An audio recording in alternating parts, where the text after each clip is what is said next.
In the royal palace of the Welton family, everything looked as usual, with the sun's rays enveloping the columns and the house radiating luxury. When the rays reached the rooms inside, it meant it was time to wake up and start a new day in a pleasant atmosphere. The boy, who had already woken up and seemed to be waiting for a signal to let him know it was time to get up, exhaled easily, leaving all the worries of the night behind. His hand gently squeezed the blanket, and he finally began to get up, thinking about the day ahead, because life had changed somewhat recently, and he couldn't help but notice it, even though he was wearing his usual comfortable slippers.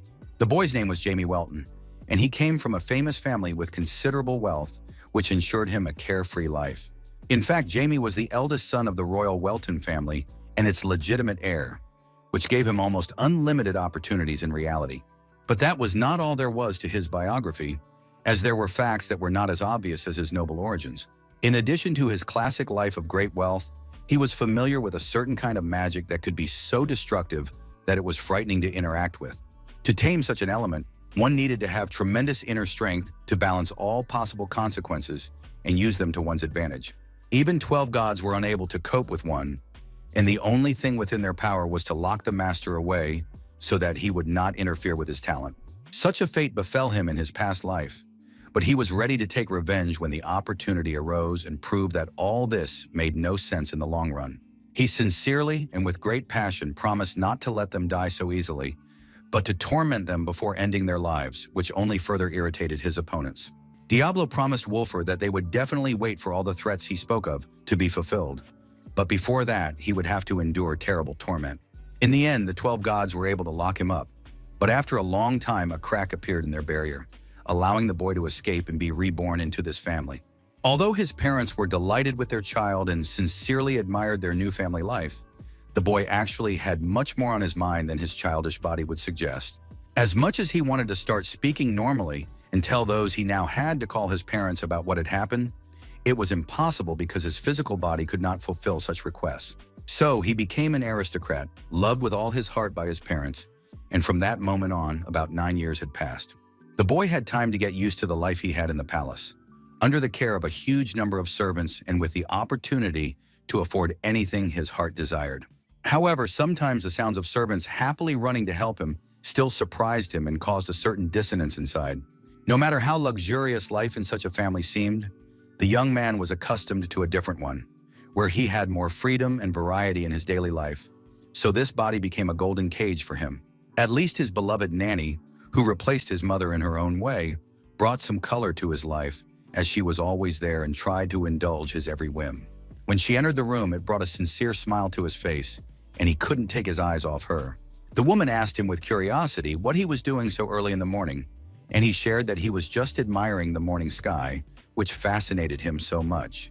The nanny remarked that it was very sweet and wonderful for a young boy to be so sentimental about everyday things, which made him feel a little uncomfortable. Despite her encouragement, she had not come for that, but to remind him that the mistress was already waiting for her son, so she offered to help him get dressed so that it would be quicker. They walked through the whole house together, heading for the dining room, where the woman smiled and told her host that the young man had already arrived, thus beginning another family meal. As much as the boy disliked spending time this way, he had to put up with it, as both his parents were genuinely involved in family life. At the table were his mother, father, and younger sister, each of whom was genuinely happy to see little Jamie. In order not to spoil the general atmosphere, he swallowed his dissatisfaction and smiled, greeting his new family. There was warmth and understanding between them, because since childhood they had adored their eldest son and wanted only the best for him. The parents looked at their children without taking their eyes off them, because they seemed so cute and beautiful to them that it was impossible not to notice. Jamie's mother was the only daughter of the noble Bell family and was named Sears, which did not prevent her from being very affectionate and loving despite her origins. Arjano Welton was his nominal father and head of the royal Welton family, as well as one of the kingdom's 5 swordmasters. Despite his enormous status and respect from everyone around him, he was actually obsessed with his wife and children, which was really sweet and showed his values. His younger sister was named Sarah and was very small, which made everyone love her because she behaved very sweetly. No one dared to refuse the daddy's princess, so everyone tried to please her by fulfilling her little wishes and playing her games. And Jamie had to thank her for feeding him so thoughtfully, even if he didn't ask for it. It was important to remember that his little sister really loved being treated that way, so it was better to give it to her than to disappoint her. Jamie found it really tiring and wanted to be alone, but he had to maintain the image of the family he had found himself in. After the meal was over, he exhaled contentedly and finally returned to his room, where no one would bother him and he could be himself.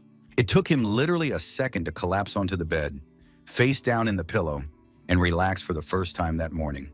The young man really couldn't believe that people could be so kind to each other, as it contrasted with his reality in his past life.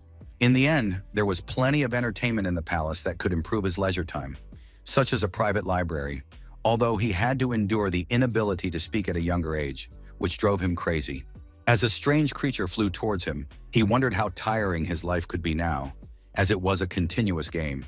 But despite this, it was important to understand that things were not as bad as they could have been, because he finally had a chance to fight for his life again. Thanks to his rebirth, he had gained a new ability that could change his situation somewhat.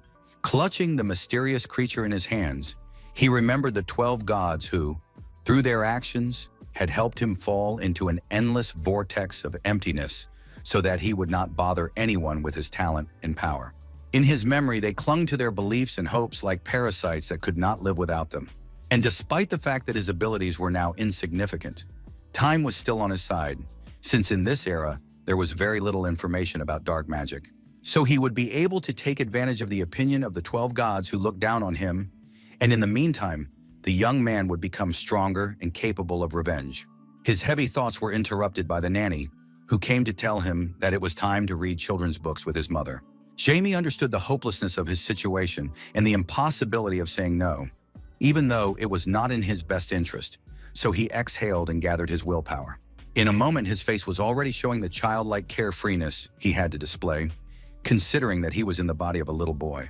He thought for a second that every time he had to play a cute little boy, he wanted to be closed off again and at least not pretend to be someone else. His mother and younger sister were already waiting for him, eager to spend time together, as family values were genuine in this family. Inside, he struggled with his true nature. But still, kneeling before his mother, he asked with a smile what book they would read today, radiating warmth and kindness. Such closeness caused both girls sitting on the sofa and waiting for their traditional entertainment to begin to freeze. To reinforce the closeness that was developing between the family members, they rushed to embrace the eldest son and exclaimed how much they appreciated him. The mother announced that the book they would be reading today was called The Great Magician Hines, and asked with interest if the title intrigued them. Then she began to read to her children, who no longer seemed as interested as they had been at the beginning, and the younger sister almost fell asleep. The story ended with the classic words, "The great magician Hines lived happily ever after," at which point she closed the book and waited to see the children's reaction. Sears asked with sincere interest if the children liked the book she had read, as she wanted them to have the best time possible. Jamie beamed with a smile and said he would like to become as skilled as the wizard in the story, and the woman remarked that he was a smart boy, so he would surely be able to achieve that level. His mother proudly noted that he had already defeated 3 magic teachers, but for the boy, this was not an achievement, as these were the teachers who had been hired for him, so it was an obvious result. To really praise the boy, she said that their family head had invited the strongest magician he could find. Given his connections, this was indeed likely, as he was a very influential person, which could help him in such matters. When the boy got up and headed for the door, she asked if he wanted to go to the library since he spent so much time there. As soon as the boy confirmed her theory, she asked him not to read for too long, as he should spend time outdoors. But this did not help him leave the room any faster, as his mother wanted to hug him again and would not let go of her son. To prevent the possible negative consequences of such actions, Jamie hugged her first so that she would feel comfortable and not suspect anything. Sears was already ready to ask him not to go anywhere and to play together, because the boy was being very nice to her. Although in reality, he wanted her to finally stop and give him some space and free time that he could use on his own. Finally, he managed to get away from his caring mother and sit quietly in the library alone, with an interesting book this time. He quickly closed the book, having already finished reading it, which showed how much his actual level of intelligence differed from what a 9-year-old child should have. The boy read this book because he thought there would be something interesting about the use of mana, but in the end, he learned nothing new, which was disappointing. Returning to reality, he noticed that it was already lunchtime, and no matter how tired he was of eating with everyone 3 times a day, he had to continue doing so. As he approached the dining room, he met someone he did not expect, as he had not heard of their arrival earlier. The man noticed that, as expected of the Welton family, they used rare artifacts as decorations in front of the dining room entrance to show how wealthy they were. Jamie looked at the man in front of him with interest, as he couldn't understand who he was and what he was doing in their house. Even more, his attention was drawn to the amount of mana that was literally flowing out of the gray-haired man and swirling like a hurricane. He was definitely at least a 7th-level mage, but it still remained a mystery how he got into the house, and the boy assumed it was through teleportation. Immediately, another theory emerged, suggesting that the man wanted to rob them, but for such a person, he seemed too calm and unperturbed. The gray-haired man's eyes closely watched the emotions of the young man, who still had doubts about whether to trust the guest. Jamie finally gathered his strength and shouted the question of who the man in front of him was, as it was important to know. As he spoke, the mana around him became more hostile, which did not escape the attention of the gray-haired man, who noticed that the cub was a tiger himself, just like his father. The boy understood that he should first kneel before his guest, but in the end he simply spoke to him, barely enduring his calm demeanor and heavy gaze, which seemed to be evaluating him. He felt so irritated that he wanted to use magic to show how great his potential was. The man, in turn, noticed that the rumors about his strength were true, and he was genuinely interested in where a 9-year-old had acquired such power, and the boy's determination added to his interest. Now, it was really interesting to find out how strong a boy who seemed small but was actually talented could be. This made Jamie completely lose his composure, as the fact that an unknown man dared to test him was already unacceptable to him. He assessed this fact from the perspective of Diablo Wolf, who in his past life had managed to defeat almost all the gods, which did not play in the guest's favor. In an instant, he directed a stream of mana toward his opponent to show him what level he could reach. The latter watched closely, not taking his appraising gaze off the eldest son of the family, which he had had from the very beginning. This caused a sharp change in the mysterious guest's expression, as everything was not at all as he had imagined during his brief observation. The young man, who was trying to impress the guest with his strength but was unable to harm him, was also indignant. The sharply gray-haired man smiled, and his eyes took on an impressed look, as it was difficult to believe that someone with such abilities could be only 9 years old. He praised the young man who had launched such a swift attack and noted that now it was his turn to surprise them by taking decisive action. Jamie watched this with some excitement, as the man was truly skilled at his craft, which made him even more interested. However, there was something strange about how he used the spell, as it was unusual for a duel. The boy noticed that it was not flying at him at all, so there was no point in even trying to dodge the blow. This immediately provoked a reaction from the gray-haired man, who couldn't believe that in response to his attack, the boy didn't even change his position, showing how indifferent he was to such a blow. Unexpectedly, the young man's father appeared before them and abruptly stopped the incomprehensible fight in his home without any reason. He sternly warned that the guest had gone too far, as he did not expect his young son to have to deal with such unprincipled behavior. The man immediately turned to his son, asking if he was all right, as he was genuinely concerned about his condition after the attack. Jamie immediately remembered his position and did what any 9-year-old would do. Namely, he began to cry and make excuses, pretending that everything was fine. His father could not control himself when he saw tears on his child's face.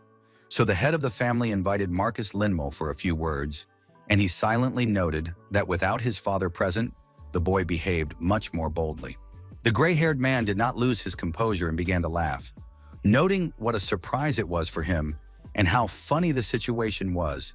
And immediately after that, he noted that he even envied the Count, because his son had enormous potential that could be unlocked and used to create something incredible. But the Count could not share his enthusiasm, as it remained unclear why he had suddenly attacked the child, which he considered to be categorically unhealthy. A few minutes later, they found themselves in a cozy living room to finally discuss what had happened, as it was incomprehensible to Argonaut. With palpable anger in his voice, he exclaimed that this was his son and also the heir to the Welton family, so such behavior was unacceptable. Despite the boy's father's violent reaction, the gray-haired man remained completely calm, as if everything was exactly as it should be. This reaction provoked even greater anger in the father, who was surrounded by an aura that could frighten even the most experienced magician, demonstrating his power as a master swordsman. Marcus asked with interest how much his interlocutor knew about his own son, since it seemed to him that such things were impossible not to notice. The latter, in turn, replied with a hint of incomprehension, as such an abstract address from the guest was a mystery to him. The gray-haired man noted without exaggeration that the Count's son was indeed a genius, so it was necessary to develop his abilities as effectively as possible. Argeno sighed irritably and explained that it was for this reason that he had entrusted him to such a skilled man. But the latter had simply attacked him unexpectedly, putting him in danger. Marcus concluded from this reaction that he really knew nothing about it and said he would pretend he hadn't heard the words of the head of the family, who still couldn't understand what was going on. The man was considered the strongest 8th-class magician among all living magicians, which could confirm his words as incomparably authoritative, so the father had natural doubts. He wondered if he had overestimated his eldest son, since he thought that only a magician as skilled as the one sitting in front of him could correctly interpret his abilities. In his opinion, the renowned master spoke in riddles, which prevented him from fully understanding the situation and using it as a basis for his decision. Marcus explained that he could not take Argeno's son as a student because he simply would not be able to handle him, which came as a huge shock to the man who did not even know who to turn to in such a case. He also explained that Jamie, despite his age and limited experience, was able to read all the actions that his master wanted to take. The father listened to these words and could not believe his ears, as it was impossible no matter how intelligent his son was. Marcus noticed that the little boy realized that the spell would not hit him, so he did not even try to dodge it, because he was so confident in himself. As surprising as it was worth noting that he didn't even flinch because he was so sure of his safety. The man concluded that even after self-study, he could easily become a 3rd-level master. And if one ignored the limitations of his small body, his level could even be identified as higher than the 4th. In that case, it was not enough to call him a genius, but only a monster who had outgrown the level of a talented adult while being in the body of a child who definitely did not need any teacher. He sincerely advised that he be given sufficient support, as training was unnecessary for someone born with a great chance of becoming a legendary 9th-class magician. After this conversation, the father did not even know what to do in such a case, as he did not expect his son to be so talented and exceed all expectations. And the man clenched his fist so as not to reveal his emotions to the guest who spoke so highly of his Jamie. The words that his son could become a legendary 9th-class mage moved him and made him think about everything from a different angle. Marcus decided not to disturb the man as he pondered the situation and rose from the comfortable sofa, apologizing for attacking his child. He said that magic was on the verge of great discoveries, adding that they would affect not only the realm of magic but the whole world if the potential present in it was not destroyed. Argeno was still in a pensive state, as he could not imagine that his son had such enormous potential that he could surpass even an 8th-rank magician. He needed to think about how to act in this situation so as not to waste time or ruin the childhood of a boy who might not even suspect his own power. Such a decision would be very difficult because he sincerely loved his family and did not want to spoil the carefree time of his eldest son, who could change his life completely in one step. Meanwhile, it was already getting dark outside, and the moon appeared above the clouds, indicating that it was time to go back to sleep and rest. Finally, he found himself in his room, where he could feel comfortable and not play any roles, not hiding his fatigue that had set in after a long day. Considering that his mother had found out what the gray-haired guest had done, her reaction could not fail to leave the boy exhausted. The woman was genuinely concerned about her son's health and condition and promised that the situation would not happen again, as she would definitely deal with the old man who had allowed himself to act in such a way. Although it seemed to him that he had wasted a lot of time, even at the end of such a strange day, he found something that could work in his favor. He was actually lucky to see a noteworthy spell that the gray-haired man had used on him, which he could remember and take note of. Recalling the composition, technique, balance, and type of behavior, he concluded that the mysterious guest was at a higher level, so such interaction was useful for him in order not to lose his skills. A much greater discovery for him was not the guest, but his own father, Count Welton, who acted so quickly and accurately that he aroused admiration. He knew that his father was strong, but that he was so skilled came as a revelation to him, indicating that the man was truly worthy of his role. Suddenly, the same wizard he had mentioned a few seconds ago appeared behind Jamie and asked him why he was laughing so sweetly, which completely frightened him. The boy didn't even know how to react properly, as the wizard had used techniques to make his movement invisible and sudden, catching him off guard. Marcus ironically noted that he was so preoccupied with his own thoughts that he didn't even notice the appearance of the morning guest, who was now sitting calmly on his bed and watching. When the situation suddenly dawned on Jamie, he exclaimed with irritation and fear, as he couldn't understand how it had all happened so quickly. In fact, the man managed to scare Jamie, who now sat indecisively, trying to figure out how to get out of this situation and understand what he had forgotten in his room. The man laughed, noting that he was so easy to scare that he didn't even expect it, completely forgetting that he was facing a 9-year-old child. He in turn completely ignored all the mockery from the uninvited guest and tried to understand how he got there and for what purpose. The boy calmly and without surprise explained that he had simply teleported, which made it clear that he was a highly skilled magician, as such abilities were only available to the highest ranks. Marcus noticed that he behaved much more modestly when his father was around, but when they were alone, he seemed to become a different person, completely breaking out of the image of a 9-year-old boy. In his defense, the boy exclaimed that family and strangers were completely different categories to which different interpretations could be applied, which only made him laugh. The man began to say that he was sorry, complaining that he did not have enough strength to continue communicating with him. Jamie, in turn, could not understand what kind of strange man this was and why he was looking at him like that, when in fact they were strangers to each other and did not even know each other properly. Instead of giving any explanations that would simplify the situation, the man handed him a book of magical memoirs, noting that it would be really useful for him in the future. The boy wanted to know why the magician was sharing such valuable things with a stranger, but all the answers were like a stone wall. Marcus decided only to point out that the magic his little friend used was long outdated, so he should learn new spells that were relevant now. Jamie's ambiguous expression showed how offensive he found this remark about his magic, but the man took it as admiration for the gift that had ended up in the boy's hands. He continued, noting that the book contained a huge number of his original spells, and his new friend would be the first to read them, thus granting him a great honor. This really got the boy interested, because he needed to understand how his spells differed from modern ones and those created by this great magician. Jamie understood that learning everything in great detail was a basic necessity for him, as the world was constantly changing, despite his temporary absence from it. Marcus suddenly became serious and said directly that he had high hopes for the young man standing in front of him, who was uncertainly watching the guest's face. He only said that he was very interested to see the level of power the boy would be able to master by their next meeting, and then disappeared as if he had never existed in that room. Now the boy could understand that the man was much stronger than he might have seemed at first glance, so he decided with great curiosity to look into the book the man had told him about. It was noted that all the magic that exists in this world passes through them and is then absorbed by their own hearts, and this was the most effective way to learn to control their own mana.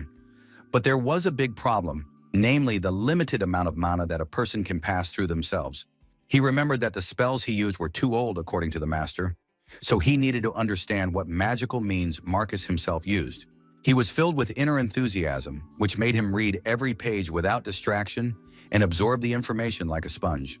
But soon he came to the conclusion that although it was interesting, it was very difficult, because he had to feel every particle of mana so that it could pass through his entire body and skin. In order to carry out such serious procedures, one had to try very hard and actually be in touch with one's own body and mind. The guy fell onto the bed and wondered who was even capable of such a thing, because in his opinion, the old methods were much better and easier to use, and at the same time did not have such significant drawbacks. But a certain amount of selfishness and the memory that he was the one and only Diablo Wolfer made him return to the idea that he was capable of learning anything. He jumped out of bed already planning how he would achieve the goals that had popped into his head just a moment ago. In a moment, the young man found himself in front of the very book he had thrown away just a few minutes ago, and he realized that it had opened his eyes, and he thanked the old man in absentia. The young man vowed to read every page of this precious book and absorb all the information it contained, using it for his own benefit in the most effective way possible. He came to the conclusion that, to begin with, he needed help from someone who was always by his side. In one fell swoop, Jamie called on Pip, who was a flying eye that always ended up where its owner wanted it to be. Sometimes it seemed that the boy himself was surprised that he could be next to him at the snap of a finger. But when he finally appeared, he asked him to spray some mana here, which he was happy to help his master with. The mysterious black creature tensed and concentrated in order to perform the task assigned to it as accurately and correctly as possible. Suddenly, its eyes opened, and there was the long-awaited and desired mana, which could help it experiment with something. After that, he managed to identify the first drawback of the technique proposed in the book, since the absorption of the command particles by his body was limited. In order to implement everything that was written in the book, it was necessary to maintain very precise proportions, which were incredibly difficult to control. But Jamie was lucky because Black was always there, serving as a barrier between him and the constant control that would tire his body and mind, because there was a soul contract between them. And since Black could cut the necessary amount of mana, there would be no problem with proportions in his case.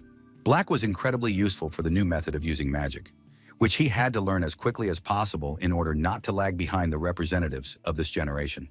He thought that if he managed to solve the first problem, the other would not be so significant, because he had to take into account the certain limitations of his child's body. But if he distributed it to different parts of the body, everything would work out. Such experiments with magic lasted all night, which flew by unnoticed while he thought about the possible problems that could be solved with his bonuses. Because no one had come out of his room for so long, his nanny and father ended up at the door, wanting to finally meet their eldest son, who was behaving somewhat unusually. When they opened the door, they both stood there in surprise, not knowing what to do, as the nanny had no idea what Jamie was doing.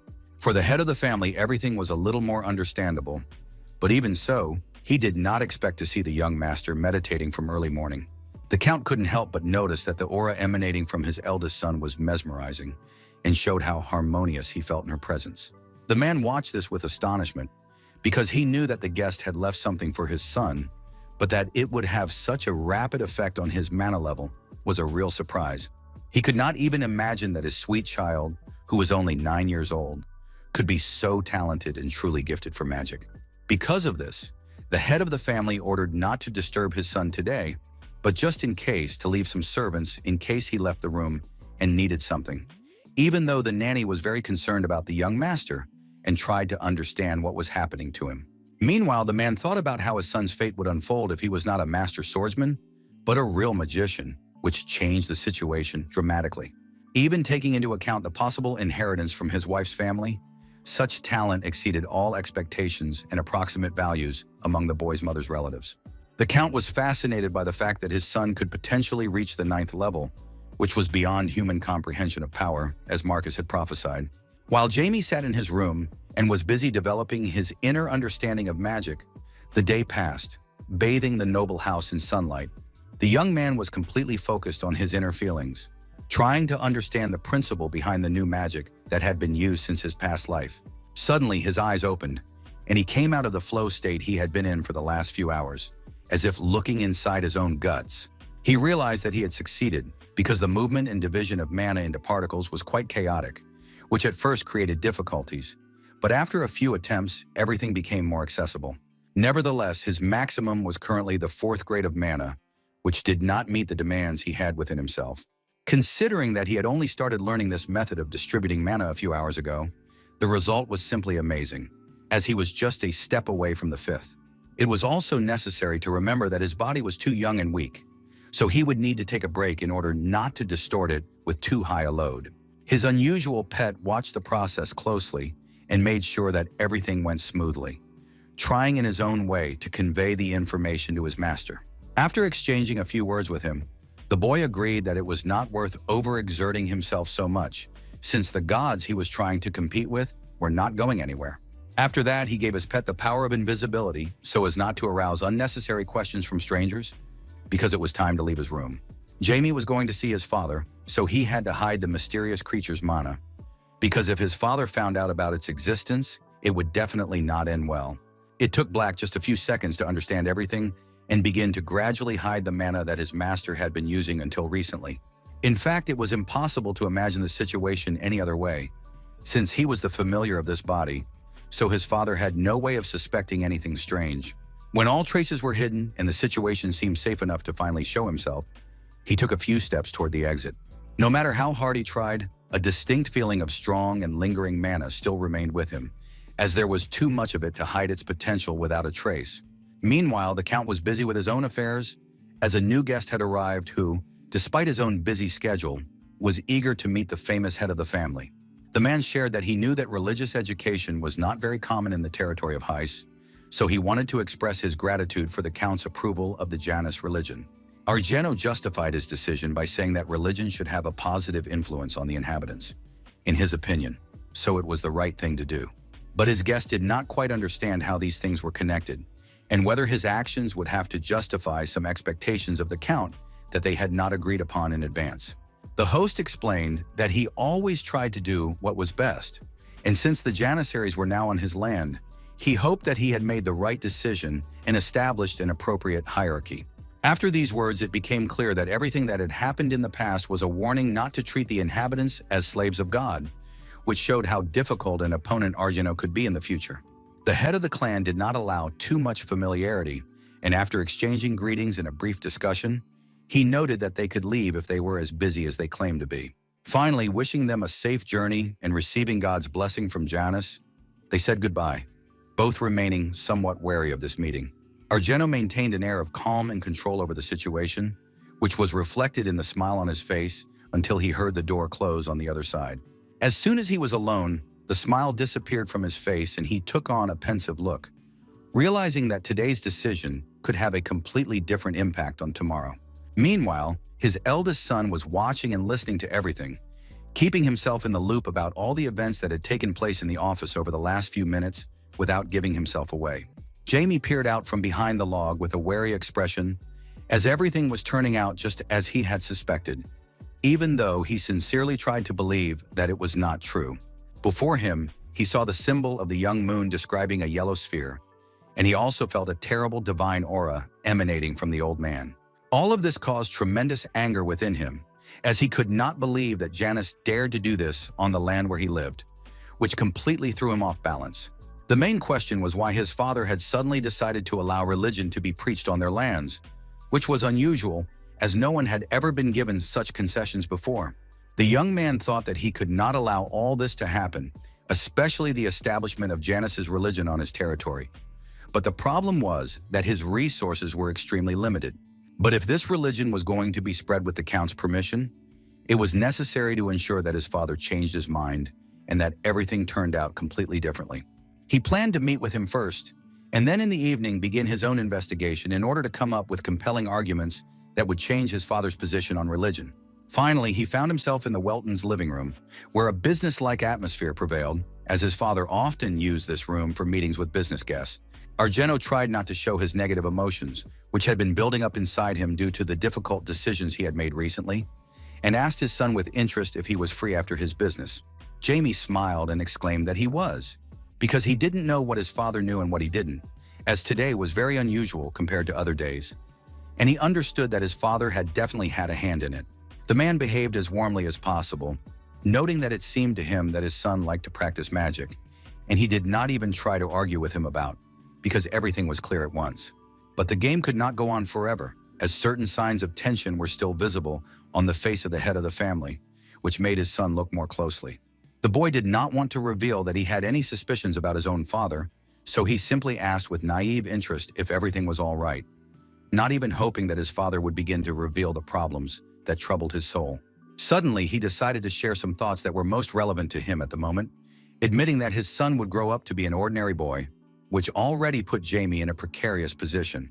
But just recently, he learned that his son possessed extraordinary abilities that would prevent him from living the life of an ordinary person, which could be both a gift and a curse. The life of a genius has never been easy, because being different from everyone else became a heavy burden that you could neither pass on to someone else nor get rid of without a trace, but only endure your own otherness. Now such talent could only evoke admiration from other people. But when he grew up, all those who had previously admired him would want to tear him to pieces, which was hardly good for Jamie. Arjano clenched his chair as he tried to restrain his emotions and not provoke his son into drawing unnecessary conclusions that could further frighten him or compromise magic in his eyes. He chose to tell his son that he could give up magic whenever he wanted, but as long as he remained interested, he would support any initiative Jamie took. The boy behaved much more calmly, as if not thinking about the aspects of power that troubled his father, and said that he would never give up magic because it was too precious to him. Such enthusiasm and zeal pleased his father, because he also wanted his son's potential to be fully realized without destroying his destiny. Meanwhile, he noticed that the mana emanating from his Jamie was not at all what one would expect from a 9-year-old child, which further highlighted the unusual nature of the situation. The man felt the energy of his mana throughout his body, and noticed that he continued to draw it in, which made him tense up, as this was not at all what he had expected. He was alarmed by the fact that the energy was coming from his entire body, because according to his data, mana could only accumulate inside the heart, although his son was breaking all the rules. So he decided to ask about the magic book that the Marquis of Rinmol had given him the night before, wondering if he had managed to master it without even hiding the shock on his face. Jamie enthusiastically exclaimed that he had not only managed to finish the book and understand everything, but also to correct certain shortcomings that had hindered the effectiveness of the techniques. Now his father was completely dumbfounded, unable to find the words to describe how quickly progress had been made thanks to the book, without any outside help, in just one day. There was a moment of silence between them, as the boy seemed ready to share everything he had learned right away. But his father would not be able to handle such a volume of information, which could overwhelm him. Based on this information, the man came to the conclusion that the boy undoubtedly had every chance of becoming a legendary 9th grade wizard, which he couldn't wrap his head around. At the same time, he realized that compared to his very young son, he now felt completely talentless, since it could not even be compared to what ordinary magicians use. Jamie's tried to convey complete naive surprise, as if he had no idea that his father's reaction was caused by complete misunderstanding and admiration, and not something else. He quickly corrected himself, saying that he was proud of his son and especially happy about what had happened today, considering how quickly he had managed to progress. This brought a sincere smile and genuine joy to the boy's face, because it is always nice for a child to hear that his father is proud of him and considers him talented. Ruffling the boy's hair, the father got up and was about to leave to be alone with his thoughts and finally come to his conclusions. Meanwhile, Jamie was already praying for the moment when they would stop bothering him and he would no longer have to play the role of a child who did not even expect such recognition, because he actually understood the underlying reason for their reaction perfectly well. Meanwhile, Argino noticed Black after all and asked his son directly if it was his familiar, which was unexpected as he had been trying to hide his pet for as long as possible. In fact, this was not part of his plan at all, as he was trying to hide the existence of the familiar for as long as possible, and now he was faced with such an unpleasant and unexpected surprise for no reason. He couldn't hide his surprise, as he had been trying to hide this fact for as long as possible, but now his plans were changing on the fly. His father, completely unconcerned about Jamie's feelings, began to ask about the form that the magical thing took, roughly estimating its size and assuming that it might be something like a flying mouse. The boy was disappointed that his father had figured out that it was created with dark magic and began to justify himself, saying that he had given it the shape of a flying mouse and had not told him about it in order to surprise him in the future. When the man realized that it was indeed his son's handiwork, he was genuinely surprised and threw his arms around him, as he was truly proud of how talented his successor had become. After this performance, he barely crawled to the door of his own room to recover from such energy-consuming processes and playing in his unloved family theater. It was still difficult to accept that this family was so warm towards each other and was not afraid to show this tenderness, while he had to dance to their tune. Meanwhile, it was already evening outside and people were gradually coming out to relax after long days with something interesting and fun. Among them, Jamie tried to remain unnoticed, wearing a cloak that hid his face and venturing out into the street. This was possible thanks to his familiar, who faithfully followed every order given by his master, as his nature dictated unquestioning service to his creator. The boy wanted to find out the reason that led to the intrusion of followers of a faith that had been unfriendly to him in the past into his territory. It was from this point that he began his mysterious journey, observing the city from a bird's-eye view, assisted by Black, who was always on hand for any purpose. Meanwhile, he managed to overhear a conversation between two men sitting on boxes and discussing what they should do next, according to the orders of their superiors, whom they wanted to continue working for. One of them was named Philip, who was a middle manager in the illegal organization Revel and already regretted getting involved in such a story. The other, more aggressive friend was Jens, who was a simple member of the organization, but understood that whoever gave such an order was sacrificing half of the group for their own benefit. For them, Heist was a place where the Count could turn a blind eye even to illegal organizations, as long as certain boundaries were not crossed, but human trafficking could not go unnoticed. However, another comrade thought about the possible success that could bring them much more than the situation they were in now, even though the chance of getting away with it was not so great. Perhaps it was a tempting offer, but it remained completely unreliable, like fire in the wind, which pointed to a much worse situation if they were caught. It was also necessary to take into account how much the Count loved his children, and if he found out about the child trafficking thriving on his territory, he would be seriously angry and would leave no stone unturned. It was no exaggeration to predict that on that very day, the entire criminal world would simply disappear, as it had enough power and strength within to do so. But for some reason, their leader, who coordinated such large-scale missions, was certain that they would go unnoticed and reap only positive results from such a scam. The men still did not understand how they could go unnoticed by the Swordmaster, although they talked as if Hani's people would take care of it, which still did not inspire enough confidence in the other. The two found themselves in a very difficult situation, as they had to either carry out an order that seemed very dubious, or run away, or report to the person who had come up with the idea. Guided by the code of the criminal world, they came to the conclusion that they could shift the responsibility to someone else, but under no circumstances should they report it. It was better to flee and not put themselves in danger. But it was clear that without a plan, it would not work, because the organization would search every inch of the territory, regardless of its size, so they had to do everything possible to die a little later, not immediately. They would have to make every effort they had to delay the moment of their discovery until a little more resources became available. They were very annoyed that they had to change their whole lives and embark on yet another adventure just because someone had come up with the idea of trafficking people, which immediately seemed hopeless. It so happened that their leader was very easy to convince, but even in this case, it was difficult to understand how he agreed to something so dubious and dangerous. Suddenly, they saw that all this time they had been watched by a young boy who had just revealed his presence, just when they had discussed the most secret things concerning their organization. They were already in a very awkward position, so they needed to minimize the circle of people who had interacted with them in any way recently, and now suddenly a third person had appeared. Jamie put on a confident look, realizing that in this case the advantage was on his side, and defiantly asked if they really wanted to know who was standing in front of them. Neither man wanted to play games that could have a very negative impact on their lives, as any unnecessary information leaked from the organization would be fatal for them. That's why he swung his arm in front of the unexpected guest's face to get rid of witnesses who could hurt them. The second man, who was the head of one of the organization's branches, joined him, as he understood that there was no turning back and they needed to silence the stranger. But unexpectedly for the two of them, the guy in front of them simply disappeared, and their blows did not reach their target. They were overcome with panic because letting him go would be a death sentence for them, as he could tell everything he had heard to people who would do what they had to do with this information. Suddenly, they heard a voice behind them calling them brats, but noting that they were talking about something interesting and noteworthy enough not to leave them without questions. Jamie suddenly jumped out from behind them, which surprised and alarmed them, as they did not expect to meet someone so skilled, and asked them to tell him more about their problem.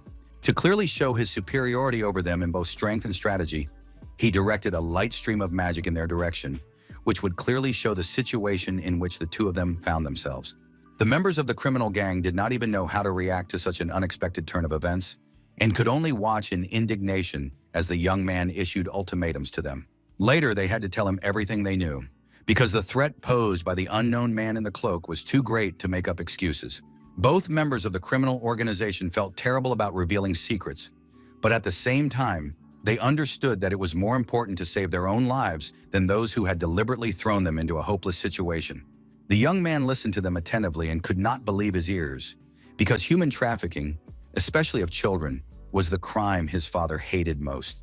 It was even difficult for him to imagine what these idiots were thinking when they decided that this would be a good idea and a brilliant way to get rich, completely ignoring the possible consequences.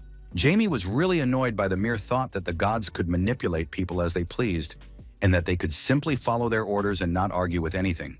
The real mystery was why the leaders of the organization decided that such an act would get away with it, since they could understand that the Count's character would not allow anything like that. When he finally figured out everything he wanted to hear, he had a bad feeling that he couldn't explain logically, but in the end, he had to leave his victims. Finally, he directed the flow of mana toward one of them to cover up any traces he might have left behind. In this way, he could give them orders that they obeyed and could not even think of refusing, so he ordered them to run to the Count's house and tell him everything they were going to do. They both stood up as if spellbound and blind, in order to carry out the order as quickly as possible and get to the Count's house, who would certainly not leave the situation as it was. The young man concluded that when dawn broke, there would be a real commotion in the city, because his father would surely be angry and decide to deal with the situation from the bottom up. While he was thinking about his next steps, the two representatives of the criminal world were already heading towards the house, not distracted by anything around them, which showed the power of the spell. In the end, he decided that he could no longer take any risky steps and ordered his favorite, Black, to return home. Black faithfully obeyed his orders and sprayed a large stream of mana around him, which would allow him to quickly and quietly disappear from the place where he had ended up because of the gangsters. He had not even taken a few steps when a body flew past him, clearly indicating the presence of at least 2 people nearby. Jamie turned his gaze to the man flying past him, as if he had been cornered and could no longer defend himself against his attacker. His face was contorted with utter incomprehension and fear mixed with tears, as he felt completely hopeless in the situation he found himself in. One was followed by another, who was also thrown with great force, as if he could no longer fight the superior enemy. He looked around to get his bearings and decide how to defend himself in case of a sudden attack, because anything could be real, considering the area the guy was in. Finally, he heard a distant voice mocking those who had just flown towards him and tried to listen as carefully as possible to understand who the potential enemy might be.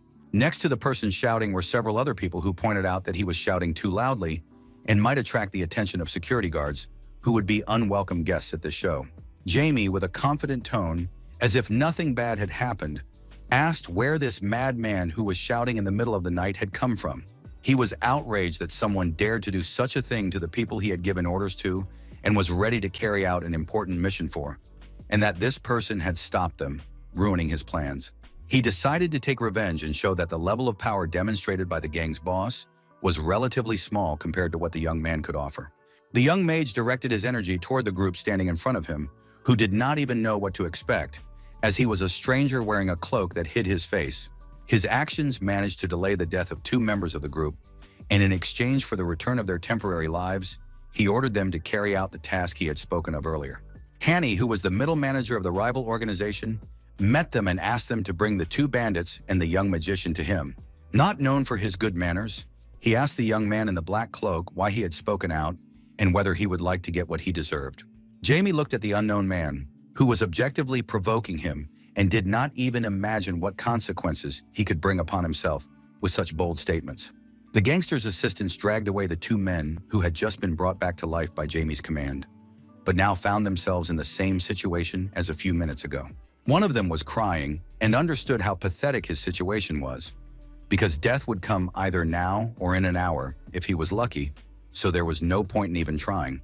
The guy in the black robe quietly watched everything that was happening around him, thinking about how to implement the plan correctly and not overdo it with the use of force. First of all, he wanted to protect his own dignity and defend the 2 he had chosen to carry out his orders and play a role in his theater. Suddenly, one of those who had switched sides attacked him and managed to make a huge hole in the left side of his head. With each blow, the whole situation got worse, because now there were holes all over his body, and it was almost impossible for Jamie to fight back. Hanny laughed as he watched the brave boy now find himself in a situation where it was impossible to even say a word to describe how painful and disappointing everything was for him. He was completely confident, and nothing seemed to be an obstacle for him, so he wanted to get closer to hear the mysterious boy in the cloak scream before he died. Suddenly, there was no one where the young wizard was supposed to be, which seemed strange considering that the body could not have disappeared on its own. One of the assistants watched the situation and could not quite understand what was happening, because now Fina was at his feet. His boss couldn't understand what was going on, because he clearly remembered killing the young man in the robe and not touching one of his assistants. Suddenly, Jamie whispered behind him, trying to irritate his opponent and show him the senselessness of his actions, which had led to negative consequences. As soon as the man wanted to turn around and see the face of the one he had considered dead just a few seconds ago, he quickly dodged the blow and jumped to another place, demonstrating his skill. The boy appeared before his eyes and asked if it was fun to kill his own employee instead of the one he was counting on to send the mana.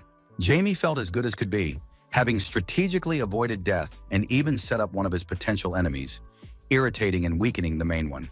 The man had a whole bunch of questions, starting with who the unknown guy in the robe was, why he didn't die, and whether the pile of ashes left in his opponent's place was actually the remains of Finn. And finally, I wanted to understand what this strange, malicious energy was that swirled around the young wizard's body. He, in turn, warned that it was not worth behaving like a madman and throwing caution to the wind if his mana was only at the 3rd level, preventing him from fighting truly powerful opponents. The leader of one of the criminal organization's branches did not want to let the situation go so easily, and tried to fight to the last moment to slip out of the wizard's hands. To do this, he used third-class magic, which could cause explosions. And although it was not as powerful as fifth-class magic, it was still quite effective. He was sure that this would be enough to burn the small body of this guy who had allowed himself to be led around by the nose to ashes. A spark appeared between them, which should have served as the end of this battle, which had developed very non-linearly due to Jamie's deception. But he did not lose his composure and said that when a person faces a strong opponent, they become incredibly pitiful and susceptible to anything that can be used as desired. For this reason, it was easy for him, and he really loved it, to brainwash fools who thought they were strong enough to compete with him. It took just a few seconds for his opponent to fall to the ground, first dropping to his knees, demonstrating his inability to do anything.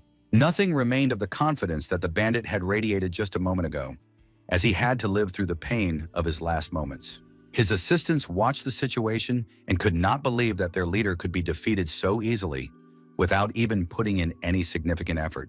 This was enough to make them realize that they were facing a monster from whom it was better to run away as far as possible so as not to fall under his wrath after fighting their boss. Instead of any further explanations, the guy simply said that they could only consider themselves unlucky to be here today.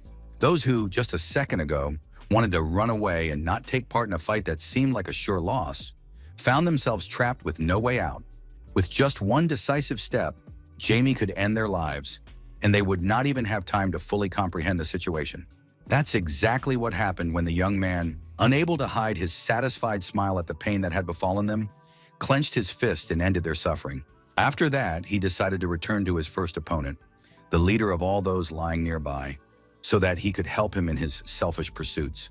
Without asking any questions, he grabbed him by the hair and pulled him forward roughly so that he would pay attention and listen carefully to the order that would have to be carried out later. First of all, Jamie wanted to get as much information as he knew and could tell him, given his role as the leader of one of the links, which gave him a certain exclusivity. Given the energy that had been directed at him with the last blows, the man found himself in a situation where he no longer had his own opinion and could only blindly follow his master's words. So he began to tell everything he knew about the new plan, which involved using children for trade. This was not news to the boy, as he had already heard all this from his previous victims, but it confirmed that human trafficking was not just gossip, and that through these two, he would be able to get a confession from his father. Now he had to figure out what to do with his last victim. Although he had only slightly punished him, his soul was completely destroyed, and even if his body was fine, death would come soon anyway. Considering that he was a third-class wizard, he should have turned into an undead. But due to the state of his soul, he would still begin to decay, which was not the most pleasant process. Of course, on the battlefield, this would have been much easier to accept, but the sight of a rotting undead would have caused great unrest in the city. He understood that there was nothing he could do now, so it was worth looking at other options for dealing with the situation and not creating unnecessary problems for himself or the city. The young man came to the conclusion that a third-class wizard simply had to possess a huge amount of mana, which could also be used in a creative way. So he reached out his hand toward the exhausted body and began to absorb all the mana that remained in the man, taking it in deeper and deeper with each passing second. It took him several minutes, but now he felt much more fulfilled and restored, as the balance of bondage had been restored after the battle. Due to the physical limitations of the body, there were impurities in the mana, but he was lucky to have swallowed a large amount of it to use in the future. Now he had to deal with the two who had been the first victims when he overheard the conversation, and now they were sitting and waiting for his orders. Despite the fact that he had returned the mana to their bodies and saved them against their will, they would not have lasted so long, so he had to take decisive action in order not to lose people for no reason. One option came to mind on how he could implement everything he had planned without wasting time or effort. To do this, he needed to materialize Black, who would help with the amount of energy and become a useful tool in this case. In a moment, he materialized and was ready to carry out any order Jamie gave him, as his will was the highest law for his favorite. Considering that he could not kill them just like that, since they still had unfinished business, he had to resort to necromancy, which in this case was the only correct solution. It was a force that controlled the bodies of corpses and was similar to bringing the dead back to life, but it did not give them the same free will, and the corpses that moved thanks to necromancy were no longer alive. Everything that happened according to the laws of necromancy was contrary to logic and nature and was therefore paranormal, So from that moment on, the two became his faithful servants. Now they had to live in defiance of death in their lives, which were nominally real, showing superiority over the laws of nature, only to carry out his commands. In this case, he even needed the help of his little pet to do everything right and not get hurt himself. He obeyed him without any argument and sent additional mana to the new living corpses so that they would not lose contact with their master. Now that he had sufficient support and mana at his disposal, he could complete the ritual and create toys that would obey him in every matter. Despite all the efforts he made to get them moving again and give them the right to touch what they called life, something was again not going according to plan. They were still clinging to life, even though there was very little hope left, and after the adventures they had experienced in the last few hours, it was almost unrealistic. Jamie promised them an immortal body that would definitely not be susceptible to any attacks or problems of human mortality, but that was still not enough. Their eyes took on a very strange look, indicating that the spell was beginning to work almost correctly and that he was very close to finally achieving his desired goal. The boy tried to finish the ritual and not waste a single second, lest a chance to return to life appeared. The first to give up was the purple-haired one, who very quickly lost all connection with the real world in terms of consciousness and screamed from the metamorphosis that was taking place inside. In a moment, his companion found himself in the same state, and they could say goodbye to human consciousness and mortality because now they were living corpses. Black did a huge part of the work in all this, helping his master by keeping the level of mana as high as necessary. Jamie looked at the two with hope, as he really wanted all his efforts not to be wasted and to finally be able to use them at his disposal. Their words confirmed the boy's hope, and he finally took full control of them and could use them as he pleased. But there was still a moment that made him doubt the correctness of the whole ritual, because behind them was black smoke, which spoke of its otherworldly nature. They both looked at him with empty eyes as if assessing the picture that was unfolding around them after this turbulent hour. Black behaved somewhat anxiously, as if something was wrong, although Jamie did not know what exactly the problem was. The boy shouted at him not to make any unnecessary noise and not to dare to doubt himself, as this was fundamentally important for their future endeavors. He was absolutely sure that his favorite had done everything perfectly, so there was no reason to worry, and he tried to calm him down in this way. Jamie concluded that it was his mistake, as he thought he might not be able to handle it, but it was still unpleasant to see such a result, even if it was expected. Although he tried not to cling to his past reputation, it was still somewhat sad and unpleasant for him to have to make mistakes in such trivial rituals now. Now he wondered if there was any point in keeping these two poor victims of circumstance alive if he couldn't make full use of them, so their value was falling incredibly fast. If they were sources of black smoke, they would not be able to sneak into Janice's church or even just walk into a tavern and remain unnoticed, so their role was becoming meaningless. Black, in turn, behaved somewhat atypically and tried with all his might to attract the attention of his master, who was lost in thought and not looking around. To make sure he caught Jamie's eye, he even bit his cheek so that he couldn't deny how deeply involved his beloved was in the process. The boy was indignant at how he dared to behave so directly towards his master, who should still be a significant authority figure in Black's eyes. When he finally turned his attention to Black, he carefully lowered himself onto the head of one of the newly transformed living dead and looked closely. In this way, if he concentrated, he could help control the two of them and make their appearance less suspicious due to the black smoke around them. It was a pleasant surprise for Jamie that his pet was capable of such things and allowed his skills to be used so widely and creatively. Black tried to demonstrate through his behavior his willingness to help and remain useful to his master in any situation. Now he had absorbed almost all the energy that prevented the living corpses from being used for their intended purpose, and in this way allowed the boy to return to the foreground. Finally, the two returned to their normal appearance and began to look like people who could actually be used for the purposes that had been set from the very beginning. Jamie just turned his head to look around and get his bearings, to see if there were any unnecessary difficulties that should be avoided given the overall situation. But all he saw was an oversaturated pet who had spent almost all his strength to absorb the energy that had become a problem for his owner. The boy couldn't help but praise his pet, who had worked so hard to help him carry out the plan he had in mind from the very beginning. Returning to his new servants, he thought that the time had come to give them names and a bit of the intelligence necessary to perform at least some primitive tasks. Now he wanted to call Jens Azart, as it suited his general appearance, which was somewhat threatening and at the same time insidious. Philip was given the name Rizel, which corresponded to his certain vampirism and monstrosity, which did not fit with his desperate struggle for life. Jamie addressed them both with a call to wake up and a smile that was caused by his own power and control over the two souls that now depended entirely on him. In response to a single word, the two tensed up and straightened up, ready to carry out any mission their master might devise for them. Now, all he had to do was wave his hand, and they would watch its direction and think about where they should go according to their leader's words. From the outside, it might have seemed a little strange, since they had recently been planning their escape and a new life after getting rid of this additional difficulty in the form of the organization. And now they were once again becoming servants of sorts, albeit in the role of corpses.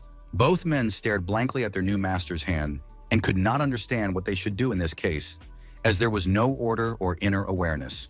Jamie understood that they needed to be given some time to come to their senses and finally get into the right frame of mind, because all the metamorphoses were happening very quickly, and their bodies could not keep up with events. The men sat before him with their knees bent, showing their respect for the author who had allowed them to return to life, at least in this form. Suddenly, the one who was now to be called Azard asked the boy if he had created him, as he began to understand the situation from a new perspective. Jamie agreed without hesitation, because he wanted to draw a parallel in their minds between the author and the one who gave orders so that they would be good servants. The man wondered who the stranger in the robe in front of him was, since he looked no more than 10 years old, but he felt such a strong and frightening energy that it certainly did not match his age. At one point, it even seemed to him that the man had stepped out of the pages of a book he had read as a child, embodying an evil that should not exist in this world. With every passing second, the fear inside him grew and grew, and he felt how unpleasant the energy emanating from the guy who was enjoying his position at that moment was.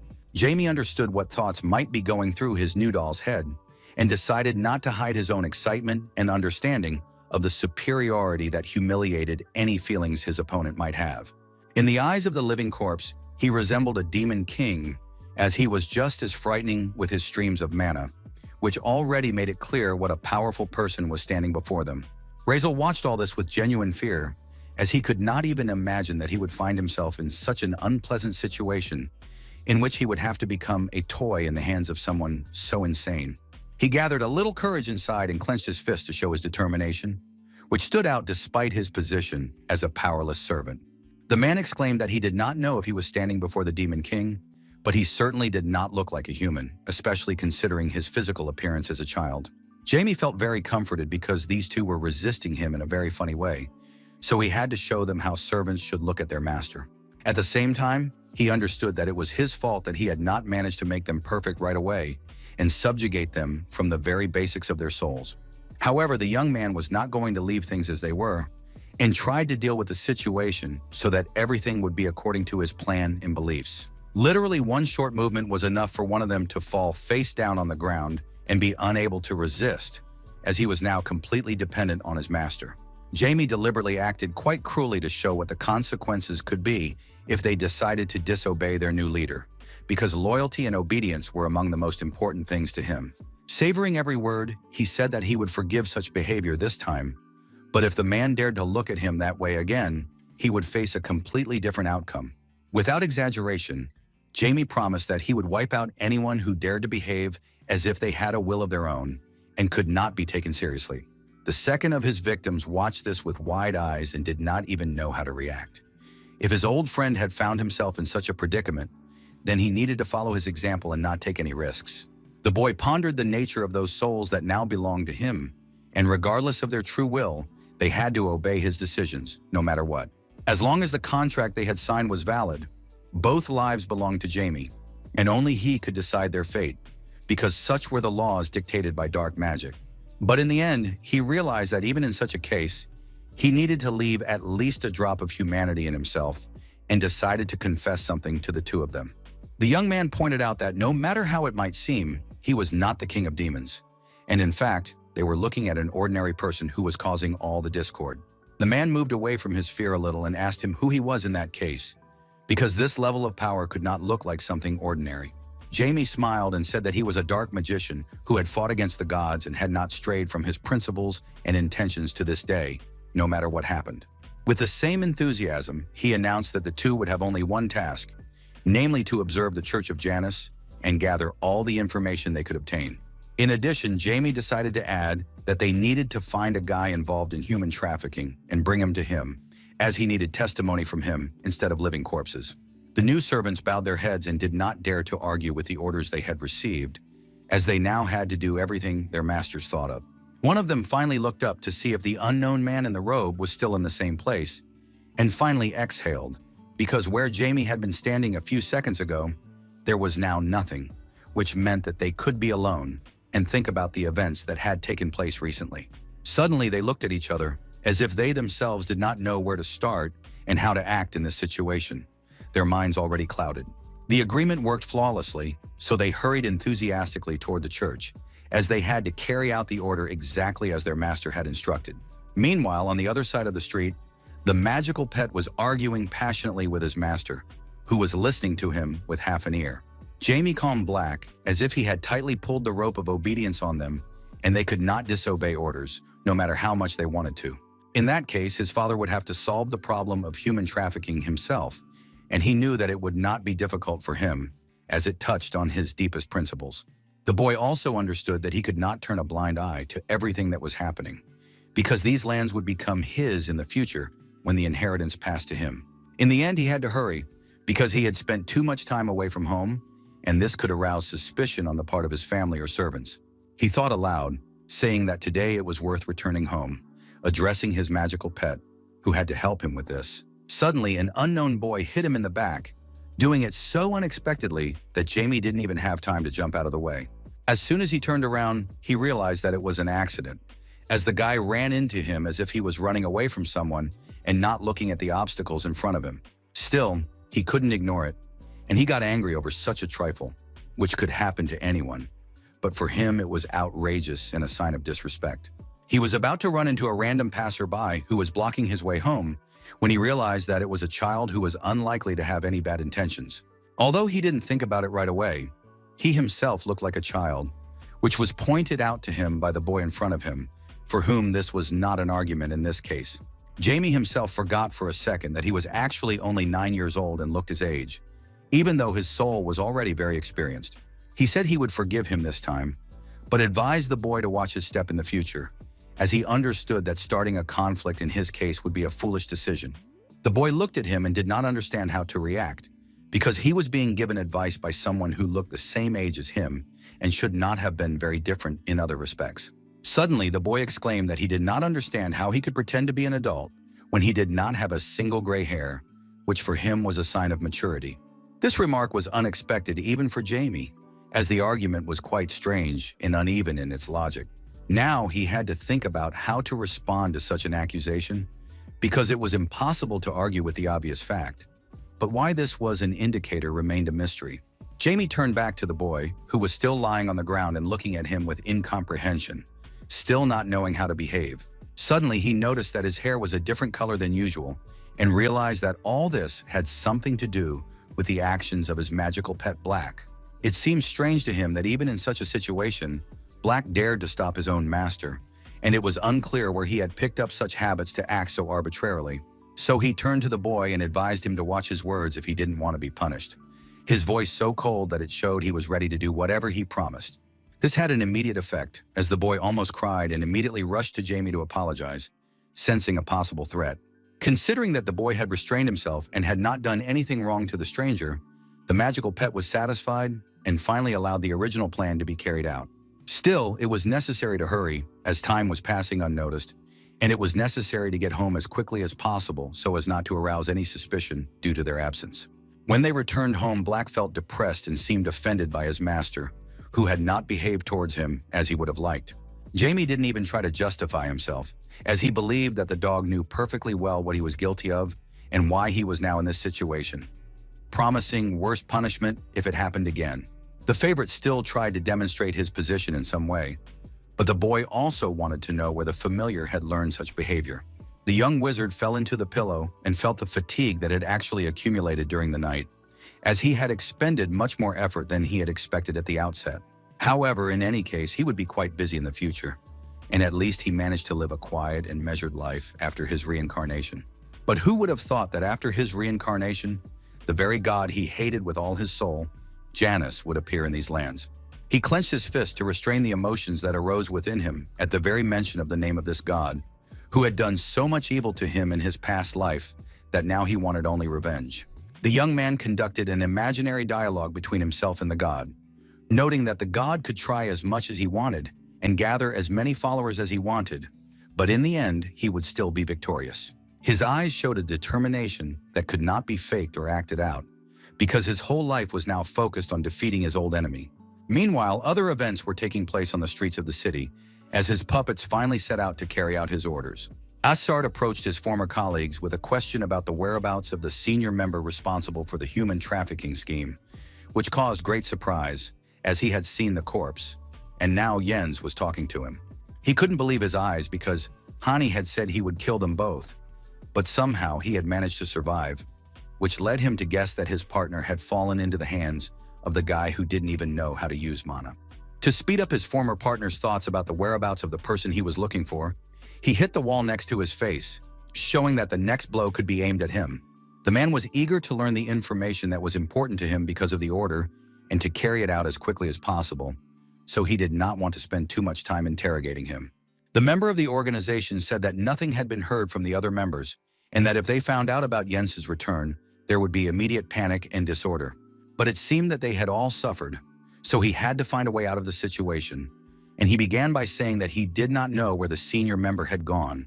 Before he could finish, a second member of the living dead appeared behind him, who had a much higher position in the organization and therefore a certain authority, which played a role in this case. The one who had previously been addressed as Philip asked if the statement that the member of the organization had shouted with such dedication was true.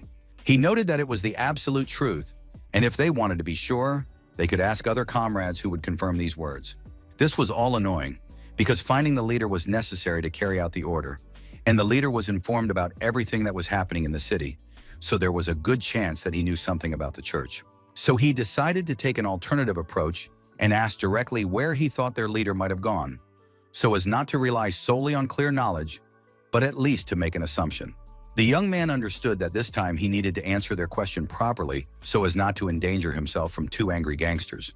He decided to act very cautiously and noted that the boss liked to drink and chat with beautiful girls, so it would be worth checking out the bars associated with the organization. The living corpses looked at each other and came to the conclusion that this made sense, and that they should indeed go through the bars to find the one they were so carefully looking for. The one they were interrogating just exhaled, thinking that they would finally leave him alone, and there was no need to hold him any longer, and he managed to avoid punishment for lying. As soon as this thought occurred to him, he was struck in the face by the stronger of the two, which put an end to his hopes of remaining unharmed after such an unsuccessful encounter. He noted that the owner had ordered them to bring in an accomplice, and even this one would have been suitable for giving testimony about plans to trade children. But now a new problem had arisen, namely where to leave the new hostage. And one option was to tie him up in the forest so that he could not escape. The second replied that this was not a bad idea, but that they could also throw him into the warehouse in his house, which would be safer and more accessible for them in the future. So Azart took him on his shoulder, and they quickly headed for the warehouse, as they had already wasted too much time conducting this interrogation, which had not yielded any concrete results. Meanwhile, on another street, someone was trying to open the door to a famous place where you could always find a huge number of people of dubious character. With each step deeper into the building, he saw only more new bodies and almost stepped in pools of blood that now covered the entire floor. The same boy who accidentally bumped into Jamie on the street was now looking around, unable to even imagine what had actually happened in this place and why everyone was injured. He didn't even want to think about the fact that everyone he saw here was dead, and it was unlikely that he would now be able to ask them about the events that had taken place here. Until recently, he thought he would get another beating for not closing yesterday's fate, but now it seemed that no one would ever hit him again in his life. He decided to flee this place very quickly, before the other members of the organization began to ask questions and he became an unwanted witness. The situation was completely different in the Count's house, where the sun was just peeking through the windows and gently signaling that it was time to start a new day. He understood that today would be a little different from yesterday, and there was no escaping it, so the young man exhaled, preparing himself for a new day where he would have to do something he absolutely did not want to do. But it was not his choice, so he had to accept it. So he quickly got dressed and ready to finally leave the room and face what he didn't really want to do. But it was a necessity. Finally, the boy turned to his magical pet, informing him that because his father sensed his presence, it was necessary to cancel the call for a short time. Now he was ready to enter the dining room and, as usual, put on a show of being a good family man, greeting his father and mother with words of welcome. Only his father responded, as his mother was somehow absent from their usual breakfast. But the head of the family was very friendly and asked if he had slept well. Jamie had barely noticed his mother's absence from their usual breakfast when he saw the tip of her hair and realized that fate was still cruel to him. She rushed at him, wanting to just hold him in her arms, because she missed her beloved son so much, who had not pleased them with his presence yesterday. However, he had to play the role of a loving son, no matter how much he didn't want to. But he couldn't leave this theater, so he noticed that he didn't even notice where she was hiding. It was all a lie, and he had actually noticed her long ago. But he wanted to console himself with the thought that his suffering would be delayed at least a little longer. His mother was very pleased that she had been able to surprise her son and asked him if it had been a big surprise for him, but he said that it had been more of a pleasure than a surprise. The woman couldn't get enough of her son, who was so pleasant and kind to her that she wanted to spend every minute of her free time with him. Jamie tried to stop her and suggested that they finally start eating so that she could distract herself a little from her obsessive love, which she could not hide in any way. But instead, he was attacked from two sides, and now both his mother and younger sister were hugging him, seemingly wanting to suffocate him with their family affection. Finally, he managed to assert his right to a full breakfast, and they were able to begin their meal, which had been delayed by silly displays of affection that were difficult to endure. His mother's next victim was his younger sister, who did not resist at all and was happy that she was so sincerely loved and hugged with all her heart. For a second, Jamie thought that he would also like to play with his sister's cheeks, because baby's cheeks are so soft and pleasant that it was hard to resist. But then he remembered his situation and began to punish himself for having thoughts that did not fit in with his plans. After breakfast, the family began to discuss some event that was to take place tomorrow, but he was not aware of what they were talking about. While playing with his younger sister, he wanted to ask his father what was going to happen tomorrow, because he wanted to be aware of all the events that were taking place in the family and in the city. Arjuna was surprised that he had not told his eldest son about the events that awaited them very soon, and felt a little ashamed. His mother said in her defense that she had completely forgotten because she was too worried about her son and did not want to admit her guilt. From this, Jamie concluded that she was talking about the day she saw the whole body breathing technique, and given her nature, this would have caused her great fear for her child. The older son decided to apologize for all this, because he felt uncomfortable that his actions caused so much anxiety, but he also did it to gain trust. But the woman noted that she would always be fine as long as she knew that her son and daughter were okay, so she asked them to behave more calmly so that she would have nothing to worry about. Otherwise, if Jamie continued to act like this, she would just plop down somewhere in the hallway and start crying because she was too worried. Returning to reality, Jamie asked what was happening tomorrow and what they were talking about so actively without his participation. In fact, a grand ball was waiting for them, organized by the counties of Simon and Welton, and most of the aristocrats from the east of the kingdom of Seldom were supposed to be there. Previously, children were not taken along, but now they were old enough, so their mother was simply delighted with the idea that her children would see such a wonderful event.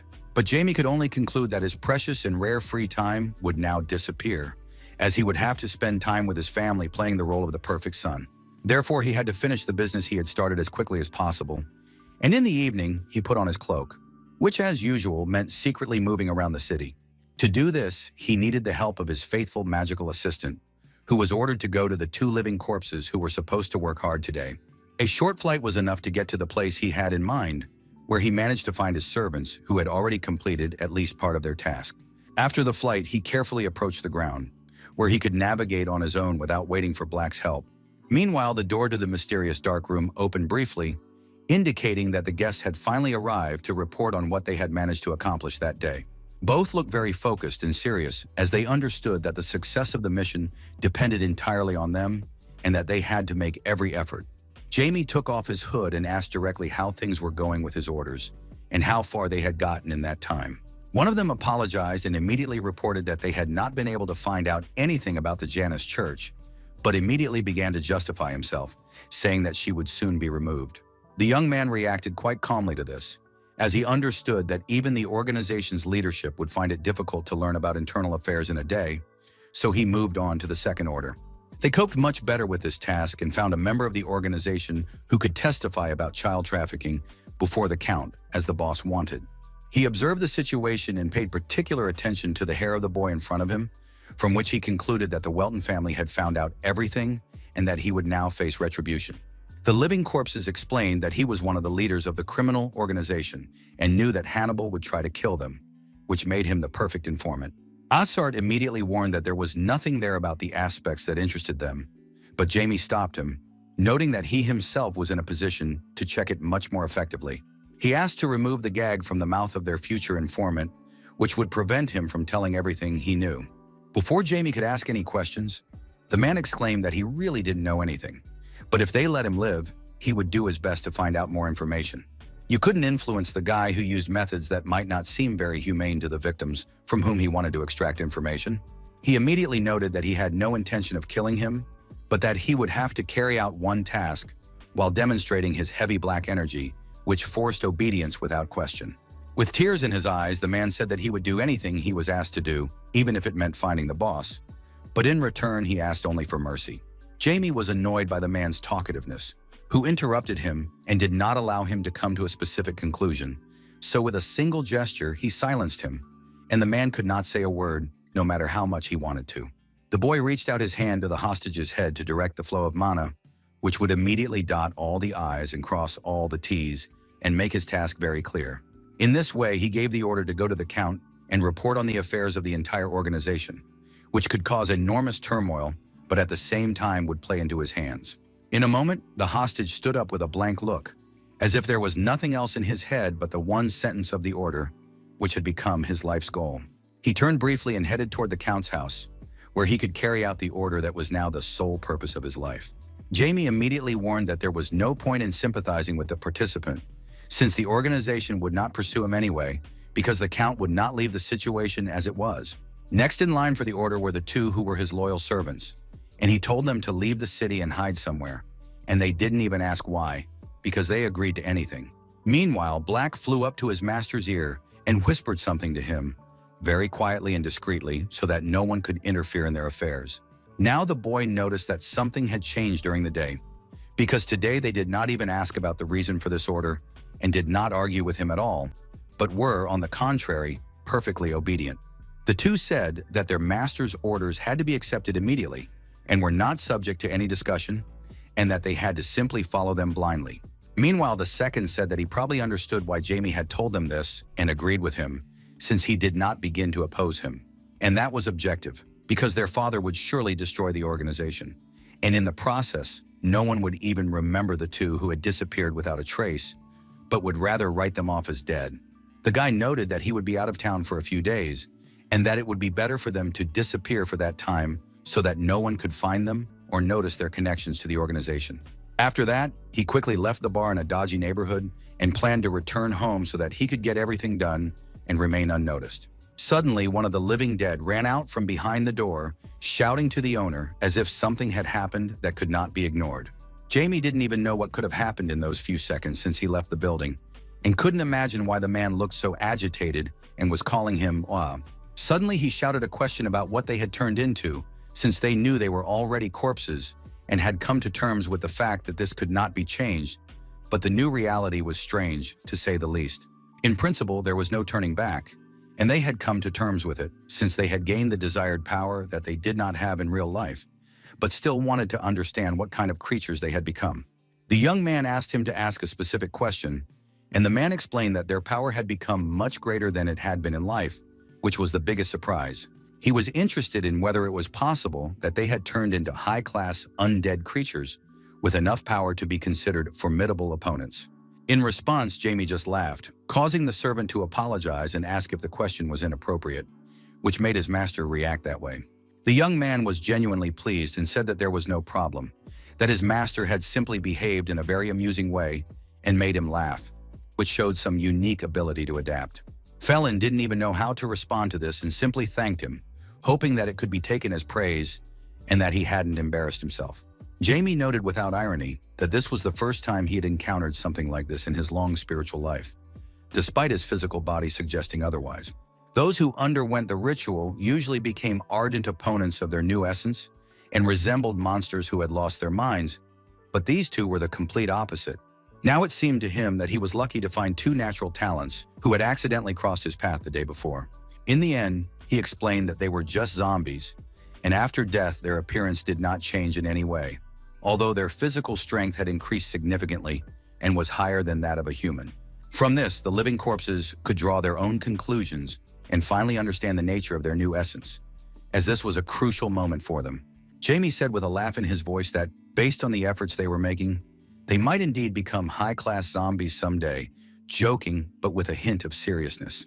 This news was incredibly comforting to both of them, as they wanted to achieve something extraordinary at least after their earthly life, if such an opportunity arose.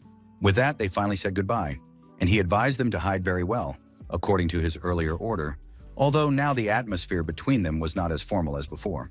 Jamie noted to himself that they were not pitiful at all, but rather interesting and reminiscent of that same boy from the past who had left his mark on his memory. But in the end, they had to return immediately, as they were already very late and needed to get home as soon as possible. That night, the Count turned everything upside down, and the leadership of the large criminal organization Rival, which had taken root in Hayes, brought charges against its internal members. The man had to postpone his trip to deal with all this and prevent the gangsters from seizing power in the city and doing such unprincipled things as child trafficking. For this reason, only 3 of them will travel to the largest trading city of Regan in the east to attend the same ball mentioned earlier. The young man concluded that they would have gotten there much faster if they had used teleportation, but compared to the past, things had improved significantly. History books clearly illustrated the events that followed his death and what actually happened, because demons occupied the land and the Demon King descended to Earth. But he himself could become the very person who would destroy the peace around him, and those foolish 12 gods, who for a long time had been unable to even unite, would feel his wrath. Compared to last time, now he could easily deal with them, even though countless living beings would die, but that would be none of his business. While he was thinking about all these events, he was distracted from reality and found himself in a whirlpool of his own plans and intentions, which did not fit his modern appearance at all. This made him feel all the mana that surrounded him and focus on his inner energy in order to feel his own harmony with magic. At the same time, his younger sister had no idea what was going on in her brother's mind and was happy that they were going on a trip together and could spend time together. In fact, he hoped that this evening would end without any additional problems or difficulties, as he wanted to avoid this while it was still possible. Along the way, they encountered a huge number of beautiful places that they wanted to look at, longer than the short opportunity on the run allowed. The city looked truly amazing and exciting, especially for young children who had not yet seen enough in their lives to become discerning about architecture. It even managed to surprise Jamie, who himself admired the views from their carriage of the new city he had never been to before. His mother concluded that it was the most developed city in their kingdom, and that it would be impossible to find another city through which as much money passed as through Regan. They said that Seldom was one of the richest cities in the kingdom only because of Regan, and now he had the opportunity to see for himself. While they were admiring the views, the whole road flew by unnoticed, and they really found themselves where they were supposed to get off. Jamie exclaimed that he wanted to see Count Simon so badly that his heart was about to jump out of his chest, playing the role of a little boy full of enthusiasm. His mother didn't need much of an excuse to start clinging to her son again with hugs and exclamations about his extraordinary nature and kindness, which made her happy once more. When she calmed down, she asked if he was so fascinated by Uncle Simon because he wanted to become a magician just like him. The boy found himself in a situation where it was difficult to say a word, so he just nodded his head and didn't even start talking about it, because it could be the beginning of new interrogations. The woman continued that the Count was simply incredible because even though he was the same age as the boy's father, he was already a 7th-class magician, which showed great skill. His magic was similar to the Red Lotus, so he was called the Red Lotus Mage, and it was said that with one of his spells, he could kill 1,000 people at once. This thesis particularly interested Jamie, so he wanted to ask more about what kind of person the Count was in general and how to approach him correctly. She did not expect her son to be so interested in this topic and was not prepared to answer so many questions, so at first it caused her some discomfort. Suddenly, his mother continued, saying that his hair was as red as blood, which created a strange atmosphere of mystery around her. In fact, the boy was not interested in whether he was a Red Lotus magician or a 7th-class magician. All this was secondary. The only thing that really mattered was the power that allowed him to take so many lives with a single blow. Jamie wanted to talk to him and understand how powerful this mage could potentially be, whether he could learn something important for himself in the future. His conversation with Marcus was somewhat useless because it was too short, and it was interesting to imagine what his dialogue with Count Simon would be like. When it was time to get out of the carriage, their mother warned them to follow her carefully and not to go anywhere else. The boy did not want to argue with her, so as not to cause additional reasons for new unnecessary conversations, so he just nodded and agreed. A dark-haired man approached them and asked if the lady in front of him was Count Welton's wife, and she confirmed the hypothesis. In that case, he promised to take them to their rooms so they could rest after their journey and prepare for the next meeting on the program. The room was incredibly luxurious, which was hard to imagine even in their not-so-poor house. But here everything was on a whole other level. Everything around was decorated with extra details and just shone with luxury that a person with average earnings couldn't even imagine. The servant explained that these were their rooms for the duration of the event, and if they had any requests, they could inform their personal valet. The woman noted that the count they were visiting was very attentive to them and had allocated the best rooms imaginable, which was very pleasing. They allocated a separate room for the boy, which was entirely at his disposal, as he was attentive enough to understand that he would not want to share a room with his parents. The mother, who was known for being overly protective of her beloved son, asked him to return to her room as soon as he had unpacked his things and settled in. Within a few minutes, the girl was surrounded by servants who helped her get ready for the upcoming meetings, which were to take place according to their plan, and who could not admire her beauty enough. She looked at herself as if she did not recognize her reflection, because after certain manipulations, which were supposed to serve as good preparation for the meeting, she began to look much better than usual. Even Jamie couldn't take his eyes off her, as she radiated femininity and fresh beauty. As if she were not the mother of 2 children, she was very pleased that her beloved son looked at her with such admiration that words could not express, because Jamie's opinion was very important to her. The woman rejoiced like a child, despite receiving hundreds of compliments from everyone else, but paying attention only to her son's words. She almost threw herself at her son, wanting to hug him in gratitude, and at the same time to note how neat and pleasant he looked. But she was forbidden to do so in order not to spoil the image. No matter how much the mother wanted to ask her assistants to let her hug her son just once, they forbade it, because the dress would be ruined even by one wrong move. As soon as they had finished talking and came to the conclusion that this was impossible, her little sister came out of the room, dressed just as beautifully for the ball. The girl really looked very cute, like a doll that had been carefully dressed by her loving mistress, and now she could only admire her and twirl around her. But she also really wanted to know her older brother's opinion, because they all seemed to revolve around him in a whirlpool of family love that sometimes seemed one-sided. Jamie noted that she looked very cute and beautiful, but asked if she was uncomfortable in this outfit, and in response suggested that they endure it together until the end of the celebration. Now it was the young gentleman's turn to put on his best outfit and begin to dazzle everyone with his incredible beauty, just as his mother and sister had done. Finally, after lengthy preparations, which were intended to serve as a good distraction before an important meeting where all the aristocrats imaginable in their kingdom would be present, they moved to the main hall. The young man looked around and remembered what ballrooms looked like in his past life, and he couldn't help but marvel at how luxurious the surroundings were, both architecturally and in terms of the attire of the people around him. He asked his mother if the count loved all this luxury that surrounded them, and she confirmed this theory and noted that he would be able to see for himself when he met him in person. Other aristocratic women began to talk to Madame Welton, reminding her how long it had been since they had seen each other, and at the same time praising her clothes and overall appearance, as she looked simply beautiful. Jamie watched all this with a hint of distrust, as he understood that they were simply trying to curry favor with his family, which had been characteristic of his past life and had not changed here. In his time, fools behaved just as insincerely and obsequiously, trying to get close to the stupid gods who had caused him so many problems. It was terribly unpleasant for him to think about it, but fortunately, his mother knew how to deal with such people and kept the necessary distance. Amidst the general chaos that reigned around them, as everyone was happy to meet again and wanted to seize every moment of their next conversation, someone suddenly shouted to get the crowd's attention. It was Rival Banner, a member of the administrative bodies of the city of Reagan, who addressed all those who had come to the county ball with greetings. Silence fell over the hall, and everyone turned their gaze to the man who had managed to calm the restless aristocrats who had gathered here for the ball. With a smile, he noted that the ball would begin soon, so everyone should take their seats, which had been determined in advance to avoid confusion. In addition, he asked everyone to be ready to welcome Count Simon and his entire family, as they would be arriving any minute and would be expecting a warm welcome from their guests. Suddenly, a man with red hair entered, immediately standing out from the crowd, which looked much calmer compared to his striking appearance.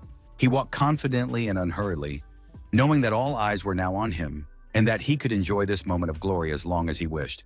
His appearance caused complete incomprehension and numbness on Jamie's face, as he immediately associated him with someone he did not expect to see here at all.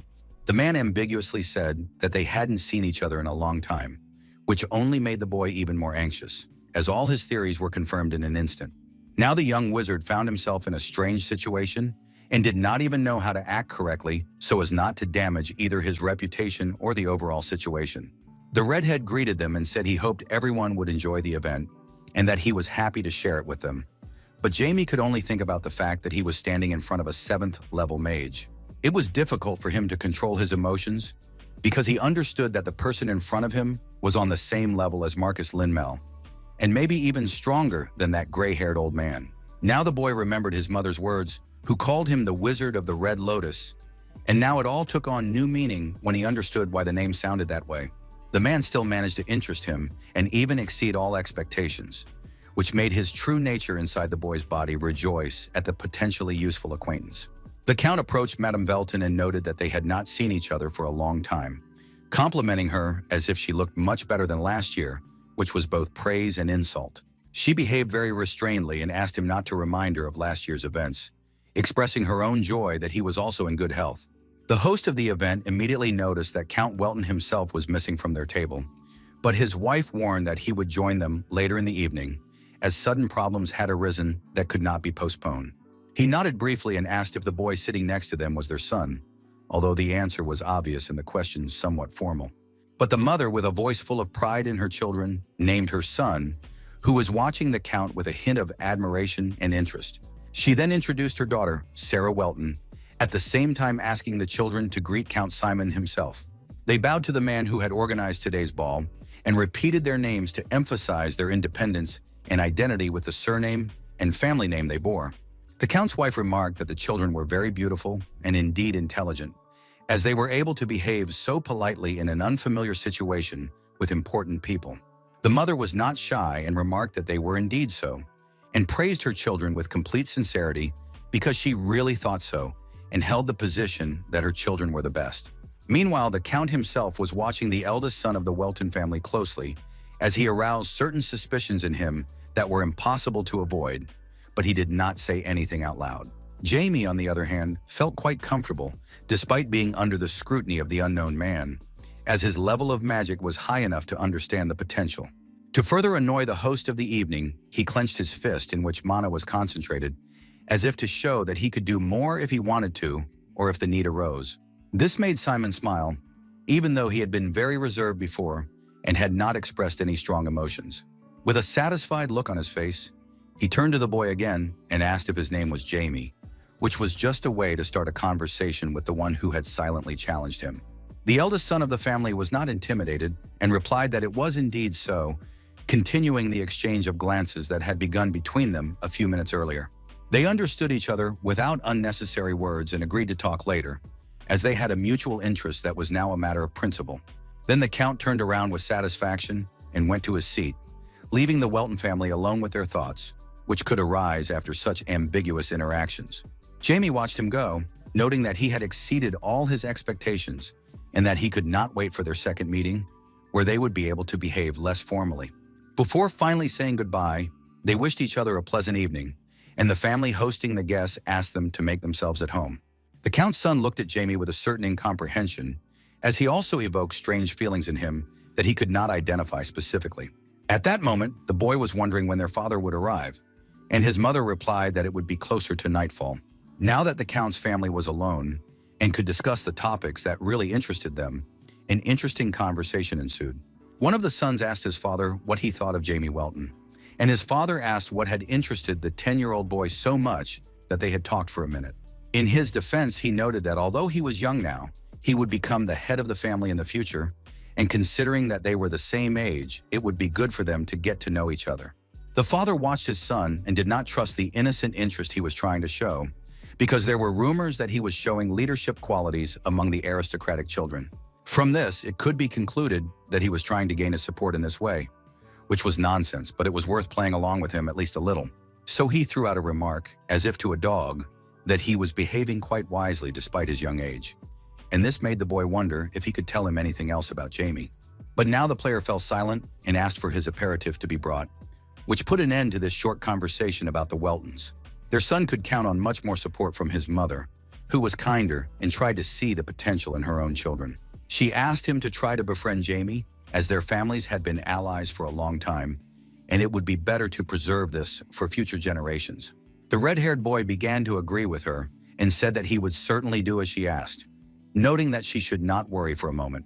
She was pleased that her son, despite his young age, was so understanding and respected the strategies that needed to be preserved in their aristocratic world.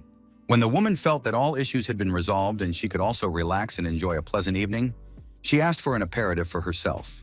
But as soon as all attention was diverted from her son and they were not watching his face, he immediately revealed his true nature and apologized to his mother in his mind for not going to fulfill her request.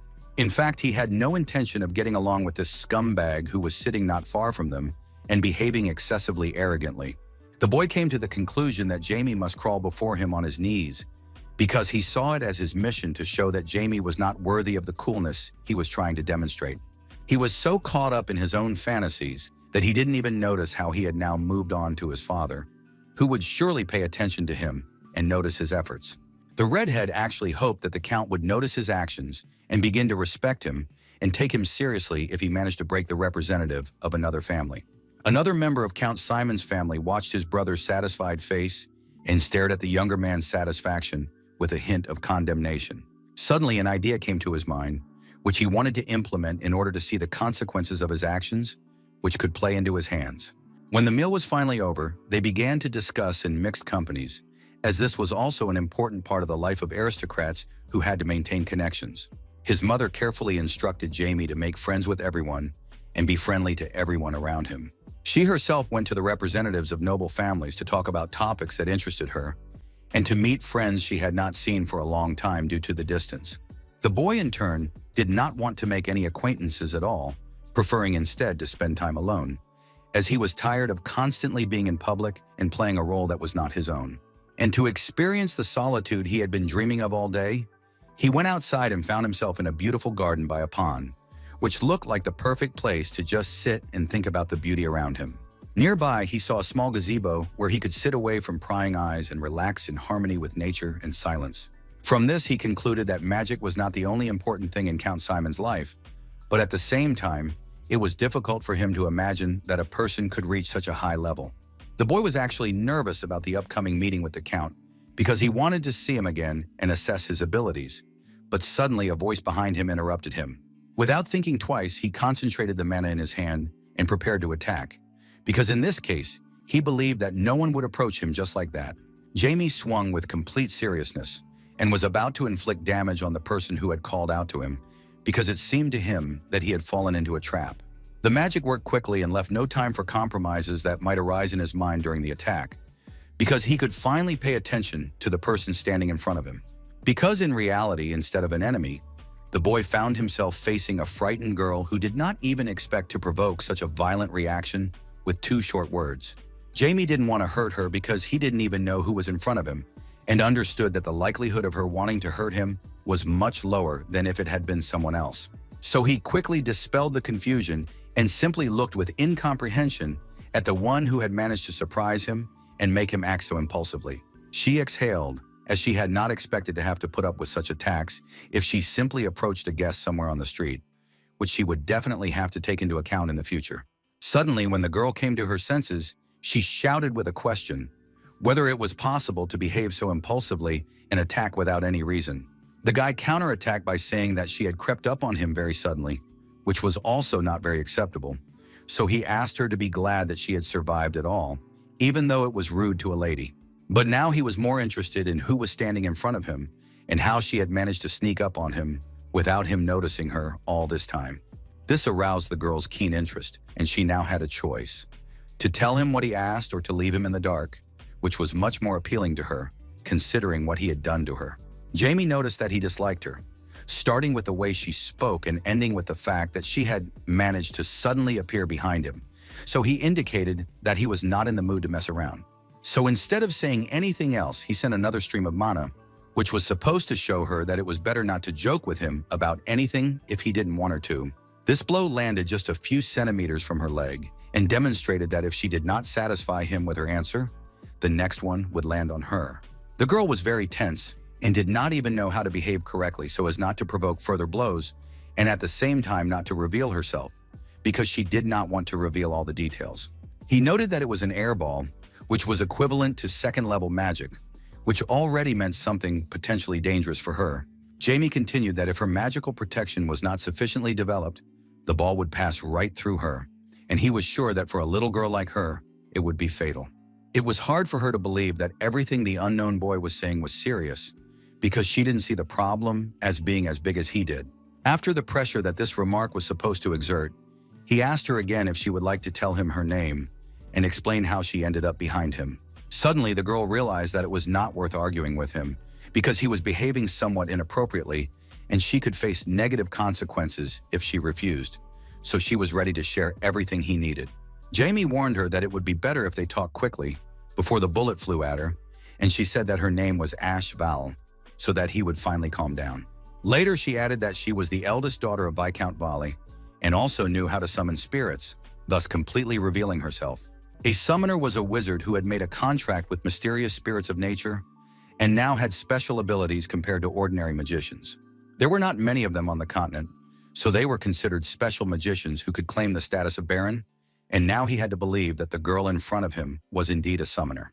With the help of the wind spirit, it was possible to sneak up silently, as Jamie realized while listening to the story.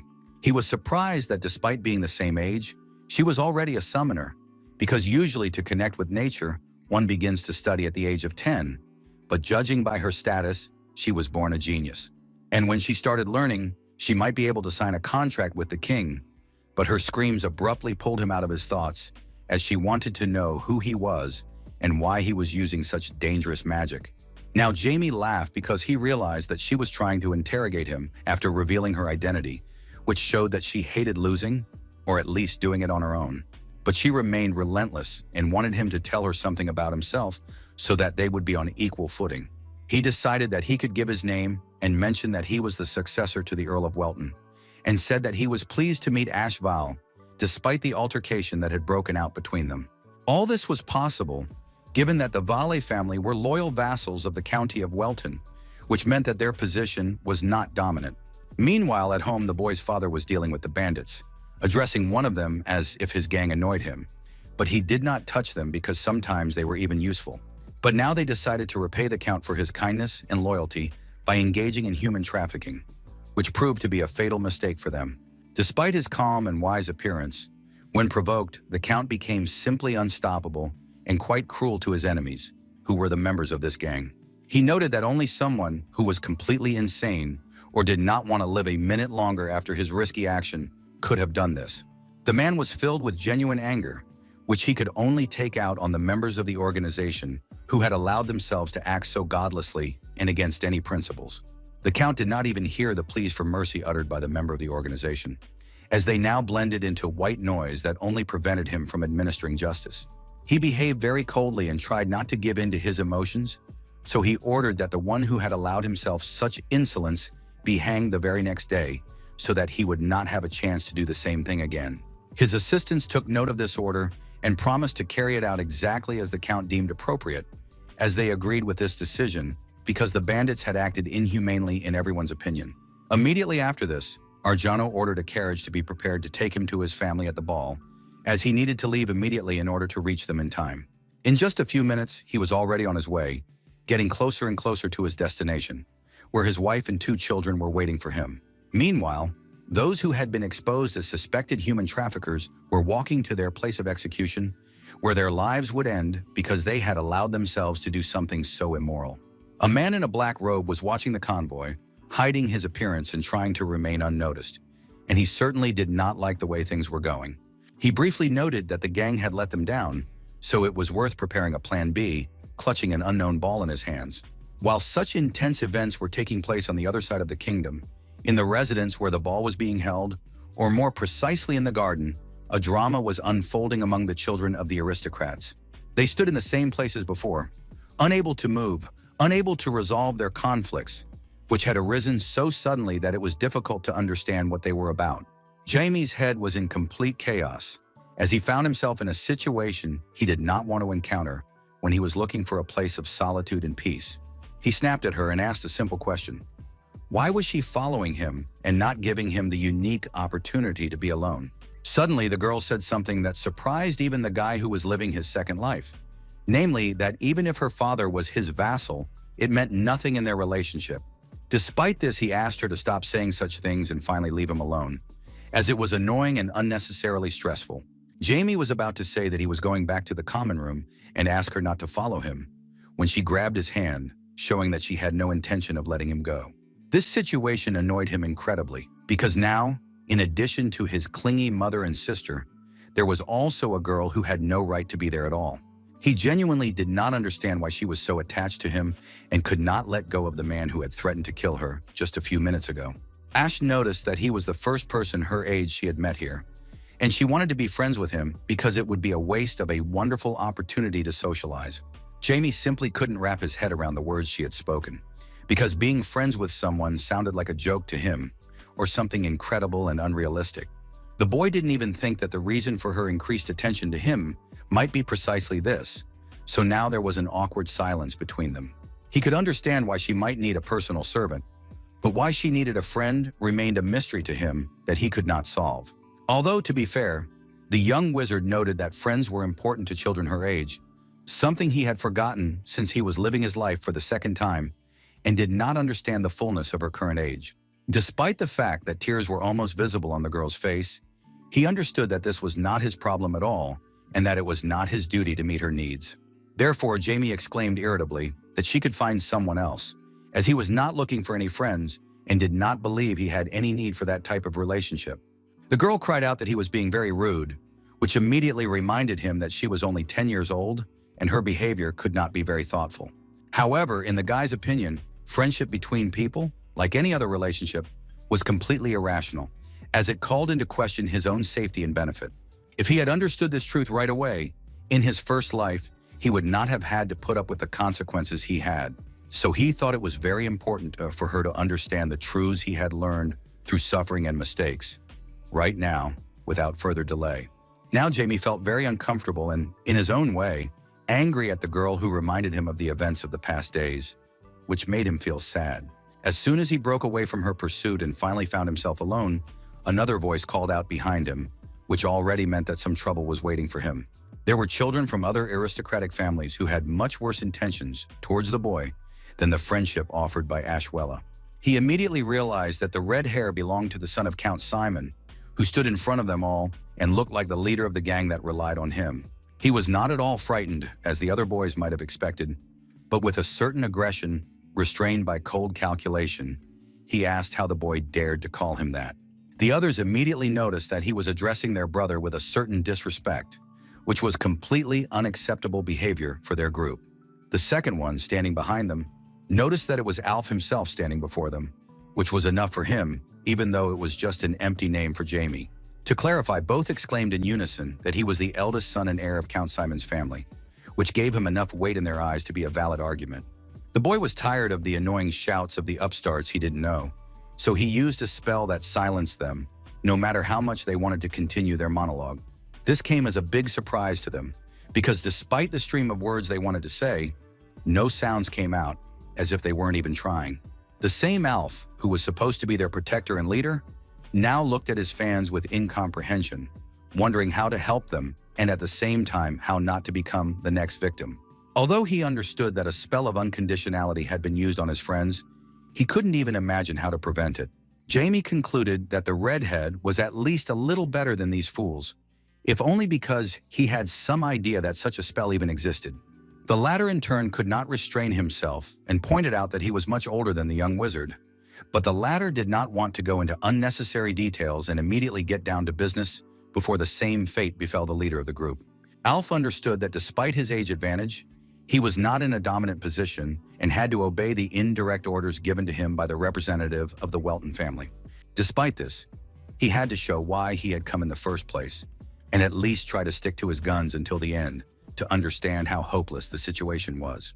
After clearing his throat a little, the young man began as if nothing had happened, saying that he had not come here to fight, but simply for a short conversation, and began immediately, noting that he was simply incredible and could use complex tasks, such as silence.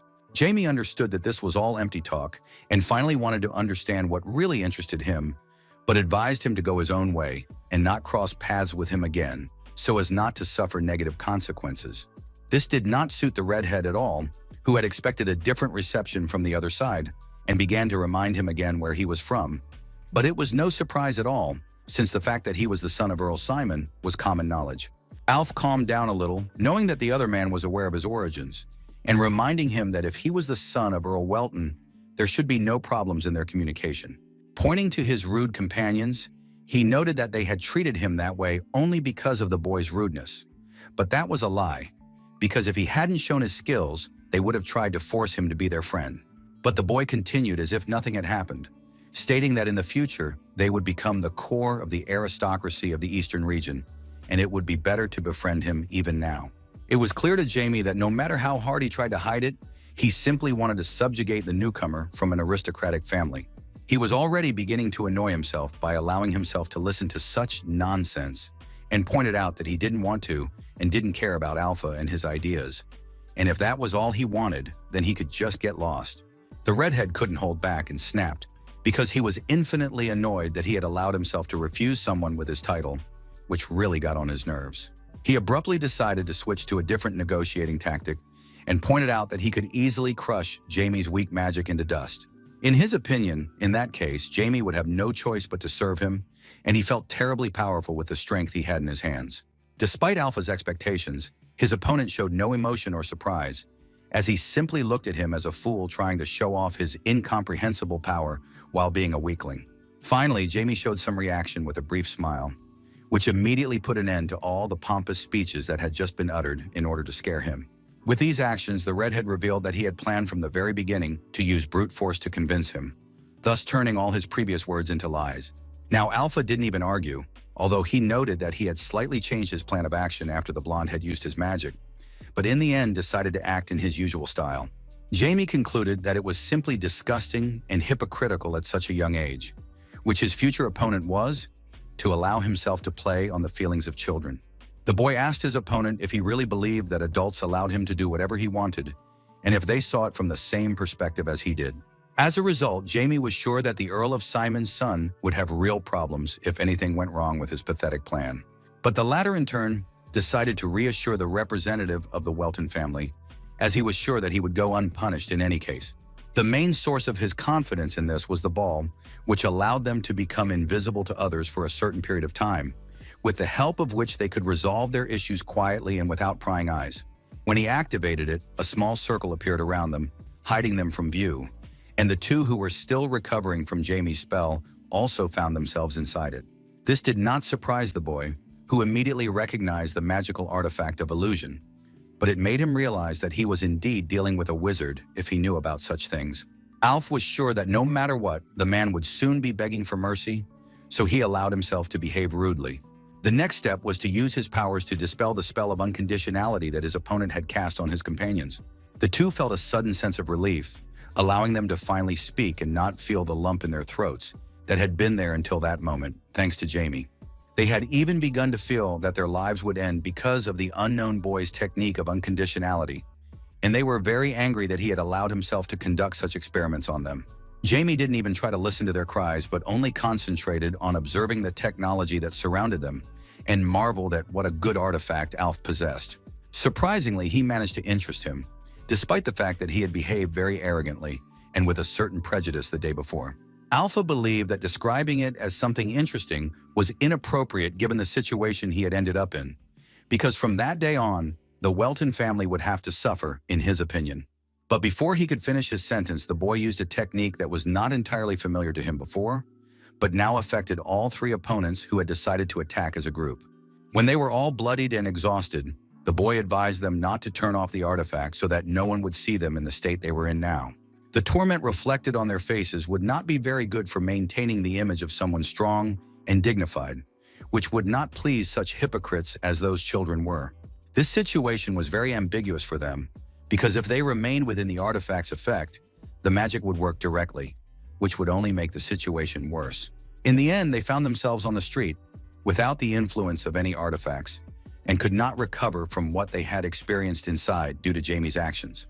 Some of them couldn't handle the stress and threw up right on the street, on the perfect lawn that matched the overall luxury around them.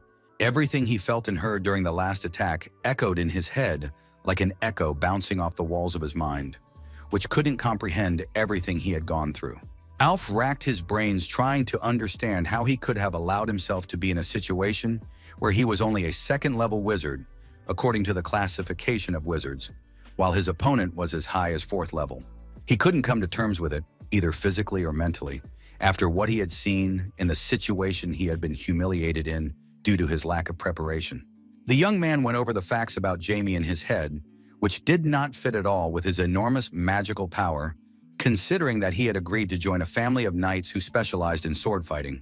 One could only assume that this was a talent that came along once in a millennium and was definitely not present in Alpha, no matter how much he wanted it to be, in order to earn his father's praise.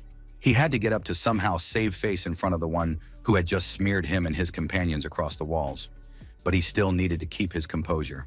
Alpha concluded that he could not forgive Jamie and that there was no chance he would let it go. He was irritated by such enormous talent and felt the urge to destroy him, to ensure that he would never again be able to use magic, let alone vanquish his enemies so vainly. After this street fight, they finally returned to the residence, where they could think about everything that had happened and draw certain conclusions that were obvious. His companions watched the actions of their red-haired leader and asked if what they were doing would really go unnoticed, since it amounted to stealing a magical item. But he was now blinded by his anger and desire for revenge, so he said that everything would be fine and ordered them to follow him without distracting him from serious matters. Suddenly, he heard his brother calling him from behind, which was definitely not part of the plan, as they had to act cautiously and avoid being seen by anyone. But now this unpleasantness had occurred. He waved his hand contentedly, knowing that his presence was ruining the plan that Alf wanted to keep secret, which was now no longer possible. He did not expect to meet Leon here at all and tried to find out what he had forgotten here, since everyone was supposed to be at the ball. Leon, in turn, tried to be ironic in this situation and wondered how his older brother could ask what he had forgotten in his own home, which was a little sad for him. The boy ironically remarked that he couldn't stand aside when someone hurt his beloved brother, and that he had to always be there for him. Now Alf noticed that he was holding a very dangerous object in his hands, and it was hard to even imagine where he had gotten it, considering its potential when used correctly.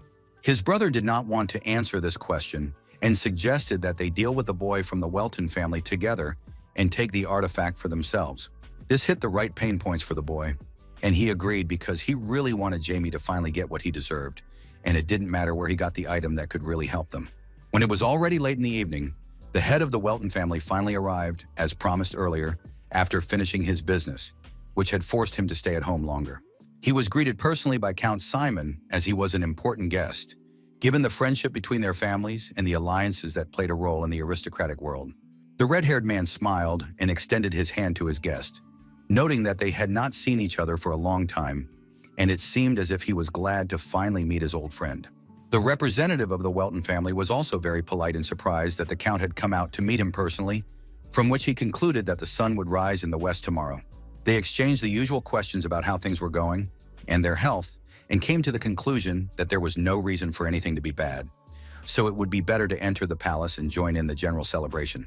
Inside, there was a very pleasant atmosphere in which one could finally relax and feel a sense of unity with other families. Later, they found themselves in a private office, which was also a library, where Arjano could ask if today's banquet had ended well, and he confirmed that everything was as usual. In addition, it occurred to him that it was worth sharing what he had seen of his guest's son, and he was pleasantly surprised by him.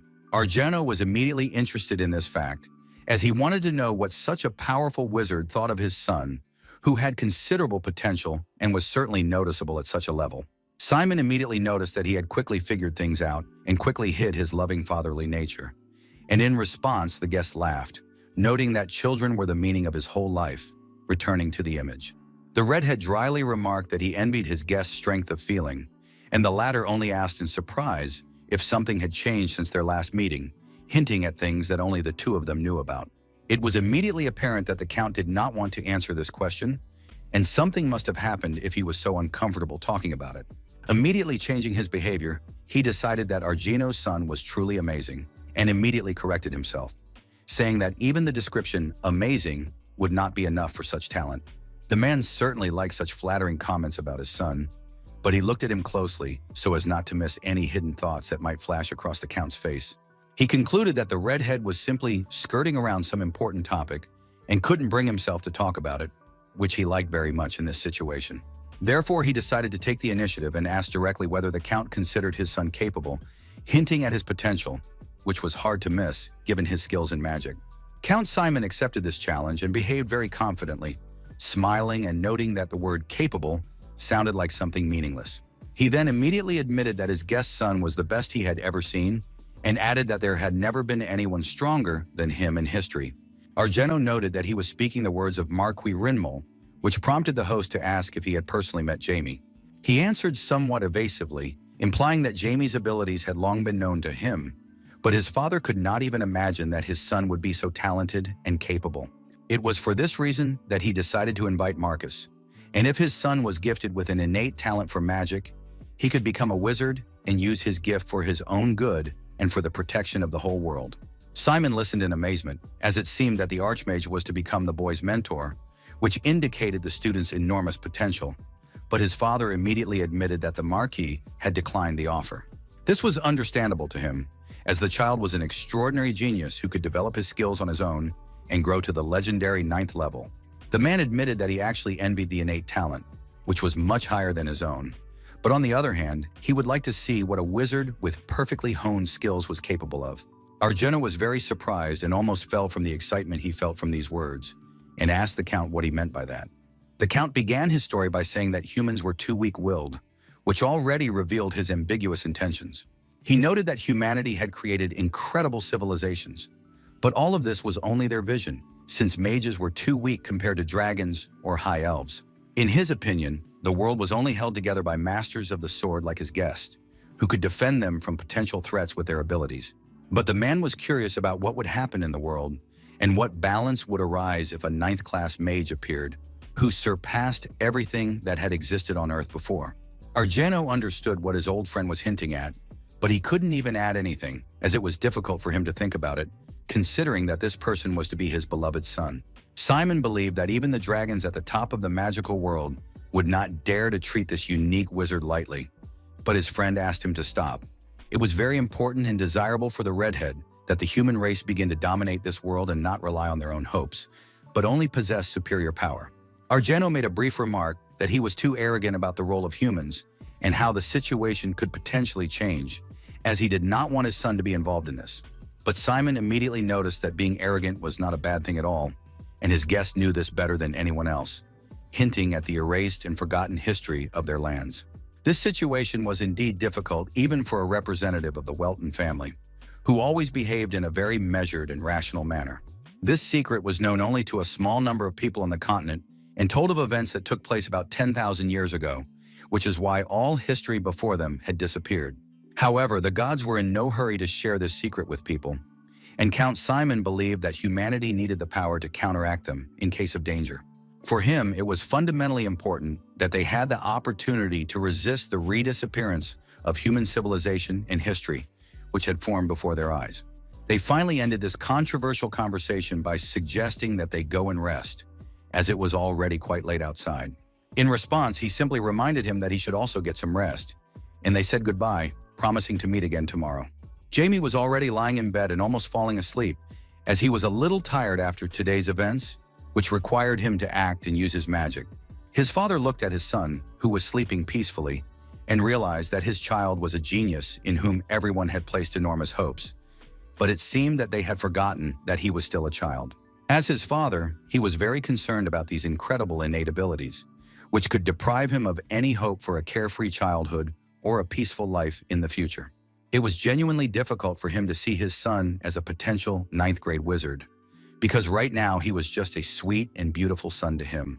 Therefore, his father promised Jamie that he would do everything in his power to resolve the situation, and all that remained for the boy was to grow up to be a good young man who would have enough responsibility to do the right thing. When the sun finally rose outside, its rays warmed the beautiful garden surrounding the residence, which boasted immense luxury and diversity. Inside, aristocratic families gathered to continue their celebrations the next day, chatting in small groups about topics important to them. Jamie, in turn, wondered why his father had been so alert last night, and although he was very curious, he could not use mind control because his current abilities limited such actions. Suddenly, he was pulled out of his thoughts by the girl he had met yesterday but had not agreed to be friends with. The boy addressed her somewhat rudely, reminding her of his words from yesterday that he had no interest in her and did not want to have any further contact. She behaved very confidently and did not give up on what she wanted, saying that if he had no interest in her, she had interest in him, so he had to listen. Before Jamie could say a word in protest, she started yelling at her sister, which surprised everyone, as no one had expected such a turn of events. The boy did not understand where her great confidence and interest in him came from, since he had repeatedly made it clear that he did not want this. He decided to run away before anything happened and said one last time that he didn't want to get close to them.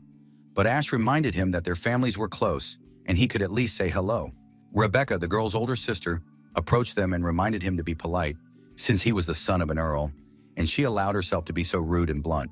Jamie looked away and was in complete shock, not even hearing the brief conversation that ensued between the sisters.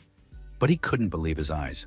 Ash thought that this reaction was caused by the fact that he had fallen in love with her older sister at first sight, which was not surprising considering how beautiful she was.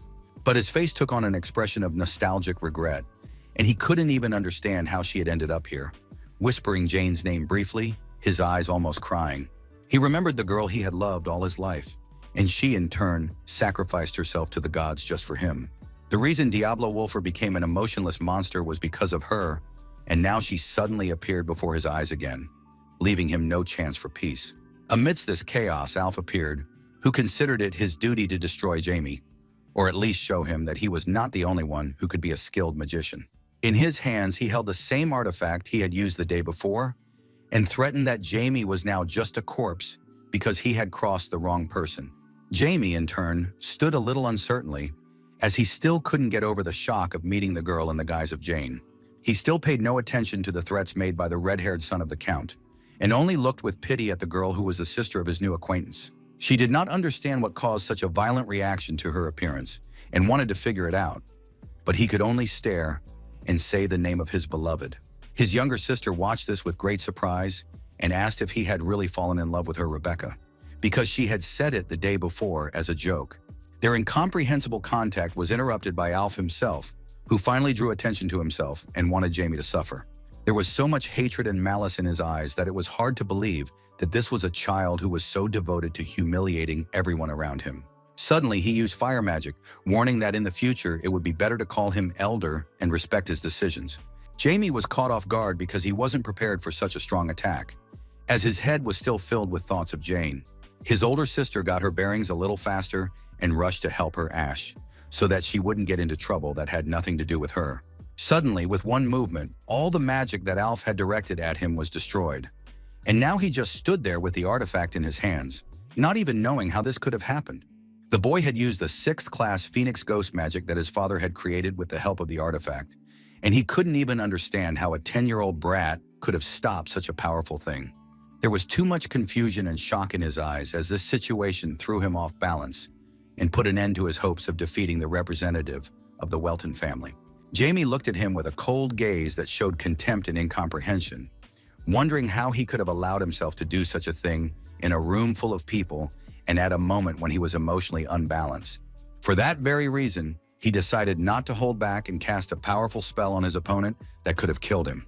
In an instant, Alpha's body was covered with ice, which grew with every passing second and made him feel the effects immediately. He couldn't even think of a way to counter such a powerful technique, because everything happened so quickly that even if he could, he wouldn't have had time to use a counterspell. Now the red-haired boy was in a real panic, because he realized that these attacks could really lead to his death, considering who he had encountered. Jamie watched this with eyes full of anger and couldn't really see anything in front of him, as he was blinded by hatred for the arrogant son of an aristocrat. Suddenly, a hand waved in front of him, removing the magic that was inside him, and it was noted that this was enough. Behind him, his father suddenly appeared, trying to calm the boy, who had just been in a state more like a trance, where only malice towards his opponent reigned. The son did not even try to resist such attacks, as he understood that the situation had indeed developed in the worst possible way, and that it was not worth provoking the adults around him even more. The Valley sisters watched with equal surprise, and the older one tried to calm Ash, who had almost fallen victim to the circumstances. Unbeknownst to himself, Jamie succumbed to his father's magic, and in addition to abruptly losing the fervor he had inside, he almost fell asleep under the influence of the technique. Argeno, in an attempt to calm his son, looked at Count Simon in front of him without comment, only glancing around in an attempt to understand what had happened. Now the father looked at his son and did not understand what to do in this case, because Jamie had really done something that was difficult to accept. At first, they both thought it was some kind of misunderstanding, because the scene took place among the general crowd at the residence and did not look like something real. But in just a few seconds, they realized that this was not a mistake, and that if they didn't stop Jamie, Alf would simply die in a few minutes. Simon noted that despite the fact that due to his very low abilities, Alf could only use half of the artifact's power, the activated phoenix would burn the ballroom to the ground, turning it into hell on earth.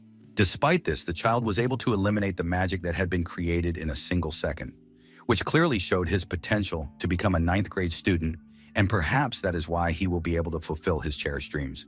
Alpha's mother ran up to them, unable to accept the situation like her husband, and reminded them that Jamie wanted to harm their son and that they couldn't just turn a blind eye to it. On the other hand, Jamie's mother arrived, looking very frightened and wanting him to tell everything as it really was and not hide anything, but he confessed that Alf had tried to attack first. She noted that the red-haired boy had started the fight himself for no real reason, but only out of his own desires, which were actually very selfish. In addition, he wanted to attack her son with an artifact, which was now broken due to Jamie's resistance. Now the woman turned to Countess Simon to verify whether everything was true, because in that case, all the blame lay with her son, and Jamie was only defending himself. The mother of the second decided to defend herself, noting that Alf had only slightly frightened Jamie, and he had already resorted to such active offensive actions. Sears looked as if it was impossible to persuade her to seek a peaceful resolution to the situation, and she was ready to tear both her son and Count Simon's mother to pieces. To finally calm his wife down, Earl Welton stepped between them, trying to resolve the situation without unnecessary conflict or scandal. Alpha's mother felt very vulnerable, as she was the only one defending him at a time when his father remained aloof, as if none of this concerned him in the slightest. She was very pleased when she saw at least the silhouette of her husband approaching their group, and from this she concluded that he had indeed come to help her. The woman had already forgotten that he was terribly heartless and remembered his role as a father who must stand up for his son and defend his honor. But very unexpectedly for her, the situation took a completely different turn, because he said that on such a beautiful day, their son had made a terrible mistake. Instead of defending his son, he began to apologize to Mrs. Welton for the harm that their son, who was the aggressor, could theoretically have caused. Sears was extremely annoyed because, for her, such situations with children were unacceptable under any circumstances. They found themselves in the center of a circle of aristocrats who were watching the situation and could not understand how to react to these events that had suddenly arisen amid the general merriment.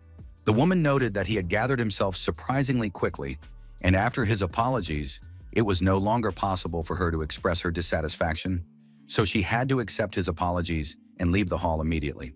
The host agreed with this and asked Count Welton to also go and rest, and he agreed, noting that this was what he had planned to do. To defuse the situation, the Count suggested that everyone call it a night and return to their rooms, apologizing for the chaos that had arisen at the ball through their fault. The guests began to disperse little by little, whispering about the events that had taken place at the meeting, and it remained unknown to everyone what had caused the conflict and how it had been resolved in the end. When their voices were no longer audible to those around them, the wife turned to Count Simon and asked how he could have acted in such a way, as it came as a real surprise to her. The woman cried with tears in her eyes that Alf was their son, and they had to take care of him in his safety and not let the situation escalate in this way. No matter how hard she tried to convey that their child had suffered because of this boy's magic, he just coldly told her to shut up and stop screaming endlessly. The man wanted to keep the whole story quiet, so he asked her to take the boy and go as far away as possible and not show herself to anyone for the time being. While the families were thinking about how to resolve the situation without damaging the strategically important relations between the clans, evening had already fallen outside. Once they were in a room where no one could disturb them, the woman continued to yell at her husband, asking how he could have treated their son in such a way, because even if he had made a mistake, his father should have taken his side. He did not even listen to what his wife was saying, but only turned to his son and asked if he wanted to get his attention in such an unusual way. When the son remained silent and refused to look up at his father so as not to give himself away, the father simply told him to confess in a more stern tone. No matter how scary it was for Alpha, he had to understand that the consequences of his actions could fundamentally change all relations with the Eastern aristocracy and the kingdom as a whole. The boy was terribly afraid to confess this, although in reality this whole adventure began only because he wanted to get attention and support from his father. He only found the courage to say that Jamie had behaved so arrogantly that he never thought things would go this far. Although it was obvious, he finally got confirmation of his theory, so he moved on to the next question. Where did his son get the Phoenix Ghost, or rather the amulet that allowed him to use the technique? Alf looked at his father with tears in his eyes, realizing that with each confession he was digging himself deeper into his father's vision, but he wasn't the only one involved. Simon looked at him with a coldness that was hard to imagine, and warned that he didn't like to repeat himself, and that it would be better if he confessed now. He said that this was the last time he would ask where the artifact came from and who gave it to him, when the boy was already on the verge of breaking down and finally saying that he got it from Leon. A few minutes later, Leon himself appeared at the door, summoned by his father to get to the bottom of the situation and find the root cause of everything that had happened. Leon immediately realized what was waiting for him and just clicked his tongue, disappointed that his older brother had used an artifact that could have changed the situation. He looked at his brother's frightened face and wondered how pathetic he was, since victory had literally been handed to him on a silver platter, and he still managed to ruin everything. But first, he had to pretend to be innocent so that his father couldn't punish him directly because of his older brother's words, who already had no credibility in the family. When asked by the man if he had given his brother Phoenix the Phantom, he briefly agreed and did not even look for any excuses. Immediately after that, Simon asked why he had given his brother such a dangerous thing, if its use could endanger a huge number of people. Leon decided to play on the fact that he was younger, and said that he thought he was just playing with the boy, and didn't want to see him lose. And as the younger brother, he couldn't remain indifferent. But suddenly his own father interrupted him, saying that he just wanted to manipulate his older brother, which definitely threw him off balance. The man continued, pointing out that he had not tried to help him at all, but only wanted to set him up and force him into the situation he was in now. The boy watched his father's emotions, who looked like a stone wall, and could not understand how he had guessed everything he had said the day before. Now Alf looked with mortal fear not only at his father, but also at his younger brother, who had also suffered from this situation, despite his initial calculations. Suddenly, the man said that, as they could have guessed earlier, he had no interest in either his younger or older son, thus dashing their hopes for mercy. Behaving so cruelly that he admitted to his own children that he had no interest in them, he immediately asked if they were interested in the reason for this situation. He did not wait for an answer, but immediately pointed out that despite his blood running in their veins, they did not possess the abilities he would have liked them to have. But even if they did have some potential in this area, it was absurd to him that they really thought he was unaware of the thoughts that crept into their young minds. To make their relationship completely clear, he said that they could do something else to gain his attention and respect. He suggested that instead of these foolish pranks, they prove that they were of the same blood as him and could be loyal and useful on his path. Now the Count said he would no longer interfere in their affairs, but now the two sons would have to deal with the consequences of their rash actions themselves. Simon warned that the two of them would have to apologize to Jamie Welton tomorrow until he forgave them and finally allowed them to stop. As soon as the door slammed shut, they realized they were in a terrible situation, as seeing Jamie again would be very risky, considering how their last meeting had ended.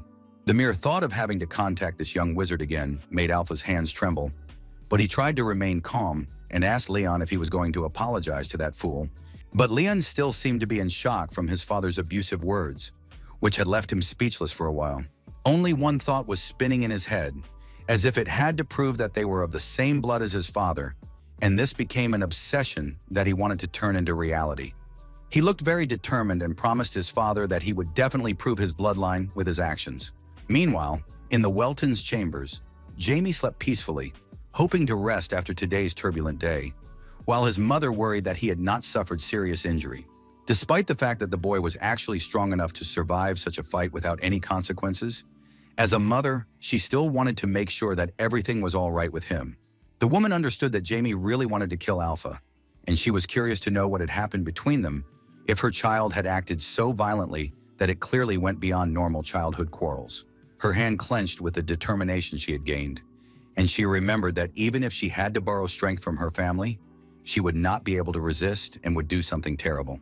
Suddenly, as these thoughts came to her mind, she noticed her son turning away, as if distancing himself from the violent nature she was nurturing inside herself at that moment.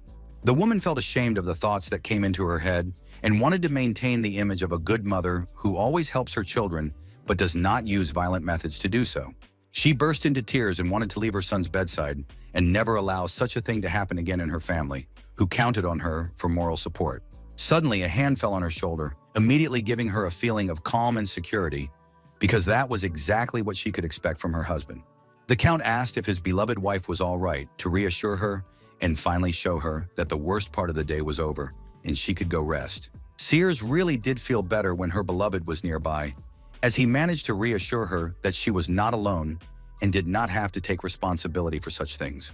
She did not want to show her weakness and asked her husband why she should be unwell, since the whole situation had nothing to do with her, so there was no reason for it. Arjano decided to clarify what actions she expected from him and promised to do whatever his beloved wife wanted, because her opinion was decisive for him. The woman laughed and reminded him that he had stopped her before, but he only explained that he thought she would be even more disappointed, so he decided to intervene and resolve the situation more easily. It was worth noting that Count Simon had already offered his sincere apologies, and she did not want to sow discord between the Western and Eastern aristocracy just because of this incident. They agreed that it was important for the boy from Simon's family to be punished severely, which was realistic, considering how frightened he was when his father arrived. After that, they decided that they should leave the room, as their son might not get any sleep if they stayed there and made noise. The boy sat quietly for a while, listening carefully to the sound so as not to appear untimely while his parents were still in the room. Finally, he heard that he was alone in the room and at the same time understood their concern, because at that moment he had completely lost control and had indeed almost killed Alpha. Jamie froze in place, thinking about all the events that had happened to him during this long, tiring day. He closed his eyes and recalled the image that had been stuck in his head for a very, very long time, considering the whole story between them. The boy remembered Jane and her rebirth in the body of his older sister's acquaintance from yesterday, Rebecca, who had no idea whose face she now wore. In fact, there was nothing surprising about this, considering that he had also been reborn tens of thousands of years ago, and her reincarnation was just as natural. But still, there was a difference between them, because the girl did not recognize him, unlike Jamie, who managed to preserve all the memories of his past life and still carried his love for her in his heart. This was usually the case when people forgot their past lives, although his case was special, but he still couldn't stop thinking about how it happened that they were reborn in the same period.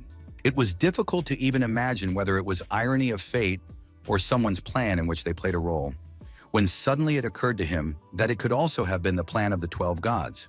He was distracted from this thought by Black, who strongly disagreed with this view of the situation, as it would be difficult to implement. Jamie immediately came to his senses, noting to himself that this could not be the case, because if they knew that he had been reborn, they would not have left it to chance. The boy tried to get away from the dark thoughts that were filling his head more and more with every passing second and distract himself by playing with Black, who was definitely not happy about such attempts. Suddenly, he gave in and remembered the image that had always been the most beloved and precious in his life. A picture appeared in his mind of his beloved Jane from his past life, lying there, dying and suffering from the great injustice that had befallen her because of love. It was difficult for the young man to control himself and look at it with less drama, which arose at the mere mention of her. He decided that first he had to meet her again and then draw some conclusions that would help him get to the bottom of the matter. Meanwhile, the mysterious man in a cloak and with a bird in his hands proclaimed to himself that the magical union was now undergoing profound changes that were affecting its very foundations. He placed the bird on the boards and it clung tightly so as not to lose its balance, while he watched it with a smile and thought about something of his own. The mysterious man was referring to the eldest son of Count Welton, Jamie, who was only 9 years old, but whose level was already above the 4th grade, which showed that he was a magical genius. Suddenly lost in thought for a second, he released all the birds and ordered them to fly as far away as possible. When it finally dawned outside and it was possible to move freely, Jamie went to the garden, where a beautiful stream flowed, where he could think surrounded by untouched nature. The boy tried to enjoy every breath of fresh air, which seemed to saturate his mind from within and allowed him to look at things more objectively. His magical pet was also delighted with the picture he saw around him and decided to share it with his owner. He, in turn, did not even suspect that Black knew what freshness was and could feel and distinguish it, which was quite an unexpected but pleasant discovery.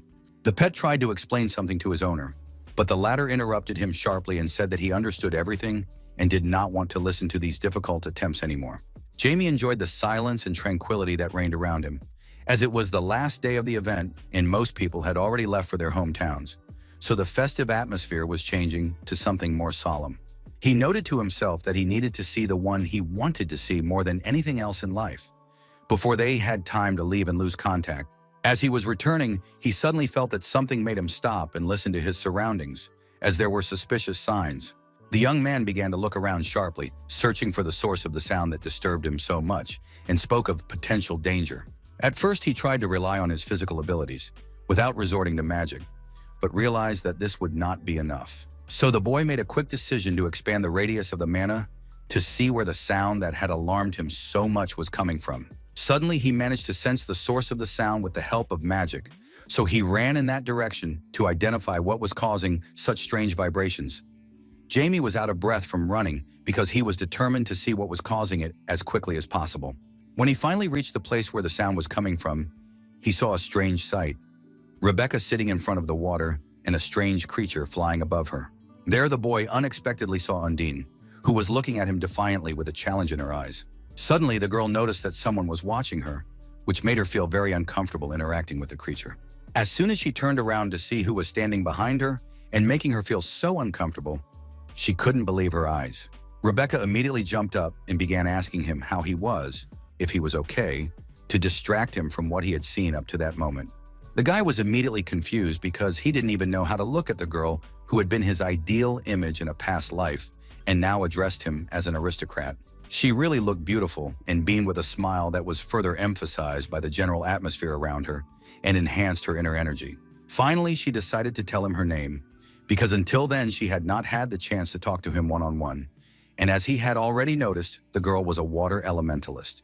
The boy was surprised because all these familiar images that remained from his past life were embodied in her again.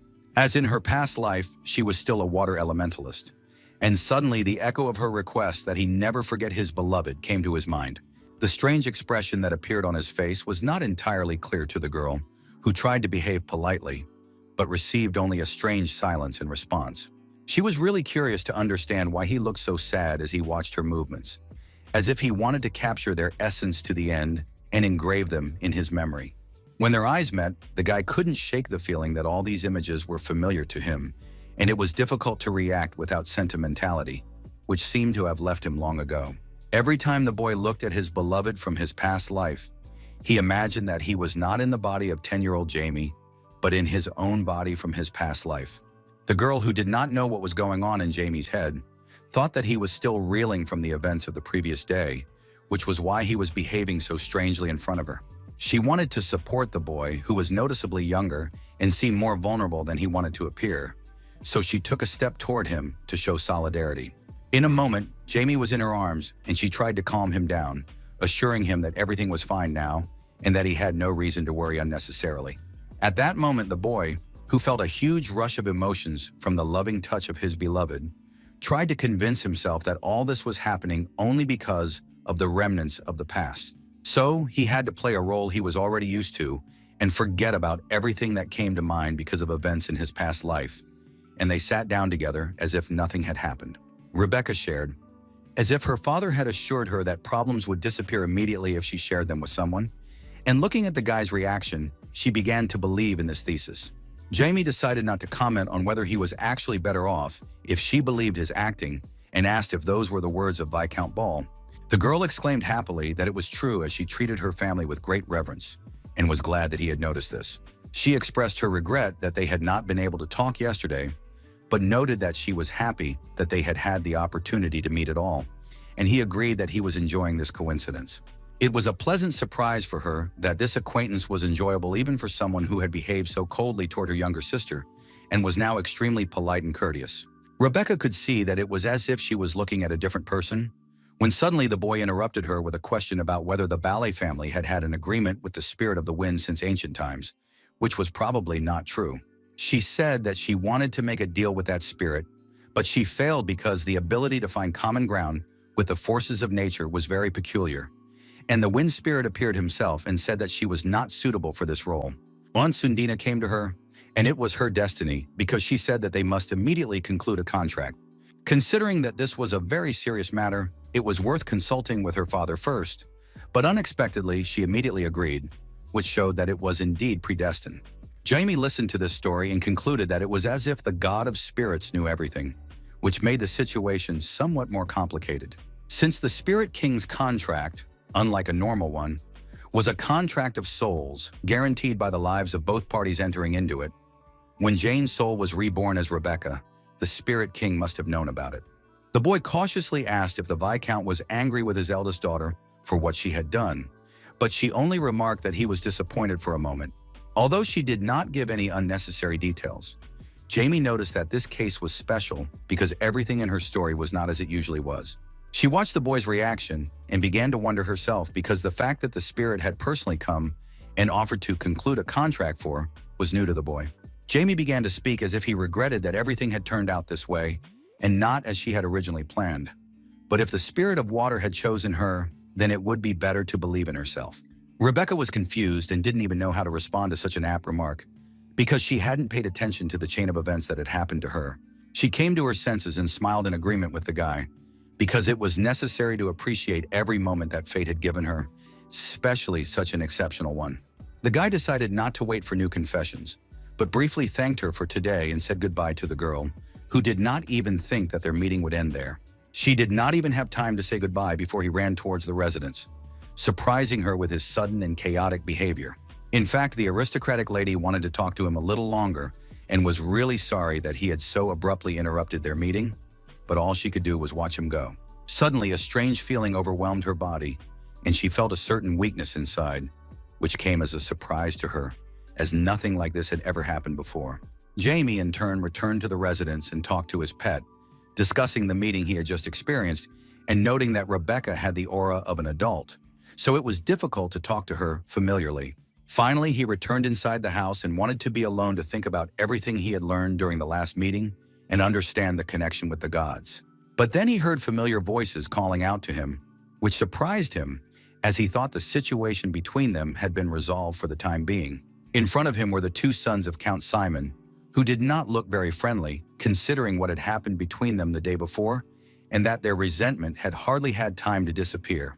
The young man immediately tensed up and wanted to understand what they would throw at him this time, since he no longer had any confidence in their sanity, and they could not get to the point of why they had stopped him.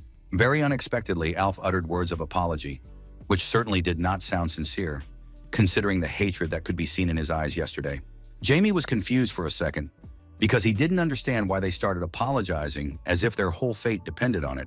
But he quickly came to his senses and realized that the Count had ordered them to apologize to him, which was why they were here now, and not of their own free will, which certainly did not correspond to reality. One of them blushed and didn't want to admit it, but he understood that he was in a situation where he would lose either way, so he decided to just keep quiet. Now the boy turned to the second, previously unknown red-haired boy, and asked who he was, as he did not understand his presence. When Alpha said he was his younger brother, Jamie just asked why he was here at all, whether he had brought him along because he was afraid to apologize himself. But Leon simplified the situation by explaining that he had given his brother the artifact himself. This caused a different reaction on his face, as he got the impression that they were trying to deceive him, which was entirely possible, given the moral standards of this family. And in order to do the right thing and not miss any conspiracies behind his back, he turned to the younger brother of his former enemy and asked his name. Leon gave his name very cautiously and looked completely unfriendly, despite the fact that inside him there was an even greater volcano of malice than in his older brother. Jamie wasted no time and decided to test him for magical abilities, as this was one of the key factors in their case. From this, he concluded that the boy had considerable abilities, and that Alf was nowhere near as good as his younger brother.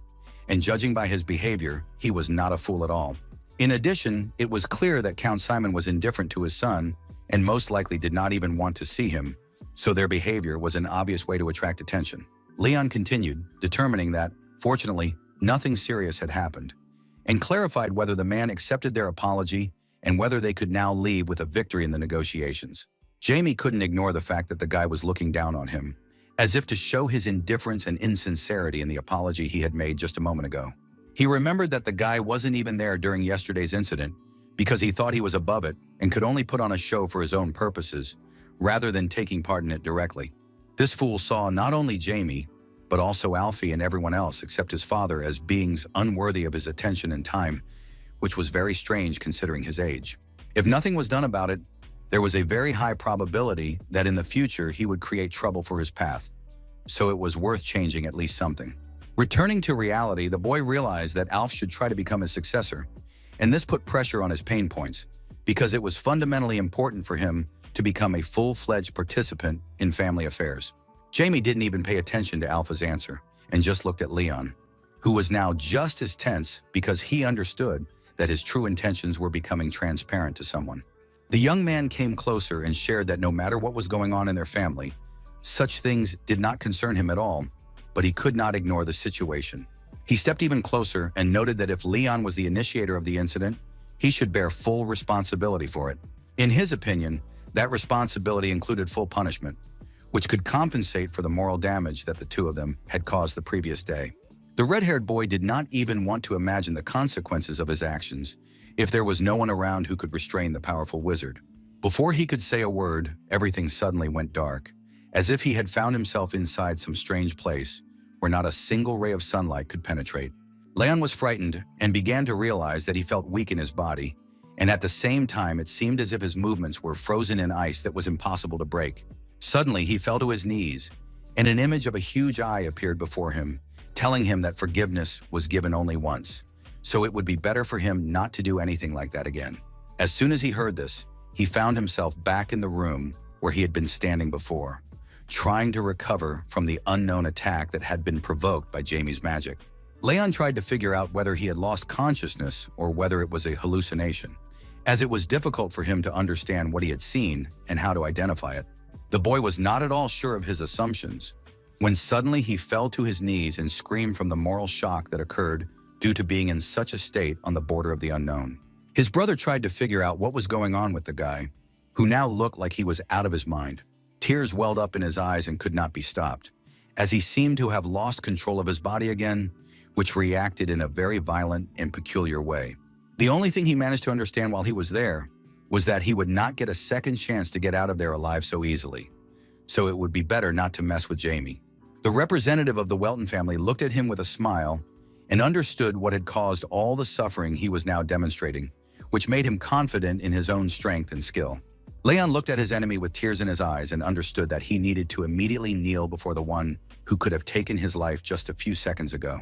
Completely exhausted, he barely whispered words of forgiveness, which were forced and motivated by the inner fear that had settled in his soul before Jamie's technique. Finally, the moment came to return home, and all the aristocrats who had gathered for the traditional ball had the opportunity to say goodbye before leaving, while their carriages waited for them. Jamie was very happy to have the opportunity to return to a place where his days were somewhat calmer, and he did not have to waste time on upstarts like the red-haired brothers. He noted to himself that as soon as they left their home, his problems began, so it would have been better to just stay at home and get extra kisses from his mother, which were already more pleasant than the incidents that befell him here. But the boy immediately corrected himself, remembering how difficult it was for him to play the role of the perfect son and endure the family affection that was so common in their circle. While Jamie was thinking about all this, he didn't notice Count Simon approaching him, who noticed that he seemed to be in a bad mood. He had already forgotten how much he had wanted to meet them because of all the events that had taken place over the last few days and had distracted him from his original goal at this ball. The young man immediately changed his anger to mercy and remarked that, on the contrary, He was very happy at the mere thought that he could finally relax at home from all these problems. The Count sincerely remarked that he was very sorry that they had not been able to talk longer during the time the young man had been staying at his house. Jamie also sincerely shared that he really wanted to, but unfortunately it didn't work out, which was unfortunate for both of them. Simon suggested that he could stay a little longer if he wanted to, but the young man refused, as he was very tired and wanted to finally rest in his own home. In fact, the reason was already obvious and did not need to be stated again, as it concerned the Count's family, who had been involved in all the recent events to the maximum extent. The man sighed and said that now everything was clear to him, and he no longer insisted that Jamie stay a little longer. He added that the magical community had begun to take notice of the boy, so it would be worth paying attention to this fact when making certain decisions. Simon concluded that the boy could easily determine his real value in the eyes of those around him, which was gratifying, considering how much excitement he caused in the redhead. Jamie agreed with this without objection, as he himself wanted people around him to understand his true value and not have to pretend to be small and defenseless. He added that he had punished the boy, whose name seemed to be Leon, and his father said he had guessed as much, since the boy had been acting crazy since yesterday. It was difficult for him to understand the man's reaction, considering that all this concerned his own son, and he did not express any dissatisfaction about it. Simon, in turn, believed that his son had simply gotten what he deserved and that he had no reason to be angry with him for it. Now it was perfectly clear to Jamie why the two had behaved so inappropriately. If their own father treated them with such indifference, even in front of other people. The boy noticed that Leon had a talent for magic, and if he practiced with him, he would ideally master the technique, which he said sincerely and with the aim of giving advice. The Count coldly replied that he was aware of his son's abilities, but he did not consider them noteworthy, so he deliberately did not pursue developing his talent. Jamie explained that in order to become even a mediocre magician, it would be better to study first, and if he trained hard, he could even reach his father's level, hinting that many talents remain unfulfilled simply because they are not developed. Suddenly, behind that polite facade, he exclaimed that it was all the Count's fault because he ignored them, saying that they lacked any talent. The boy continued to explain that although Alf was ordinary, Leon had hidden potential, and the man asked him if he really thought that with his level, he couldn't recognize talent. He was curious how, with his 8th level, he had failed to recognize his son's abilities, while this child in front of him was so confident that he had great potential. He even had a feeling that he was looking at a great magician, but it was hard to believe, given the physical age of the body. Jamie noted that with his son's help, the Count could overcome the difficulties he himself was struggling with, thus revealing what Simon had never said aloud. The man was impressed by the profound analysis he heard from the boy when he was told that their carriage was waiting and it was time to hit the road. As he was leaving, he mentioned that a little girl had said similar words to him, so he wished him to gradually move in the right direction, thus saying goodbye to the Count. The boy ran to the carriage, showing his nature as a child who possessed such wisdom and skills that he made an adult think about his actions. Count Simon watched him go and did not even know how to properly comment on everything he had heard in the last few minutes of their dream conversation. In order not to feel so bad about having his sore spots pressed, he closed his eyes and decided to ignore everything Jamie had said to him. When he returned home, he said that he was really sorry that the situation had turned out this way, but at the same time, he had no intention of changing anything. When they finally returned home, the young man had more important things to do, considering that a lot had happened in his homeland during his absence. Dressed in his classic black cloak, which hid his face, and taking his magical pet with him, they went to the nearest forest. There he had to resolve the matters that had been left unfinished before their sudden departure for Count Simon's house for the ball, as the young man had not been able to complete them the day before. Therefore, Jamie returned to his role as the Lord of the Living Dead and ordered them to quickly appear before him and not hide somewhere in the bushes. Finally, they obeyed the order and appeared where they were asked to, considering that their master had told them to wait a few days in a quiet town before disappearing. In their defense for taking so long to get to the meeting place, one of them noted that it was all because Azart was too careless, so they had to spend extra time. For the young man, these were trifles, and he was most interested in what they had managed to find out during the few days of his absence, as this information was very valuable to him in his future plans. So one of them began, noting that the Janus Church in Hayes had already managed to spread its influence throughout the city, which showed how quickly they were acting. They provided food and shelter to people in need, which earned them the love of the common people, and more recently, they had started running a children's shelter. Jamie listened carefully and wanted to put everything in the right chronological order, so he asked when it all began. The servant explained that it was approximately after the collapse of Rival. 2 months ago, Count Welton completely destroyed the criminal gang, and since then, the Church of Janus has been actively preaching its religion, while helping the poor and spreading God's will. At first, this was strange and incomprehensible to ordinary residents, as they did not perceive such selfless help from unknown people as something safe. But over time, they embraced this philosophy and thus became deeply religious and righteous people, and the position of the Janus religion in Hayes improved significantly. Now, the church has become one of the most beloved and respected religions in the Hayes area. Jamie listened to all this and could not believe his ears, because he did not like the situation that had developed in such a short time, as it did not seem like a happy coincidence. It annoyed him that the fool who had caused so much damage in his past life was now interfering in the affairs of the lands where he now lived.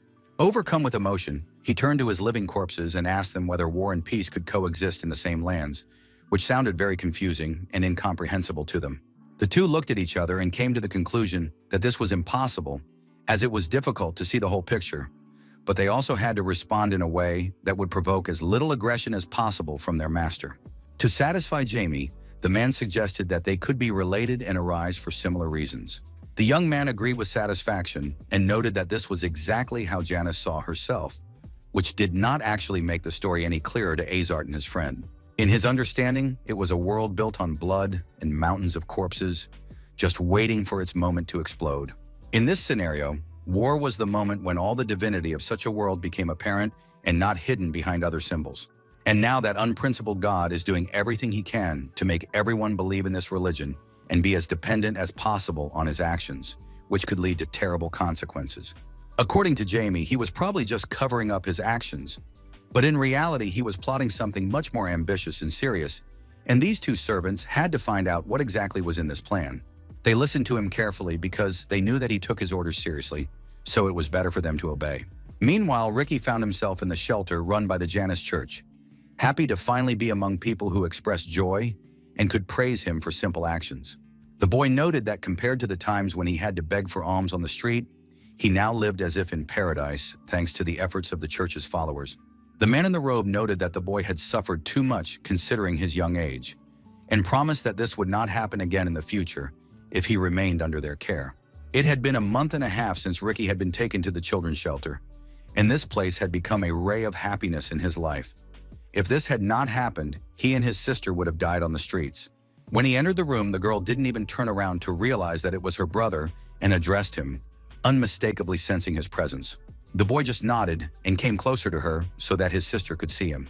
His sister Anna was blind, and when their parents found out about this disability, they threw them both out and ran away. In order to protect his sister, he had to take on the worst jobs, and he had no choice, because that was the only way they could survive. Life on the streets was not easy, and the adults around them were completely indifferent and inactive. In such a situation, they could not expect help from anyone, so life was simply terrifying. But for the first time in their lives, someone reached out to them, not to take, but to give, and to help the two who had faced injustice too early. They had to interpret for themselves that it was the hand of God himself, and on that day, they and Anna took possession of a new life that was fundamentally different from their past foundations. It was the happiness and miracle that God had sent them that made the boy believe that now he himself would become a disciple of God and would tell the whole world about his good deeds. There were quite a few of them living in the shelter, and each of them had already faced great problems and difficulties in life. So every piece of good news and every moment of unity was like honey to their souls. Rumors began to spread that a boy named Shanu had been chosen by God himself, and that the following week he was to go to the main temple to become a priest. Ricky listened with excitement and even a slight envy inside, as he also wanted to receive such news one day. Meanwhile, Jamie was about to return home after his nighttime wanderings, which had given him a lot of new information to think about. The boy turned to black, noting that they were almost there, and it would be better to start descending slowly. Suddenly, his gaze fell on someone strange below, and this made him change his plans a little to check what had happened there before returning home. A man was lying on the ground with a sword next to him, showing no signs of consciousness, so it was worth checking what had caused such a strange scene. Jamie landed carefully, using the abilities of his magical pet, and took a closer look at the person who was now lying unconscious next to him. He needed to understand what kind of energy was emanating from the stranger and why it interested him so much. He realized that it was not a good divine power, which could mean that the abbot was lying in front of him, and that would be quite strange, given all the circumstances. But the next moment, he took a closer look and decided that it was most likely a high-ranking clergyman, namely a holy knight, which still did not explain enough. Jamie still did not understand why the holy knight was lying on the street in the middle of the night, and there was no one around who could be directly involved in this. It seemed to him that if he just walked away now, this situation would catch up with him in the future and create unnecessary problems. So theoretically, it seemed that it would be better to just kill him. He moved closer and placed one foot on the head of the man, who still did not move, despite direct contact with him. Suddenly, he grabbed the young man's leg, which surprised him and made him focus sharply, as he thought the knight was unconscious and would not resist. Jamie tried to come to his senses and not show his shock so as not to put himself in a losing position, but it was difficult to do. The man looked at him with crazy eyes and held his leg tightly, whispering only one short name, Ed, the whole time. The boy tried to figure out a little more to understand the context in which it sounded and what the man wanted to convey to him with it, but he couldn't. The Holy Knight repeated it over and over again and refused to answer the question of who Ed was and how to understand this address without reason. No matter how much Jamie asked him to explain, he just repeated it over and over and didn't deviate from his script, as if he were programmed to act that way. He didn't understand what to do and began to get seriously annoyed that he couldn't find common ground with what seemed to be an interesting element for research. The boy had no idea what it was, so he decided to leave it alone and wished that it would simply die of hunger and solitude, because he no longer wanted to deal with it. In the morning, when the sun came out from behind the clouds and he could return to his usual routine at home without any excursions, everything repeated itself in a circle. But something still managed to surprise him and make him look at the situation with narrowed eyes and incomprehension as to how it had happened in his reality. Ironically, the same man he had met the night before was sitting in front of him, chewing bread with gusto, which was completely incomprehensible, given the context in which he had first seen him. He admitted that if it weren't for the Count's mercy, he would have died on the street from cold or hunger, which would have eventually gotten him, but now, by a lucky coincidence, he was sitting at the table of aristocrats. The boy's father only modestly remarked that one should not forget the soldiers who had helped bring the man here, and showed that he needed help. The latter, in turn, asked if they were not people who served the Count, and considering that this was the case, in the end, it was all thanks to his efforts, for which he was sincerely grateful. Walton asked if holy knights often died of hunger on the streets, and the knight replied that it was rare. But they were all human beings too, although if they reached a high level, they could survive longer than ordinary people. Argento asked if he was a member of the Church of Pyro, and the knight agreed, noting that he chose the goddess of mercy and punishment as his guide. The father of the family said that at first they were very surprised to see a man in such a position, and his wife supported him in this. Sears asked if the Holy Knight was perhaps acquainted with Bishop Saffer, who was known for his kindness and loyalty to guests. He immediately asked if she was from Uton, but she only briefly noted that she came from the Bell family. This surprised the blond man, as he had not expected to meet someone of such noble birth at this table. He stood up abruptly and bowed to express his respect for the woman who came from such a distinguished family, which was of great importance to his church in Pyro. The knight quickly realized that he had met a noble person and bowed even lower, noting that he knew that the Pyro church was located on the Bell family's land, although this was not a compelling reason for such a bow. Jamie watched all this with great incomprehension, believing that these were insufficient reasons to bow his head, because holy knights did so only before their religion. To understand everything in detail, he had no choice but to ask his father, playing the part of a little boy who understands nothing about adult matters. So Jamie put on an innocent look and asked why this man had greeted his mother so suddenly, even though inside he felt sick and thought it would be better to die than to pretend he was 9 years old. His father said that he would explain it to him a little later when the opportunity arose, because they were talking now and it would be simply rude. This made the boy a little disappointed, because he had tried so hard to be nice and pleasant, and it still didn't work, so he had wasted his efforts. Here he came to another conclusion. If the connection between the Bell family and the Pyro Church was so close, then he had an additional problem that he would rather not have, because that goddess would also become his target for murder, which somewhat complicated matters. Then Count Welton found himself alone with the knight and wanted to find out how he had ended up in these parts, because if he was from the Church of Pyro, then he had no reason to come to the east. This led to only one inevitable conclusion, namely that representatives of the church wanted to expand their influence even further, including his territories. But he immediately said that he had no such intentions and was only here because he was chasing someone and had to follow his path. Arjuna rightly asked the young man to tell him more about who he was chasing and what it meant, and he explained that it was a person who had crossed boundaries with his experiments, which people should never conduct. It was about the creation of chimeras, and this immediately made the Count even more interested in the subject, as the fact that the creator of the chimeras was in haze was very unpleasant for him. The knight seemed reluctant to talk about it and apologized, saying that this information was a secret of the church. At first, the man tried to refuse as he was not authorized to disclose information to outsiders, but in response to the promise to fulfill his request, he said he would tell him, and Arjuna concluded that he was offering cooperation. The blond man decided not to argue and to take this step, as the master swordsman could provide him with invaluable assistance that would influence events. The Count only repeated to himself that it was about the creator of chimeras, and that was significant and serious enough to affect the balance of the entire region under his control. Chimeras were artificially created living creatures that combined the strongest aspects of several others, but the creators of chimeras were considered sinners because the material for their core was human beings. Perhaps there were those who did not use humans, but Arjuna had not yet met any such people. Therefore, he explained that he was unable to help his side either materially or spiritually, but at the same time, he could not remain on the sidelines as his wife's family was closely connected to the Church of Pyro. This confession strengthened the hope in the knight's soul, who decided that he had managed to convince such an influential aristocrat to take his side. A moment later, the master swordsman confirmed this theory and noted that he would simply have to help, as he found himself in a position where it was impossible to refuse.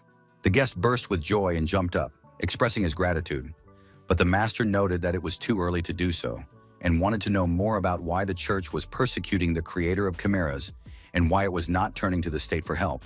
He began to explain that if the state found out about this, they would certainly help, but additional difficulties would arise that they would like to avoid as much as possible.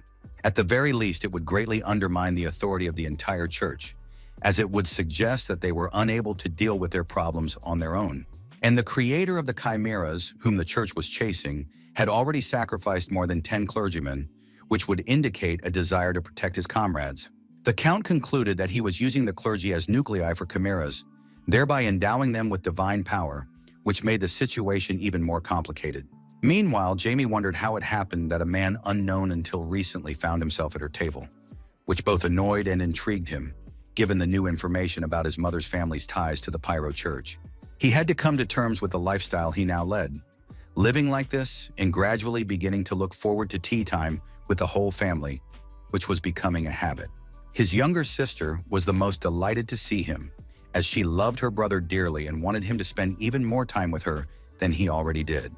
When he arrived at the ceremony organized by his mother, he had to enjoy the fragrant tea they had chosen this time. In fact, he came here only to find out what he had failed to learn during breakfast, because his father had noticed that it was a little untimely at that moment. His mother noticed that the boy wanted to ask something very important, and that was why he was in such a hurry with the tea and all the formalities associated with it. He decided to go to the bank and play the role of a little fool with a silly question about why that man bowed his head to his mother, because he didn't know what kind of greeting that was when meeting someone for the first time. Sears said she knew it, as if her eldest son was interested in it himself, and asked if he wanted to know what connected his mother's family and the Holy Night. Since the answer was affirmative, she began by saying that the boy's great-grandfather, whom he had never seen, was a benefactor of the Church of Pyro, so their name was associated with his glory. Jamie couldn't believe his ears, as this news came as a real surprise to him, that his mother's family were benefactors of the church, towards which he had certain hostile views. But she continued, adding that long ago, when a valuable item was stolen from the church, her grandfather came to their aid and thus earned a good reputation for his family. She had a very sad and pensive expression on her face, as if this story was truly difficult for her to share. This incident took place in the Forceman Garden, when followers of the Demon King attempted to resurrect him using a religious relic from the Church of Pyro, but ultimately failed. Her grandfather died while trying to prevent this incident, and in the future, the church named the Marquis a revered archbishop and promised to treat the Bell family as bishops for 100 years. Jamie noticed that his mother looked a little sad, which showed that she had a good relationship with her grandfather, and this story brought back unpleasant memories. The church had actually gone to great lengths to grant such an honor, but considering that the only relic had been stolen, everything fell into place, and he more or less understood how it worked. One day, Pyro's followers would fall at his hands, and until then, he would make full use of the opportunities that this connection had opened up for him. His mother pulled him out of his thoughts, turning to him to get some kind of response to her story and understand what he thought about it. Since he was so mysteriously silent, he abruptly returned to his image, as if he had not planned beforehand how to use the resources that had opened up to destroy the goddess. To lighten the mood, she offered him another cup of tea, and he naturally agreed, not wanting to break with the general atmosphere. Meanwhile, at the children's shelter, a farewell ceremony was taking place at night for their brother Sheena, who had been chosen by their father Janus before he set off on his journey. One of the church ministers suggested raising a toast to celebrate this momentous day when the boy would begin his journey as a disciple of God. The boy was genuinely happy because he believed in the ideology of the church, and it would be a great honor for him to continue the work that had helped him improve his life. The children around him were just as happy, but Ricky was the happiest of all, finally rejoicing that his friend Sheena was going to the main temple. When the chosen one for the high position was already sitting in the carriage, those with whom he had become closest came to say goodbye to him, namely Ricky and his sister Anna. Sheena noted that his departure had been so unexpected that he had even hoped to see his friends again. But Ricky explained that the priest had warned him that he would soon be following him. The red-haired boy said that he now had no reason to be sad, as his dear friends would soon join him and everything would take on new colors. It was time to leave, and the carriage moved forward, heading for the main temple where most of the training took place. Shin's friends watched him go and wished him a safe journey and no problems along the way. Ricky felt a great sense of elation, as he had once planned to become a priest himself and sincerely hoped that this would become a reality for him. The road passed quickly, and they finally arrived at the place where Sheena's life would be divided into before and after. The escort who was with him addressed the boy and warned him that they had already arrived, which was a little strange for him, as he had expected a long journey. Sheena looked out the window and couldn't believe his eyes because he had imagined the whole scene to be completely different from what it was in reality, if the priest's words were to be believed. In front of them was a small 3-story building, which they had traveled a short distance to reach, and it was considered the main temple, as tried to convince Sheena.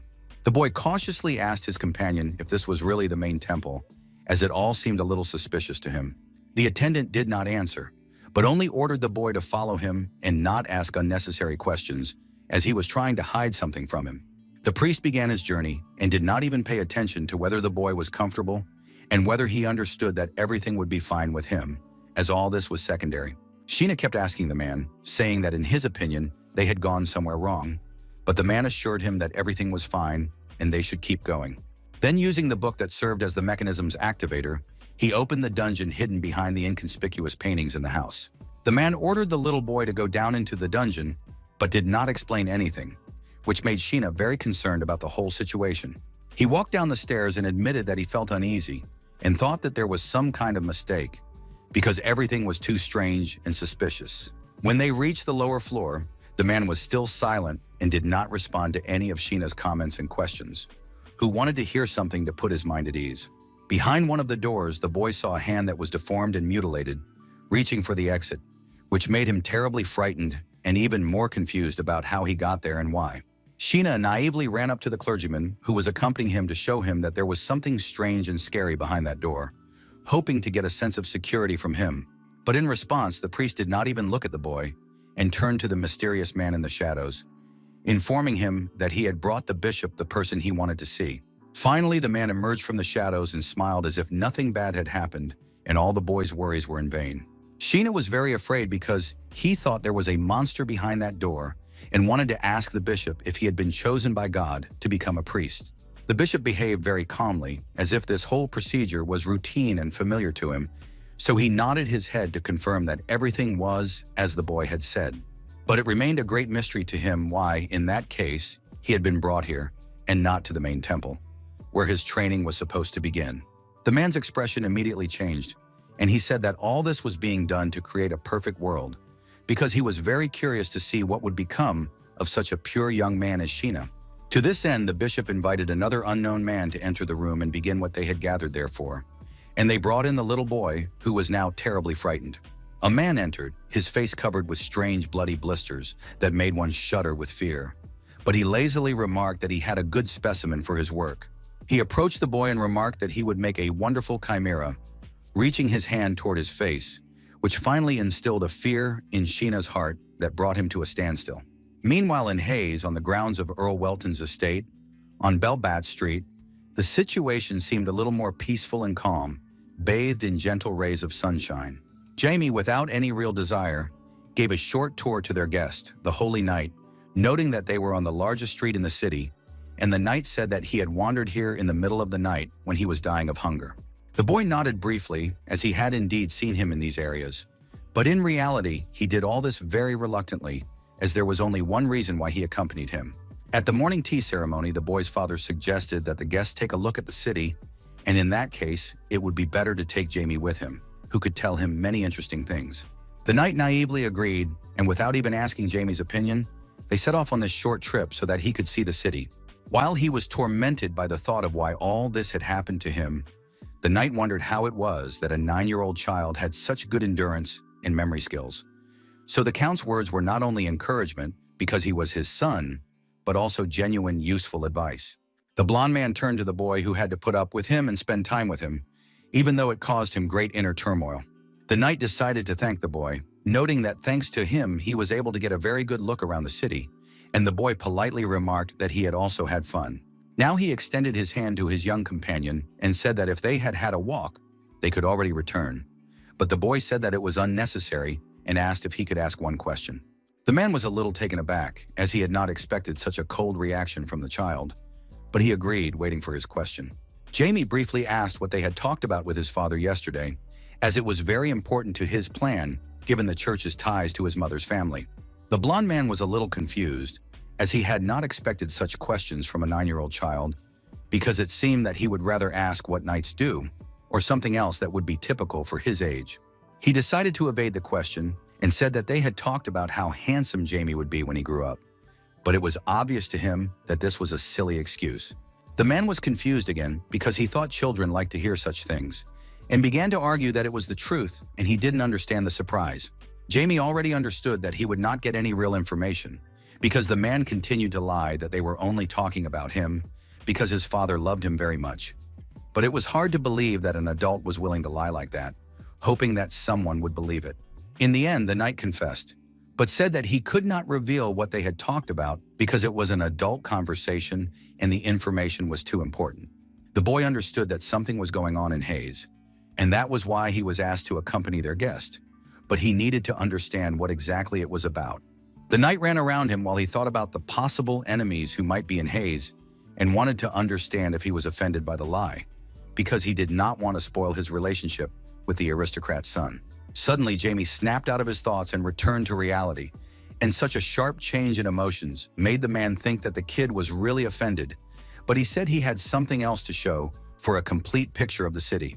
The man's mood immediately improved a little, because now it seemed to him that the boy was ready to talk to him again, and the situation was not so bad, so he was curious to find out what exactly he wanted to show him. The boy decided to take a chance and go to the bank, because he thought that if he showed Janice the church, he would be able to understand the true attitude of the Holy Knight. The knight decided not to argue with him, so they got into a carriage and headed for the church, which was not far from the main street. They got there very quickly, but the knight was still most interested in whether Jamie was angry with him or not, and Jamie just said sternly that he didn't care. Meanwhile, Ricky was cleaning the church grounds, unaware that he might meet the person with whom their paths had crossed about a week ago. He looked up and thoughtfully gazed at those who had come to visit Janice's church, and immediately began to make associations in his memory. The Holy Knight looked around and admired the beauty of the church, which looked truly impressive to him, considering that he was also familiar with similar buildings. Ricky turned to Jamie, asking about the black hair he remembered from that strange, brief encounter.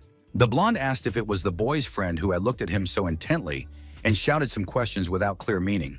Jamie tensed up a little, as he didn't want to meet anyone he knew during his nighttime wanderings in such circumstances, so he hoped it wasn't the same guy who had bumped into him before. So he pretended not to know him and concluded that changing his hair color had been useless, as he could still be recognized, which was something to keep in mind for the future.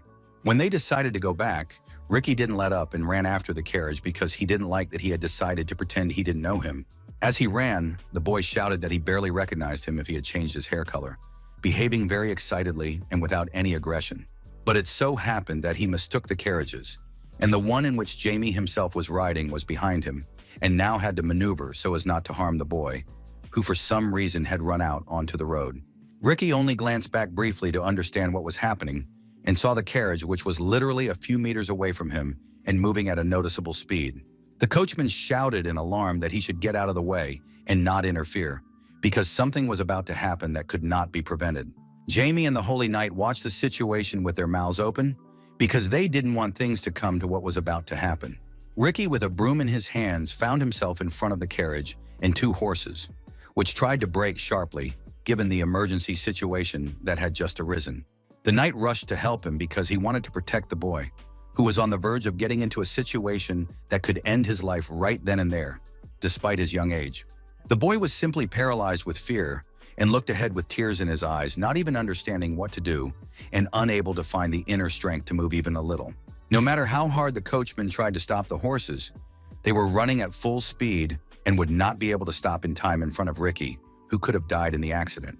The blonde-haired knight realized that he would not be able to reach the boy in time to push him out of the way or do anything to remedy the situation before it was too late.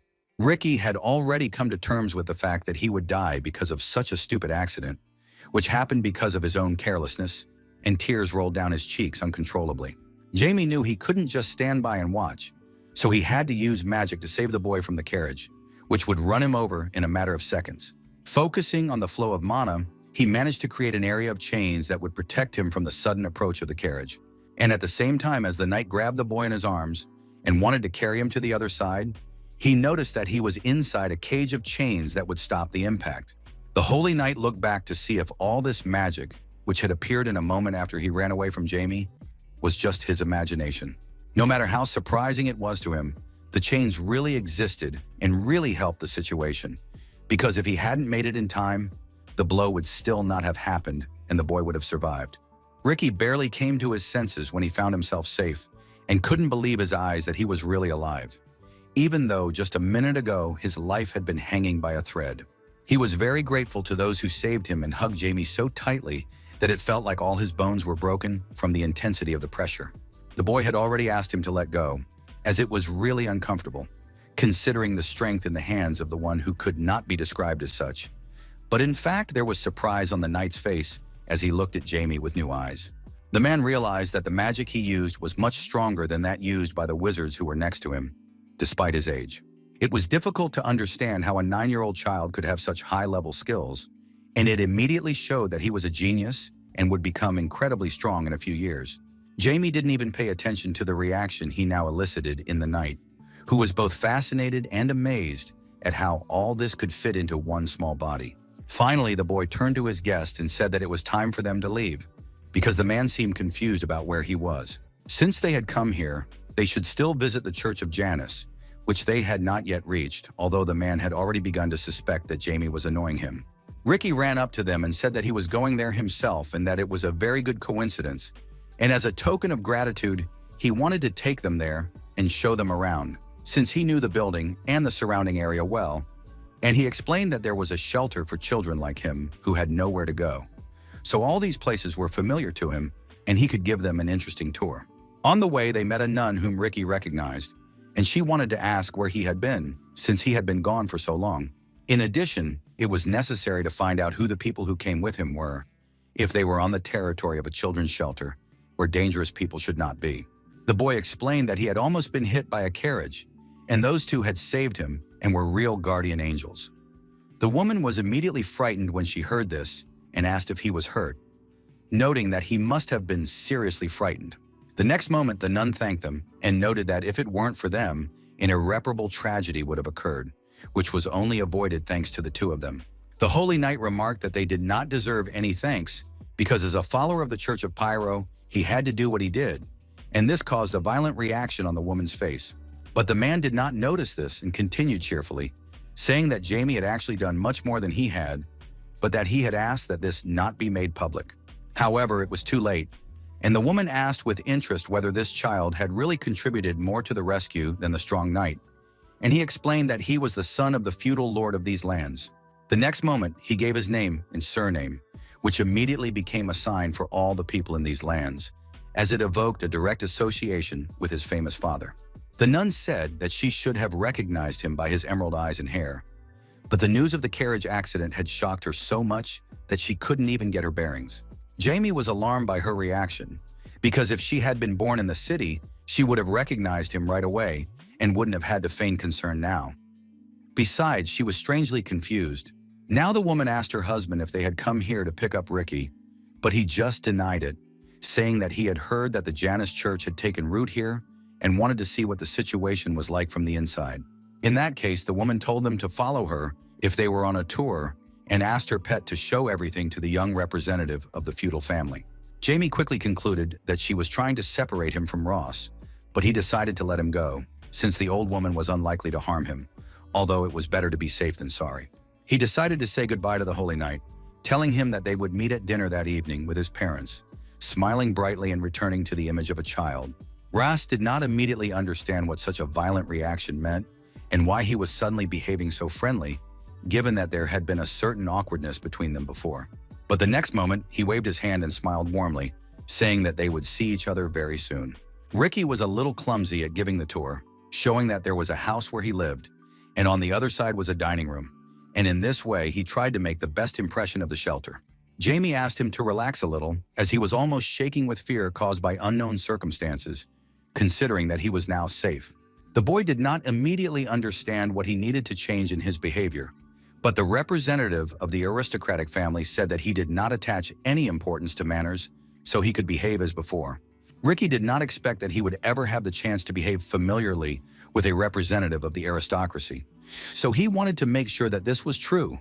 But Jamie did not like to repeat himself, so he exclaimed. Now he felt much more at ease and suggested that they run after him, where he could show everything from the right side and not as was generally accepted. So he took him to his room, where he lived with his younger sister, and enthusiastically asked if he was interested, but Jamie was not as excited as he was.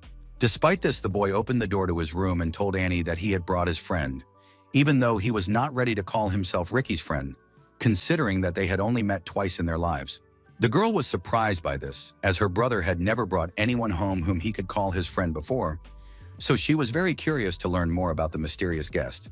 Despite her poor eyesight, she ran closer to get a better look at Ricky's new friend. Jamie's expression changed dramatically when she approached, because something in this story surprised him so much that he didn't even know how to hide it. Ricky suggested that Anna say hello because he thought he was very cool, and she supported the initiative by saying her name. But the boy froze in one position and didn't even blink, because he couldn't understand some of the things that were turning points for him in this situation. Jamie sincerely could not understand how it happened that Anna had the aura of an adult, and in addition, a sacred power in her eyes. There were messengers of God who descended from heaven, and they were the ones who most freely wielded the power of God. And one part of such a person's body emitted a strong, sacred energy, and now it turned out that the girl was blinded by the power of God. But when the girl's adult power awakens, she will be able to see all the currents of the world through the eyes of God and become an unpleasant opponent for Jamie in the future. He even considered knocking the girl out, but that was a bad idea, because if he had noticed her power, the church leadership had done so long ago, so it was dangerous to kill her right now. Ricky looked at his new friend with equal surprise, but had already come to the wrong conclusions based on his behavior. It seemed to him that Jamie had fallen in love with his sister at first sight, but he couldn't even understand how he had come to that conclusion. No matter how he started, pointing out that she was too young, the girl interrupted him so he wouldn't say anything stupid and pretended she wanted to ask something. She decided to distract him by asking him to read an excerpt from the book. But she wasn't very successful because she wanted her older brother to shut up and not provoke their new acquaintance into negative emotions. The boy couldn't argue with her and just wanted to clarify which part of the book he should read, while Jamie watched and wondered whose power prevailed in it, whether it was Janice's or someone else's. Whatever the case, it would be better to watch her more closely and not allow her talent to develop too much so as not to create a potentially dangerous enemy. He wanted to slip out of the room unnoticed while the two were busy with each other and give him a head start to disappear. Ricky thought he just wanted to go to the bathroom, but Jamie replied that it was time for him to leave because it was almost time to depart. In that case, the boy was ready to see him out and warned his sister that he was only going there and back, so she shouldn't worry if he wasn't home for a while. They walked in silence, so Ricky decided to ask if his new friend would visit them again, but he didn't even answer, even though Ricky was asking sincerely and wanted to see him again. Instead, Jamie evasively asked if his new acquaintance wanted to become someone, which surprised Ricky, who wasn't expecting that kind of conversation. In a moment, the boy concluded that this was how he showed his friendly affection, and it was an unexpected surprise. But Jamie decided to accept even this option, just to get an answer. So the boy replied that it would be enough for him to spend a lot of time with Anna at first. But when he came here, his views changed towards something more ambitious. While staying at the church shelter, he realized that he wanted to be chosen by Janice and become a priest, which seemed to him like a continuation of the mission started by those who helped him get out of his social pit. At the same time, he shared that yesterday his friend had been chosen and had gone to the main temple, and Ricky was even a little jealous of him because of this. Jamie listened more closely and paid attention to the words about the main temple, which made him doubt the good intentions of it all and remember the past events that created a whole chain. With a frightened look on his face, he asked his new acquaintance where he had been before moving to the shelter, and he replied that he had been wandering the streets and living a less than ideal life. But that wasn't quite what he wanted to hear, so he asked what he had been doing before he ended up on the streets without shelter. Ricky didn't understand why he was asking so many detailed questions about his life, but he explained that he had been a minor member of the rival criminal gang, and now the pieces began to fit together into a complete picture. Now everything became clear to Jamie, considering all the parallel lines that still led to Janice, who had planned the kind of maze that was now forming in his head. Meanwhile, Russ wanted to say goodbye to the nun, noting that he had enjoyed talking to her, and she expressed mutual feelings. The woman said that if he needed to return, she could take him to a young gentleman from an aristocratic family, and he just thanked her because he didn't want to seem rude. The man concluded that she was very careful with her words, and this made him wonder whether he should trust the local clergy. For a second, he even wondered if it could all be connected to the same creator of chimeras. But in the end, they came to two boys who had managed to look around. Ricky wanted to look at his new friend, but then he saw someone behind him whom he did not expect at all, given his high status. There stood the bishop, who said that during his absence they had received some very important guests, as he immediately recognized Jamie and understood which family he came from. Therefore, the man addressed the two children, greeting the young gentleman separately to emphasize his status and authority, even among their community. Jamie gave his name and said he was happy to meet them. And then he came to the clear conclusion that this church was using children for its own purposes as defenseless victims who would definitely remain faithful in any case. Now the bishop turned to the blonde-haired man standing next to him, who introduced himself as a follower of the Pyro Church named Ras Armetic. Meanwhile, the boy wondered why they all needed children, since it seemed that this was connected with the appearance of the bishop, who was trying to behave as correctly as possible and pretend that he was really interested in the guests. At the same time, he had a strange feeling about the man standing behind him, who was supposed to serve as his bodyguard in dangerous situations. He sensed the power of a holy knight emanating from him, but something about the situation still felt off. What made the young man analyze everything that was happening around him most intensely was the reaction of Ras, who looked extremely alarmed, even though he was supposed to be close to his status. Jamie looked at the bishop and the knight with a strange expression in his eyes, sensing that something was definitely wrong, and wanted to understand what the problem was. What was the source of these concerns? The man looked at him with some wariness as he understood who was in front of him and what the potential consequences of their meeting might be. They both returned from the church in a strange mood, as there were many reasons to think over everything they had seen several times in order to reach clear conclusions. Suddenly, Jamie shared that Ricky had told him that his friend had been chosen and had gone to the main temple, and that he was jealous of him and was going to become a priest as well. Ras reacted somewhat ambiguously, as he froze in one position for a second and did not even know how to respond to this. A moment later, he decided to support this initiative, calling the boy very talented and good and saying that he would definitely succeed, as if he did not understand what the boy was actually hinting at. No matter how hard the boy tried to convey to him the main point of what they had learned during this visit, he seemed to be standing behind a stone wall and could not accept anything. Now Jamie turned to the knight again and asked if his father had said anything to him, but the knight only asked what exactly he was talking about. The boy shared that 2 months ago his father had suppressed the rival criminal organization, which was involved in robbery and the sale of children, which was beyond all moral boundaries. He later added that Ricky, whom they had rescued today, was also a member of this organization, which finally made the man think and start looking at things less straightforwardly. Jamie realized that he had finally managed to hint to the knight about the real state of affairs, and all that was left was to add the icing on the cake to completely surprise him. In addition, it should be noted that Janice's church was involved in charity work, which together gave a complete picture and showed that they had never actually done this with good intentions. Now it turned out that they had organized this shelter only to use the children for their own purposes, rather than to give them a chance at a normal life after the horrors of the streets. Finally, they returned to the residence, where all these new facts had to be reported to the Count himself, relying on his influence on abilities. Ras recounted everything they had learned, adding at the end that a boy named Ricky, who had previously been part of a criminal organization, lived in that shelter, which is why they had come to such conclusions. Argento thoughtfully said that the church had a great positive influence on his domain, so he simply observed, but there were still facts that pointed to the not-so-good nature of the followers. The blonde-haired man noted that he had seen the knight who had come with the bishop and could not understand something that was actually very important and served as an indicator. He managed to sense a very powerful aura, but at the same time, he could not even understand if he was really a knight of the Church of Janus, because the energy was extremely specific. Pointing to the chaotic sacred power, he wanted to hint at the chimera, but before he could finish, he was interrupted because Count Welton had come to this conclusion and did not even want to believe that it was true. The man realized that if this was true, he couldn't just sit idly by, but had to instruct the knights to deal with the situation.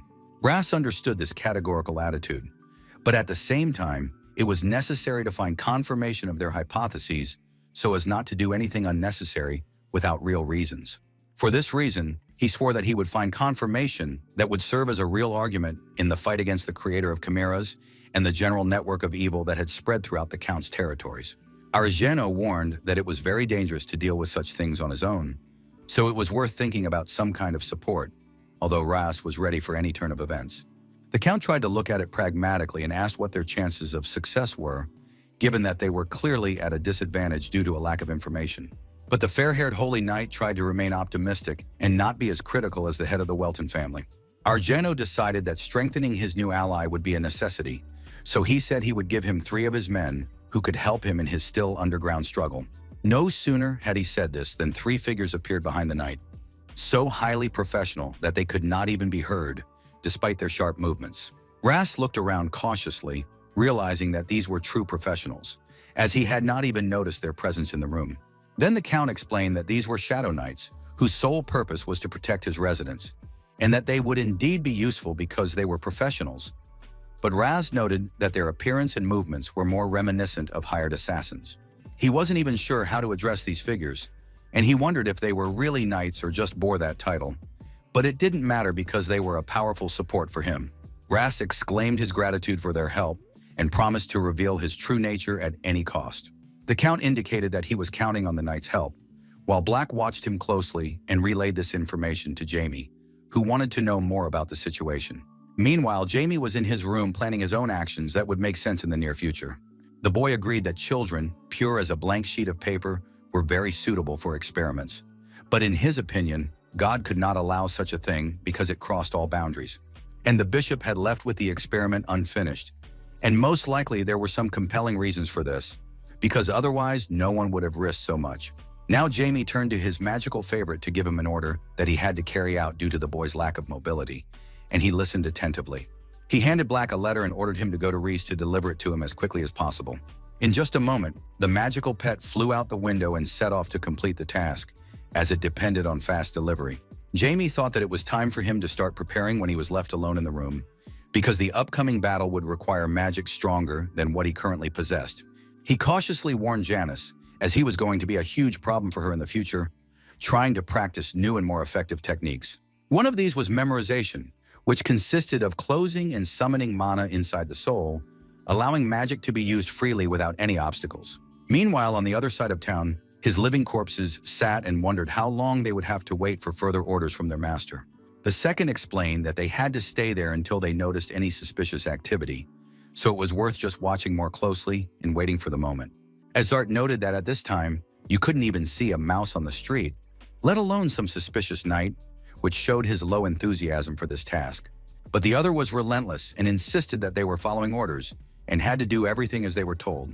The more burly of the two was very bored in such conditions, since nothing was really happening, and it seemed that they were just sitting there idly, waiting for something that would never happen anyway. Suddenly, in the perfect silence, the sound of quick footsteps of a man in protective armor was heard, indicating that they were not sitting there for no reason. However, the knight moved faster than anyone could have imagined, and approaching them, reached for his sword, wanting them to die on the spot. Azart watched this and realized that their chances were getting smaller by the second, as the knight had appeared too suddenly, not giving them even a second to prepare their defense. The knight behaved very unusually and displayed enormous mana, which was stored within him and looked like a potentially extremely dangerous element of attack. His blows were really strong, no matter how much they wanted to avoid them, so they had to quickly figure out how to counteract them. Both living corpses noticed that the power was sacred, and it was generally unclear what he was, if he used techniques associated with followers of the church, but at the same time had a strange aura. He acted as if he were programmed for only one thing: to take life without changing his strategy and striking at the forehead. The knight's eyes showed hatred and malice, which seemed to give him energy for life and force him to move forward. There was something unnatural about his behavior, as if he lacked the human part that should be responsible for a variety of actions or a certain connection with his enemies, which he did not even try to build. Jamie's servants decided to take advantage of this moment and scatter in different directions to distract him at least a little, urging him to report all this to his master. As soon as they began to scatter, he immediately turned back to them and again wanted to kill them, resorting to the same patterns of behavior as a moment ago. From this, one could conclude that he had an unusual nature, which caused such purposeful behavior, regardless of the situation. The knight returned to his strategy of mindless blows, which he directed as soon as he got closer to his opponents, without even trying to use cunning. Azart watched this and could not even understand how to properly fight someone who had only one goal in front of him and was not distracted by their tricks. While he was watching and thinking about their situation, the opponent managed to get closer, so he had to help his comrade, which is what the second of the living corpses did. To ensure his safety at least a little, he threw him out the window so that he would be far from the source of their suffering. The man did not have time to orient himself before he was flying from the second floor, where his comrade and the enemy knight remained. As he fell, he tried to figure out how to overcome the threat that had arisen between them and get out of this mess alive. In order to save his friend, he had to take the blow himself, so now he felt the full force of the knight, who acted so thoughtlessly but still managed to wound his opponent. Suddenly, a veil appeared around them, created by their master's magic, giving them hope of salvation as he could deal with their unexpected enemy. Jamie appeared just in time, as his servants were begging for help, and he was able to provide it without even using his full potential. A victorious smile played on his face, because everything was going exactly as he wanted, since the knight he suspected turned out to be problematic after all. He was also pleased that he would be able to prove his strength by protecting the servants, who had partially completed the task but were unable to finish it due to their limited abilities. Finally, he found himself in a room with the sacred knight, who immediately aroused his interest and could play to his full potential. From that moment on, no one would know what was happening inside, as the barrier he had created was strong enough to hide the events from prying eyes. Although he managed to use dark memories, 6th class magic still came with difficulty, so this duel should be interesting for both of them. Without waiting for an attack from the new participant, the knight rushed at him, using the same stupid strategy of simply hitting hard without any finesse.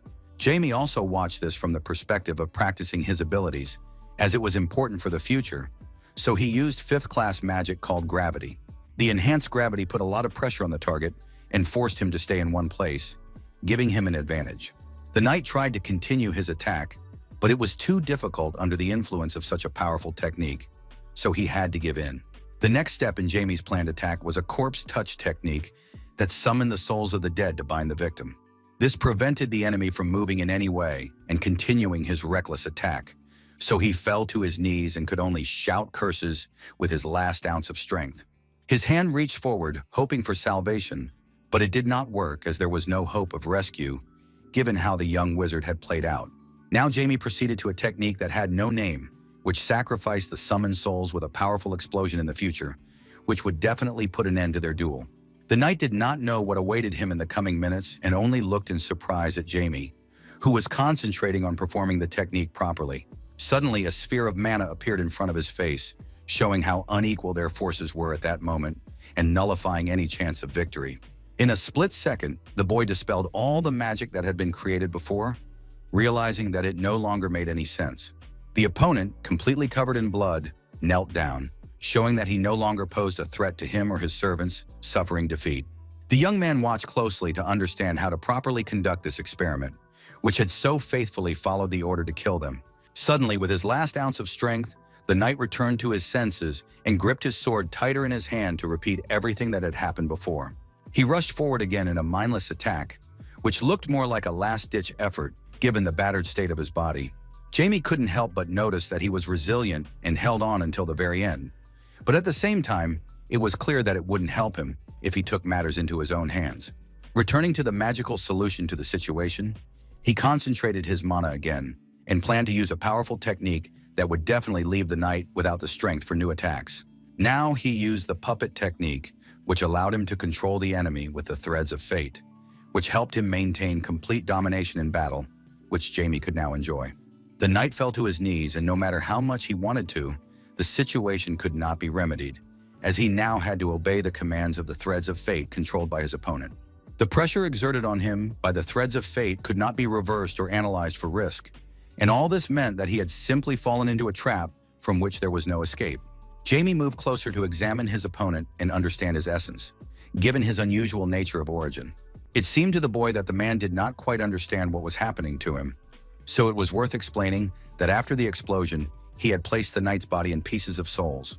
This meant that from that moment on, his fate was no longer in his own hands and he belonged to Jamie himself, with no right to resist in any way. The knight realized that he had lost control of his body and that it was impossible to undo the black magic, so continuing the fight would be pointless.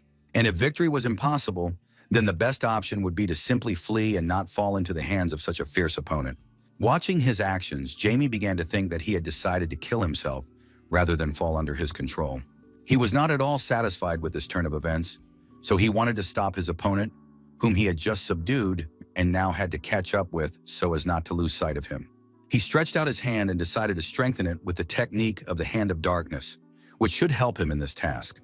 The knight had to accept that he had been captured again, and that Plan B, which was simply to escape, had failed. But on the other hand, Jamie himself could now find himself in a dangerous situation, given that their powers were in conflict, and this could have negative consequences. Instead of the black magic that the boy was capable of, the room was now filled with sacred energy that could prevent him from carrying out his attack to the end. And considering that he was very close to his opponent, he would no longer have a chance to dodge such a blow, which would really cause problems. The game he had played to catch the knight now worked against him, as his hand was actually in a body filled with sacred energy, so there was virtually no chance of escape. Finally, the opponent released a charge of sacred mana, which threw the boy away and allowed him to be under such close control. The entire room was illuminated by the glow coming from the source in the form of a stream of sacred mana, which was actually able to stop Jamie. For a moment, he even had to remove the barrier in order to concentrate all his strength on his own salvation and not waste it on such trifles, which only consumed his energy unnecessarily. Jamie had to admit that if it weren't for the help of Black's magical pet, he would have been in great danger. He did not even expect that Black would be able to use his divine power to the maximum and break through the black dimension. But that still did not allow him to leave just like that, so he asked Black to absorb the light. The knight returned to his decision to flee as quickly and as far as possible, as it was the most rational thing he could do during this battle. But Jamie could no longer let him go just like that, especially considering how he had behaved and undermined his power, which was unacceptable to him. Another attack flew at the knight, who still had to give up at some point, rather than just stupidly moving forward without looking back. Suddenly, a distorted, strange life form appeared from under the armor, which did not even resemble a human being, but was something more monstrous. Jamie concluded that this was the true form of the Chimera, which could not help but be frightening due to its hideous appearance. But he couldn't be distracted from his goal, so he launched an attack with chains that would bind its body and prevent it from escaping. The boy watched all this with cold eyes, as he did not even try to show any emotion during the fight. The knight found himself in a position where he could not even move due to the techniques that came at him one after another from his opponent. Now, Jamie was fully aware of his advantage at that moment, so he came to the final technique of the death explosion. When the knight was already on his knees, unable to move at all due to numerous injuries and the chains around him, the death explosion technique came upon him, which was capable of tearing even the strongest armor. His internal processor, which was responsible for combat, noticed that the body had suffered numerous injuries and had reached its maximum capacity, so all preliminary actions were simply impossible. Considering how unfortunate the situation was for him, all that remained was to activate the last process, which had to be started due to the hopelessness of the situation.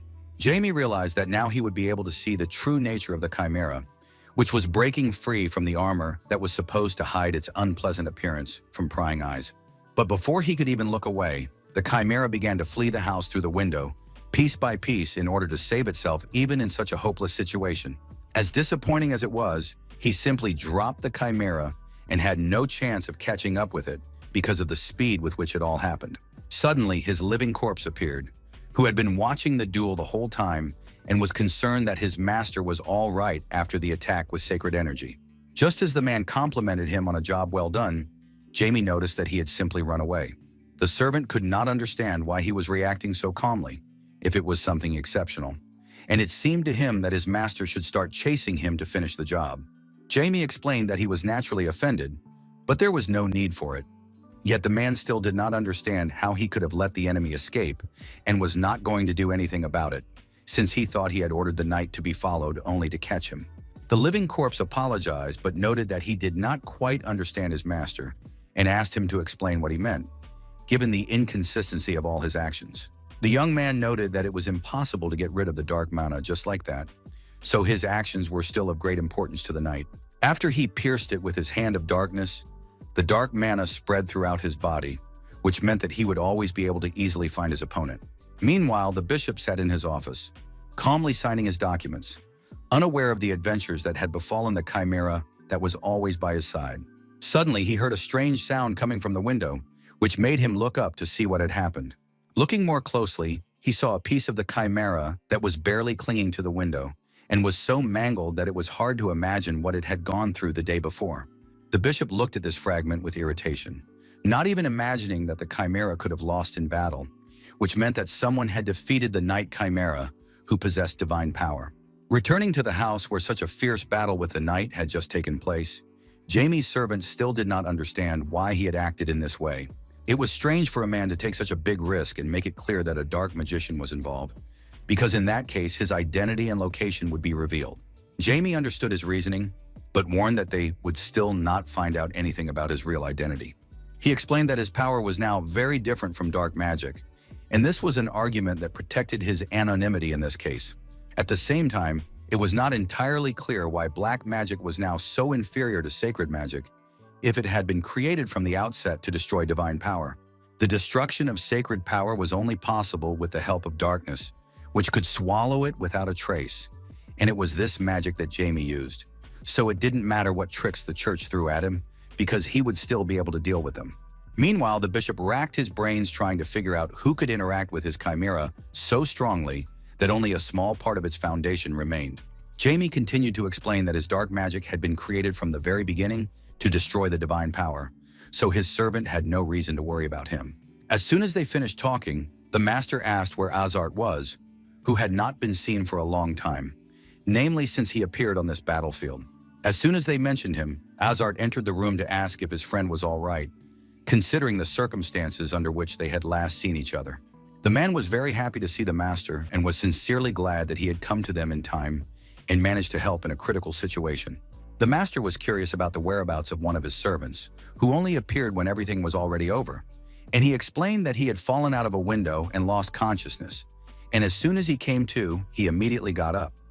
Now Jamie was curious how it happened that a zombie could lose consciousness, because as far as he knew, it was simply impossible.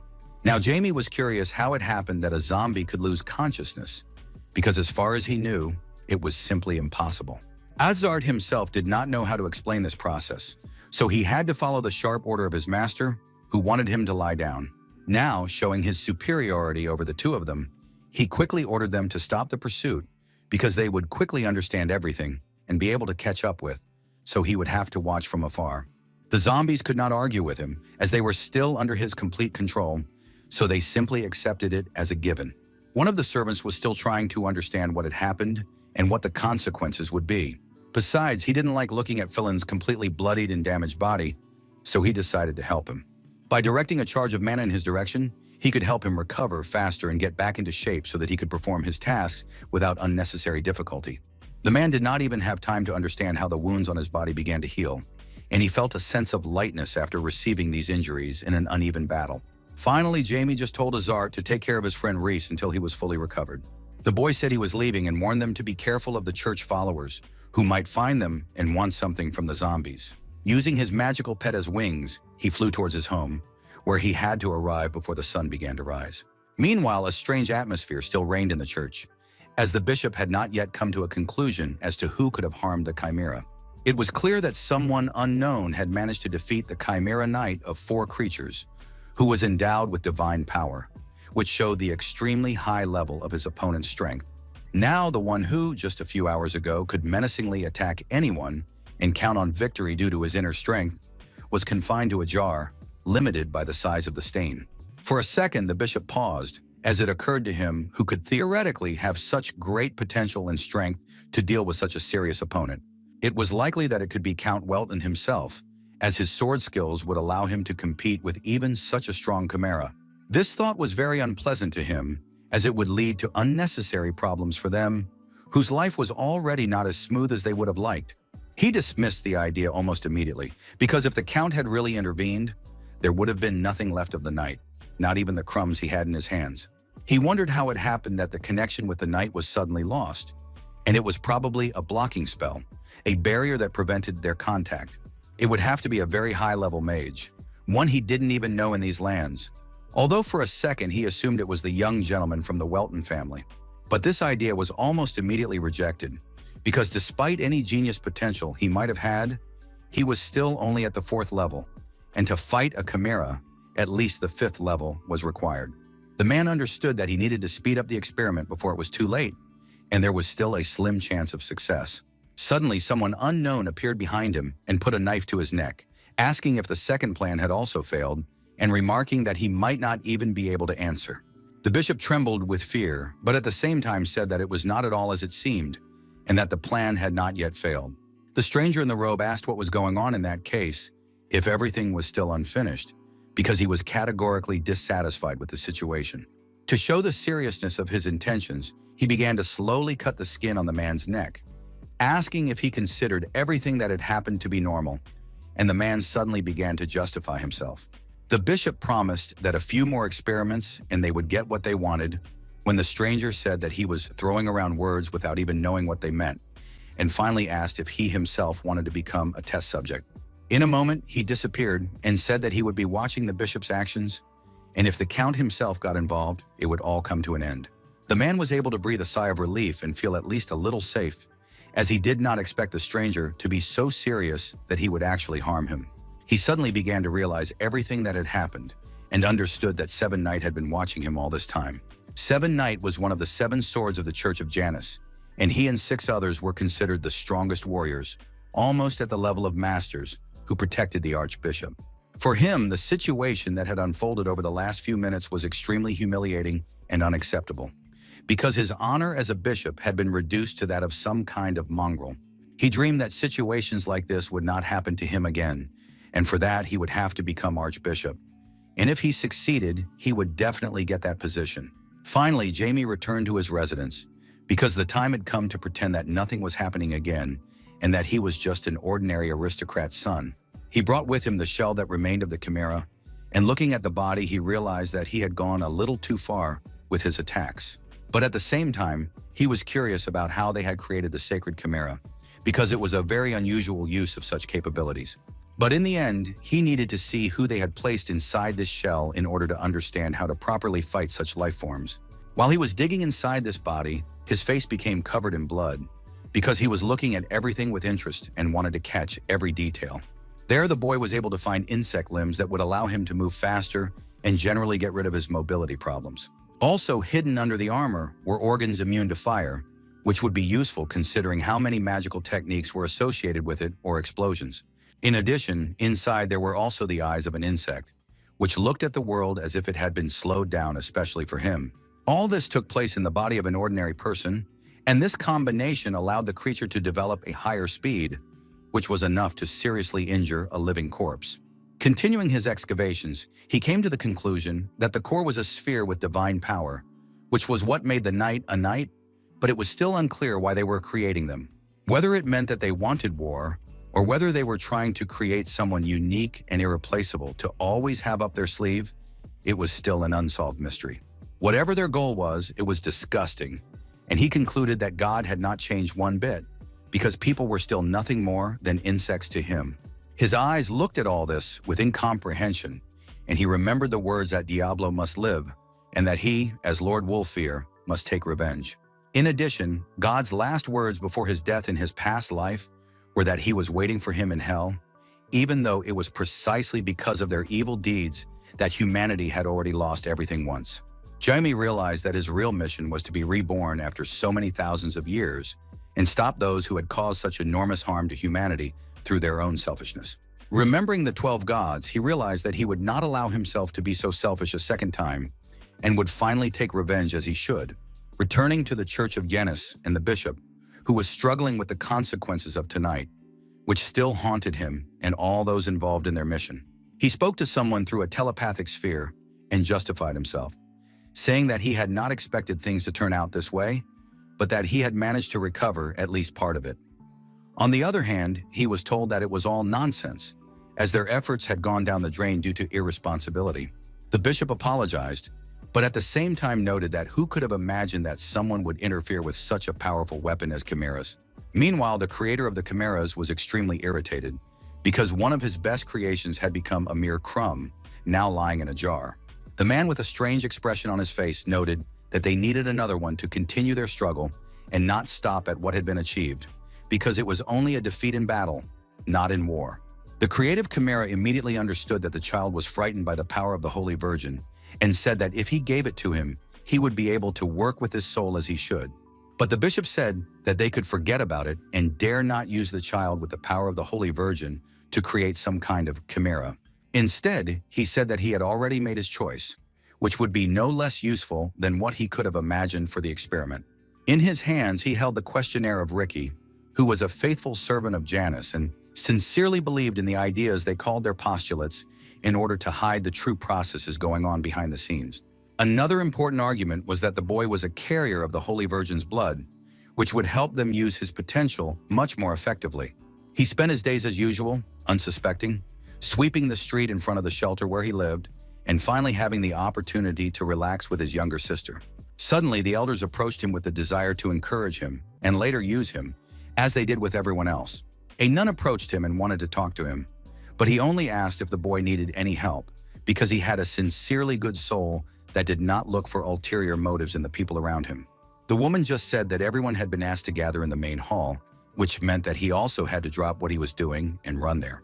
Of course, the boy obeyed her command and ran to where all those who lived in the shelter had gathered and were whispering quietly about what was going to happen, since such gatherings did not take place often. When he arrived, he saw his sister and her friend waving at him to come over and take his place before the meeting began. The boy was a little upset that Ben was sitting next to his sister, but Ben just explained that he had brought her because everyone had been told to come. Ricky immediately pointed out that this did not mean he had to stick to her like chewing gum, which only made the girl laugh, as she was pleased that he cared so much about her. Finally, he had a free moment to think about why they had all been gathered here today, whether a new chosen one of God had appeared. Anna said that would be wonderful, and her older brother just looked around in surprise without thinking too much about it because he still didn't understand what was going on. Finally, the official part began, and the bishop asked if everything was all right with the children living in the shelter. When they shouted that they were fine, he smiled and said that they had wonderful news in the form of another prophecy from their God. This immediately aroused heightened interest in the hall, and everyone began whispering, wondering if it was something similar to what had happened with Shinu, which meant choosing someone to take on the role of priest in the future. The bishop asked them all to listen a little more quietly and pay attention, but at the same time agreed that they were all right and that the situation was indeed similar to the recent one. If his words were to be believed, their god Janus once again wanted one of the children living in the shelter. While everyone was in high spirits, he thought to himself that he was sitting in front of 100 brainless idiots who only dreamed of becoming the chosen ones. Hiding his heartless smile, He noted that becoming a paladin would still be a blessing for them, as ordinary orphans who had no normal path in life. The bishop corrected himself and said quietly that it was indeed a blessing, so they should be very elated by such an honor bestowed upon their petty souls. Finally returning to reality, where the children were listening attentively, he told them to sit down and began to tell them who God had chosen this time. After a short pause, he turned to a boy named Ricky, who had been dreaming of this moment since he arrived at the shelter, not even suspecting that he would now become the next Chimera. Meanwhile, at the Weltons' residence, another peaceful day was passing in a homely, family atmosphere, as Jamie had already grown accustomed to. He sat with his mother, who was reading him a book, looking out the window and noting that the rain was almost over. And the boy agreed, hoping that the weather would improve. Sears noted that the tea ceremony on rainy days was simply wonderful, as it became even more cozy given the cold and dampness outside. At times, Jamie seemed to switch from his perfect acting to the real feelings that spending so much time with his mother evoked in him. No sooner had he said this than she threw her arms around her son again, no matter how much he didn't want it deep down. Suddenly, they were interrupted by a knock at the door, which was a relief for the boy from his mother's overly tactile and somewhat overprotective behavior. A servant appeared at the door and immediately apologized for disturbing the lady, but said he had to speak to them both now. The man noted that a guest had come to see the young master, so he should go downstairs and hold an audience. To Jamie's surprise, he noted that a commoner boy had come to see him and said that he was a friend of the young master and would like to see him, but immediately asked if he should send him away. The boy only clarified that it was definitely not an aristocrat, because in that case, the Volley sisters could be ruled out. However, the next moment he realized that he had managed to make a friend, as he thought, while walking around the city with Russ yesterday. So he said he thought he knew who it was and asked to bring him in, to which the servant agreed and asked him to wait just a second. Ricky appeared at the door of the room just a few minutes after the invitation and felt a little uncomfortable amid the luxury he saw in the residence, but quickly noted that he was happy to meet the mother of the family. The woman was very polite and said she was very pleased that her son's friend had come to play with him, and Jamie was only confirmed in his theory when he saw him.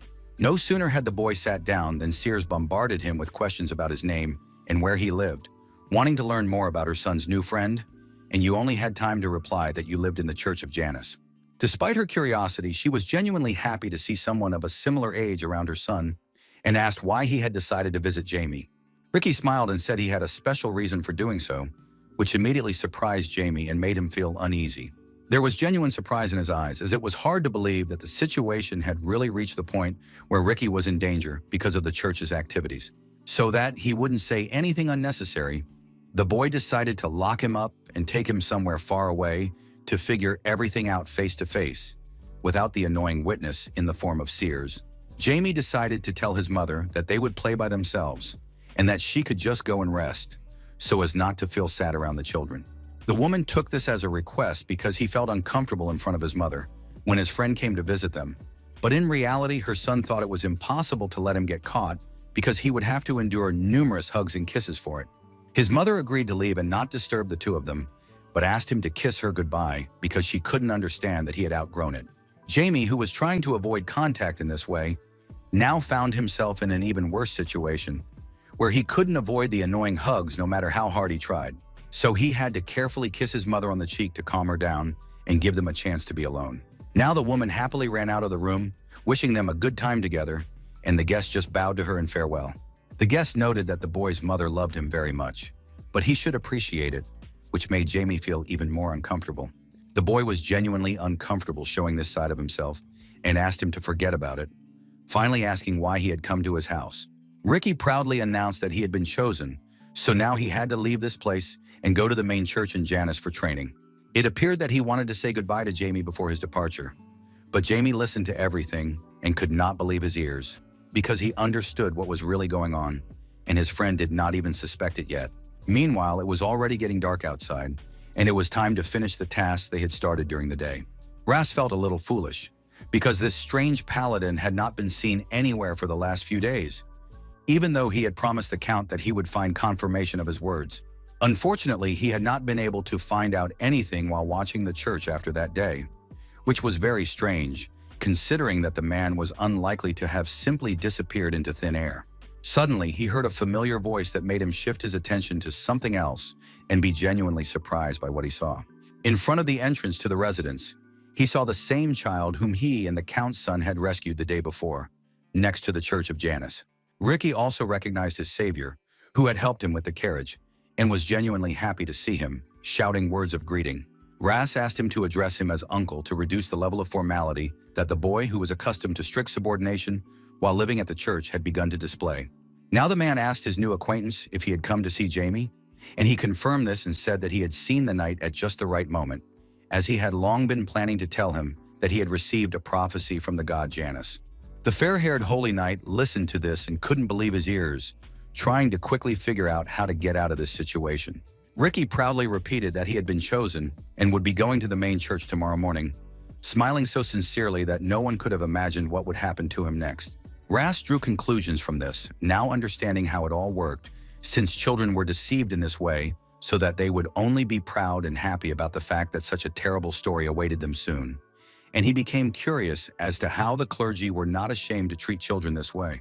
The man put his hand on the boy's head, who did not understand why this did not elicit the same enthusiastic reaction from his savior as it did from him. He didn't want to scare him unnecessarily, so he said that it was just wonderful and that he would make a wonderful priest, although he understood that something had to be done about the situation immediately. Ricky said that he would definitely become a good and talented priest and would definitely help those in need and give hope to the despairing. They said goodbye with smiles and promised that they would see each other again when he came to visit his friend. Ras called his 3 assistants and asked them if they had heard everything from the conversation that had just taken place, and if they understood what it really meant. The knight's expression changed, and he announced that tomorrow morning they would follow the cart in which the boy would be traveling to show them the true punishment for such an immoral act. The next morning, the boy said goodbye to all his friends at the shelter, sincerely thanked those who had come to see him off, and promised to return as soon as he became a priest. His sister and closest friends had tears in their eyes, both from pride in their friend and from grief that he would no longer be spending so much time with them. Ben asked his friend not to worry about his younger sister, as he would take good care of her and protect her no matter what. And his friend simply thanked him and said he believed in him. Anna added on her own that there was no need to worry about her at all, and asked him to be sure to return to them in his new status as a clergyman. Ricky looked at them all and realized that he would sincerely miss the time he had spent at the shelter, which had given him a sense of security and home, as well as such dear friends. The boy rushed to hug his younger sister, instructing her to obey the holy sisters and parents and not to forget to eat well, even if her older brother was not around. He promised to write to her regularly and try to return as soon as possible as a priest who would be able to help his sister even better in the future. Anna, with tears in her eyes, agreed and said that she would definitely wait for her beloved Ricky, no matter how long the separation lasted. Finally, as the carriage drove off in the direction of the so-called main branch of the church, she said goodbye and waved her hand. But all this was fiction, and the fair-haired holy knight and his team from the Count followed him to prove it. His eyes showed immense anger at such actions on the part of the clergy, and he wanted to expose them and save the boy from certain death for the second time. Meanwhile, Jamie was also preparing to help in this matter, while at the same time concentrating on controlling his mana in order to achieve his goals, which no one else knew about. When he finally realized that everyone had left, the moment had come to carry out his part of the work. He concentrated the flow of mana in his hands and looked ahead with a smile, because after some practice, it worked much better and became a pleasure.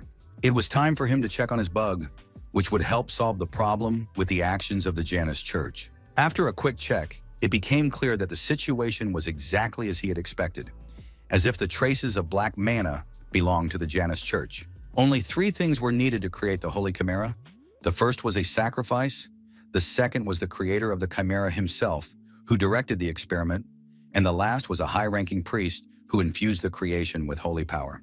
And considering that there was only one high-ranking priest in their lands who would be suitable for this role, all suspicions fell on only one person. It was the bishop of the Church of Janus, who had already become involved in these matters and, in Jamie's eyes, had only further tarnished his reputation. The boy assumed that Ras and the knights were fully capable of dealing with the chimeras themselves, but in the end, the root of the problem had to be dealt with. This fact could be believed, considering that they were now chasing the carriage in which Ricky was being taken to an unknown destination. Jamie believed that he now had to take care of the bishop, who was one of the root causes of the creation of these chimeras and, as a result, of such treatment of children. In his opinion, this would allow them to checkmate the entire church, which was counting on no one interfering with their immoral actions. Meanwhile, on the church grounds, Janice was also preparing for the next steps that would follow the boy's departure to create the chimera. The bishop, who played a huge role in its creation, also had to gather himself and get to the place where Ricky was being taken as quickly as possible. His cruel soul was very pleased that the orphan boy would be able to become a holy knight and still receive divine blessing, no matter how difficult it might be. But before that, they decided to conduct a test to see if the material with his aura would be useful enough for a strong and skilled chimera. A hand suddenly appeared behind the boy, coming out of the mirror, and he had to stop this process at all costs. But it was getting closer and closer, and the boy had no idea where he was or what horror awaited him in the near future.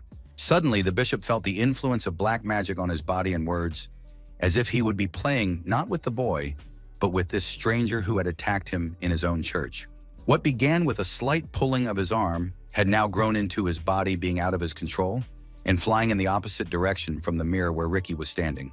Without realizing it, the man fell to the floor, unable to resist the forces that were influencing him and controlling his movements, which were much more professional than his own. The bishop felt very humiliated that they had allowed themselves to humiliate him in this way, while he was in his own church and his own office. So he wanted to know exactly who was to blame. The stranger in the robe said that he had behaved like a complete bore, because there was also a priest standing in front of him, and he realized that this was not a classic clergyman, but a sorcerer.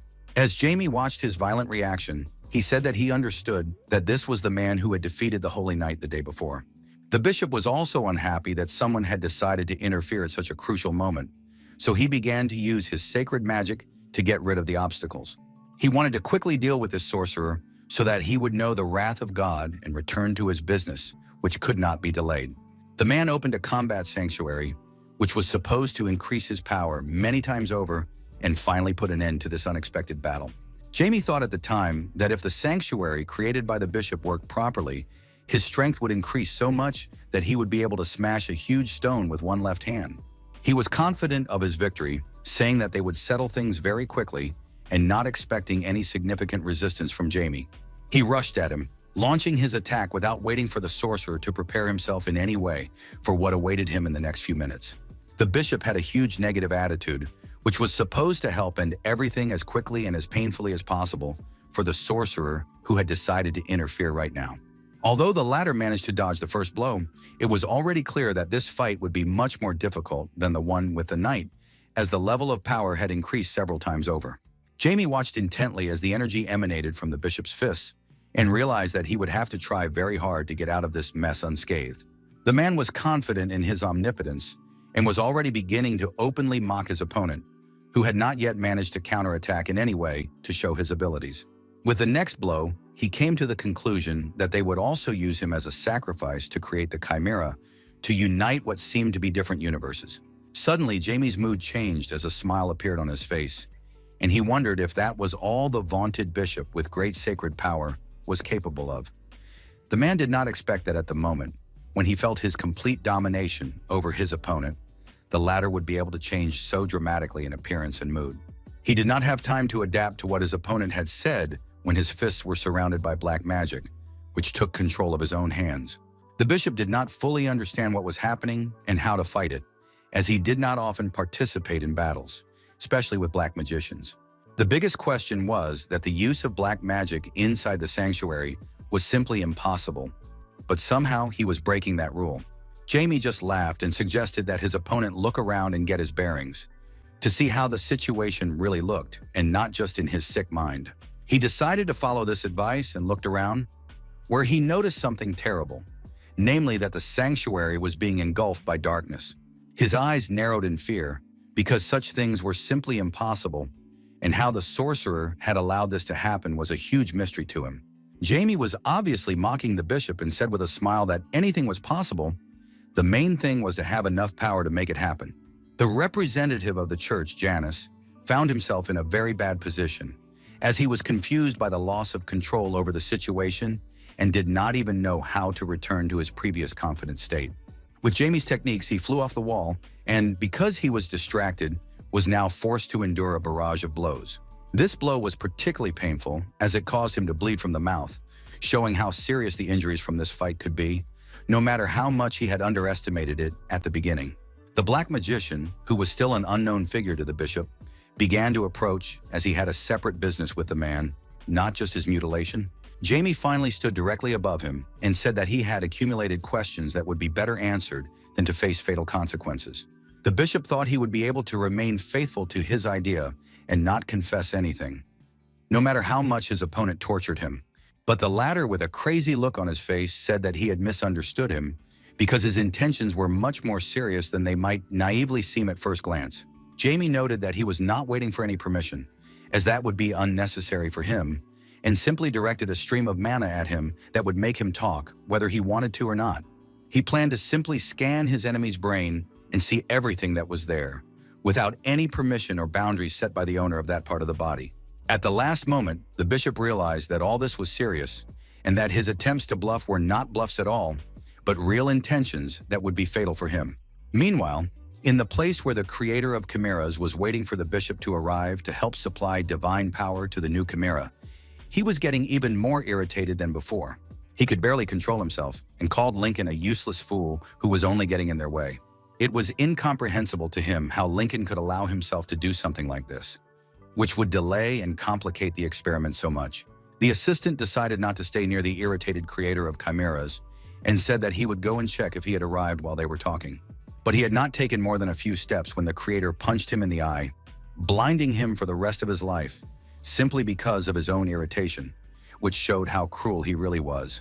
It seemed to the man that all those associated with the church moved too slowly and seemed to be deliberately teasing him, preventing him from carrying out the experiment properly. But as soon as he looked up, he realized that guests had arrived whom he had not expected here at all, even though they did not need any permission. From this, it could be concluded that Lincoln had been followed, which could now pose a real threat in the circumstances that were available at that moment. Meanwhile, Ras and his 3 knights who were supposed to help him found themselves in a place where they had to find the right lever to get from an inconspicuous library to a basement that hid terrible secrets. Passing this additional test before reaching the truth was mandatory, so it was necessary to hurry in order not to miss the most important thing. One of Argeno's assistants noticed a draft coming from that side, which meant that there was something behind the bookshelves and it needed to be checked immediately. Ras himself took a closer look at the books in front of him and noticed that only one of them did not have as much dust on it as the others. To test his theory, he picked it up and activated the mechanism they needed to sneak inside, where church representatives were engaged in secret activities. Unexpectedly for everyone, the passage finally opened, which meant that they could proceed to the second part of their operation to rescue Ricky and reveal the true nature of Janus's followers. The Holy Knight noticed a foul smell in the air, which could be a bad sign, as if there were dead bodies there. But no sooner had they entered than problems arose that no one had anticipated, as they had hoped to remain unnoticed. Ras quickly got his bearings and parried the blow that came his way, as if none of this had happened suddenly. Although the man had sufficient combat experience, he could not understand what was happening with the force that was opposing him, because it was so unusual and unfamiliar that it was difficult to draw any conclusions. He fought back with his sword as best he could, but it only pushed him further away, showing how powerful the mysterious force on the other side of the basement could be. The Holy Knight stopped and wanted to get his bearings in this situation in order to coordinate his assistants, who could also cope with the main mission. One of them was worried about Ras, as the situation was out of control and somewhat explosive, so it was difficult to understand if everything was okay with him. He briefly said that he was fine and noted that if they were encountering such strong resistance, then they were most likely where they were supposed to be. Finally, the one who had been so devotedly trying to stop them came into the light, a huge and terrifying chimera holding a mace on chains in its hands. With the power they possessed, they could wreak real havoc on the kingdom, so it was necessary to control it. Returning to the bishop's office where Jamie had pulled the memory from his head, as if a powerful army had to be created at any cost, he wanted to ask if such a prediction had been received, and the bishop confirmed it wearily. The boy decided that he couldn't leave all this unattended by his father, so he warned the clergyman that he had to report all the information he had just received to the count. Jamie exhaled because he needed to sort through everything he had learned and come up with at least a rough plan of action to restore some semblance of balance to the situation. But just in case, the sorcerer used additional magic on the bishop to ensure that he would keep his word and not disappear at a critical moment. Now he could let him go and trust that he would do exactly as he was told and not start taking control of the situation. In fact, Jamie had reinforced the brainwashing, and now he would definitely not remember that he had dealt with him, so that the disguise he used would be as convincing as possible. The moment had come for him to return so as not to arouse any suspicion within his family, and at the same time remain safe in enemy territory. He understood that this would require some additional conditions, since a man in a black robe would definitely be perceived as an outsider, and he would not be able to remain without attracting unnecessary attention. Therefore, the young man used a disguise that made him look like a bishop, so that no one could even imagine that a black magician was in the church. Meanwhile, the creator of chimeras was getting even more irritated, because in his opinion, the threat was growing with every second, and it was likely that death was already coming for his soul. It was vitally important for him to meet Lincoln, as he was to be the final part of the experiment, but at the same time, he thought he would have long since beheaded such an irresponsible partner. The creator of the chimeras had to find a way out of this situation, as everything was spiraling out of his control, and he had to ensure the safety of the chimeras that already existed. As sorry as he was, he had no choice but to send one of the elements that could help in this case. It occurred to the man that it should take care of everything else, while remembering that it was only because of Lincoln that all this was happening. Because he was a completely useless assistant, he thought that the situation would be much better if he had everything that was most important, namely holy power and a body, when he approached Ricky, who was waiting for his moment, no longer conscious. Ricky looked completely exhausted and did not even express hope for anything that could help in his case. The creator of the chimeras had not yet had time to give his assistant any orders when he heard the bishop's voice behind him, apologizing for being late, as if that had not been the beginning of such a confusing situation. He was very angry, but he had to at least somehow explain to Lincoln how many consequences this had brought and how they now had to deal with it. But when he returned, he saw the bishop's mutilated body, who explained that he had been attacked by a strange man and had been delayed while dealing with him. His partner asked what he meant by a strange man, and the clergyman explained that he thought it was the man who had killed the Holy Knight, but Lincoln had not been able to capture him alive because he was too strong. He thought that it would be very unfortunate if that person worked with the people who had broken into their laboratory, so they had to hurry to avoid destroying all the progress of the experiment. The creator of the chimera was very annoyed, but he wanted them to give him the body that was to become the basis for the chimera, and the bishop asked about the invasion and whether he really wanted to continue despite it. The man exclaimed that in any case, it would all be over soon and everything would be fine, since he had sent the same element, so the body had to be taken. Jamie, who was under the bishop's cover, couldn't understand what he was talking about elements and sending, but handed him a jar with the remains of the sacred prince, whom he himself had actually killed. The bishop was pleased that he finally had the remains of the previous chimera in his hands and would finally be able to confirm the results, looking like a mad scientist in the process. As the author, he was interested in how big this chimera would be and whether it would be stronger than the previous one, given all the additional conditions they had created together. He asked with interest what the bishop thought about this, since the process had already begun, and he had even forgotten about the parallel events that were intended to prevent them. Jamie had to wriggle out of it and somehow answer these questions, because ignoring them would be meaningless, even though he didn't know how to answer correctly, so he quietly said that it would be stronger than the failed one. The creator of the chimeras asked why he was saying something so obvious, and even got up from his seat because it was strange to him, and the boy just hoped that he would not be exposed because he had deliberately chosen something as neutral as possible. But finally, returning to their main goal, he asked if the time had come to put the finishing touches on it, clutching the syringe in his hands. He directed it straight into the remains of the previous chimera, which was supposed to be the most important transaction of their entire journey related to this experiment. The man really wanted the results to appear as soon as possible, so he decided to press down with his hand to make them merge into one faster. His joy was very chaotic and actually cruel, but he wanted to share it with Lincoln, whom he asked if he was also happy that the situation was finally turning out as planned. Jamie watched this and concluded that he had completely lost his mind, but had to reply that he was just as happy, even though his tone did not satisfy his interlocutor, who knew the bishop from the other side. The creator of the chimeras turned to him, aggressively asking who he was, as he understood that this was definitely not the Lincoln they had worked with for so long. The young man was a little confused and began to pretend that he did not understand what was going on. But in reality, he was trying to understand what the two madmen had in common that the other had so easily revealed. The man who had just been creating a new chimera now turned his attention to the bishop, who was clearly trying to deceive him by pretending to be Lincoln, when in fact he was a fake.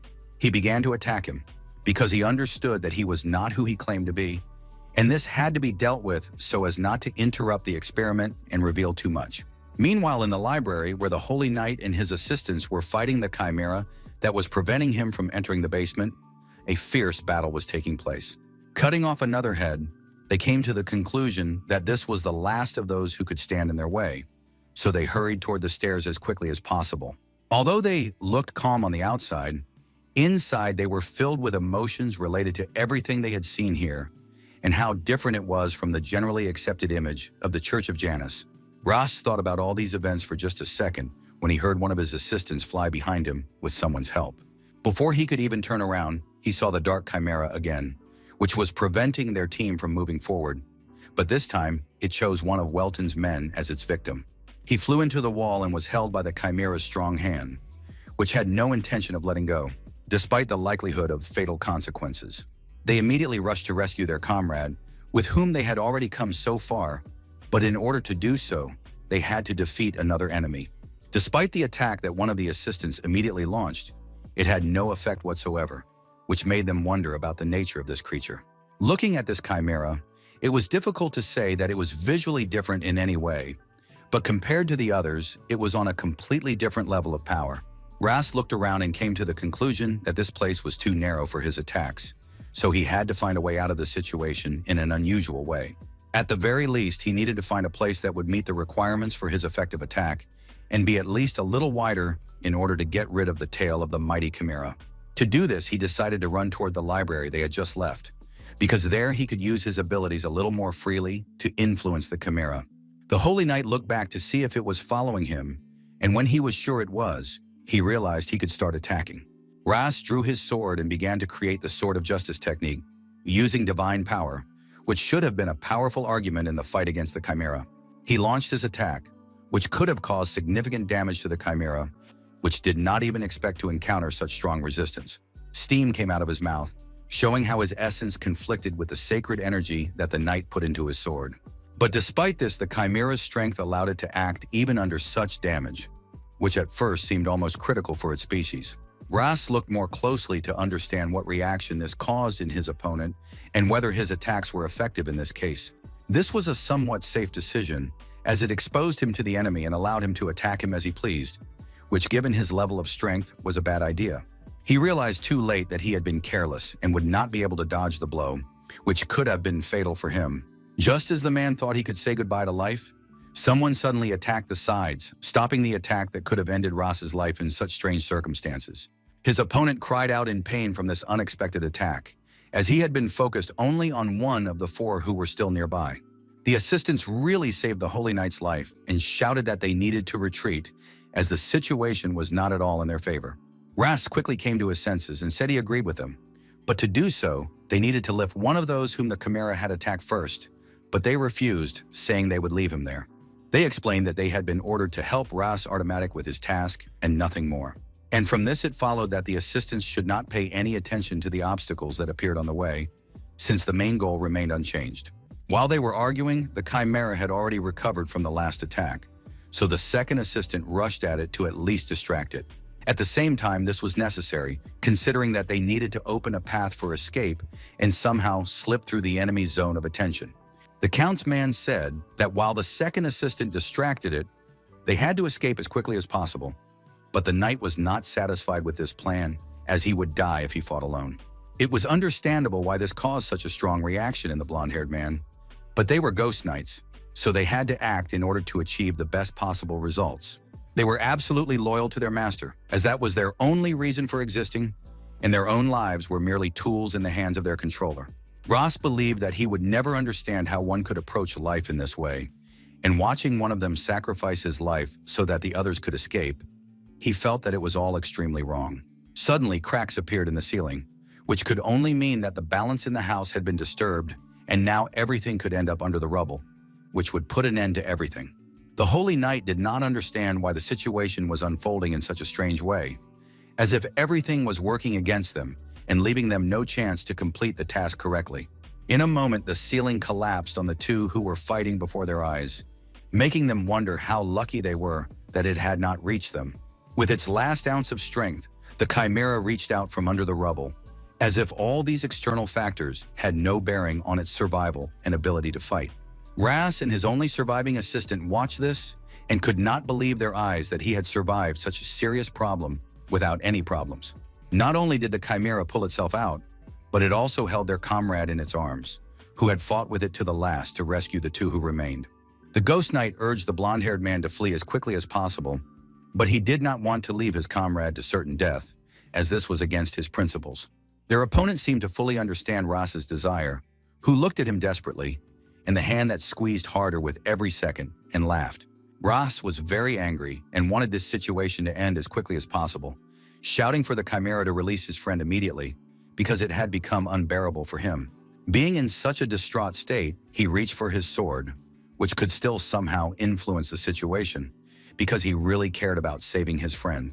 The man was no longer himself, as it seemed that all that remained in him was malice and hatred for everyone around him, instead of the light that had always been his main focus before. His assistant asked if he was okay, because it looked as if he was at the limit of his abilities, beyond which he would never return to normal. Suddenly, amid the chaos, he calmed down a little and said that he served Pyro, the goddess of mercy and justice, as if emphasizing the source of his own strength. This concentration led him to use the technique of the Holy Martial, which created a whole pattern of mana flowing from his body around him. Now the man's eyes were completely calm and expressed confidence in his victory over the Chimera, which was now in a disadvantaged position. Before the attack, he gave only one order for it to disappear completely and swung his sword, which released a stream of energy capable of destroying everything in front of it. For the Chimera, it was like a fire that acted on it with such destructive force that a cry of pain burst from its lungs, which it had never felt so strongly before. The enemy suffered because he could not respond to this attack, which simply destroyed him from within, even though his advantage had previously seemed obvious. This fire affected the very nature of the Chimera, which now had to suffer the consequences of an unexpected attack. Ras thought about the fact that he had borrowed the power of Saint Martial again, and that this would have certain consequences, but now he had to think about saving his comrade. In the Church of Pyro, there were 7 holy knights to whom the goddess of mercy and justice had given unique power, but it was only useful for short attacks, and after that, there was a strong reaction that demonstrated an enormous amount of holiness. And now, despite their initial decision, they managed to save the one who had separated from them and was the first to suffer from the appearance of another Chimera on the way due to Ras's sudden accident. The Holy Knight thought that the power that had been given was a punishment and endless mercy for the righteous, and had been granted to him by the goddess Pyro herself.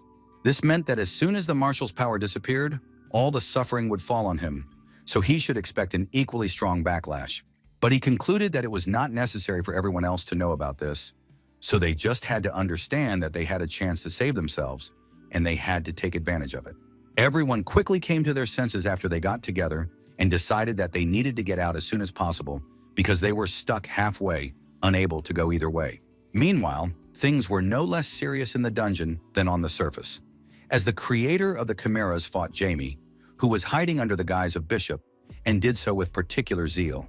The boy tried to avoid the attacks directed at him by the man, who possessed a large number of tentacles inside his own body, which helped him to be very mobile.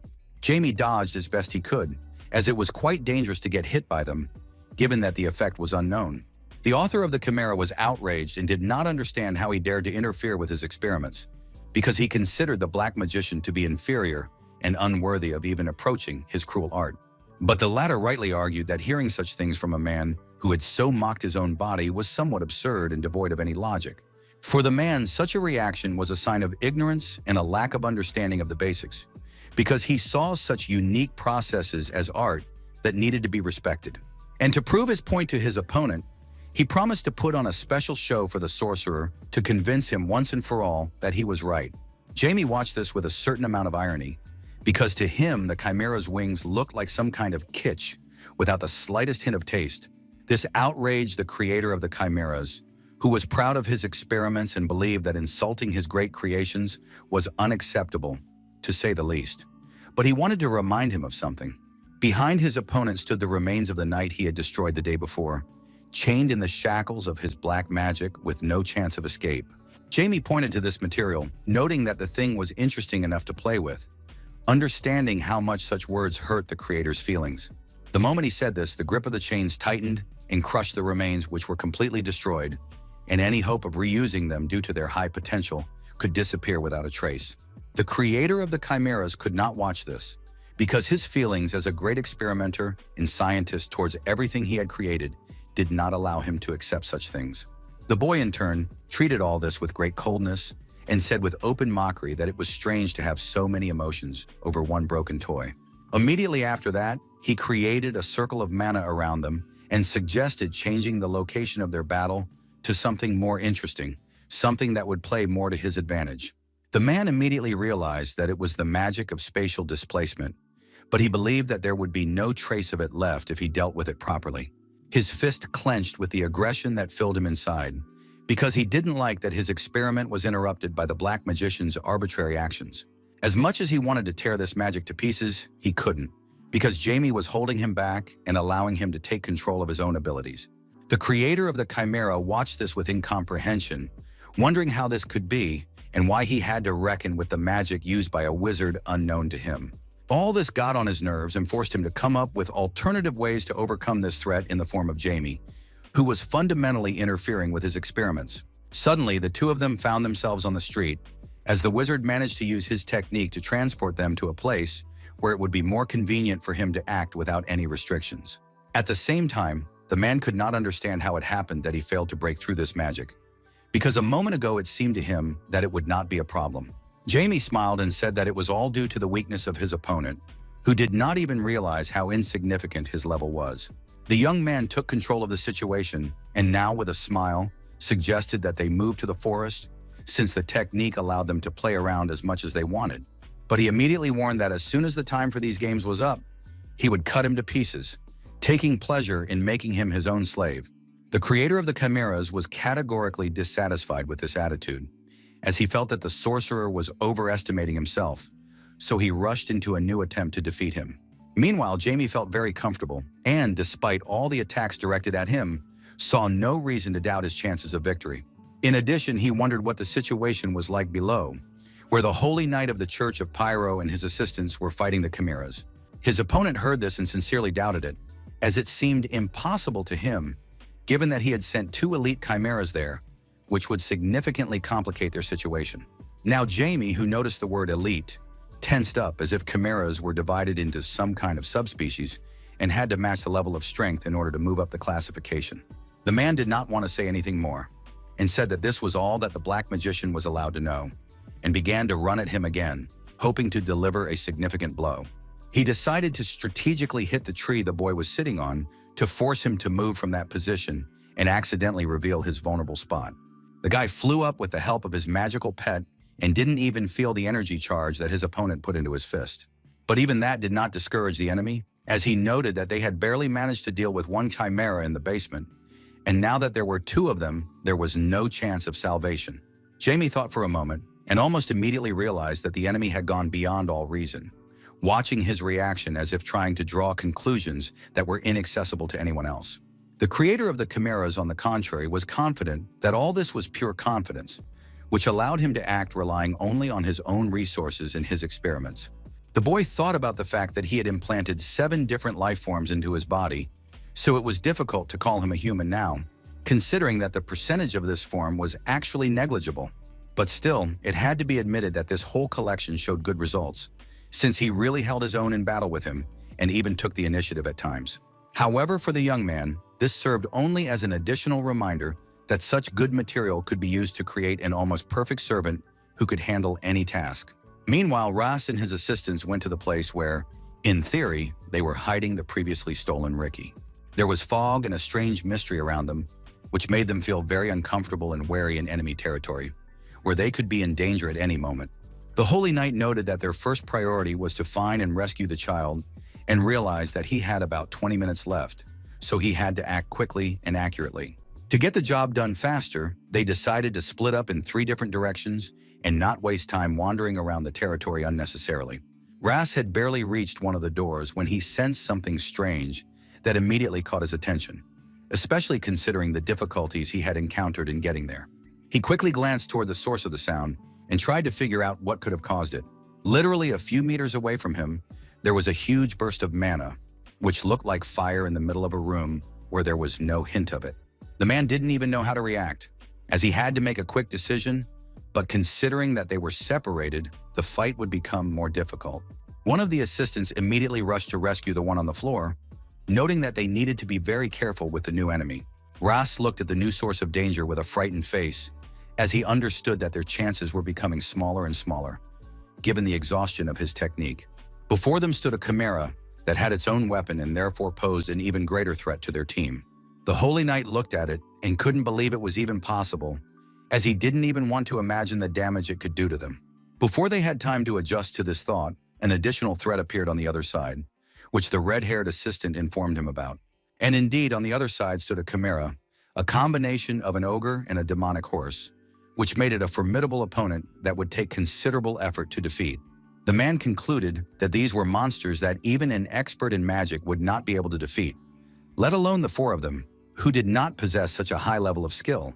He immediately remembered the boy they had rescued at the shelter, and he understood why they were here and why they had to fight to the end. There was nowhere to go, because in any case they would have to take damage, so he reached for his sword to at least try to compete with potential enemies. Ras gave the order to prepare for battle, because they simply had no other option and had to at least try to save Ricky and all the other possible victims of the organization. Meanwhile, in the room where the boy who had been kidnapped from the shelter and was to be used to create chimeras lay unconscious, a change took place. Ricky suddenly came to his senses and began to breathe normally, unlike before, considering what had been done to him by those who called themselves followers of the church. He even found the strength to get up from his seat, trying to comprehend everything he had gone through against his will. At the same time, he looked very strange, as if a golden aura had appeared around him, reflected in his eyes, which were now empty, not as joyful as usual. He couldn't even understand where he was, because his memory of the last moments of his consciousness had been slightly erased. The boy got up and tried to figure out why he was here, and find the priest who was supposed to arrive with him at the main temple. But for some reason, he was here now. Ricky quickly realized that there was no one around he could count on, so he had to look around to get his bearings. At least Suddenly, approaching one of the flasks standing in the middle of the room, he saw someone he definitely did not expect to see. Before him was his old friend Shin, who had been taken away not long ago to become a priest, and now he was lying half decomposed in a flask with no signs of life. Ricky tried to understand how it happened that his good friend was lying in such a state in an unknown place, and this led to unpleasant conclusions that he wanted to avoid until the very end. In reality, being chosen by God meant suffering from the cruelty of people who did not value human life, rather than serving a higher purpose. The boy remembered that they had both been told that they were chosen by God, and it seemed that this meant a blessing. So what he saw before him now did not fit with those words at all. He burst into tears because he realized what a cruel fate had befallen his friend and what potentially awaited him, given that their situations were extremely similar. He suddenly became determined and realized that he had to get out of there as quickly as possible, while there was no supervision around to prevent him from doing so. Ricky quickly approached the door and grabbed the handle to leave the place without even looking back, thus ensuring his safety. Suddenly, at the last moment, he realized how cruelly he was treating his friend, who could not even be saved in such a situation. He apologized and promised that he would definitely come back for Sean when he figured out how to deal with the situation and could survive. The boy quickly ran out the door, realizing that he was limited in time and resources, while promising that the Janus Church would not be able to act this way without punishment. Ricky tried not to pay attention to anything around him and just run toward his goal, the exit, to reach it as quickly as possible. Suddenly, he heard a noise a few meters away that sounded like a fight, which could mean that someone had come to rescue him. So the boy stopped and wanted to figure out if everything was as he thought, and he realized that those he could count on were nearby, risking their own lives. As he approached the main scene of action, he was met with traces of blood, which looked very frightening and suggested that he should turn back. However, when he looked up, he saw that everything was exactly as he had thought, because before them stood the Holy Knight who had already helped him save his life once.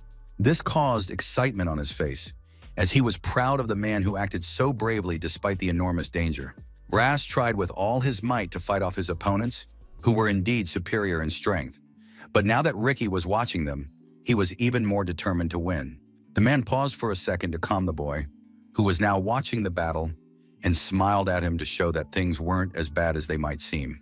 This attracted the attention of one of the chimeras, who now heard that another person had appeared on their battlefield, one who could be defeated even more easily given his weakness.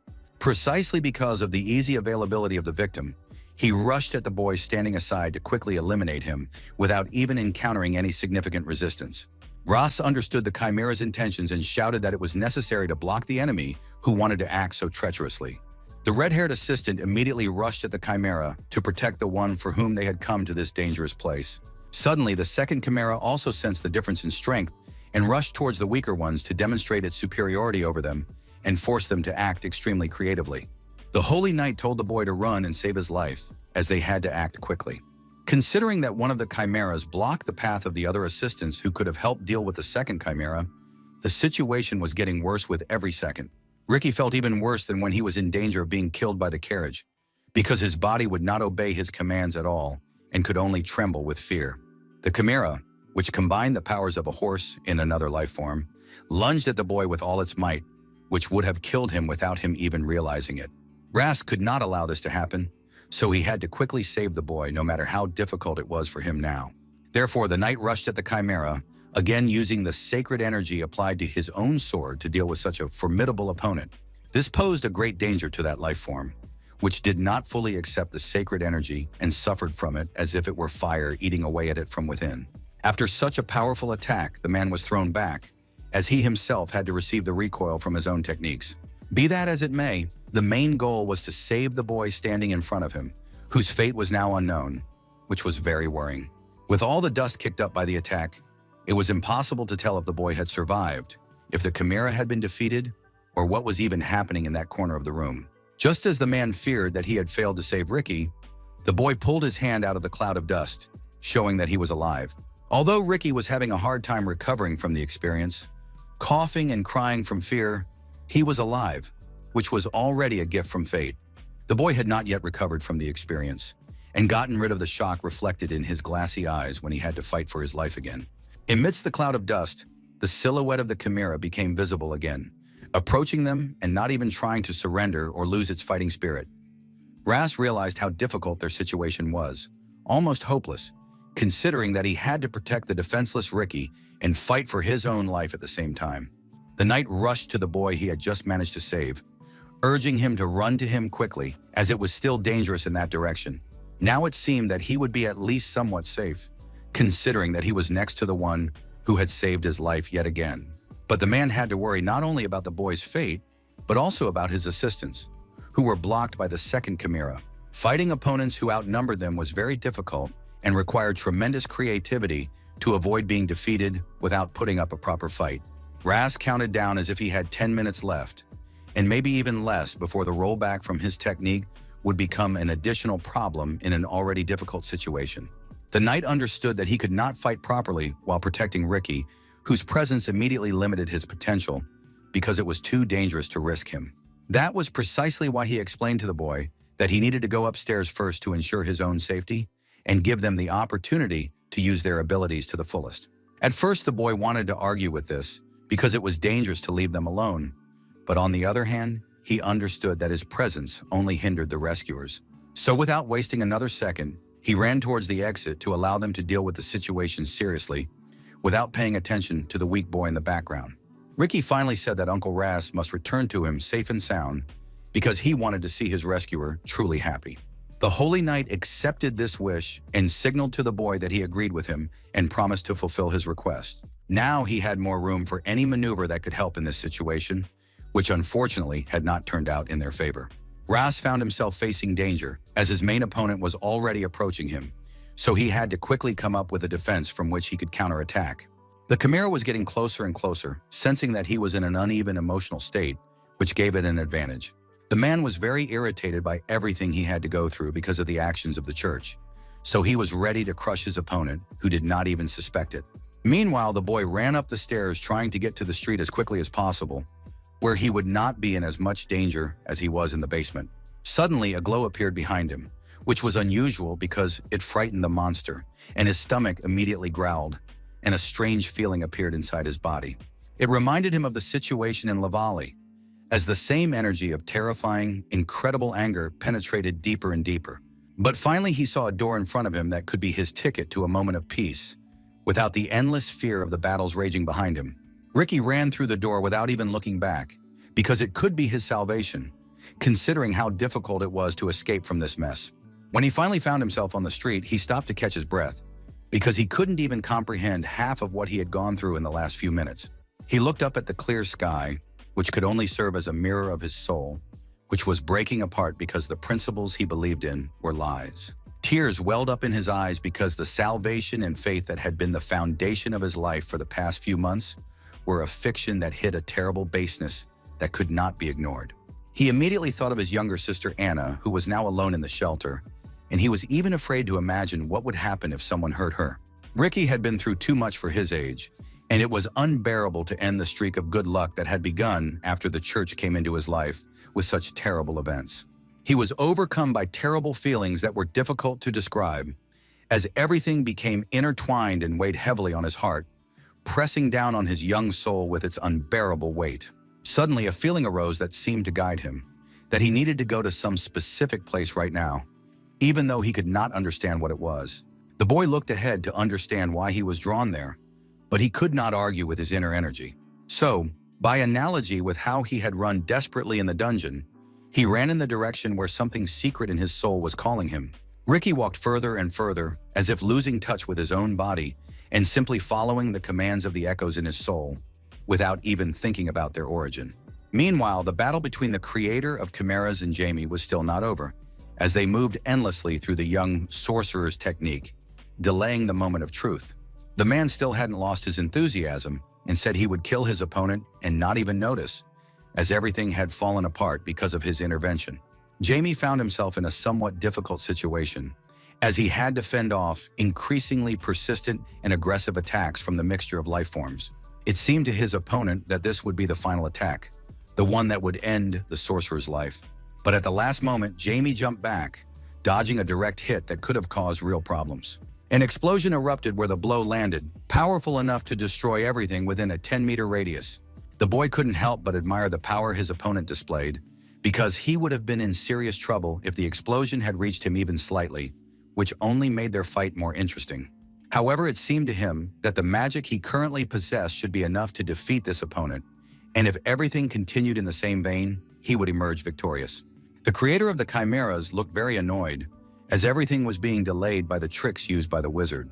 He wanted to end this mess as quickly as possible, so he decided to put all jokes aside and seriously take on his opponent, who managed to dodge the last few blows. Jamie watched his enemy's actions closely, as anything could be expected from him, considering how many abilities were mixed inside one body. The creepy man wanted him to finally die and stop getting in his way on an already thorny path. Therefore, he rushed even more aggressively and fiercely to attack Jamie, who, using Black's power, flew further and further away to maintain a safe distance. In the whirlwind of blows, it was difficult to understand who was taking the initiative at the moment, as they were fighting very fiercely. Suddenly, the creator of the chimeras realized that all of them were meaningless, because their target was no longer in front of him, but had moved somewhere else again. The place where he had been sitting until the last moment was now empty, and he flew somewhere else to hide from the barrage of blows. Jamie finally managed to exhale and use a technique that would change the course of events, called the Dark Dimension. At that moment, the man realized that he was trapped, as the other was trying to keep him in the position he was in and prevent him from interfering. For a second, it seemed to him that all this was terribly pointless, because his strength was much greater than the bonds that had formed around him. He broke free from the grip and again directed his forces at mindless attacks that would overwhelm him, at least by their number and intensity. Jamie really needed to come up with some alternative methods, because what he had bet on at first did not work. Therefore, the creator of the chimeras decided to use a tentacle hurricane technique that would be commensurate with what his opponent was offering and would serve as a mirror to his attacks. This made things very difficult for the boy, as he had not expected to have to deal with combined attacks. Jamie wondered how he managed to combine the abilities of the chimera with magic, because it was new to him, but he still did not despair, because it seemed to him that this was all he was capable of, so everything could still be fixed. Suddenly, the creator of the chimeras said that he was very surprised that his opponent had managed to hold out for so long, and that in that case, they should move on to more serious actions. Before he could finish, Jamie appeared behind him, looking very determined, as if he clearly understood what he was doing and why. The man immediately decided to defend himself, as he did not know what to expect, given the boy's unusual behavior compared to the last time. He looked back to understand what the boy was going to do and how he should counter it. Suddenly, Jamie was behind him on another tree, which greatly annoyed his opponent, who was sure that he had seen him in front of him just a moment ago. He just laughed at him, as if he were completely inattentive and unprofessional for not being able to recognize a clone that was the product of 4th-rank dark magic. It was used to create a clone that could partially use the same abilities as its master, and after visual contact, it disappeared. Now Jamie could claim that his opponent had been made a fool of, since he was not even capable of assessing the enemy's real strength during the fight. While the enemy did not understand what was happening, the boy used the technique of decomposing the body, and now the one who combined different forms of life had to deal with the consequences. The young man said mockingly that he should not ask any questions, because it was magic that would cause him to slowly rot and decay. The man called it a cheap trick that was worthless, because if he killed the sorcerer, it would all vanish and have no effect. But the sorcerer simply replied that this was precisely why he had an ace up his sleeve. A black ball appeared in Jamie's hands, which rapidly multiplied and spread to other areas of their battlefield, giving the wizard confidence. The creator of the chimeras looked around warily, not understanding what would happen to these spheres now and what their extraordinary power consisted of. Suddenly, one of them approached him and began to pour dark energy into him, which conflicted with the inner workings of his opponent. Black veins suddenly appeared on his face, binding him and causing him to feel indescribable pain inside. He cried out from the suffering it caused inside him, as the combination of the decomposition technique and the black layer left him no chance. In fact, the black sphere was a spell that tripled the pain felt by its target, provided that the sphere touched the person. Jamie mocked him to the end, asking how it felt when the suffering was worse than death, because everything felt too sharp to simply endure. In response, the latter began to call him unflattering names, making it clear that he was still able to speak, so the power of the spell could be increased for greater effectiveness. Now the boy added to this mix the influence of gravity, which definitely began to mock the creator of chimeras, who was sure of his victory just a few minutes ago. Suddenly, an explosion filled the battlefield, followed by fire, which put an end to their competition. While the man was suffering in the last moment after the attack, Jamie flew up to him, as he was already sure that he would not meet any resistance, no matter how much he wanted to. The boy immediately said that his magical pet Black could finally rest, as their last battle had been truly fierce and intense. He obeyed his master's command, as he himself was only too happy to get the rest he wanted after such a productive evening. Meanwhile, the creator of the chimeras was suffocating from his own bodies inside, because all this could not work forever like a perfect mechanism. Jamie noted to himself that such an amount of pain would have killed a normal person long ago, so he had to mock himself well in order to endure it, diluting his humanity with chimeras. Looking at his condition, he concluded that he was so destroyed that the guy was now not even sure if he could use him as his undead, so he decided to at least take advantage of his knowledge. Suddenly, he heard a strange sound that distracted him from his defeated opponent, who was already unable to resist. Before he could even approach the sound, he saw new enemies in front of him, who would not let him do what he had planned from the beginning. In front of him were more chimeras, still willing to defend their master to the last, even though he was no longer able to give orders. Now Jamie found himself in a difficult situation, because during the previous battle he had used up too much mana to quickly deal with all the new ones. To somehow bring it all together, he shot a stream of mana that looked like a laser into the heart to put an end to it and move on to the others. The man just put his hand on his fresh wound and could have said goodbye to life for good. The boy noticed that if he died immediately, there would be much less playing around, so he asked him to finally die and not interfere with his presence in the background. Jamie didn't even imagine that he would have to think about how to kill him, even after what he had managed to endure, although victory seemed to be in his hands. Meanwhile, Ricky was still walking toward the call of his own soul, and the closer he got, the more nauseous he felt, even though it seemed that he had to get there. Suddenly, there was an explosion behind him, which frightened him more than he could have imagined, given how shaken he was at the moment. The boy decided to turn back abruptly, thinking that it wasn't worth it, considering the consequences it could have. He paused for only a second to calm the shock he felt inside and start acting more rationally. Meanwhile, a stranger in a cloak flew by, posing a new potential threat if the situation was not dealt with. Jamie understood that his situation was dire, considering that he didn't even have enough mana to create a shield, which meant that he would not be able to dodge this attack. Ricky glanced at him and recognized his acquaintance, not even imagining what he was doing in this unfortunate place. The creator of chimeras, who until recently had been in a state more akin to death, was now preparing another attack that would finally put an end to the Black Magician. With the help of one of the chimeras, he created a sphere of mana that could be the final attack in their battle, considering how exhausted Jamie was. Ricky ran towards his friend, not wanting him to suffer the consequences that this attack could bring if nothing was done to defend him. Jamie, who had already realized how bad his situation was, looked at his rescued friend and now had no idea what to do. Meanwhile, the chimera, which its creator had used to create another stream of mana, did not stop for a moment and became increasingly threatening with its mere appearance. Finally, when the preparation was complete, it sent a charge that would destroy both children who now stood in its way.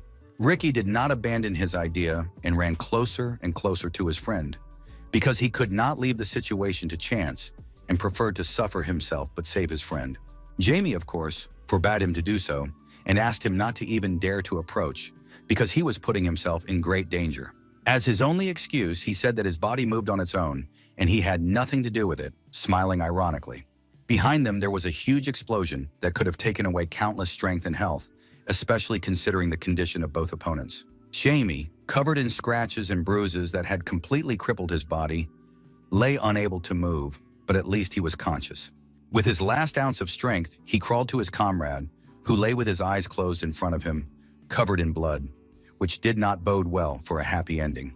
The boy's hands were shaking, and he sincerely hoped that his friend had managed to survive and had not given his life to save him. Ricky showed no signs of consciousness or even life, as he lay motionless with his eyes closed and injuries that could have killed an adult, let alone a child. Jamie's face was contorted with shock and fear, and the remnants of hope that everything could change and that he would finally open his eyes no matter how illogical it seemed. This situation reminded him of what he had gone through in his past life, when he had once again been the cause of misfortune, and it made his already hardened heart even more callous. Everything looked identical to what Diablo had once experienced, when an innocent person had also taken a life before his eyes, leaving such a mark on his soul that it had not faded in thousands of years. He remembered how in his past life he had to sit on a mountain of corpses of people who died for no reason, without any valid reason, but only because of the orders of third parties. They all died just to save Diablo himself, who now felt indebted to them and didn't even know how to live with that, because he owed everything he had and, most importantly, his life to innocent victims. Jamie found himself in a situation that made his soul twist and his heart stop beating, because the shock he had to endure each time was unbearable. His gaze became empty and tears welled up in his eyes because he didn't want to believe his own observations and would have been happy to hear that it was all just a bad dream. The creator of the chimeras noticed that the ordinary test subject was acting so sentimental that he couldn't even watch, which was very untimely as it provoked Jamie. The man now promised to finish off the sorcerer and his friend while the latter was in another dimension with his pain, which made the old soul suffer as if for the first time. Meanwhile, the boy remembered the figures of his beloved, his friend and his followers, who asked him not to forget them and promised not to leave him under any circumstances, but to remain with him even after death. They all had only one request, which they uttered with their last ounce of strength, namely that he never forget them. Paying no attention to his opponent, Jamie began to use the technique of primal power, namely the spell of rebellion against the divine, using the cold rage that had accumulated within him. Now, even the chimera noticed that the boy's aura had completely changed, as if there was a different person standing before them, one who had nothing in common with that arrogant, self-confident black magician. Its author was also in shock, because first of all, he had expected to finish him off with that blow, and secondly, he did not want to wait for the emissions that he could now offer them. His hands trembled because he understood that he needed to get rid of a potentially strengthened opponent as quickly as possible, as this could be a fatal mistake for him.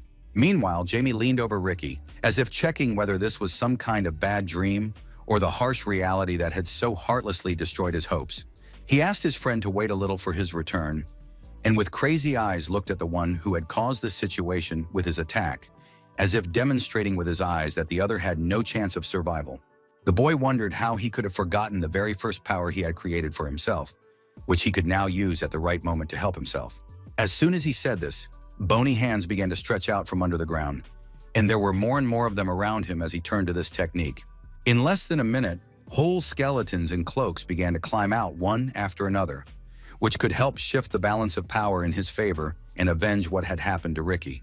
The creator of the chimeras was simply shocked and could not even imagine who the guy he had been fighting all this time really was, as he managed to come up with something new every time. These skeletons were representatives of an army that had been summoned to rise up against the deities and oppose the 12 gods, and it was part of the technique of necromancy known as. The man laughed because he found it strange that he really expected to kill him with these feeble undead creatures, which did not look threatening enough. But Jamie noticed that they had all been summoned by his hands, and this became key to their presence on the battlefield. Literally, one command was enough for them to step forward and take revenge for all the pain caused by the creator of the chimeras, and they were only too happy to take revenge on the one who had mercilessly tortured them. Despite the participation of chimeras, who were also capable of fighting, it was a truly formidable attack, as their numbers were simply incredible. No matter how hard the chimeras tried to counter this entire army, it was pointless, as they were numerically superior enough to make it an argument. This battle was difficult in terms of organization and strategy, as everything became more and more chaotic with each passing second. And even if the chimeras managed to defeat at least some of those who were rushing towards them, it was not enough to effectively eliminate the threat. In fact, those at Jamie's disposal had overcome death, and even serious injuries did not deprive them of the strength to continue and desire the death of their designated enemy. Even after suffering enormous injuries, they managed to continue on their way and return to life, despite the chimeras' attempts to stop them. The creator of the chimeras now found himself in a difficult situation, as he was surrounded by undead creatures who treated him with hatred, and his chimeras could not even help him. As soon as he wanted to threaten them and tell them not to come near, the hand of one of them fell heavily on his mouth, showing that he had lost all claim to superiority. Now Jamie intervened, explaining that this was his domain and that death devoured death there, and that it was his personal hell, which was completely subject to his commands. The skeletons pounced on the man, who had clearly lost hope of victory as everything was going against him. He struggled with his last ounce of strength to reach freedom because he understood that there was no saving him there. So he wanted to at least remain less crippled than he potentially could have been. Jamie approached him when he was surrounded by dozens of skeletons and could no longer resist, looking at him with empty eyes. Because he hadn't moved for some time, Jamie began to wonder and doubt whether he was really dead, because he couldn't finish him off with any technique, as if he were coming back from the dead. Suddenly, he noticed a branch growing out of his opponent's shoulder, which had just appeared there and looked extremely surreal. When he looked closer, he noticed that a strange amulet had fallen out of the mouth of his opponent, who was now in a bad way. Jamie picked it up to understand what it was and what purpose it served for the creator of the chimeras if he had not given it away before the end of his life. In his hands was a bead of life, an artifact that charged him with life force, and considering how it had changed his body, it couldn't just exist on its own, which meant it was something that helped him stay afloat. This actually exceeded all of the boy's expectations, because with the help of this artifact, he would be able to go beyond the physical limits of his child's body. While he was rejoicing over this discovery, he forgot that there was still an entire army of skeletons next to him, waiting for new orders.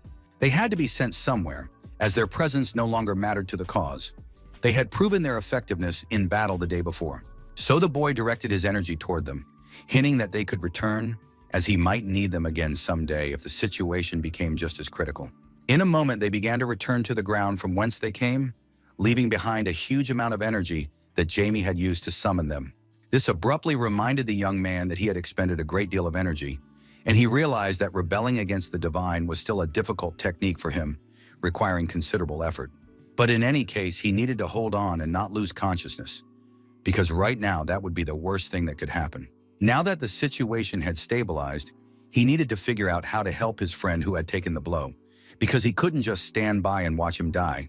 Jamie looked at Ricky with pity and thought that instead of just giving up his life, it would be better for him to be his faithful servant, because that was the only way to bring him back to life in some form. And so he used a technique to revive his body, which was already losing its last drops of life energy, leaving him in a hopeless situation. A golden glow appeared around Ricky's small body as soon as dark energy was directed at him, indicating a certain change that had taken place inside him. Jamie couldn't believe his eyes, as this was not at all what he could have expected, given all his knowledge about his friend. Unexpectedly, the glow emanating from his body caused him to rise into the air and levitate due to the energy inside him. The boy couldn't understand how this happened, because before, he didn't even feel like he was full of such energy. It was difficult to understand what was happening at all, because everything was so unusual and exceptional that no prediction could come true. Suddenly, Ricky found himself in the arms of the goddess, who had united with him through the bright energy that emanated from his heart.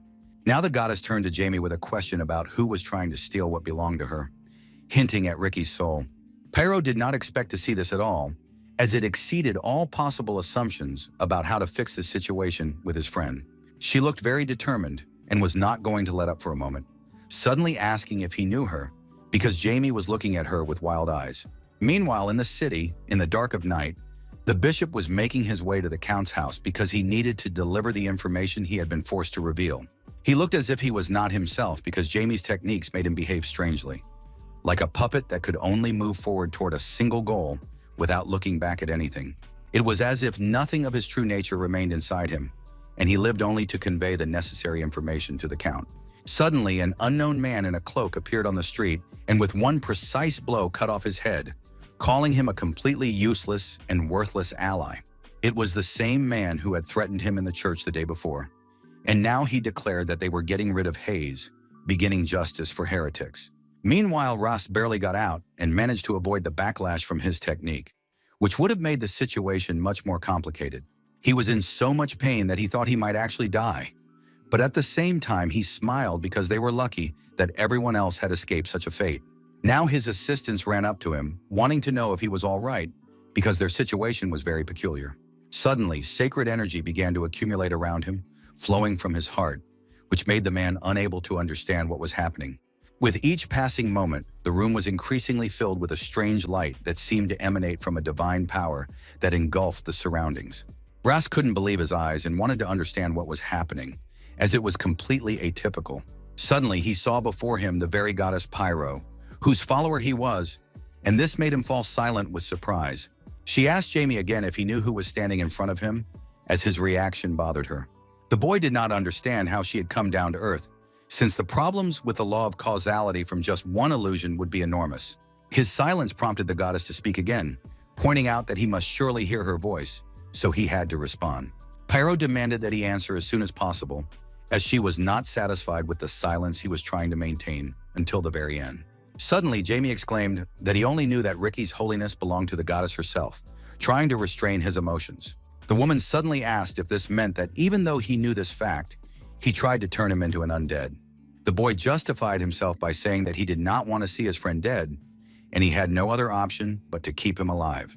The goddess asked irritably whether, in his opinion, being undead meant being alive, since it was an act of disrespect to the dead, in her opinion. She exclaimed that such a misunderstanding of the true value of life was simply incredibly wrong, which began to annoy Jamie, who could not accept the situation as it was. The young man exclaimed sharply that it was all nonsense, because he was facing one of those who belittled the value of life and was to blame for everything. Jamie wondered how, after sacrificing all of humanity, she dared to say such things, which shocked the goddess. The goddess was confused and did not know how to react to this, but in any case, she considered it her duty to make this child her apostle, no matter what reaction she showed in her foolishness. She noted that if he allowed himself to turn him into an undead, she would never be able to forgive him, and he could only wonder what fate awaited his companion, the apostle. Jamie was not surprised, since the apostles were those who were closest to the gods, and their very existence gave them the status of priests. The goddess behind Ricky still expressed her protection over him, which could have a real impact on the situation. The apostles possessed power sufficient to earn the title of strongest holy knight, which would make him an ideal clergyman. It was an incredible power that rarely fell into human hands, so it had to be used with caution. For a second, he thought about everything he had heard, because he knew that there was divinity in him, but how high it was to elevate him to the level of an apostle came as a surprise, and perhaps for this reason, Pero was able to descend. Suddenly, he smiled and noted ambiguously to himself that everything was turning out much more cheerfully than it might have seemed at first glance. Jamie decided to play the part of someone who was ashamed of his recent actions and asked the goddess how he could make amends for his guilt towards her. He cheerfully explained that the dark energy was already taking over the boy, and half of Ricky had already become undead, so it was time to take more active measures. Pero angrily yelled at him, asking if he even realized the magnitude of what he had done. Suddenly, this caused a reaction in the form of a burst of sacred energy from which Jamie had to hide so as not to get caught in the crossfire. The woman looked at him coldly and asked if he wanted to die, because it seemed like he was risking the most precious thing he had.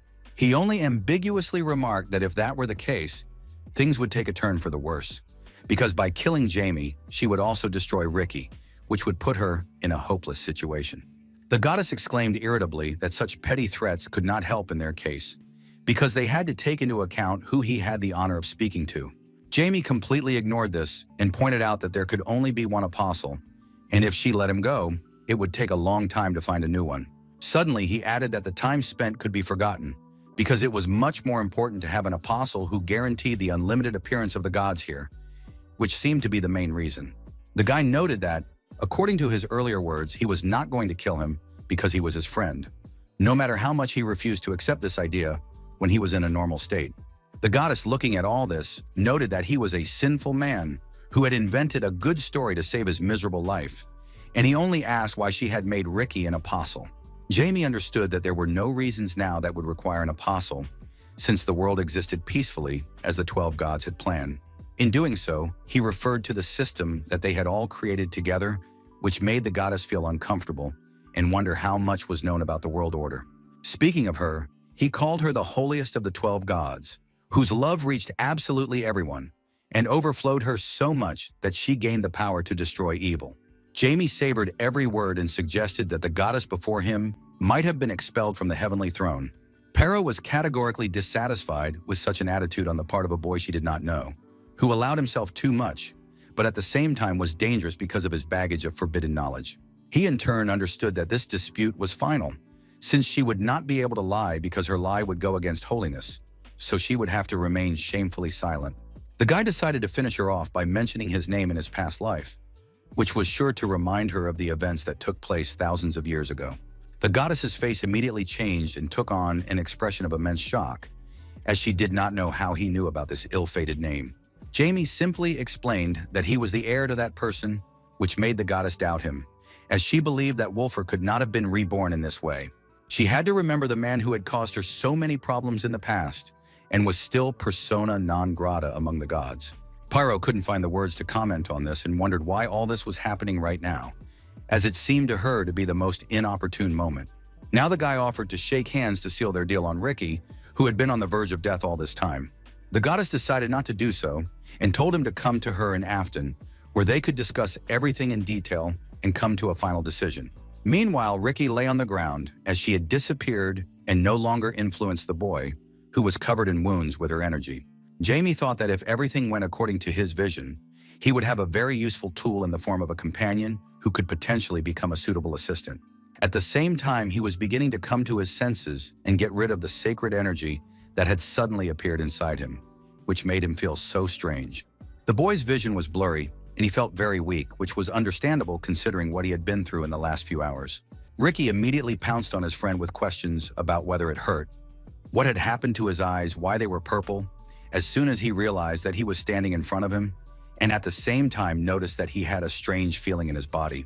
Jamie couldn't help but be surprised that even in this state, he was primarily concerned about someone else rather than himself, who was suffering from the circumstances.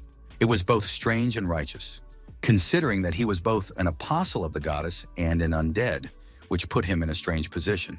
Therefore, the boy needed to explain what he had done to his friend, saying that he had made him that way with his dark magic and was sure that he would begin to hate him for such actions. Ricky just smiled and briefly remarked that everything was clear to him, without even expressing a hint of the aggression that could theoretically arise in him, given the scale of the event. Jamie was surprised that he had reacted so calmly, but he only added that even though he was a dark magician, it did not mean that he had to be evil. Walton added that he knew that, but he still sent his friends to such a dangerous place and even tried to kill his sister, which did not add to his charm. But his friend was adamant and concluded that he had saved him anyway, and he hadn't touched Anna, so he was still a good guy to him. Jamie didn't even know how to react to such sincere and genuine kindness that Ricky had in his heart, because he hadn't encountered anything like it in a long time. Suddenly, he grabbed the boy's hand, and he suddenly began to feel as if the incurable wounds on his body were disappearing in an instant, leaving no trace. Ricky smiled and said that for some reason he thought it would work, So he decided to try it and was glad that it had an effect, because it was a surprise to him too. Then he noticed that the Holy Knight Ras was approaching them, so Jamie had to get out of there as quickly as possible so as not to reveal his identity. He wanted to add a comment about what they had been talking about, but the boy interrupted him with a question about whether he really seemed so stupid. Ricky decided not to add anything, establishing a silent understanding between them, and said goodbye to his friend, realizing that they would meet again at an unknown time. The next morning, fundamental changes took place at Hennis Church in Hayes that no one had expected the day before. There were judges associated with the church, and they apologized, but due to certain circumstances, they could not give their names to Count Welton, who was supposed to deal with the situation.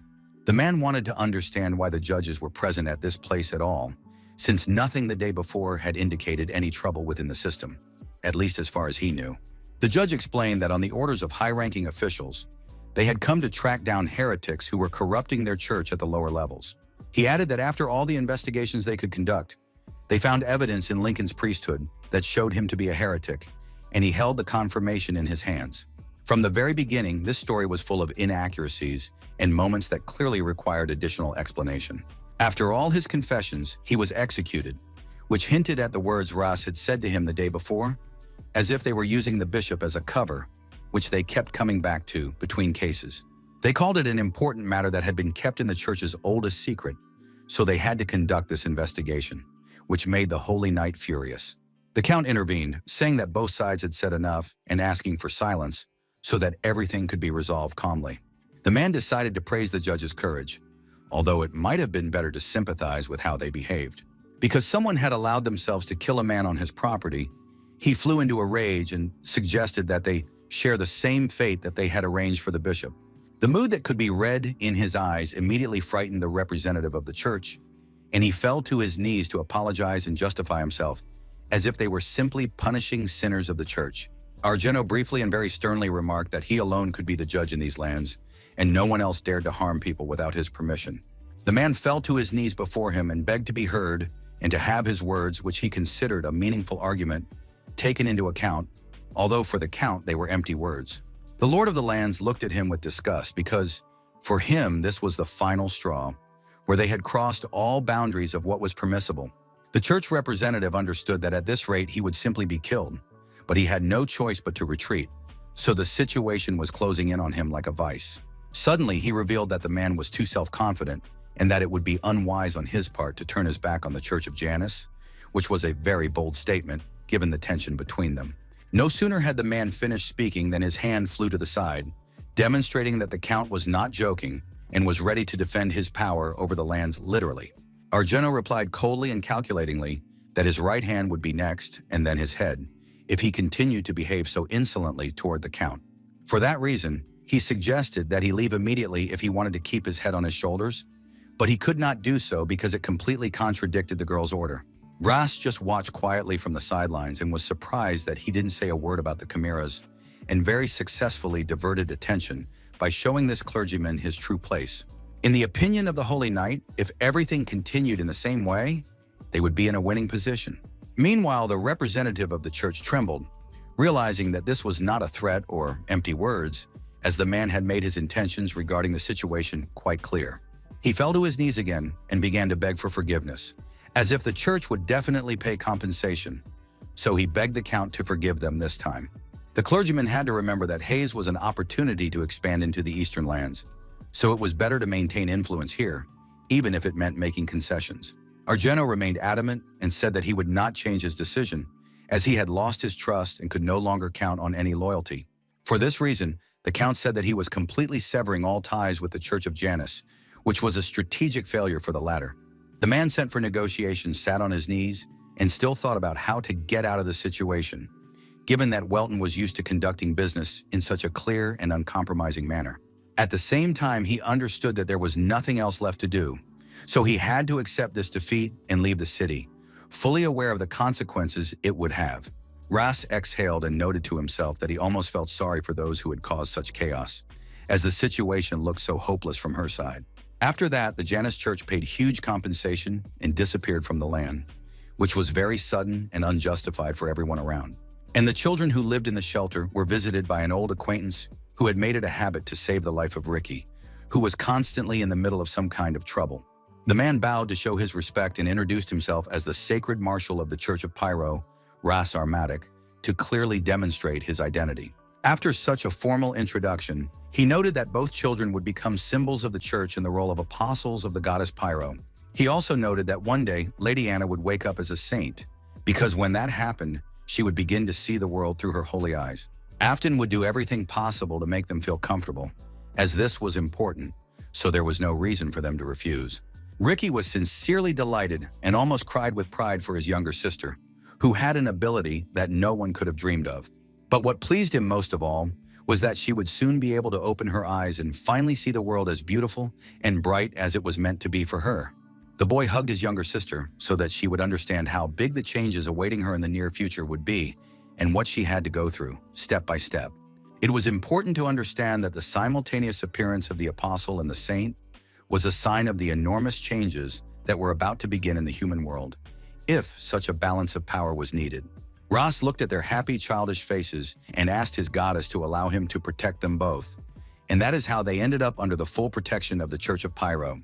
And Jamie, as the reincarnation of Voltaire, faced a test of fate, as the 12 gods divided into factions, which most likely prompted Janus to create the bizarre Sacred Knights. The overall picture was difficult to determine, as there were many unknowns that confused everything. It could be assumed that Pyro was isolated to some extent, and if he wanted to be sure of this, he would have to go to Afton. The boy was faced with a significant task that had to be accomplished in order to understand everything and have a clear understanding of current events. But he took a deep breath and gathered his thoughts, realizing that there was nowhere to go, so the sooner he got a grip, the better it would be for him. Suddenly, Jamie's attention turned to his mother, whom he had not seen for a long time, considering how many events he had secretly experienced recently.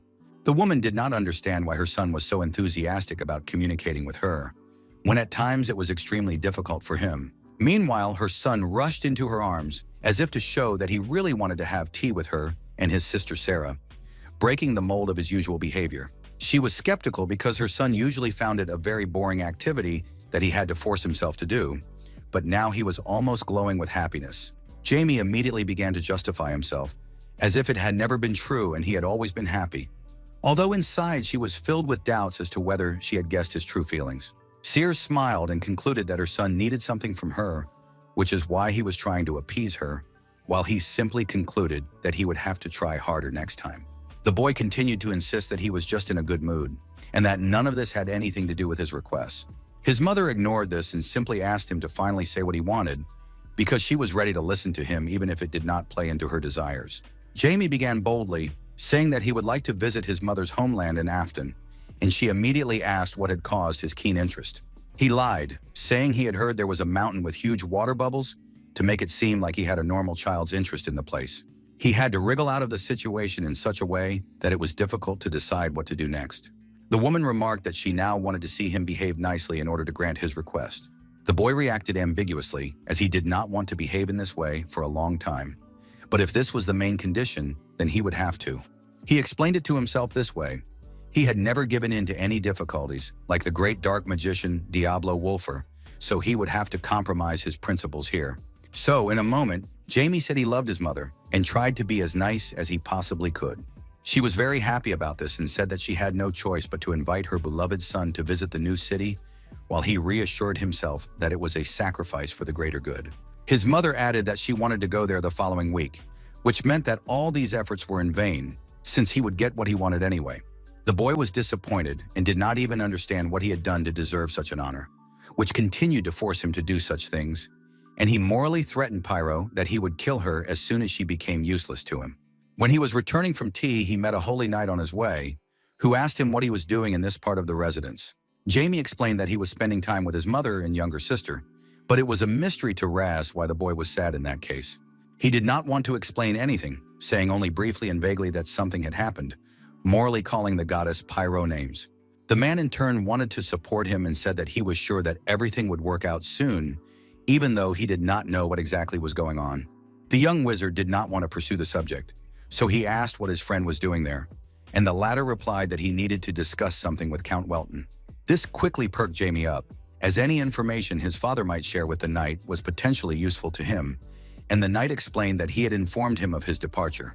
Ras admitted that he felt it would be better to hear this from the boy himself, with whom they had become somewhat friendly during this time, in his opinion, and Jamie wondered if this was not a divine revelation from Pyro. He immediately added that Ricky and Anna were also leaving with him, as they had become important figures in their church, which was obvious given their roles as an apostle and a saint. The blonde-haired man finished him off by saying that goodbyes were not eternal, as if his reaction was caused by regret at his departure and not by the general events that mainly concerned his revenge. The knight noted that Ricky and Anna would never forget Jamie, and although it was unknown when they would see each other again, he asked if it would be interesting to meet again as adults. The boy couldn't listen to this because he couldn't stand such sentimental speeches, which he had to endure only out of politeness. Before he could say anything in response, the knight hugged him tightly, leaving him no chance to escape. Jamie was in shock and didn't even know what to say or how to act, because he was confused by the unfamiliarity. Rash said goodbye, adding that he hoped their friendship would not end, so the boy should not worry because this was not the end. He also added that despite his rare contact with his companions, he would see him personally quite often, as fate would have it. Jamie still said nothing, only waving his hand and thinking that the goddess Pyro would guide her children normally, without creating additional problems for him. Later that evening, the boy's parents sat and discussed the matters that awaited them in the near future, and the man expressed his incomprehension of what his father-in-law had in mind. He asked for Jamie to be brought to them, noting this in his letter of invitation. He asked for Jamie to be brought to them because he doubted that he really just wanted to see them, and Sears added that even her late mother would hardly have been able to do what they had discussed before. Argino wanted to make sure that everything was in order and that there would be no problems given that they were to leave the next day, but his wife did not even see any potential difficulties. His wife noted that they would be accompanied by the county's best order of knights, so everything would be fine. And her husband said that he certainly trusted the order, but he wanted to be absolutely sure of the safety of his loved ones. Sears asked who would dare threaten them when her husband was Count Welton himself, who enjoyed enormous authority. This touched him, and he did not even know how to respond, but there was such spiritual harmony between them that words seemed superfluous. In addition, they were to be accompanied by the Holy Knight Ras, who, as it turned out later to everyone's shock, was also a holy marshal. As a rule, people with such a title did not leave the territory of the city of Afton, but his presence here demonstrated how seriously the Church of Pyro took the incident. But besides that, his father was worried about Jamie because his strength was beyond his years, and if, like last time, he couldn't control his emotions, it was unlikely that the leader of the order would be able to stop him. His mother wanted to believe that they should not worry, as she remembered the boy's behavior on the day when they were drinking tea with their younger daughter.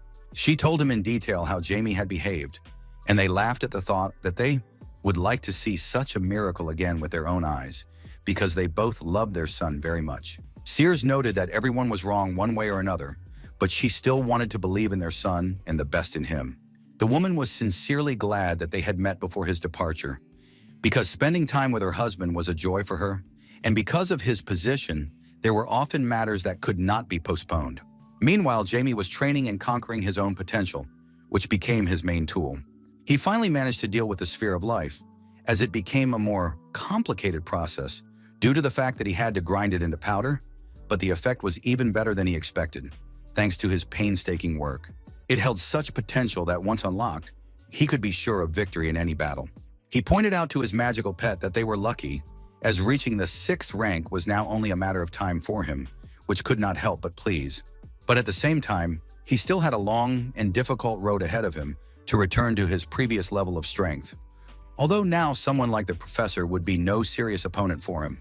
With Black's help, he flew to a house in the middle of the forest, which was well hidden by thickets and did not attract much attention. There he met his servants, who greeted him warmly, bowing and awaiting new orders.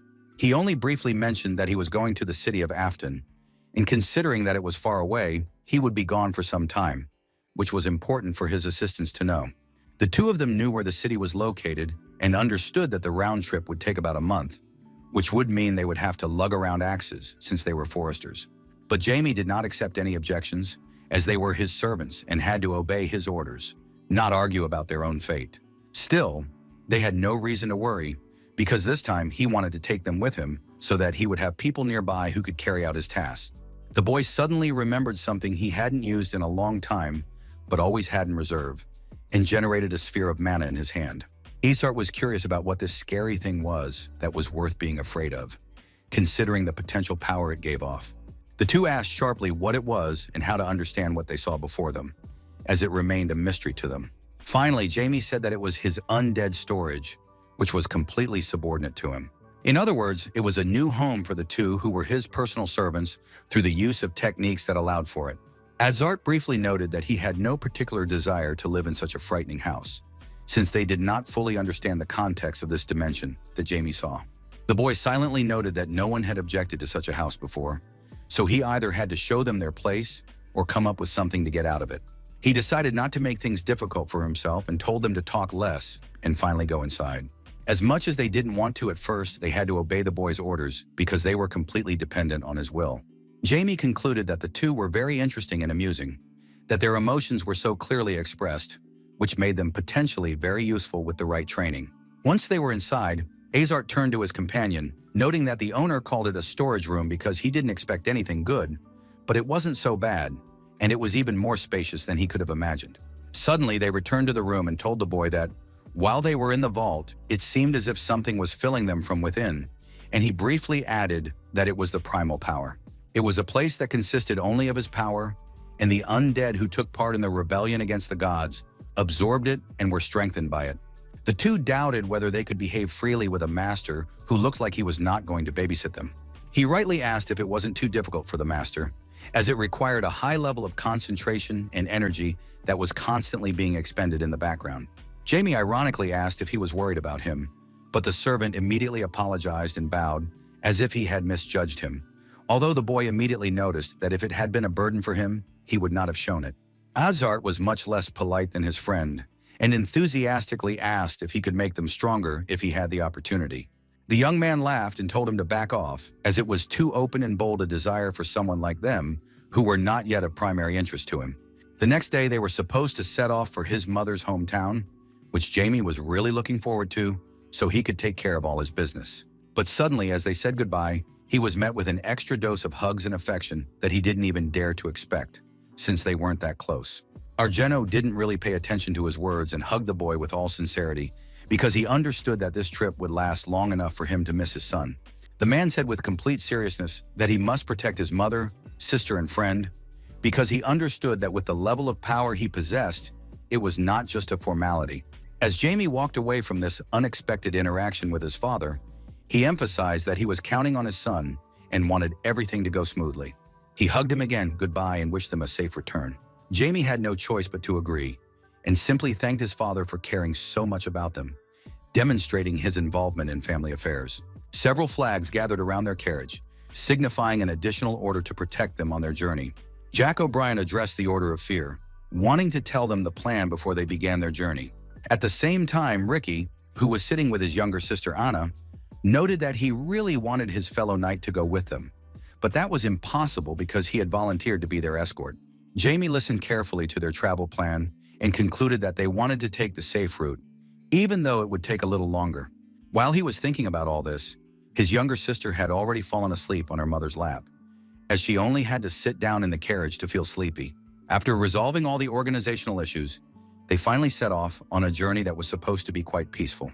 Ross told his partner that he would guard the rear, and the latter agreed as he respected the sacred marshal. When Jamie exchanged glances with the fair-haired servant of the Church of Pyro, he wondered what the goddess had in mind, wanting them to meet in person. He figured that her lack of reaction when he mentioned his old name meant she hadn't told the other gods anything, which was already raising questions. At the same time, the theory remained relevant that she was somehow isolated and simply could not inform everyone else she had not been fortunate enough to meet. But whatever the case, a lot would have to change when he returned and held all the negotiations he had to with the goddess Pyro. Suddenly, the little girl who had been sleeping so sweetly on her mother's lap woke up and began to stretch after a pleasant rest. Ricky decided that this was the best moment to get acquainted with the girl, who did not even know who was traveling with them in the same carriage. Sarah, still half asleep, did not understand what was happening and was frightened because the boy's face seemed threatening to her. Her reaction caused a commotion inside the carriage, and no one could understand what was happening or why the chaos had started. After 2 days on the road, they finally reached the mountainous region. But unfortunately, the weather was not ideal, as it was raining which made the journey more difficult. The members of the aristocratic family slept and rested inside, as they were more accustomed to long journeys in a carriage. Meanwhile, Ricky looked out the window with interest, as he had not had the opportunity to travel much in his life, and everything around him was new. Suddenly, he saw Ras in the window, who was still on guard and always nearby just in case. Jamie woke up and wanted to know how long he had been asleep, as he had lost track of time due to the monotony of their activities on the road. His companion noted that he had slept for about 2 hours and quite soundly, which served as at least some relief from the monotony. Ras asked if sitting in the carriage was as boring as one might imagine, and offered them an interesting story as some form of entertainment. He could tell them a legend about the local Mage mountains, considering that they were just passing through this magical place. Ricky really wanted to hear a story, especially from his friend, so he insisted that he tell it, despite Jamie's unflattering comments. So the night began, noting that long ago when dragons flew in the skies and elves roamed the forests, the Mage Mountains were originally a single rock. But one beautiful, peaceful day, 2 winged lizards appeared there, and Jamie tensed up when he realized that the knight was mentioning dragons in his story. They were an evil black dragon and a generous blue dragon named Maitre, and there was also a girl whom Maitre loved, but they were not meant to be together. The dragons, tired of watching all this, sent the black one to finally finish off the sorceress, and in the heat of that fierce battle, the rocks split into pieces and a torrential stream rushed through the valley. And when it was all over, the black dragon was banished, but the girl died. When the good dragon lost his beloved, he hid deep inside the mountains, where, according to legend, he remains to this day, and Anna suddenly added that people said that heavy rains began after that. Ras agreed and noted that she had heard this story before, adding that the minstrels called the local rains dragon rains. Jamie paused for a moment, as this legend could be a true story, but dragons were considered mythical creatures even when he lived his first life. As soon as he turned to his fair-haired companion to ask if this story could possibly be true, something made him fall silent. Suddenly, lightning began to flash in the street, which was quite threatening given the area they were in. For some reason, Anna was the most frightened, immediately covering her face with her hands as if the danger was hanging over her personally. Sarah immediately rushed to hug her mother, who was trying to calm her younger daughter so that she would not be so scared, since it was impossible to influence the weather. Jamie agreed with his mother, adding that it was just ordinary rain, but inside he felt an unpleasant, ominous feeling that he could not rationally explain to himself. Nevertheless, they continued on their way, as there was no compelling reason to worry or change their route. Suddenly, lightning struck one of the trees growing right next to the carriage, which was arriving at that moment just a meter away from him. This destroyed its internal structure, and it seemed as if it would fall on the carriage, either destroying it completely or crushing it significantly. The coachman tried to remedy the situation, but everything happened so quickly and unexpectedly that it was difficult to do anything to prevent a direct hit. Sears immediately hugged her daughter tighter, because in the face of this incomprehensible danger, she wanted to have her as close as possible and, if necessary, help her little girl, who was too small to cope on her own. The carriage overturned, and they rolled with Sarah toward the turbulent river that flowed between the mountains. Jamie couldn't let that happen, because if they really fell into that river, their fate would be unknown, so he had to act immediately. Like a true mother, the woman first thought of her daughter and asked him to take Sarah, who was clinging to her in fear and was afraid to let go. The boy understood that choosing between the two would be impossible and unreasonable, so he would have to use magic to save both of them at once. With the help of mana, he summoned a rope technique that would serve as a barrier for the two of them against the water to prevent a fatal accident. Jamie watched with surprise as he managed to react at the last moment and finally reveal his abilities to the female members of his family, who had only been able to guess at them until then. Now they were both under the influence of his technique, which prevented them from falling further and protected them at the most crucial moment. Everything happened so quickly that it was difficult to even comprehend how it all happened and how to deal with it. Suddenly, he felt that the ground beneath his feet was no longer solid, and he had to make an effort to keep his balance. The boy began to fly after his mother and sister, which complicated the situation because now he too was becoming a victim of circumstances. Sears watched with tears in her eyes as her son found himself in this situation and realized that no one could help him. Jamie immediately tried to calm everyone down, exclaiming that he had the magic of flight and that things weren't as bad as they might seem at first glance. But as soon as he wanted to demonstrate it in practice, he realized that he could not use it, even though he was sure that he had mastered this skill before. The boy immediately realized that all this was caused by the burning of mana, namely high-level magic, which caused the mana to completely disappear in a certain area, leaving the magician completely defenseless. He couldn't even imagine who had crossed his path with such great power that they could cast such a complex spell. He couldn't help but think of dragons, whose power made him shudder at the very thought of it, and such a technique would not be such a big challenge. All this came as a big surprise, so the boy fell into a trap that was so well designed that it was almost impossible to escape. Jamie found himself in a very difficult situation, as he did not know who his opponent was and was in a precarious position in deep water. His mother almost lost her mind as she watched her son find himself in such a difficult situation with no one around to help. She was ready to jump in after him to save him, but of course she was stopped, as this would only have made an already difficult situation even more difficult. Sears looked at those who were supposed to be protecting them with eyes full of fear and shock, as she couldn't come to terms with everything she had been through in the last few minutes. Ricky unexpectedly intervened and spread sacred energy around, saying that he just wanted to help them, causing general surprise. Jamie's younger sister, who was in Anna's arms, tried tearfully to understand what was happening, as everything had happened so quickly for her. She was very worried about her brother, who was now on the verge of a situation from which there was no escape.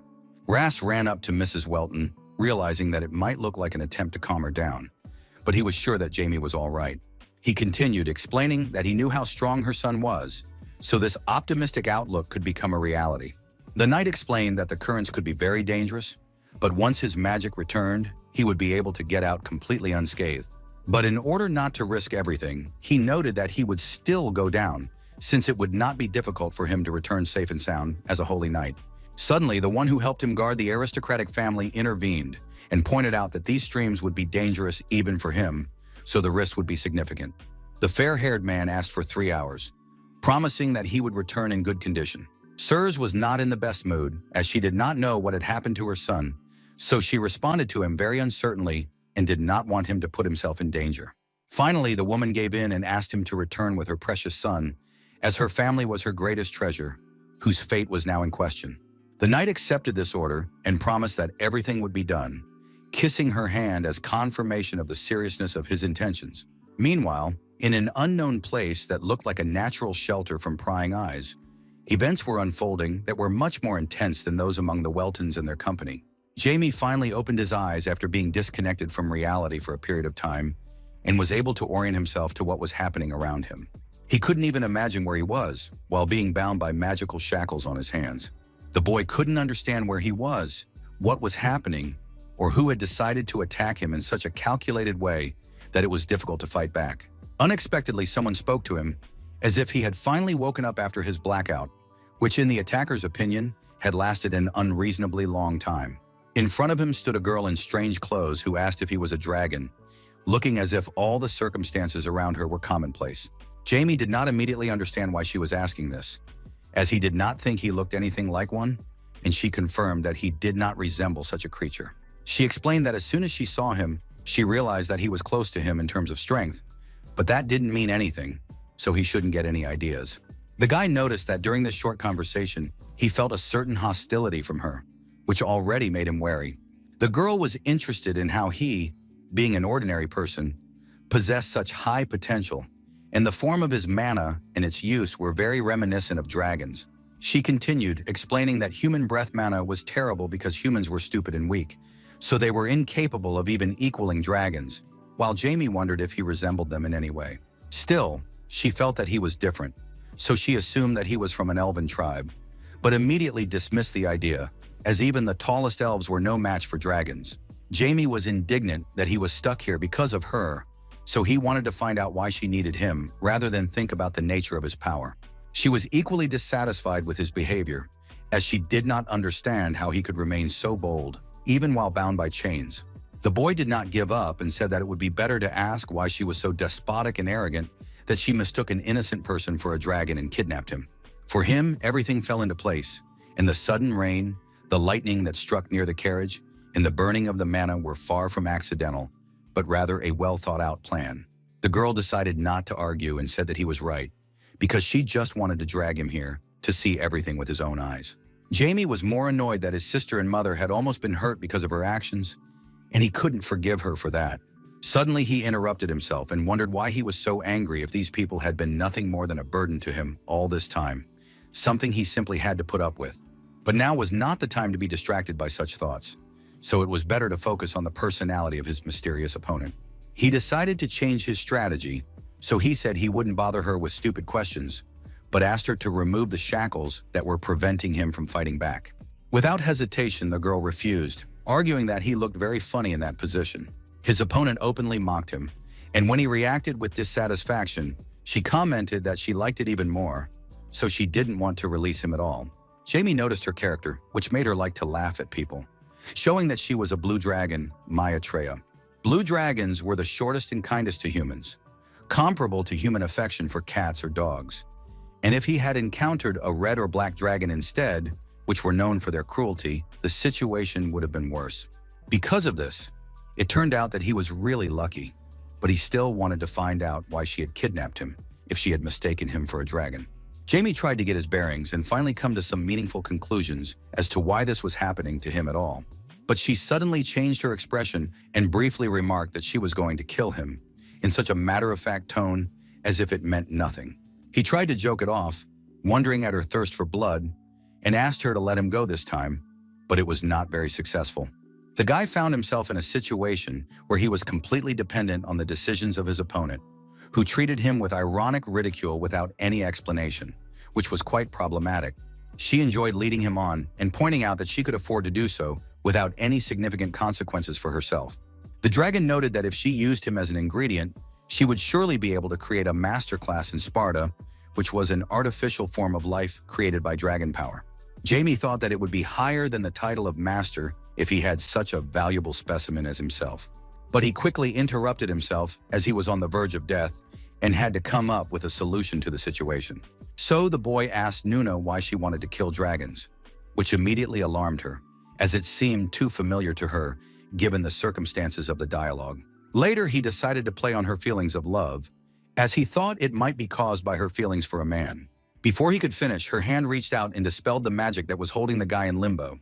Although he achieved what he wanted from the very beginning, he was not too happy, considering that he had to fall from a considerable height. She reacted quite harshly and pointed out that if he ever said anything like that again, he would end up neither alive nor dead. Jamie realized that he had hit the nail on the head, considering how upset she was when he brought up the subject, so he began to probe further, asking if others of her race had not accepted her beloved. Theoretically, she had betrayed her race to save his life, which was basically true if she was that unhappy, but the girl didn't want to talk about it. Therefore, his opponent sharply dispelled a huge amount of mana, asking what he understood about her feelings, and how he dared to meddle where he was not asked. The boy immediately reminded her that she had no intention of killing him or turning him into a Spartan, and everything would have been much easier if she had used mind control magic, but for some reason she didn't. From this, Jamie concluded that she was actually good, so good that it was hard to believe she was a dragon. This reminded her of the words spoken by the same boy for whom she had exceptional feelings, and who saw something more in her than everyone else in her family. The girl did not want to remember all the events connected with this story, which had become a significant and important step in her life. Suddenly, she said that this was the boy's last chance, and there would be no other, hinting that he should shut up and not pursue the subject any further. Jamie concluded that she was being quite serious, so it was better to keep his mouth shut so as not to bring trouble upon himself. The dragon noted that he was a very strange person, and also very similar to her beloved, which immediately made her feel emotional and confused. The boy did not immediately understand who she was talking about, but he was glad that her mood was not so hostile towards him. She was talking about the same hero of legends who had been betrayed by people, according to Rass's story the day before. Meanwhile, the fair-haired knight was searching for the boy who had fallen into the water, as he had promised his mother that he would bring him back safe and sound. He was surprised that the rain did not stop, which made the search very difficult and was unusual for this time of year. Rass was genuinely concerned for his young friend and wanted very much to find him, as it was of fundamental importance to him, and he had given his word to Lady Welton. Returning to the events in the cave, they discussed what had happened 700 years ago when the boy was called Ganondorf and was a dark wizard. This fact immediately caught Jamie's attention, but she continued, noting that despite the strangeness of existence through holy magic, the dragon fell in love with someone like that. The girl noted that he decided to use dark magic to learn the truth of this world, and being a human but a virtuoso wizard, he managed to reach the 9th rank. Jamie was immediately surprised because in thousands of years, no human had ever been able to reach such a level. But if her story was to be believed, it was not true. She interrupted him and promised to explain why everything turned out this way, returning to the fact that the young man had begun searching for answers long before meeting her, and she joined him. And after overcoming many obstacles together, they fell in love. Despite the differences between them, they were truly happy together and loved each other. And this continued until the Dragon Lord gave his order. The Lord declared that Ganondorf was evil and must be destroyed, despite the deep bond between the dragon and the human. All the dragons obeyed this order and began to try to kill her beloved, so they had to flee, but their powers were not enough to hide from such a large number of enemies. She asked her beloved to leave because even a dragon would not be able to get him there, and he should not worry about her because she would not die, no matter how much they ordered her to. These were ruins with strict restrictions that prohibited more than one creature from entering, and for safety reasons, he hid there. Instead, she was ordered to be banished for 1,000 years, which was nothing to a dragon. But a little more than a decade had passed when Ganondorf came for her and realized the truth of the world. He was outraged that she continued to watch all this, and now he had doubts as to whether they were truly the creatures at the pinnacle of magic and the strongest of all living beings. The other dragons concluded that he had simply gone mad, because this was a truth that the human brain could not comprehend, no matter how hard it tried.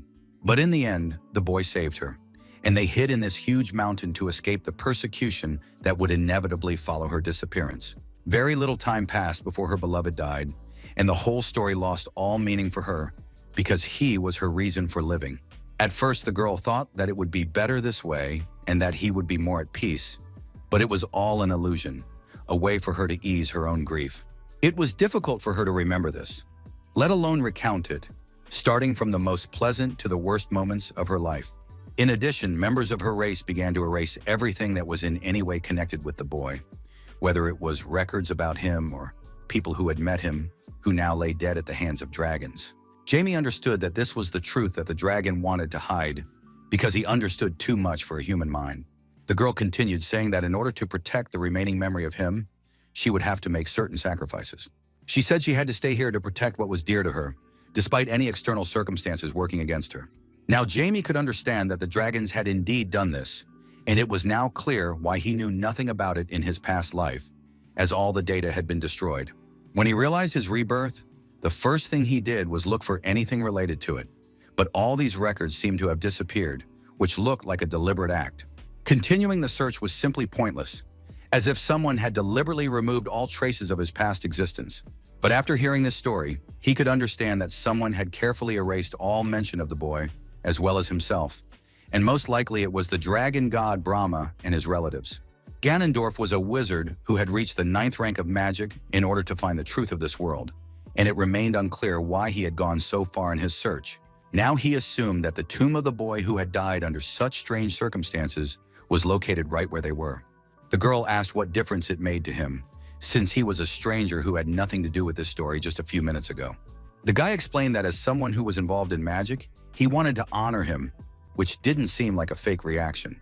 She paused for a second and wondered if that was reason enough to reveal such secrets to him. Finally, the girl gave in and led him away to show him the place they had been talking about. But what Jamie saw there did not meet his expectations at all, so he was so surprised that he did not know what to say. His bracelet hung on the grave, which was absolute immunization in a perfect cage, as it was one of the 3 divine mechanisms he had created in his past life to counteract the 12 gods. This artifact had the ability to protect against all diseases and curses, and the young man did not expect to find it here. Now it became clearer to him why he was searching for the truth of this world, because when he put on the bracelet, he learned about the existence of Diablo Wolf. But now he found himself in a difficult situation, because if he asked for the bracelet back, she would probably kill him, as it would hurt her feelings. The girl turned to her beloved and did not notice anything around her, because she wanted to spend time with him, at least in this form. In order not to reveal his thoughts, Jamie asked what kind of bracelet it was, and she explained that it was endowed with enormous power and belonged to Ganon, as it had saved his life countless times. Jamie asked with interest if that was all that remained of her beloved, thinking he could learn more while she was in a vulnerable state of mind. But the girl suddenly tensed up and her expression changed, and she wanted to know why he needed to know the answers to all the questions he was asking. The boy realized that it was better not to upset her, at least for now, so he said that he was just curious, arguing that her beloved had managed to find the truth, and he was curious if there were any records of it. She explained that Ganondorf had kept a diary throughout his life, which could certainly reveal a lot of interesting things about his personality. Jamie was immediately interested and asked permission to look at the diary, but she said she didn't want to do him such a big favor. In that case, he was willing to just listen, so he could get at least a little insight into Ganondorf's life, which was a mystery to him. He thought that his opponent knew the truth about the world, since she had spent so much time with her beloved, for whom this was the goal of life. But she reacted completely differently than he had expected, becoming angry and pointing out that this crossed all boundaries of what was permissible, as it was not something that a representative of the human race should know. Jamie tried to counterattack, pointing out that her beloved was then in search of the truth and risked his own life for the sake of humanity. And even though he did not succeed, she defended his legacy to the end. So why, in that case, did he have to leave his efforts as a museum exhibit, since it seemed to him that he would want everything he had learned to be passed on to future generations and used for a good cause in the future? The girl said that the boy was smart enough, but he was wrong about one thing, because she didn't need any souvenirs to remember Ganon. In fact, she remembered every little detail about her beloved, because no one else could take such a high place in her heart until now.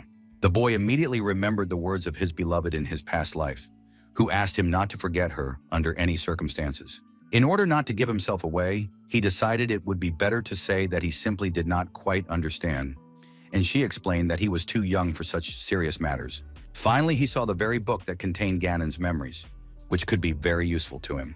The girl said that he had managed to convince her after all, so she was ready to show him the records, but she doubted that he would actually need any of it. Jamie watched with interest what was in front of him, asking if there was a seal around it that prevented him from touching it, and she confirmed that it would be difficult for an ordinary person to remove it. So the girl suggested that he follow her to where she had taken him from. But he interrupted her, telling her not to be afraid of whatever they might see now and releasing his own mana. The representative of the Dragon Clan did not even understand how to react to this, as she did not expect him to take such serious measures. The girl could not imagine that she would be facing the same dark wizard who had been her beloved until his death, and she was especially surprised considering the age of the one she had kidnapped. It was difficult for her to understand what this sinister power was, because he was on a completely different level than it seemed at first, and that mana could not even compare to her first impression. Jamie made a little effort and managed to remove the seal from the diary that was so interesting to him. As soon as he opened it, everything around him glowed with sacred energy, as if demonstrating the profound conclusions that Ganon had managed to reach. The first entry he opened was dated March 16th, 22, according to the lunar calendar, and it stated that he had encountered a blue dragon who called him dirty because of his dark magic. The next entry was 15 days later, where he himself was surprised and did not understand how it happened, but noted that they began to explore this world together, and thanks to Maitreya, their journey became fun, so he even doubted whether she was a dragon. A few months later, he added that while riding the dragon, he had arrived at a place marked on the map, a land where no human foot could tread, so he decided to call it Tlen. In December of the following year, he reported that the Dragon King had ordered his subordinates to kill him, but he hoped that he would be able to cope with this, and he was more afraid for Maitreya because she had betrayed her family for him.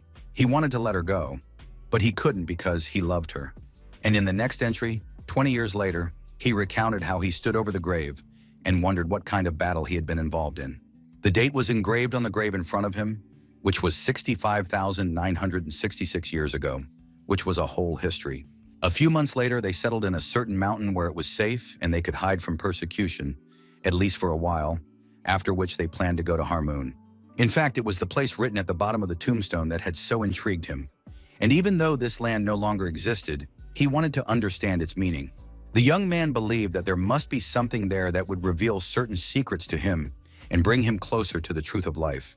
The girl, who had been standing nearby all this time and could no longer control her emotions, burst into tears as she relived all the events that had brought them together, now described from his perspective. Jamie thought that he roughly understood what tombstone he was writing about, which gave him a broader understanding of the situation. Before the last war began, in his past life, he had to pour out all his past troubles and hopes for the future in the place that Ganondorf wrote about so carefully. Now it turned out that he had recorded this 65,966 years before Ganon's time, and 700 years later he was born in Jaime's body.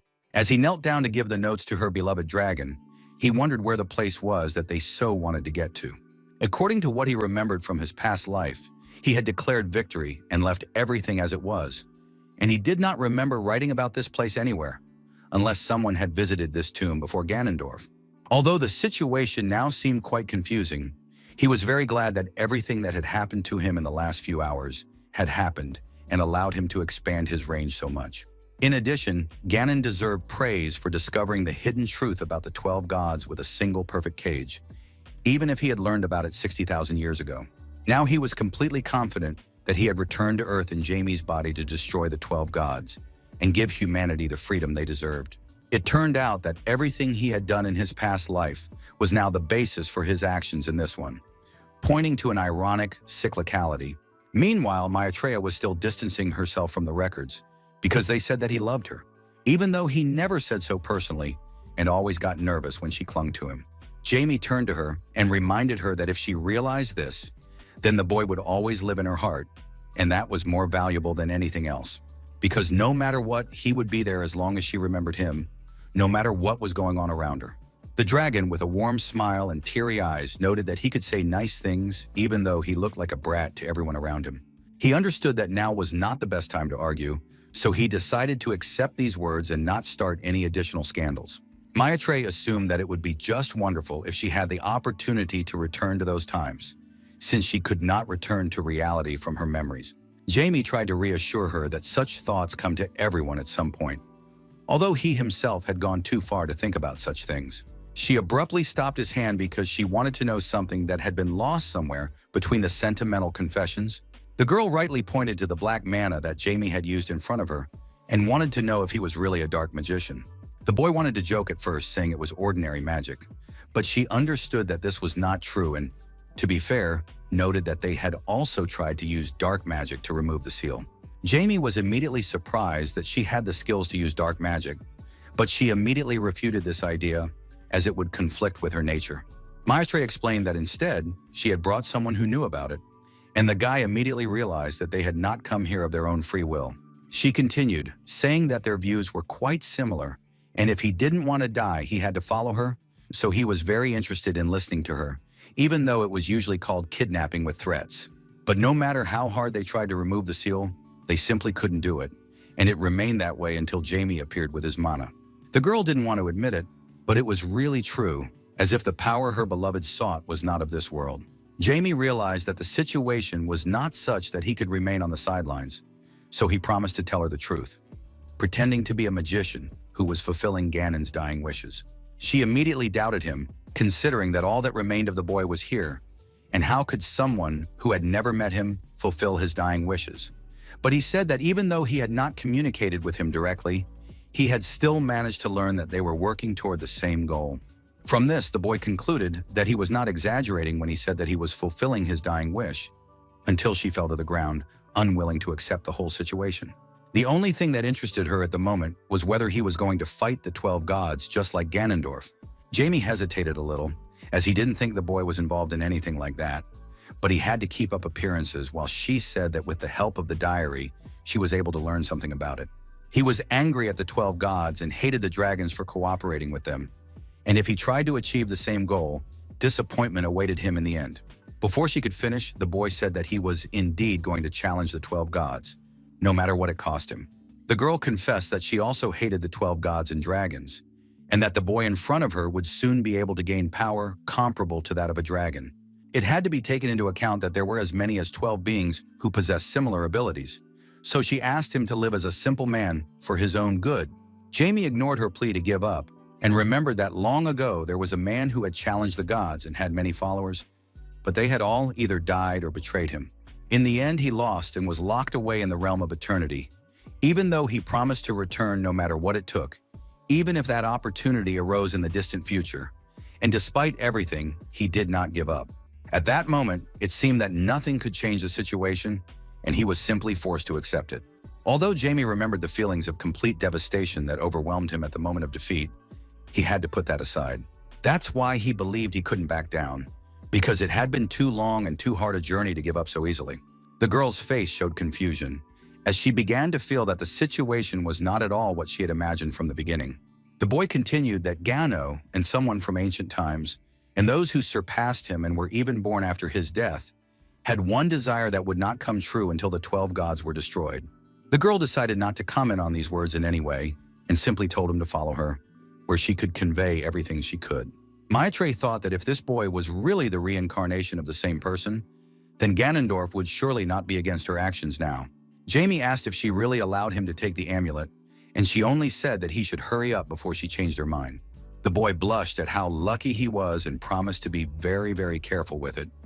While inside, he rejoiced at how well everything was turning out. The bracelet immediately began to greet him, which was natural, considering how long it had been since it had seen its true owner. Maitre only added briefly that if the moment came when it was needed, she promised to do everything in her power to help the boy in his struggle. He thanked her with a smile and noted to himself that the dragon's promise was definitely a wonderful outcome of the meeting. As soon as they finished with the formal part of their farewells, she pushed him into the portal, saying only that he should be careful and so on, obviously without sincerity in her words. When he finally disappeared from her sight, she concentrated her energy on closing the portal. Alone with her beloved, she said that despite everything, his dream continued to exist and had now passed on to Jamie. Meanwhile, the blonde knight was still searching for the boy who had fallen into the water, when suddenly the rain stopped and the sun appeared in the sky, instilling hope in his heart. Suddenly, Jamie found himself right in front of Russ and noticed that it was a very pleasant encounter, so he immediately asked what he was doing. The man looked up, searching for the source of the sound, and saw a boy who was using magic to stay airborne, which was quite surprising. But he was even more pleased that he had managed to find him and finally return him to his mother, who was so worried about her son, so he reached out his hand for him to come down to the ground. When the two of them returned to the group waiting for the knight's return, the mother threw herself at her son with hugs as she was overjoyed to see him safe and sound. Ricky and Anna were also happy that their friend had returned, as it was a great relief for everyone after such stressful moments of uncertainty. Everyone around him was grateful to Russ and felt that they now owed him a debt of gratitude, but he pointed out that he had not really done anything worthy of praise. The man really hadn't done anything special, but no one would have believed that he hadn't even had to use the power of the Holy Marshal to find Jamie. Meanwhile, in the Empire of Seldom, in the county of Pierre Nesman, it was a beautiful, sunny day that promised peace and warmth. Everything looked as usual, and people simply talked about their topics, as they did when nothing foreshadowed trouble. But not everyone was enjoying such perfect harmony, as one couple who were trying to conduct an experiment had mice running around because of their carelessness. This immediately became a cause for quarrels, as it was not clear why she did not keep the mice properly, and now they had to be caught, as they could not be let out. Benna immediately began to apologize, but it was too late, as the mouse had already eaten the zombie drug, so now she couldn't let herself be bitten, lest she suffer specific consequences. The girl wondered how long she would have to deal with such nonsense, because she was not happy with it at all. She didn't think for a moment whether the stupid girl who constantly interfered with her would finally disappear and she would be able to breathe more freely. Her classmates trembled at the mere sight of her, and it was unclear why only the school principal defended that girl, since everyone else seemed like geniuses compared to her, so they treated her like trash. The insolent blonde ordered everything on the list to be moved, since she had already finished cleaning, because of her, the experiment had to be done all over again. Ben felt very uncomfortable because she really didn't want to cause such difficulties, but the girl just asked if she didn't consider herself to be at fault for what had happened. Of course, they thought the same as everyone else, so she just nodded and said she understood the order she had been given. Her behavior immediately became a topic of discussion, starting with her face and ending with the fact that she couldn't even say anything in her defense, so she was considered no better than a lab rat. The girl burst into tears because she couldn't understand herself in this situation, as she was so influenced by those around her that she didn't even try to resist. At the same time, in the house of Count Pierre, which was simply overflowing with luxury, completely different events were unfolding. The atmosphere inside was much more festive than it was at school, as a banquet was organized in honor of the arrival of relatives, which was meant to express gratitude for the journey they had made. The host of the house noted that the chef had tried very hard to please with his dishes, so he asked everyone to enjoy themselves to the fullest and relax as much as their hearts desired. After the journey, everyone was delighted with the aromas wafting through the room from the wonderful food, and someone even said that they could only dream of such delicacies in their lifetime. Sears expressed her gratitude for being taken care of so well, but he dismissed it as nonsense and was only concerned that it would not meet the standards of the daughter of the great Bell family. While they were all exchanging thanks and enjoying the wonderful food, it had already grown dark outside, which meant that it was time to take a look at the city they had found themselves in. Jamie walked around a bit and realized that there was nothing to see here and that maybe it was time to go back. And if it was somewhere nearby, Ricky wouldn't worry about him. The day before, the guy had caught up with him and wanted to ask where he was going, insisting that he tell him despite all his attempts to evade the question. The magical pet began to protest sharply, so Jamie had to suppress his desire to enjoy a pleasant walk. The new artifact, which he now always carried with him, attracted the attention of everyone around him, so he had to be careful. Two men unknown to him immediately noticed the valuable bracelet, which was an artifact, and decided that they could easily profit from the child. It was clear that this was a beautiful item and should not be owned by some brat, and it seemed that he was an aristocrat, and his parents had given him the bracelet without even suspecting its true potential. One of them wondered if the director would like it, as he thought that they might even be rewarded for bringing this bracelet, given the value of the artifact. Black, on the other hand, tried to get his master's attention, who was too calm, considering the circumstances he was not yet aware of. After listening to his charming pet, Jamie realized that he was being followed by two strangers, and it was already obvious why this was happening. Although this did not bother him in the least and he did not look worried at all, he still had to prepare for a possible confrontation. With their help, the boy could rid himself of the boredom that had overcome him after arriving in this place, where he once again had to play the role of a peaceful 9-year-old boy. The two tried unsuccessfully to chase him and got confused because one was sure he had gone one way, while the other thought he had gone the other way, which meant they could easily lose him. Jamie, who was watching all this from above, decided that it was time to start having fun rather than just leading them on. Suddenly, a blue stream of energy appeared behind one of them, so they ran there, hoping that the one they wanted to catch would be there. This was in line with the plan of the guy who was trying to confuse them, as he believed that it was even possible to conduct tests to check how interested they were in the artifact. Unexpectedly, a portal with red energy appeared behind him, from which hands emerged and reached for Jamie, who froze in shock. He did not expect such a turn of events and now had to deal with the consequences of his carelessness, as he wanted to play with his pursuers. When the two finally ran to the turn where they thought they saw a blue flicker, they were surprised by the deception of their own eyes. There was nothing left at that spot that could indicate the presence of their target, so they could conclude that he had escaped before they could catch him. Meanwhile, on the other side of the portal that had pulled Jamie in, a strange atmosphere prevailed as everything happened very suddenly and without any apparent reason. The boy did not understand how he had allowed this to happen and did not even know who was standing in front of him. But he already understood that she did not have long to live, as such things were very dangerous for him. She cried out, asking him to wait a moment and let her explain her actions, as she did not think it was right to end things with such uncertainty. Jamie was not very loyal to her, so he did not want to comply with the request of a person who had essentially kidnapped him out of nowhere. The girl screamed because she realized that the worst fate awaited her, so to protect herself, she scattered mana around, which could at least slightly help the situation. The boy immediately noticed that it was not a simple energy, but dark magic, which not many people possessed. So it was something exceptional. Therefore, he directed his attack slightly higher so as not to harm the girl at that moment and scattered the mana in order to talk to his opponent first. Jamie noticed that she possessed dark magic and therefore wanted to know what the sudden attack was about, fulfilling her request to listen, which she had made a little earlier. Tears appeared in her eyes and she only said briefly that he was too cruel in his behavior. With each passing second, her story developed further, as she began to explain that she was only trying to save him, because it would be a real disaster if he fell into the clutches of the dark magician, so she just wanted to help. From this, it could be concluded that the two who were trying to catch him were also wizards, and for some reason she knew this. The girl was offended that he rejected her after she saved him, and even accused her of something she didn't understand, and it seemed to her that she didn't deserve such treatment, since she hadn't done anything wrong that could have caused it. She became even more upset because she wanted to understand why everyone around her hated her so much. But Jamie just wanted her to calm down a little and behave more calmly. The world was so cruel to her that it didn't recognize any kindness, and she thought it would be better if she just left, while the guy begged her to stop all this circus. Finally, he got a normal explanation, which was that the girl was from the same school as the boys who were chasing him. So she kidnapped him and saved him using a warp gate older than their school, and she added that his death would not be easy if he was caught.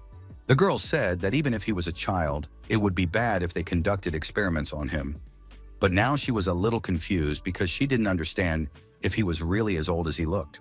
Jamie caught her out on the fact that this dream was artificial, as she was a dark magician and was unlikely to feel such deep empathy for a stranger. It was just a guess, but it seemed to him that she had to take part in cruel experiments and something like that, which immediately put her in an awkward position.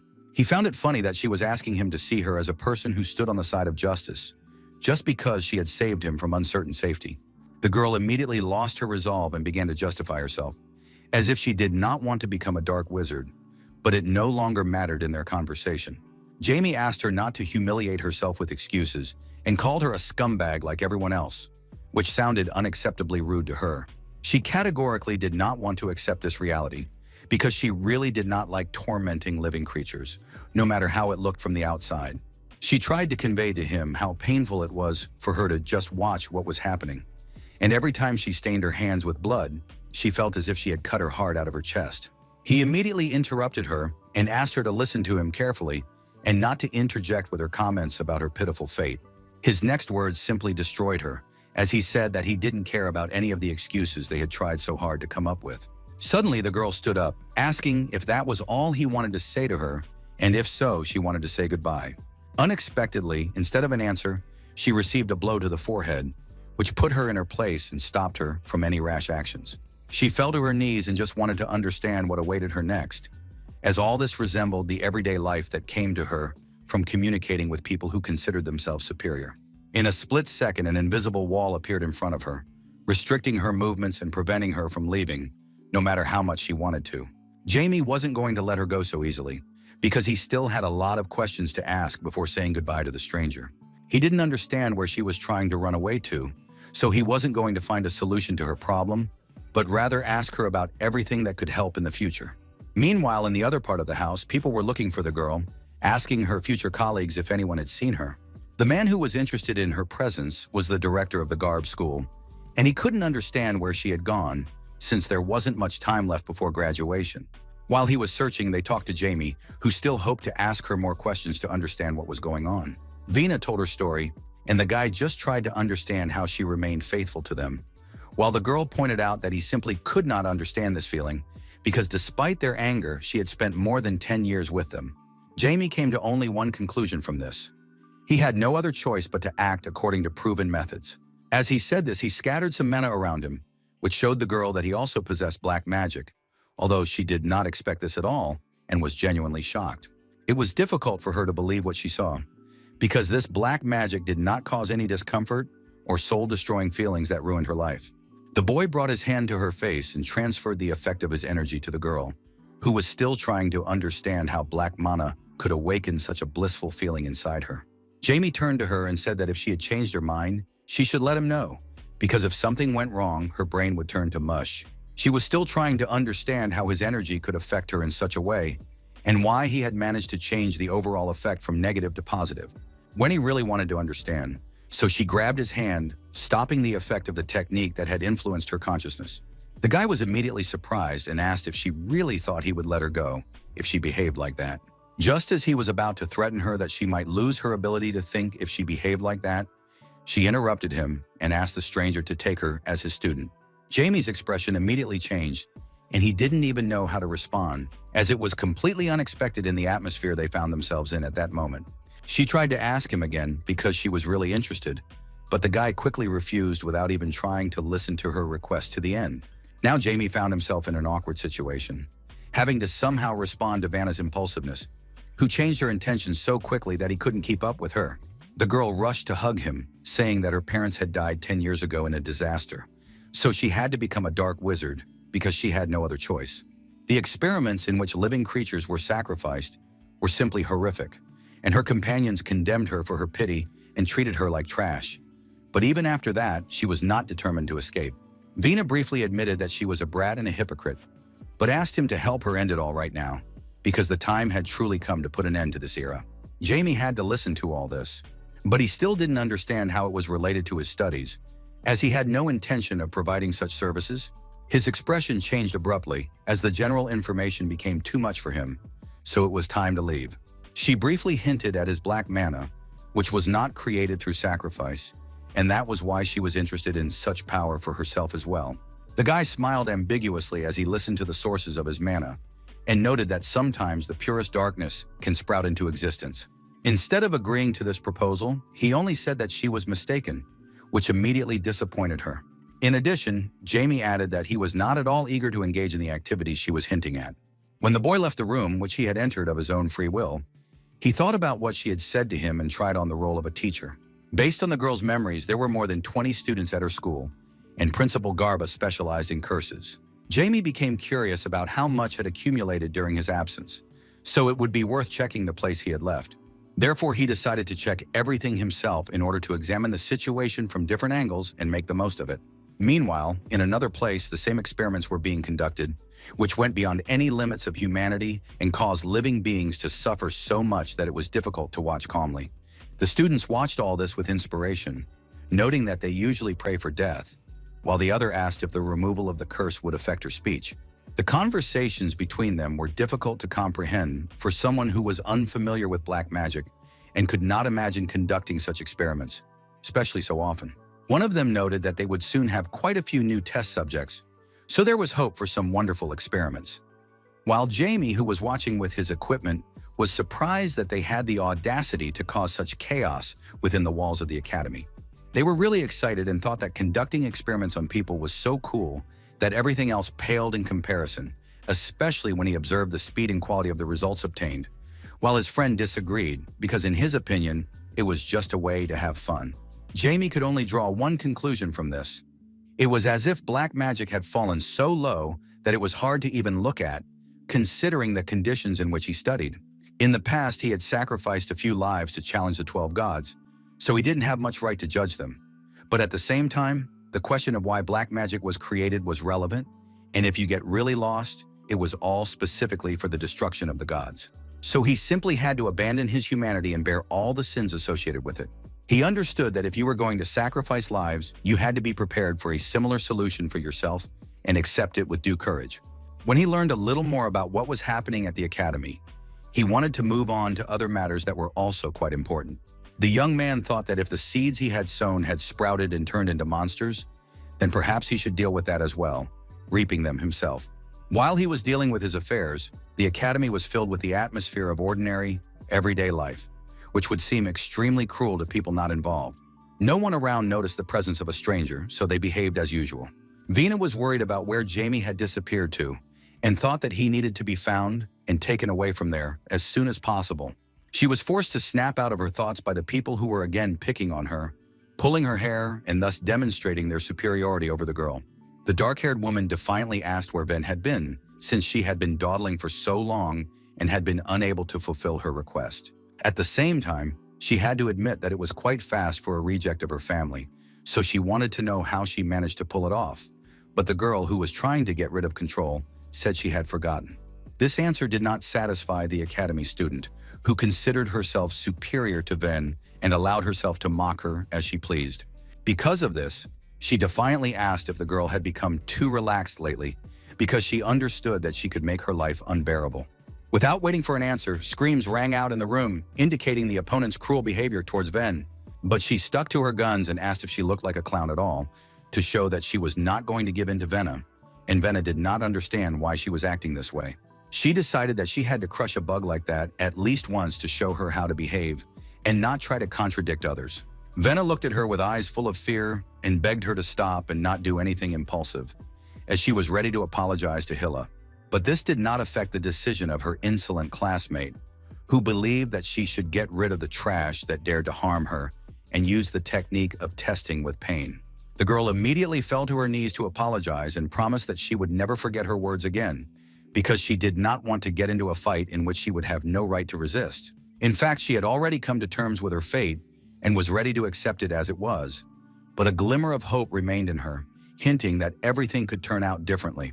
Suddenly, she felt the energy of a third person in the room and couldn't even imagine who it could be. Unexpectedly, Jamie appeared there, preventing this act of humiliation from happening again with his presence. He turned to the girl, who was sitting in tears and begging for forgiveness, and asked if she was really afraid of someone with such a low level of power. As always, she began to look for excuses, but none of it sounded convincing to Jamie, who looked at it from a more pragmatic point of view. So, using his technique, he forced her to rise from this humiliating position, which she had put herself in front of some slugs. Vina found herself under attack from all sides, both morally and physically, so she had to make some fundamental choices. He was interested in how long she was going to put up with this and allow herself to be used as a punching bag by some idiots who felt a shred of power fueled by their inner cruelty. Vina had no answer to this question, as she herself did not know how to deal with it properly, and simply said that she did not know when it would stop. Meanwhile, the academy student, who was still standing in the room, turned to the stranger who had appeared there and said that he was clearly not very intelligent, although that was even better for her, so she promised to kill him first and then return to Vina. Jamie understood that this was a turning point at which the girl could change her fate and switch to the other side, freeing herself from the humiliating title of a person who could not take care of her own honor. She lunged at the girl with an attack, wishing her death when Jamie appeared in front of her, acting as a mediator in the situation. Vina stood up abruptly and said that she had no desire to be part of a society that had a place for people like her, which marked the beginning of her development as a personality. The boy watched this with surprise and admiration, because this was exactly what he wanted from her, so that the initiative in life would finally pass into the hands of the girl and not random people around her. She finally gained confidence and declared that she no longer wanted to live this way, representing for others just a shadow that could not even defend itself. For a second, she herself did not even understand what was happening and fell out of the reality she had begun to create for herself. Hilla decided to forget what had just happened and told herself to prepare for what they would do to her if she dared to lay a finger on her opponent. Jamie intervened in the conversation and said that the girl had still managed to take the first step towards her own identity. Now he decided to help her with this and began to concentrate his mana while the academy student tried to regain her confidence. He rightly pointed out that the first step was always the most difficult, but the second would not be as decisive and difficult to take. But she turned to the stranger hysterically and wanted to understand what kind of strange aura he had, which looked so unfamiliar that she couldn't even explain it. Jamie paid no attention to her and simply recited a short erasure spell, which was the most appropriate in this case. Winnie had no choice but to watch with a surprised look on her face as everything unfolded, since it was her actions that had caused it.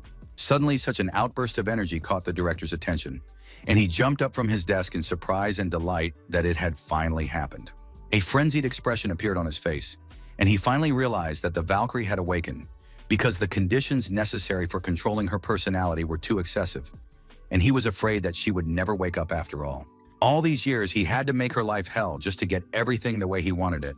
So now he no longer needed to be in this boring place, because the Valkyrie's power now belonged to him, which couldn't help but bring a smile of satisfaction to his face. After the active phase of the battle was over, Jamie turned to the girl, who was still in shock from what she had gone through.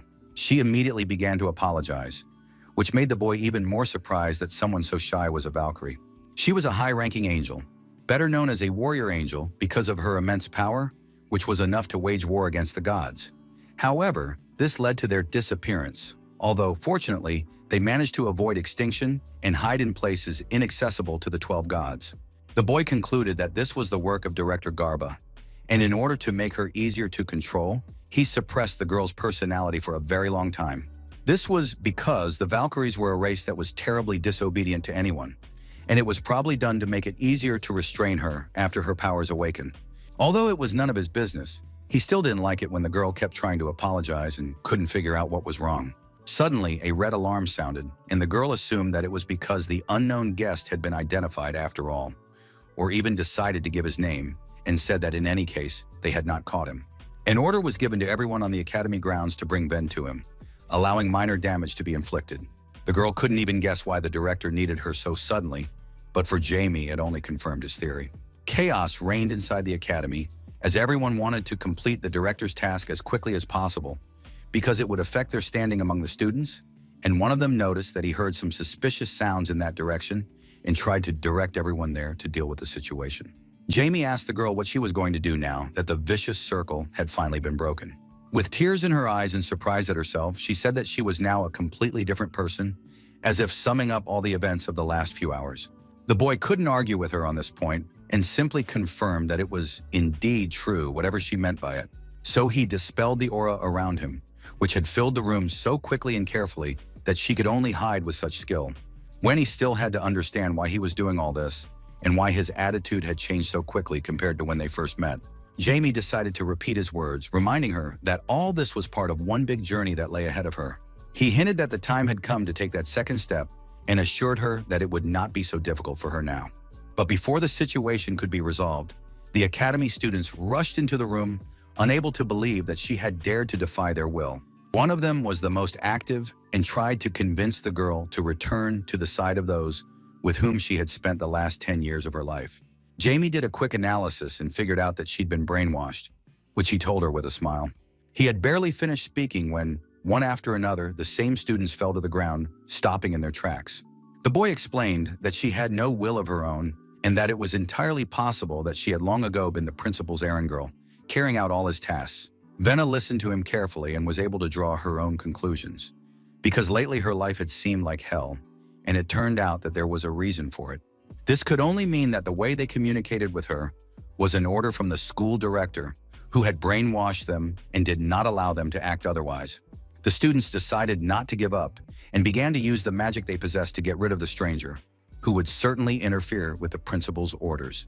They used curses of paralysis, migraines, vomiting, and even sneezing to stop the resistance that was sure to come. But Jamie easily dealt with this, sending them a curse return technique that immediately turned the situation against them. Although the boy helped the girl, he tried to get her to pull herself together and get involved in the situation, rather than sitting there as if it didn't concern her. Venna wanted to take action somehow, but she was still held back by the flood of emotions that came after she learned what the situation was really like. The girl was very angry that she had to endure such terrible treatment for so long without even realizing it. And now the anger that should have been released long ago was reborn in her. Jamie concluded that her true nature was beginning to show, and it made him smile that he had actually contributed to this. But words were not enough, so he sent her into battle to prove her determination and show the other students at the academy that things would be different now. Now she found herself among a crowd of her classmates who still disliked her and wanted to catch her to show their loyalty to the director. Although the situation now looked much more pleasant for her, there was one drawback that had to be taken into account, and that was that she did not know how to fight properly, and this could now greatly hinder her, given that several good magicians had turned against her. The one who was now attacking her could have easily won, as she stood there again and just watched with tears in her eyes, not even trying to fight back. The guy cast an itch spell on her, but she still managed to dodge the blow, which marked the beginning of her new path. Ven was surprised that she managed to get her bearings in this situation instead of just standing there and waiting for her unpleasant fate. Her position was not the best, considering that her opponent was obviously more prepared and confident. She immediately became confused and did not know what to do, as she was not at all ready to change roles so quickly. Suddenly, another curse was directed at her from the other side, this time concerning toothache, which would be much more difficult to escape. The girl had to quickly figure out how to act in this situation and minimize the damage that her classmate could cause. The girl sharply concentrated all her strength and directed it toward the student, who did not expect resistance from her.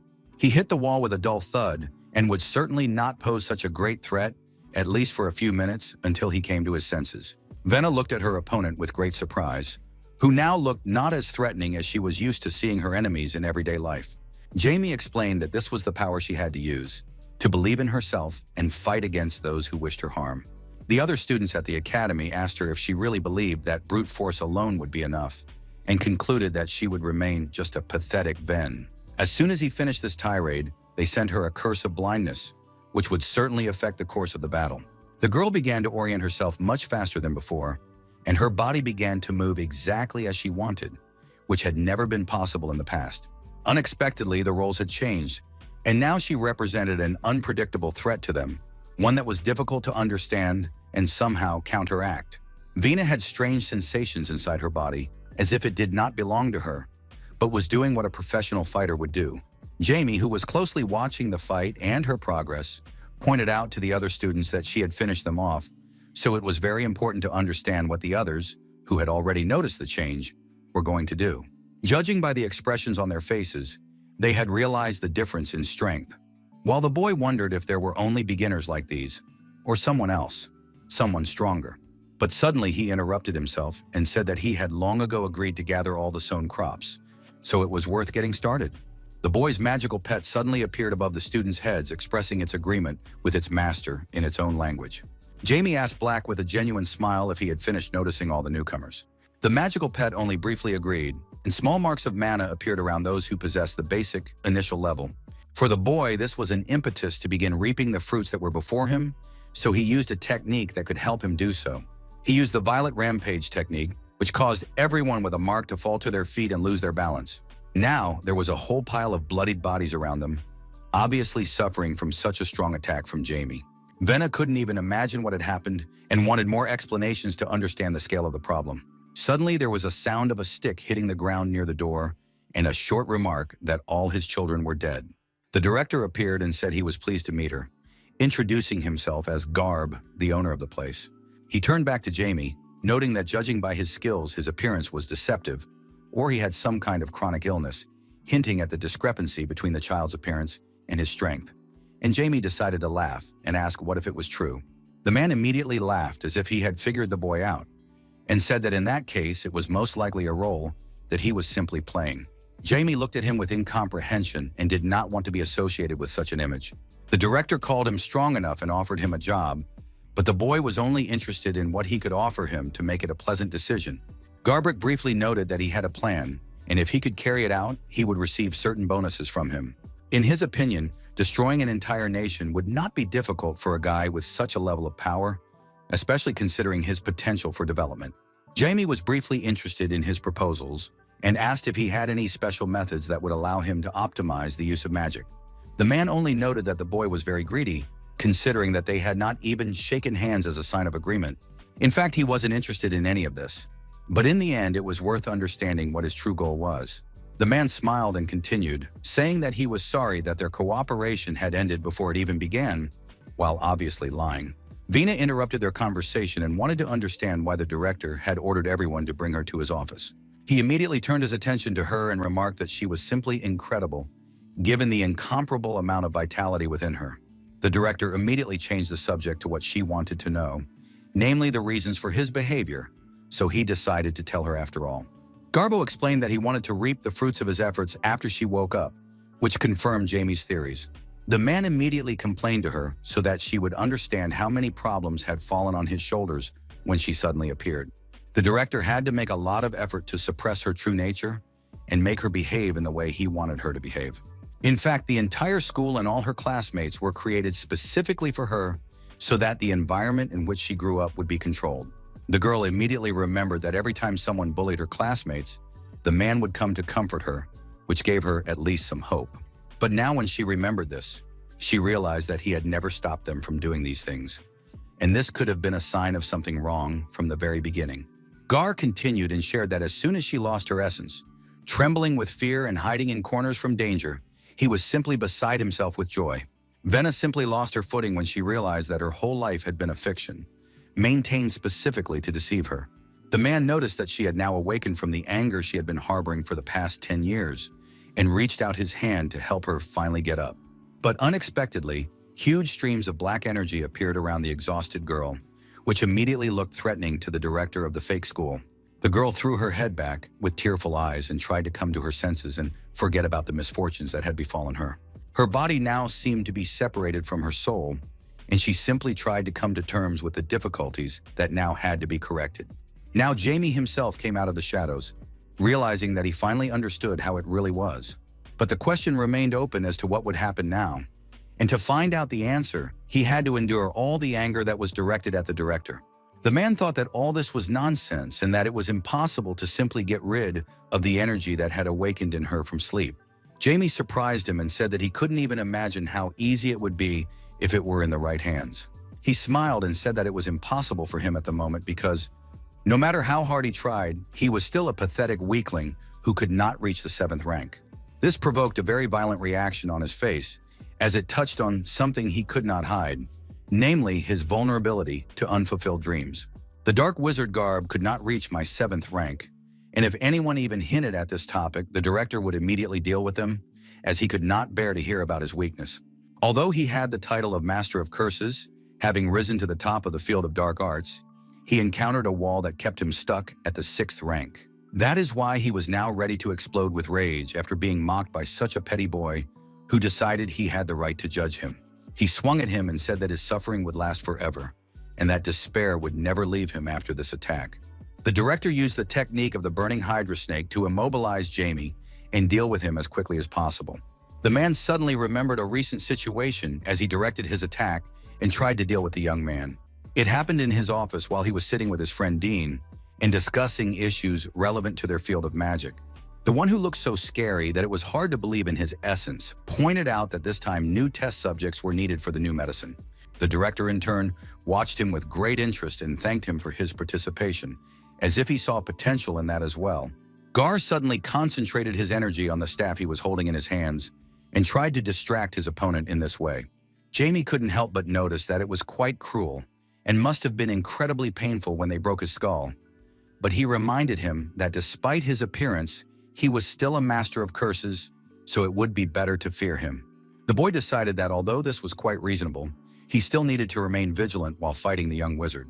Suddenly, everything around the director became dark, and he found himself alone in a vast dimension where nothing but darkness could be seen. Garb laughed and said that he would never have thought in his life that he would fall victim to mental magic, so he asked to be shown more, unleashing his own potential. Jamie easily fulfilled his request, and a hologram of a large eye suddenly appeared in front of him, staring only at him and making him feel exposed.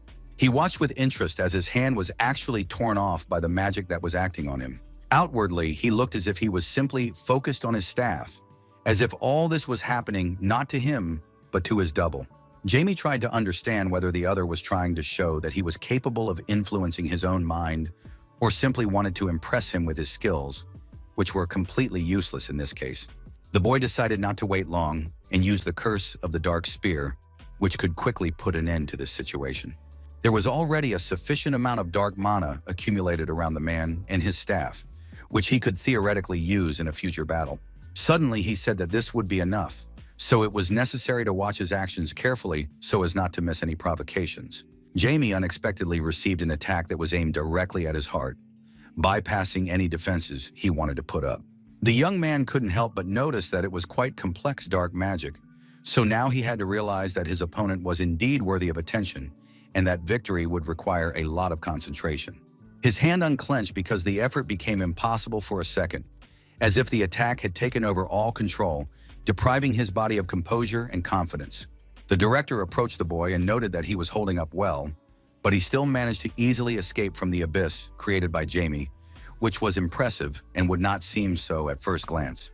Now he wanted to move on to the stage where he would completely destroy the boy's mind, which could potentially pose a danger in the future. To do this, he concentrated on his staff, using the technique of slow aesthetics, which was a powerful spell. From that moment on, the man threatened him that he would live eternity in just a moment. It was hard to even imagine what kind of experience a person would have when all their orientation abilities were heightened and they were in a state where it seemed like nothing would ever end. So it was interesting to see if Jamie could handle even 1 second that would drag on forever. Without a doubt, the man noted that this was the best thing he had ever done. And even though there was a wall between the ranks that he could not break, he still represented something. But unexpectedly, Jamie did not look as worried as his opponent might have imagined. On the contrary, he smiled, which showed that the attack was not as effective as he would have liked. The man did not even imagine that such a powerful technique could have no significant effect on a child like Jamie. The boy openly mocked him, noting that it was just an incredibly enjoyable spectacle that could not be ignored. Meanwhile, he did not forget that this was still a serious fight, where he could lose if he acted too carelessly, so he used the explosion technique. Now it was much more difficult for the director to take the initiative, as all his hopes for a quick victory were destroyed along with his technique, of which he was so proud.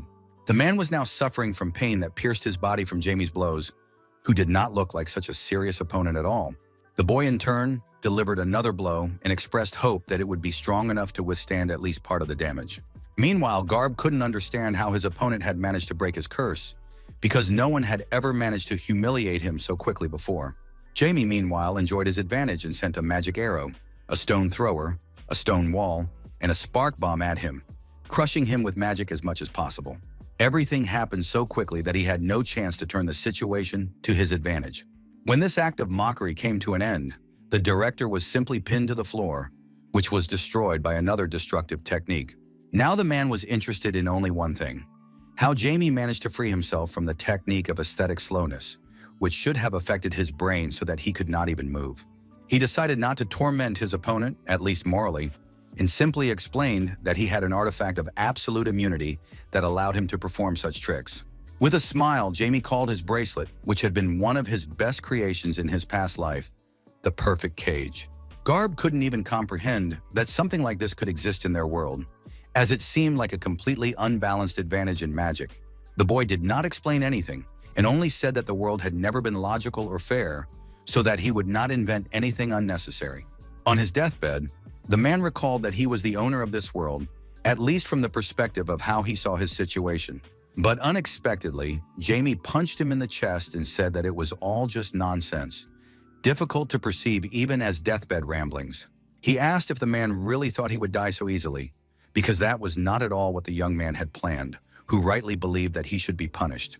Considering the sins he had committed because of his own wretchedness, and being the one who had sown the seeds, it was only natural that he should reap what he had sown, so he used the technique of rebellion against the divine. With its help, he would continue to exist as a sinner who would not be able to live or die normally, as he would be indebted to him. And even though he would have a wild desire to die at every moment and finally end his suffering, it would not be possible. This meant that he was destined to become Jamie's servant, who would follow his every command, no matter what came to mind. In just a moment, his soul began to leave his body and go to the cage where Jamie's other servants lived. It was extremely painful to watch his soul leave his body, and his entire identity simply remained subordinate to his last enemy. The director looked at himself, completely detached from the concept of soul and body, and simply understood that he would now serve for eternity without any right to a voice or argument. A tremendous thirst for life awakened in him, because he thought he could not die in this way, and wanted at least his soul to find peace after the death of his body. But this did not stop Jamie, who had already done most of the work and now only had to come up with a name for his new servant. Nothing could be done to fix it, so he named him Nebro, to serve him from now until eternity.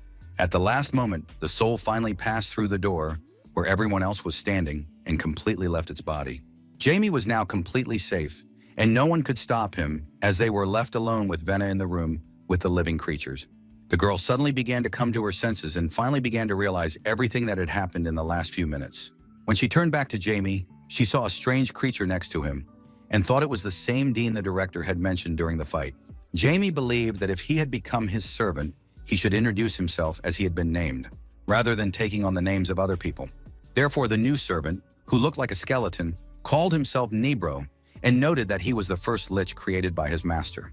The boy turned to the girl, who had finally woken up, and asked how she was feeling, noting that these were the same words from the man who had given her 10 years of hell. Venna just thoughtfully remained silent and finally admitted that she herself did not know how to describe her emotions and feelings at the moment. Jamie was understanding, but still wanted to know what she planned to do next, but she had no idea because everything had happened too quickly. The girl suddenly returned to the same strategy she had started before such turbulent changes, again asking him to take her on as a student, but he refused her briefly and categorically. She wanted to understand why she still couldn't become his student, no matter how much she begged and finally tried to get at least some arguments. Jamie only said that she was a Valkyrie, so his teaching would be completely irrelevant to her. He further explained to her that the Valkyries were an ancient race of angels who were brave and never backed down, fighting to prove their truth, but unfortunately, this race had once disappeared. He really couldn't even imagine how their bloodline had survived to this day, and she might be the last of her kind, which made her even more unique. However, for her, this was still not a reason for her not to be a student, because he had impressed her so much with his magic that she was ready to take such a step. The girl still insisted that all his words meant nothing and only confused the situation. Venna needed some time to think about everything that had happened, as her usual way of life had been destroyed in a matter of moments. Jamie was tired of explaining everything with arguments, so he simply said that it would be pointless for him to take her with him and suddenly disappeared. In the morning, they returned to the road as their final destination was not far away. Little Sarah and Anna had become friends during this time and found common ground discussing the pink animal that was now traveling with them. Unexpectedly, it was the girl who was now Jamie's student who was hiding behind this appearance, no matter how much he tried to deny it. The boy noted that she should be grateful that she knew how to use dark magic, because otherwise there would have been no way for her to follow them. This situation made her very vulnerable, as all the children's attention was focused on her cute appearance. But that was all secondary. Jamie openly mocked her, pointing out that the weather outside was beautiful, just to show that he was unable to help her in this case. While they were all talking, they arrived at their main destination, the town of Afton, where his mother was from. For the entire Welton family, this was a unique opportunity to see their relatives on their mother's side, whom they did not see very often. Sears was the most excited, as she hadn't seen her father in a very long time, about 9 years. So this meeting was extremely welcome for her. She immediately began to apologize to her father, as she felt so foolish that she had not been able to visit her own family during all this time. Her father was very loyal about it and said that everything was fine and that the main thing was that she was now in his arms, so he should be most happy about that. The children watched with admiration and surprise, as neither this house nor this family were familiar to them. Jamie paused for a second because he didn't understand how, even after rebirth, emotions seemed completely useless. He was dissatisfied that he had to wait an eternity to take revenge, and even now this tinsel seemed superfluous, but the people in front of him were living it up. Observing other people's empathy was strange and unusual, to say the least, given his own habits. He really thought that emotions could drive people crazy, when suddenly his younger sister broke down and asked her mother not to cry. She had never seen her grandfather in her life, so because of this scene, she thought he was bad for making her mother cry. She had never seen her grandfather in her life, so because of this scene, she thought he was bad because he made her mother cry. The woman immediately began to explain to her younger daughter that this was not the case, because her grandfather was not at all to blame for her emotional reaction to the long-awaited meeting. The grandfather's face immediately changed, as he did not expect to hear such a thing from his granddaughter, especially during their first meeting. At that moment, Jamie came to the brief conclusion that he would never be able to understand these human emotions that he had to observe all the time during family gatherings. The man thought that now his granddaughter would hate him, but the boy said that she would soon come to her senses because she was quite kind by nature. Now he turned to Jamie, asking if he was the one he had been waiting to meet, and Jamie confirmed that he was and said that he had also dreamed of seeing his grandfather. This answer pleased him because it meant at least one less person who hated him, and the boy said that he had no reason to hate him because after all, he was his relative. As soon as he finished speaking, the man took him in his arms and hugged him so tightly that their family ties with Sears became obvious. Jamie wasn't too happy that he now had to play the role of a good boy in front of one more person, but he had to accept the reality of the situation, even though it was annoying. That evening, when the father and daughter were alone and could talk seriously and openly, the man remarked that Jamie was truly incredible. Despite the fact that his own power was at the 4th grade level, he managed to see at least a little of the power he actually possessed. Soon, the boy would be at the center of the world, and now he meant not only the kingdom, so his mother needed to clearly understand what that could potentially mean. She confirmed this and said that she and her husband were well aware of this, and he added that exceptional talents would awaken the greed of the people around him. Although now it was possible to stop all this together with Count Welton, their opportunities would eventually come to an end, while human greed would never end. For this reason, her grandfather wanted to pass on one thing, even though she would not be able to stop everything that could happen, but she would still be useful in the process.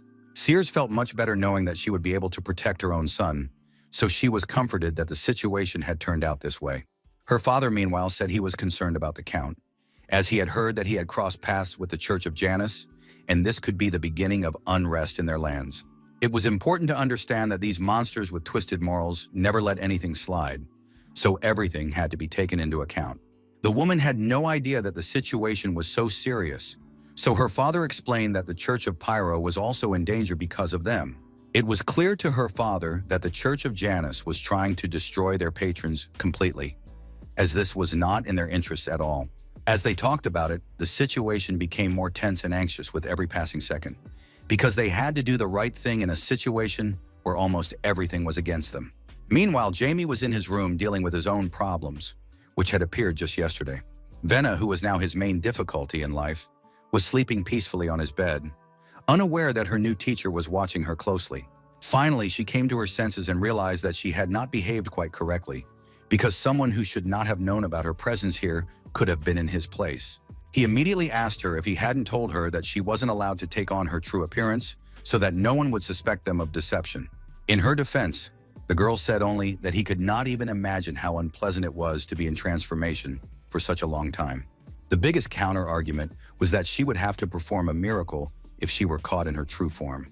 Most likely, the reaction would have been that some strange girl was using dark magic, and no one would have thought that she would be hiding in the form of a mouse. Then she would be tied up and thrown off a high cliff to get rid of the incomprehensible persecution.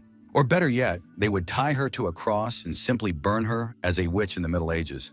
The girl was categorically dissatisfied with such a fate, so she tried to get rid of the thought that this could really happen to her.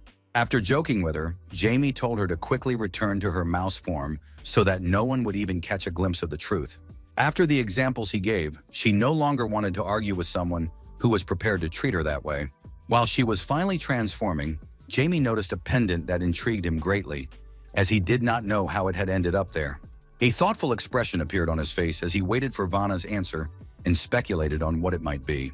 When the silence lasted too long compared to what he wanted, he almost shouted why she wasn't answering, because her behavior was frankly annoying him. The girl just asked him to stop hitting her on the head, because at this rate she would be left without a brain. Jamie, considering the whole situation too stupid, assumed that she had no brains at all from the very beginning. Returning to the pendant, he was really curious and was sure that it was an artifact, but its effect remained unknown. Suddenly, he felt an incredible amount of energy that made him drop everything and think only about her. The boy jumped out of bed and ran toward the door, as he felt the urge to kill his mother from where she was now. It seemed to him that it could be a hidden attack designed to confuse him and put him at a disadvantage. Either way, Jamie had to hurry, because he couldn't let something like this pass him by without putting anyone in danger. He quickly ran to the place where he felt this energy and tried to get his bearings in order to find its source. Finally, he got his bearings and saw that the energy was coming from one person who had caught his attention from a distance. However, there was a problem. This person was too strong, and it seemed to him that he would not be able to defeat him, so the situation became somewhat more complicated. In that case, he was ready to just grab his mother and run as far away as possible so as not to get into an unequal fight where he would not be able to protect his loved ones. The stranger, who aroused in him such a desire to escape and protect his loved ones, did not even suspect what a storm he had caused inside Jamie with his mere presence. The grandfather of the family, who was nearby, watched with surprise and couldn't even understand what was going on. To do this, he used a mixture of erasing magic and directed it straight at the one he instinctively feared. He understood that this attack would not actually make any sense, but decided that now he could take a chance and save at least his mother. But unexpectedly, the stranger quickly stopped this technique and called it a good trick that would have given him a chance to save himself. In just a moment, he found himself in the hands of this stranger, who lifted him up effortlessly and ruined all his plans.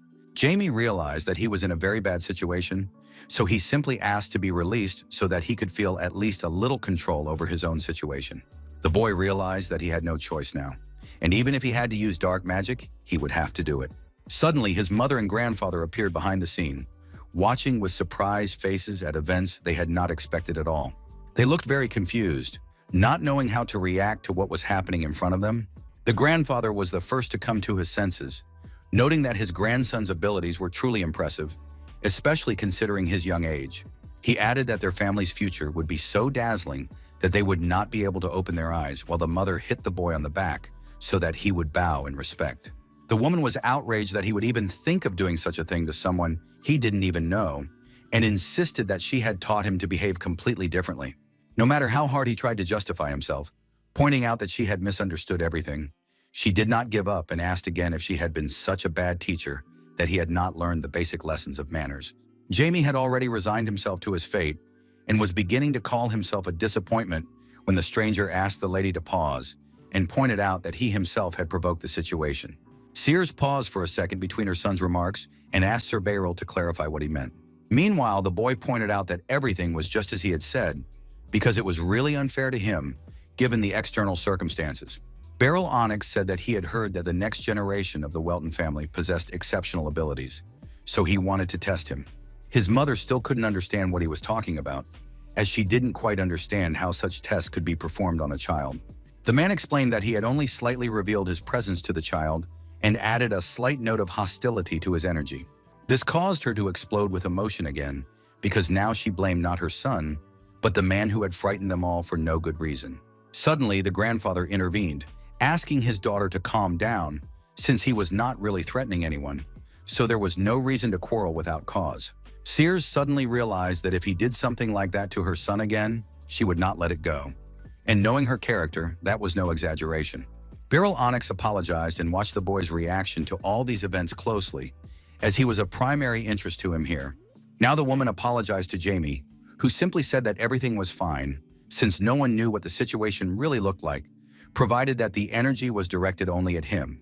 He managed to perfectly target a specific person and manifest his presence, which showed how strong the creature had to be in order not to be affected by the erasing discharge.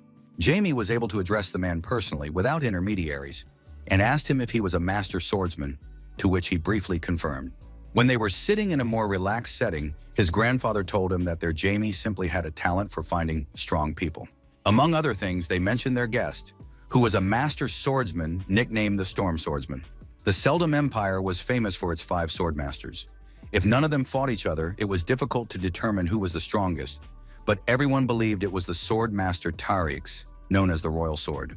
The second strongest was Count Arjun Welton, who was her husband and Jamie's father. And in third place was the same Beryl Onyx, who now sat pensively in their living room. Jamie bowed to him and gave his name, noting that it was an honor for him to meet such a mighty warrior.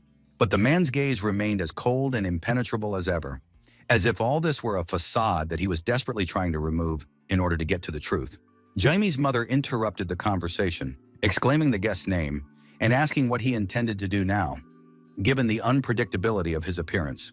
He replied very briefly and concisely that he was going to teach Jamie how to wield a sword, which was the perfect experience for a man with his potential. Jamie was immediately surprised and couldn't believe that such an honor would fall on his shoulders, as he understood how serious the man sitting in front of him was. Meanwhile, his mother tried to clarify whether she had heard correctly, given that Jamie was studying magic and sword fighting seemed unnecessary to her.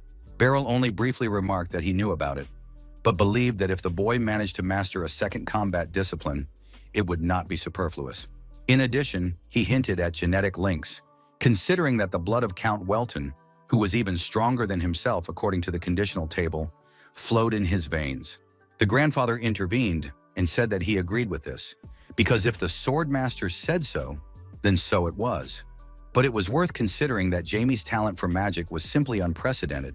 The man noted that he knew that Jamie was someone who could potentially become a 9th-ranked mage, and assured him that he had heard of such things more than once.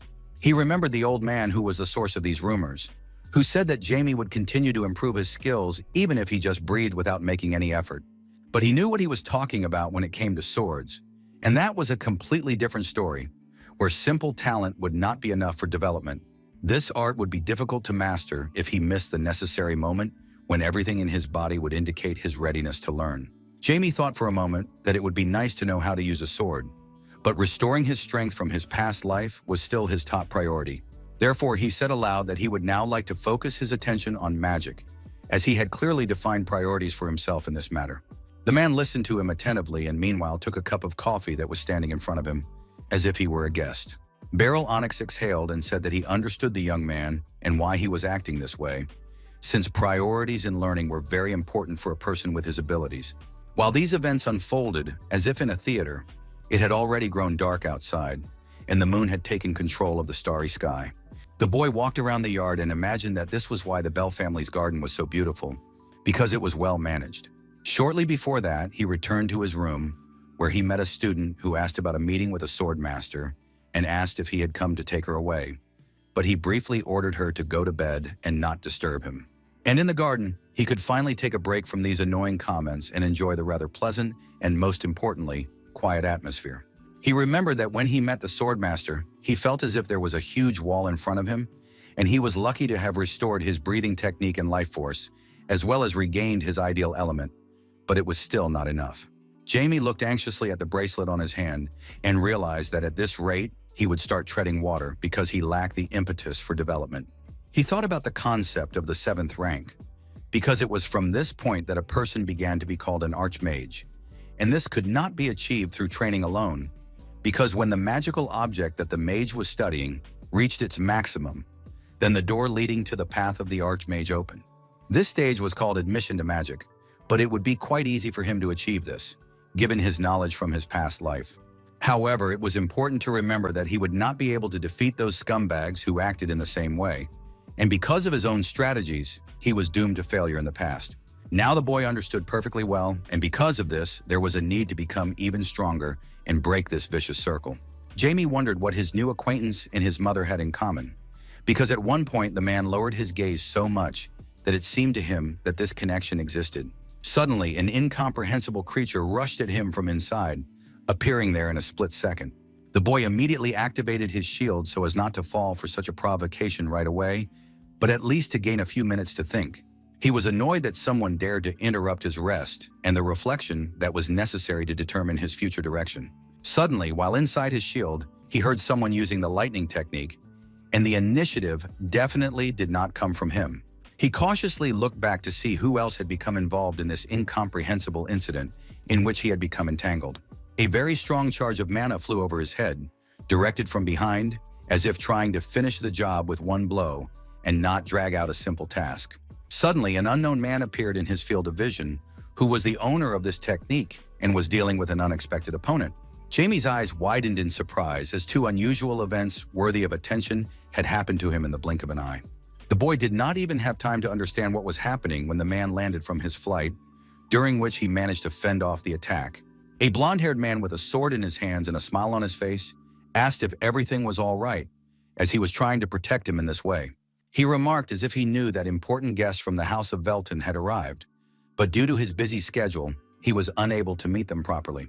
Jamie analyzed in his head that he had managed to destroy such a huge monster in just a minute, and although its strength could not compare to that of Beryl, it was still no mistake. The man still smiled apologetically for being late in introducing himself and noted that he held the position of assistant to the Marquis of Bell. The boy couldn't wrap his head around the fact that someone so strong could only hold the position of assistant, and it was unclear why such a person would be kept in such a position. Sable immediately pointed out that he was not to be feared, as he was a loyal servant of his grandfather, calling the boy by name. Jamie was surprised for a second that he knew his name, but it was quite natural considering that he was the Marquis's assistant. In that case, he wanted an explanation as to why such a huge monster had appeared here, in the peaceful territory of the house. The man replied somewhat ambiguously, saying that it was the Marquis's hobby, which did not clarify the situation, but only confused it further. In a moment, they found themselves in the grandfather's office, who asked if there had been any progress on the matter he had entrusted to his assistant. The assistant said that he had found a probable group of demons, but unfortunately, he had not been able to catch them all, which was quite an unpleasant fact. The master of the house could not even imagine that the followers of the Demon King would appear on their path again, and the assistant added that there were rumors that they were on the borders of their territories. This was potentially very dangerous for their lands, so the situation had to be resolved as quickly as possible before people became suspicious. But even here, there was something strange, considering that the only city where mass murders had taken place was Afton itself. The man really did not expect something like this to happen, but it seemed that they had returned to take revenge for the past. He remembered that about half a century ago, or maybe more, his father had killed the Demon King because he had tried to make them pay for their actions with their lives. The assistant stood by with a smile and waited for new orders, as he was truly loyal to his boss. The head of the Bell family gathered his courage and firmly addressed his assistant, who was waiting for instructions, and Sable prepared to accept a new order, which would have to be carried out even more efficiently than last time. The grandfather noted that the demons would once again be wiped off the face of the earth with the help of the Bell family, which would take this task very seriously. The blonde-haired man said he would wait for his future orders because it was necessary to act very carefully here. He noted that they would stop there for now, and the assistant understood that he was free to go. Suddenly, he stopped, remembering that he had not told his boss that he had met young Jamie today on his way to the man's audience. The man was surprised because he did not expect him to see his grandson so late at night, somewhere on the road instead of in bed. Instead of any explanation, he only remarked that he had been attacked by a large monster from the lake, which put the head of the Bell family in an awkward position. The calm atmosphere that prevailed in Jamie's room, who was already getting ready to go back to sleep after his adventure, changed dramatically. His mother almost ran in, wanting to make sure her son was all right, given the stories she had heard. She looked very worried and wanted to make sure that everything was not as it might seem at first glance. Her grandfather and his assistant followed her into the room, and Jamie admitted that Sable had saved him, so everything was fine. Sears admitted that she was very worried about her son, and noted that if he went out alone again, he would receive a severe punishment from her. He just lazily agreed, but even that answer didn't satisfy her, because she wanted him to be more enthusiastic about her warnings. Suddenly, his grandfather intervened, saying that he thought he had warned people not to let anyone onto the property, but it seemed that they had made a mistake. Now his daughter rushed at him, wanting to understand if he was still engaged in this nonsense of collecting monsters, considering that they had talked to him about how dangerous it was, but he waved her off and turned to Sable. To defuse the situation, the assistant decided to introduce himself to his boss's daughter and remarked that it was a great honor for him to meet such a beautiful lady. This melted the ice in her heart a little, and she extended her hand, noting that she had heard that he had saved her son, for which she was truly grateful to the man. The blonde-haired man remarked that he was sure Jamie would have done just fine on his own if he had found himself in the same situation, and that he was just lucky to have seen his abilities with his own eyes. Jamie, who was still watching their conversation from the sidelines, concluded that his grandfather's assistant was a decent man, as well as strong and quick-witted. He had to admit that at that moment, he was giving off a completely different energy than he had during their first meeting. Suddenly, his mother addressed him again, asking if he thought they had finished their conversation, but Jamie truly believed that his torture would end there. His grandfather tried to save his grandson from his evil mother, and they fled as far away as possible, where the next day they could finally breathe easy, without Sears watching over them. Jamie was glad he had managed to escape from the house, where he could have been stuck at his mother's command. But to do so, he had to wear a disguise that turned his hair chestnut brown.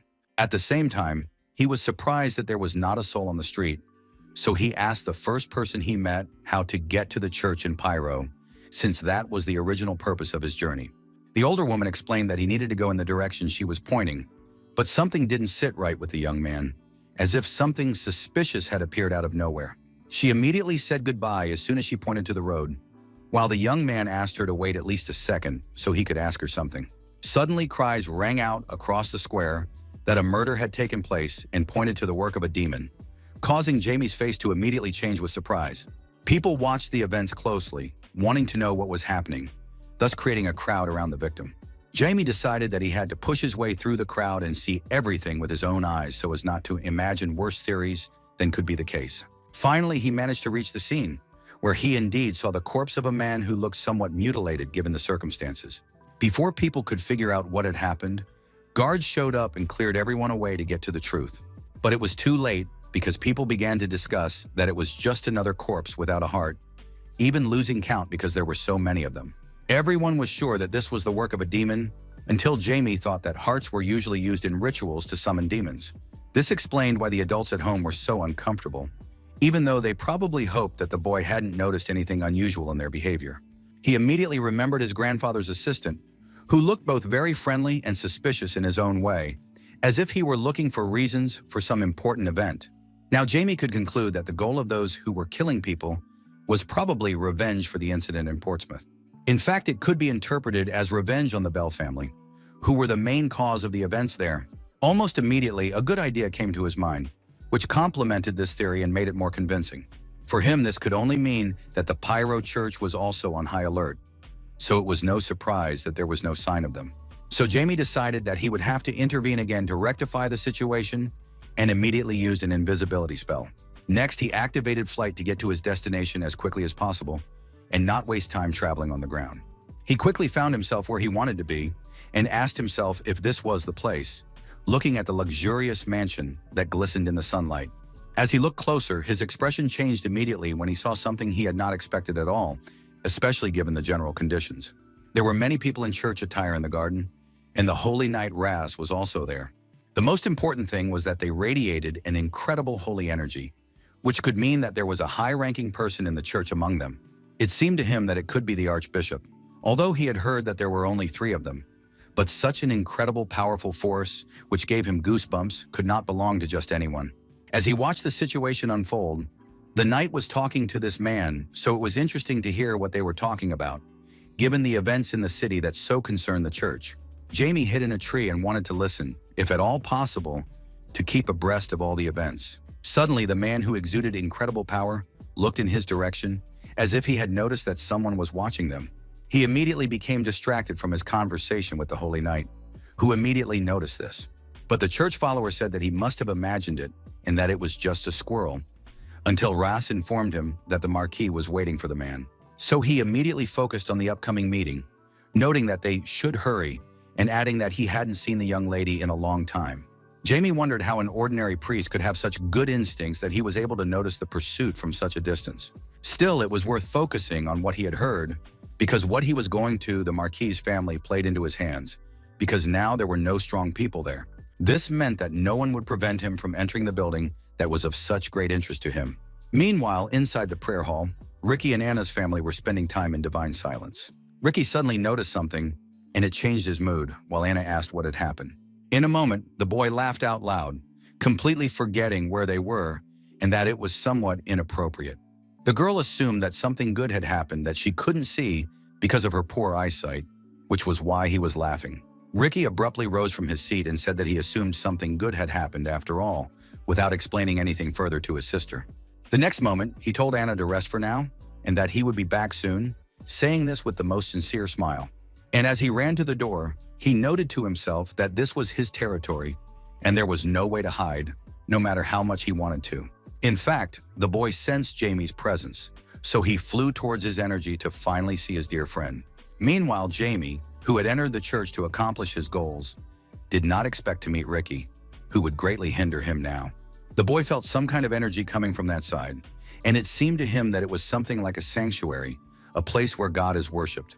He was still using magic, and in this case wondered what to do if he had reached his theoretical destination. Suddenly, someone touched him from behind, which scared him a lot, considering that he was hiding and didn't want to be caught here. Jamie instinctively raised his hand, threatening to use some technique, and asked who it was to understand his chances. Ricky, who had managed to run to his friend, now looked somewhat alarmed, as he did not want to be physically punished for his actions. Jamie's expression immediately changed when he realized that the man had no intention of harming him, but his presence was still unwelcome. He immediately began to justify himself, saying that he only wanted to scare him, but it was quite a difficult task given his friend's skills. While the guy in the robe was about to yell at him and explain that such behavior was unacceptable, given the circumstances, the other guy interrupted him. Ricky covered his friend's mouth with his hand so that he wouldn't say anything, considering that they weren't supposed to be caught. Now that he had calmed down, he invited his friend to follow him, as he knew a place where he could be safe. But Jamie did not expect that by this place his friend meant the Archbishop's office. And Ricky explained that he was a good man, so he would most likely not mind. The young man had to take a deep breath and ask his friend how he had managed to get behind him without giving himself away. His friend immediately changed the subject, asking if he had come here because he missed his friend and respected the fact that he was not at all happy to see him if he started with such topics right away. Ricky still had to answer this question, so he noted that this territory was under the jurisdiction of the goddess, and although he had not yet reached the full power of an apostle, he was gradually approaching it. It would be more accurate to say that this place enhanced the abilities given to him by the goddess, which made Jamie wonder if he had become omnipotent in this church. It should be noted that his companion did not feel the power of the dead at all, so this could only mean that the power of the apostle in him had grown so strong that it was able to suppress it. From this, it could be concluded that he now had some powerful tricks at his disposal, and Ricky said that the goddess was looking for a guy, so he could deliver a message from her. Jamie didn't even have time to agree to this before the guy dropped to his knees and began to radiate such an amount of holy energy that it was hard to imagine. Just like last time, the boy's eyes were filled with a certain glow that set him apart from an ordinary person who would never be able to withstand such a thing in real life. Jamie had to admit that this was completely different from last time, indicating that his level of power had grown incredibly. It now seemed to him that part of the goddess's being was really right here, as if he had become her conduit through his own body. Ricky suddenly said that a terrible demonic energy had awakened around them, completely taking over the image of the sacred creature. Jamie looked at it in amazement and couldn't even understand how it was all happening, let alone the meaning of the words they were trying to convey to him. The apostle continued, shifting the topic to the dark forest, which was the place where all the bad stuff would start, so it had to be stopped before it spread further. If they failed to stop it in time, her territory here would simply fall, which was unacceptable in her eyes. Because of this, Jamie had to go into the dark forest, and she hoped that he would not lose anything or anyone along the way, as that would be an additional difficulty. Finally, the goddess simply said that she was leaving it up to him and abruptly deprived her apostle's body of such a huge amount of sacred energy. It took a few minutes for Ricky to come to his senses and feel a little better after such a powerful release of energy. Jamie wanted to understand what this was all about and how the goddess could be so bold as to demand something and then leave immediately without even explaining anything. Ricky smiled and apologized for his goddess, noting that she was not in the best shape at the moment. The guy explained that when she had to come down during her last meeting with Jamie, it affected her much more negatively than she had expected. But in any case, the guy didn't understand why she asked him for help when there were a lot of believers in the church, because he never thought that God would ask a human being for help. Ricky explained that Jamie was the only one who could do it because the goddess had explained to him that, as the successor to that very person, he was given the understanding. Jamie was surprised, but wanted to ask for more details.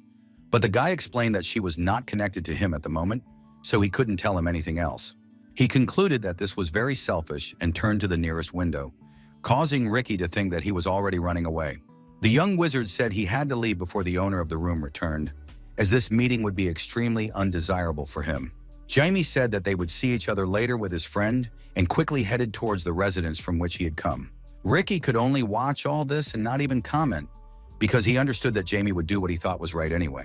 The boy suddenly asked his goddess if everything would be all right with his friend, because he was really worried about Jamie's fate. Meanwhile, Jamie returned to the Marquis's residence and hoped that no one had noticed his absence. As soon as his foot touched solid ground, he was sure that he had not been away from the house long enough for it to be a problem. At first, he smiled and hoped that he wasn't late, but that reaction quickly faded when he heard his grandfather's assistant's voice. Jamie immediately turned back to check if he had imagined it, but unfortunately, it was true. And Sable looked as satisfied as ever, smiling and asking if he had gone anywhere, and there was no point in lying. The boy tried to play dumb and lie, saying he had just gone out for a minute to take a walk, but he knew it would be useless.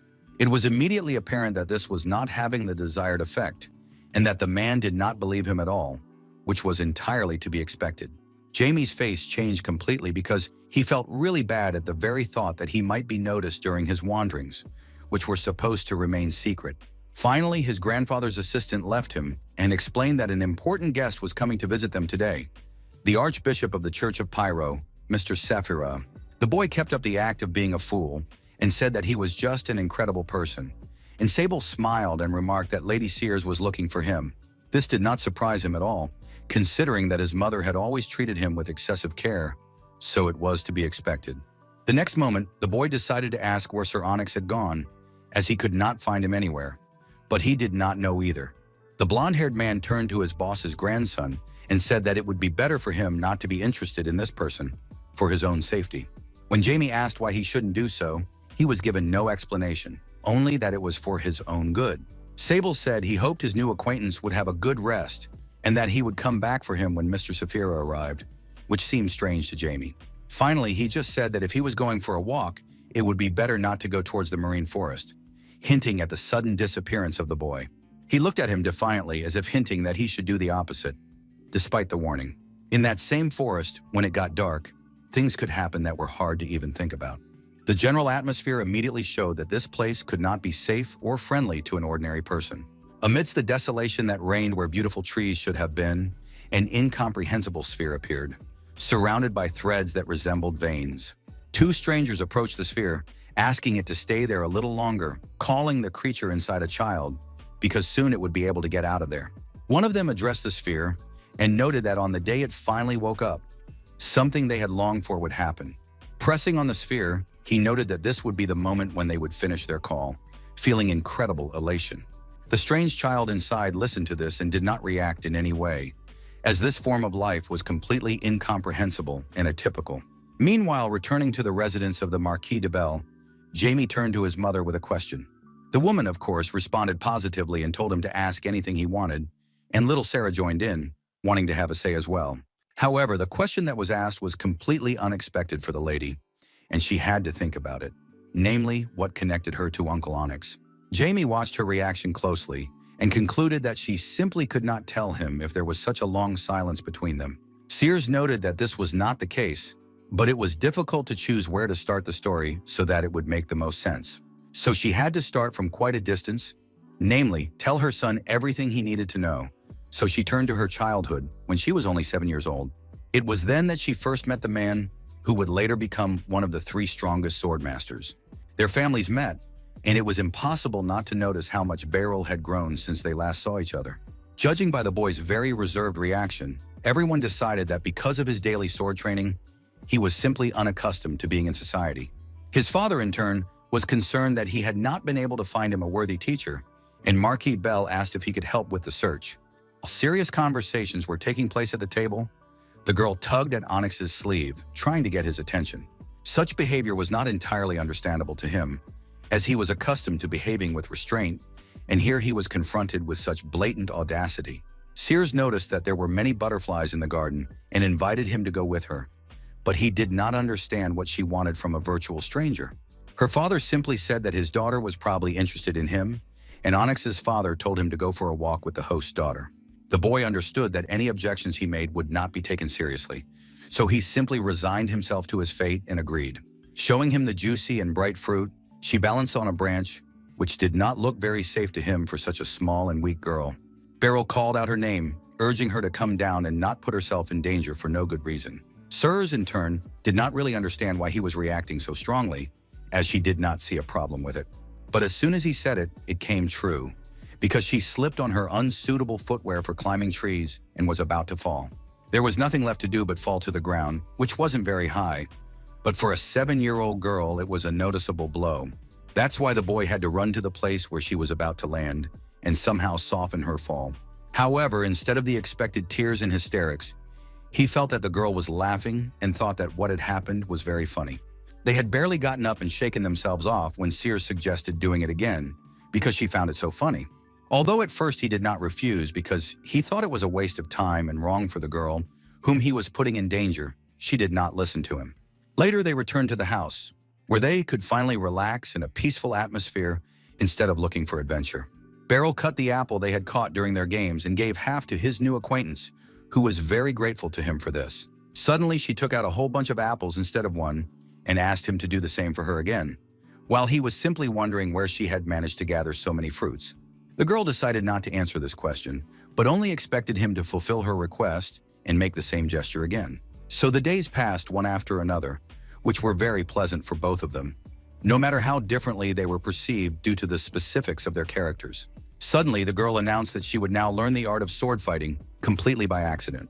From that day on, Sears appointed her friend as her mentor, who would teach her all the intricacies of this important art.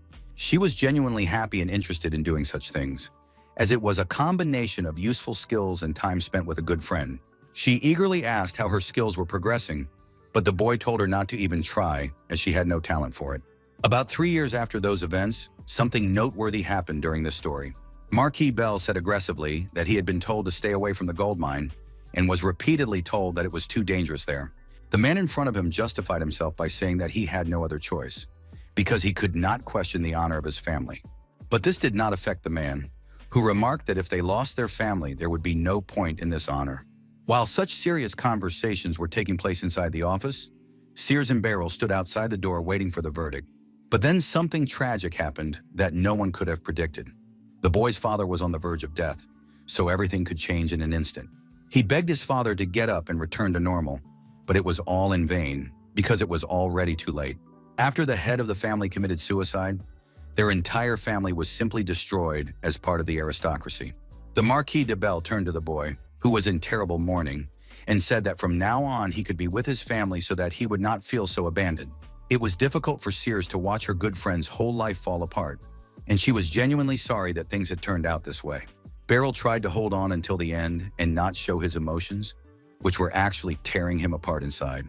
As a sign of support, he took the girl's hand and squeezed it, because he felt that he was not alone in this shameful situation that had developed around his family. About a year passed before he finally brought up the subject after these turbulent events and began to return to normal. The girl tried to always be there for him and show her support in this way, but with each passing day, he paid less and less attention to her. This went on year after year, while she still tried to stay in the background to show her presence in Onyx's life. The guy became obsessed with training in the art of sword fighting in order to take revenge for what had happened to his family. It seemed as if he needed nothing but his sword and endless physical training, which forced him to shift his attention away from his main problems. He didn't even pay attention to Sears' presence nearby, as he had become so accustomed to it that he no longer focused on her. But suddenly, she stopped being so involved in his life, and this made Beryl think about her role and the importance of her presence. The situation continued like this for about 4 years, until one day when a ball was held at the residence, attended by aristocrats. There was a cheerful atmosphere inside, as everyone watched with admiration the luxury that surrounded them. Ceres found herself in the center of attention, and almost everyone offered her their company, but she refused, saying that she was fine on her own. While the young aristocrats watched the girl, who had become an incredible beauty, Onyx remained on the sidelines and only watched the situation from afar. But the next moment, he lost his self-control, and all those who dared to approach the girl met the same fate. Considering how effective the training had been, no one could compete with him in strength, so nothing could help this unfortunate boy if Beryl was not in the mood. He threatened to cut out all their tongues so that they could no longer chat happily with Ceres while he remained on the sidelines. Such behavior could not fail to scare off potential suitors who were interested in the girl, who did not look busy when they were in the main hall. Suddenly, Ceres herself appeared behind him, addressing the boy as a brother and looking, to put it mildly, dissatisfied with what she saw before her. He realized he was in trouble, as such behavior was unlikely to please a gentle girl who did not accept violence as a method. Ceres did not even know how to find the words because the person standing in front of her was not the person she had known for so long. The next day, as the celebrations continued, more and more aristocrats from all over the kingdom arrived at the residence. One of them was Argento Welton himself, who had recently become the head of the family and hoped to receive advice from the much more experienced Marquis Bell. Ceres smiled as she gave her name and said that it would be an honor for her to meet the head of the Welton family, so she asked him to make himself at home. Although she behaved politely and did not hint at anything more, she could not help but arouse admiration in the young aristocrat. Argento tried to restrain his emotions, but he couldn't do it completely, because the girl really charmed him with her beauty and kind heart. Her father noted that Count Welton was quite famous for his sword skills, and it was even rumored that he would soon become the next master of the kingdom. The young man was quite shy, so he said that it was just gossip and that he was currently too busy trying to learn his family's weaponry techniques, but the man noted that no one here doubted that. Walton found himself in a very awkward position, as he felt even more shy because of the Marquis's praise. But what caught his attention even more was the man's daughter, who was sitting with him and smiling sweetly, which made the young man unable to take his eyes off her. He no longer knew where to go with all these factors that made him want to just sink into the ground. Meanwhile, Onyx still wanted to show the girl that things weren't as bad as she had already thought. Beryl really wanted to talk to her, but she ran away from him, saying that they had nothing to talk about because his behavior was unacceptable to her. The guy realized that she was going to meet that scumbag again, but she pointed out that he was the head of the Welton family, and it was unfair to talk about him in such a way. He asked her if she really didn't like him, because before she only had eyes for him and paid no attention to the other guys around her. The girl replied coldly that the man she treated like a brother did not behave that way, but now he no longer listened to her and was trying to tie her to himself. And when she asked him to stop, it devastated Beryl, who saw the situation completely differently. The young man grabbed the girl and began to shake her, demonstrating how hard he had tried to always be with her and have her attention. Suddenly, a third person intervened in the situation, believing that Ceres needed help, and in fact, he was not mistaken. It was Count Welton, who couldn't just stand by and watch the girl he had fallen in love with at first sight being hurt, so he wanted to understand what the guy was doing. Onyx did not want to pay any attention to him and told him to just get lost, because he already disliked the guy. Argento, in turn, believed that he could not allow such disorder to occur, as he was trying to protect the daughter of the owner of the house. So he grabbed the hand of the guy who wanted so badly to get an answer from Ceres and threw it aside to demonstrate his determination. He forced him to apologize to Miss Ceres, who stood with tears in her eyes watching the situation, which actually frightened her. Beryl was extremely annoyed that the young man had appeared and prevented him from understanding the relationship between him and the girl, so this had to be rectified somehow. This problem had to be solved, and he decided to challenge the Count to a duel, where they could resolve their issues without unnecessary witnesses. The girl was still standing nearby and couldn't believe that this was real, only because of the lack of communication between the three of them. Argento Welton felt that the girl was unique, so he decided to accept the challenge because it was worth fighting and sacrificing his life for her. Now Jamie could understand much better why there was such tension between them, which hung in the air but did not come out in words. But returning to the story, his mother noted that she came to his father and began to beg him to calm the couple down. His father said he didn't want to lie to his daughter and admitted that he had hoped to marry her off to Beryl. The girl said she strongly disagreed with this decision because he was like a brother to her, whom she had known for a long time. so it was wrong. In addition, she pointed out that the boy was either a demon wielding a sword or a man who was only watching her to find out if she was seeing another man or not. The Marquis pointed out that the young man simply loved her and therefore behaved so impulsively, given his young age and passionate feelings. Sears immediately objected and said that she did not even want to look at the situation from that angle, because it was simply unnatural for her. Tears welled up in her eyes because she understood that fundamentally important issues for her life were being decided, and her father did not want to take her opinion into account. She wanted to convey that the kind and caring boy she knew was no longer there, because he had changed so much that he was unrecognizable. It hurt her father to see his daughter suffering, so he asked her if she knew anything about Count Welton. The girl did not immediately understand what he was talking about, but he decided to let her go because he understood what she wanted to say and tried not to keep her in such limbo. The man found himself in a difficult situation because he had to choose between principles and promises that contradicted each other in this case. He wanted to get an apology from his old friend Onyx because he was already inclined to make a decision contrary to his. Nevertheless, the duel took place when it was raining heavily outside, and the general atmosphere was so dark and unpleasant that it was difficult to imagine a good day in such conditions. Onyx lay on the ground with a bloodied face, having lost the duel that was supposed to settle the matter of honor. Count Welton also won the duel, not without scratches and considerable difficulty, but he still managed to get what he wanted.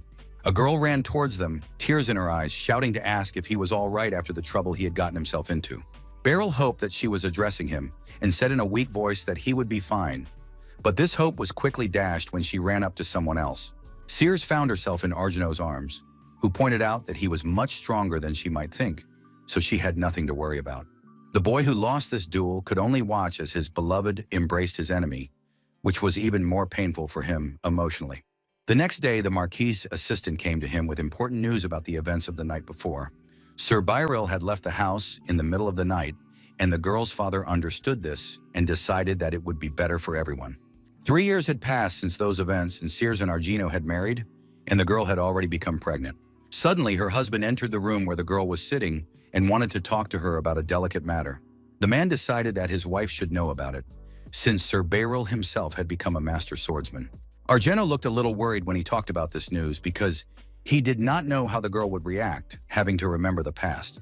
He assumed that the new master swordsman wanted to take revenge on the 3 families who had bankrupted his family.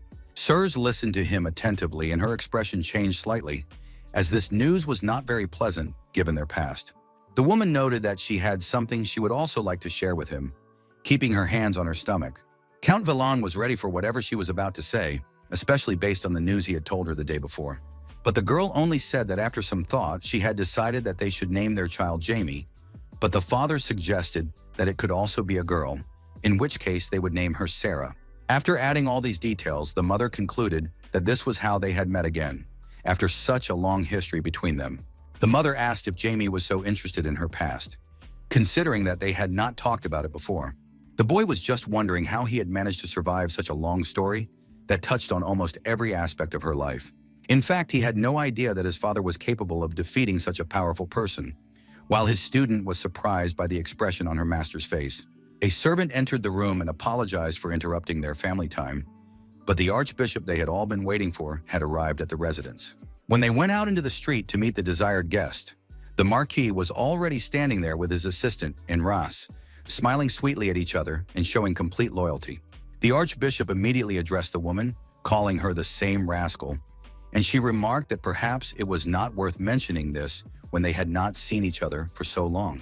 The man tried to create a pleasant atmosphere and call the girl a little girl now, but her father interjected that this little girl was already a mother of 2 children and a wife. Jamie also joined in the conversation and introduced himself, noting that meeting the archbishop was an honor for him, and Sarah was also reluctant to introduce herself. The church representative asked how the children were doing and asked the mother to bring them more often, as they missed her. In addition, the man said that the apostle had told him a lot about Jamie and that he had heard that they were best friends. Ricky also asked the Holy Knight to tell him that he was looking forward to seeing his friend as soon as possible. Jamie understood that this was all a cover, as you had already seen, but he just nodded his head to show his involvement with Ras and the archbishop. Now the Marquis's assistant offered to show everyone to the house, but the host said they would come a little later, as he wanted to talk to the archbishop. In a brief farewell, The church follower said he would pray that the goddess's blessing would descend upon the lovely lady and her children, and she thanked him and said she looked forward to meeting him as soon as possible. The mother turned to her younger daughter and asked what they should do while they waited for the guest to return. Suddenly, she remembered that Jamie had said he wanted to go to a place where there was a huge drop of water and where they could pass the time. But the boy decided to ask about the Mirenay forest because the assistant had told him not to go there under any circumstances. But he was curious about what kind of place it was. The woman's face immediately changed, and she asked how he knew about it. And it immediately occurred to her that he had gone somewhere. The boy already realized his mistake, but still wanted to understand why Sable had told him about it in the first place. Jamie justified himself by saying that the assistant just wanted to warn him, but his mother began to lecture him again, repeating that he should not leave the house without her knowledge, because even though he was a good wizard, he was still a child. He began to nod in agreement, realizing that any argument would lead to endless moralizing, so she pointed to a spot indicating that this was the forest. From where they stood, it looked like an ordinary forest, so the boy did not quite understand why she was paying so much attention to it and warning him about the danger. But his mother explained that it was one of 6 forbidden zones around the world, noting that one of them was the Great Forest of Ariadja, which was located beyond the borders of this forest, and it was easier to say that Mirenay was part of it. While he played his part with a surprised look on his face, he realized that the probability that the very dark forest the goddess was talking about was extremely high. Therefore, she warned her son once again that he should not go there under any circumstances, as it would be too dangerous for him. Jamie, of course, pretended to agree and said he would not go there under any circumstances, but he already knew that he would definitely visit this place to find out something interesting. In the evening, he found himself there, as he was very interested in it, given the potential of the place and the message from the goddess. He took his student with him so that they could make more effective use of their time in the forest, and almost immediately they came to the conclusion that this was indeed the place they had been talking about earlier. A smile appeared on Jamie's face, as everything indicated that he was about to learn something extremely important for his future, given that the general atmosphere was simply terrifying. It was as if dozens of eyes were watching them, hungrily observing the newcomers to the forest, who could be easy prey. As they made their way through the forest, they encountered various creatures that they had to defend themselves against using techniques to avoid getting into trouble. But this created an additional problem, because it was a forest where black mana could not be used, so they had to use a much weaker one. A sudden sound behind Jamie made his student rush to his aid. Venna helped him defend himself against the attacker, who had decided to appear from behind and catch them off guard. The girl exclaimed that he should stop daydreaming and concentrate on what was in front of them. He was categorically dissatisfied with her attitude, as he was not used to being treated as if he were in a subordinate position. Just as she was about to figure out the source of his dissatisfaction, she looked back at her victim, who had been torn to pieces. Jamie decided that this was part of her training, so he couldn't argue with her about it, and he had to remain silent for the sake of her future. Finally, they moved on to a more serious discussion when the boy asked if his student was also unable to use black magic. She confirmed this, but said that she felt much better than ever before, as her body was as light as a feather, and she felt a flow of energy coming to her. The boy concluded that everything was fine because she was one of the forest Valkyries, so she, like the elves, was nourished by the energy of this place. At the same time, the girl was curious as to why they were here in the first place, considering that he had not wanted her to leave her animal form before. Venna felt very elated, which made her a little annoying, because she wanted to understand everything she had not had access to before. So now she was curious about what they had to do here at the goddess's request. Jamie himself did not have a clear plan, so he made everything up as he went along, considering that he had to rely on the limitations of black magic. Suddenly, a dark circle formed around them, which looked like a portal, which was quite unfortunate for the two of them, given its location. Before they could even notice it, they both fell down, pulled in with great force. No matter how hard they tried, they couldn't get out of there, so they had to accept that flying techniques couldn't help in this case either. Jamie wondered what could have caused such a severe restriction on the use of black energy, and at the same time wanted to figure out how to get out of this mess. It was difficult to even imagine what kind of forest it was, and if he fell to the ground at such a speed, he would be crushed to death, so he had to think quickly. But before he could even open his eyes, he found himself on the grass, as if nothing had happened, as if it had all been an illusion. Vina was already standing next to him and looked around, concluding that they had survived, but she did not understand what had happened. So the girl turned to her master to ask him to tell her where they were, but he was just as confused as she was, so he just wanted to look around and figure it out. In front of them was a strange light, indicating that they had ended up in ruins, which made their situation somewhat more complicated and confusing. This theory was immediately confirmed by the letters written on the door in front of him, which pointed to the famous phrase. Jamie quickly realized that the message said they had to either leave this place or go inside. He had to make a quick decision without hesitation, as the general atmosphere suggested that they were already in trouble. The door in front of him opened, and that was the final straw in his decision, because he had to go in to avoid the negative consequences of refusing. Venna was surprised and delighted that the door had opened, while Jamie noted that he didn't know who had created it, but it looked really interesting. The boy certainly did not expect to find symbols here that were used in his past life. Meanwhile, outside in the fortress, other events were taking place that were equally noteworthy. One of the guards noticed the smell of blood, which hinted that a bad situation was developing that they would need to resolve. Suddenly, one of the guards ran up to him and said that they had found someone lying unconscious. Not only was he unconscious, but his heart had been ripped out, so they concluded that it was the work of demons. He knew he couldn't handle this on his own, so he asked his assistant to tell Cybele about the discovery. The man looked at the body and thought the whole situation was very strange, because judging by his appearance, he had been killed about 4 hours ago.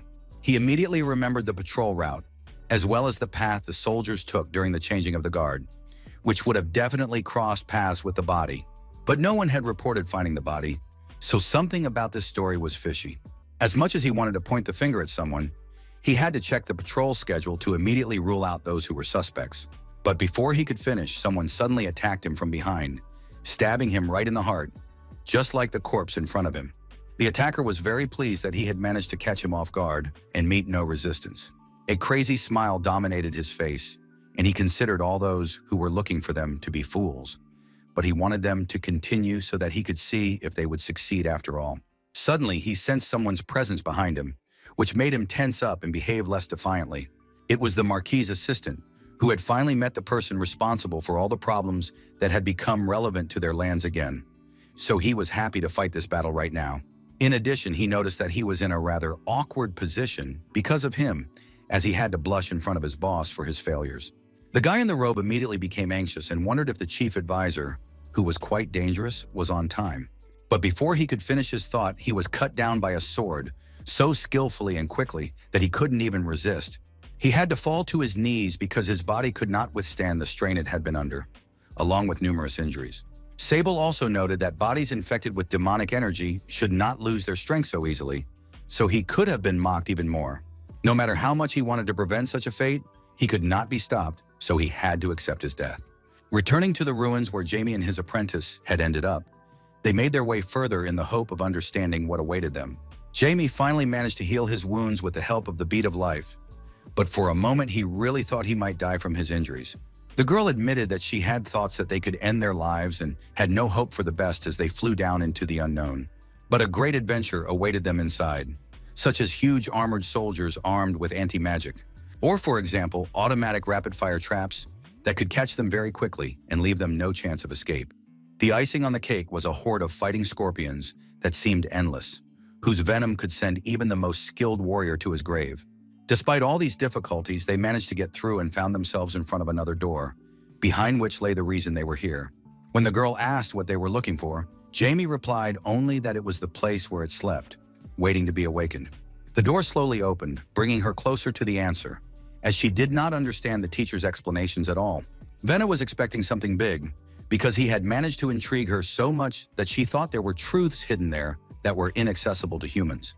Finally, the moment came when nothing more hid that mysterious figure from them, and they could finally find out who the sleeper was. Unexpectedly, a huge bear appeared before them, looking contemptuously at his guest, who seemed so tiny compared to him. Both had expected to see something different, so now they were simply shocked, not knowing how to react to what they saw. The girl's expression immediately changed, and she thought he was very cute, not imagining that he could harm her, given his appearance. She turned to the master so that he could also see how cute the big bear was, while he had already raised his paw, which could crush her in seconds. Jamie shouted a warning for her to run away while she still had a chance and to focus on the fight. Not a nonsense. The bear did not wait for them to get their bearings and began to act quickly, using its destructive power. Although this time they managed to dodge its blow, they still had to realize that they were in serious trouble. Their opponent immediately said that they were too weak to appear here and passed by peacefully. Jamie watched this and was surprised that it understood human speech, while the bear emphasized that they should know who was standing in front of them.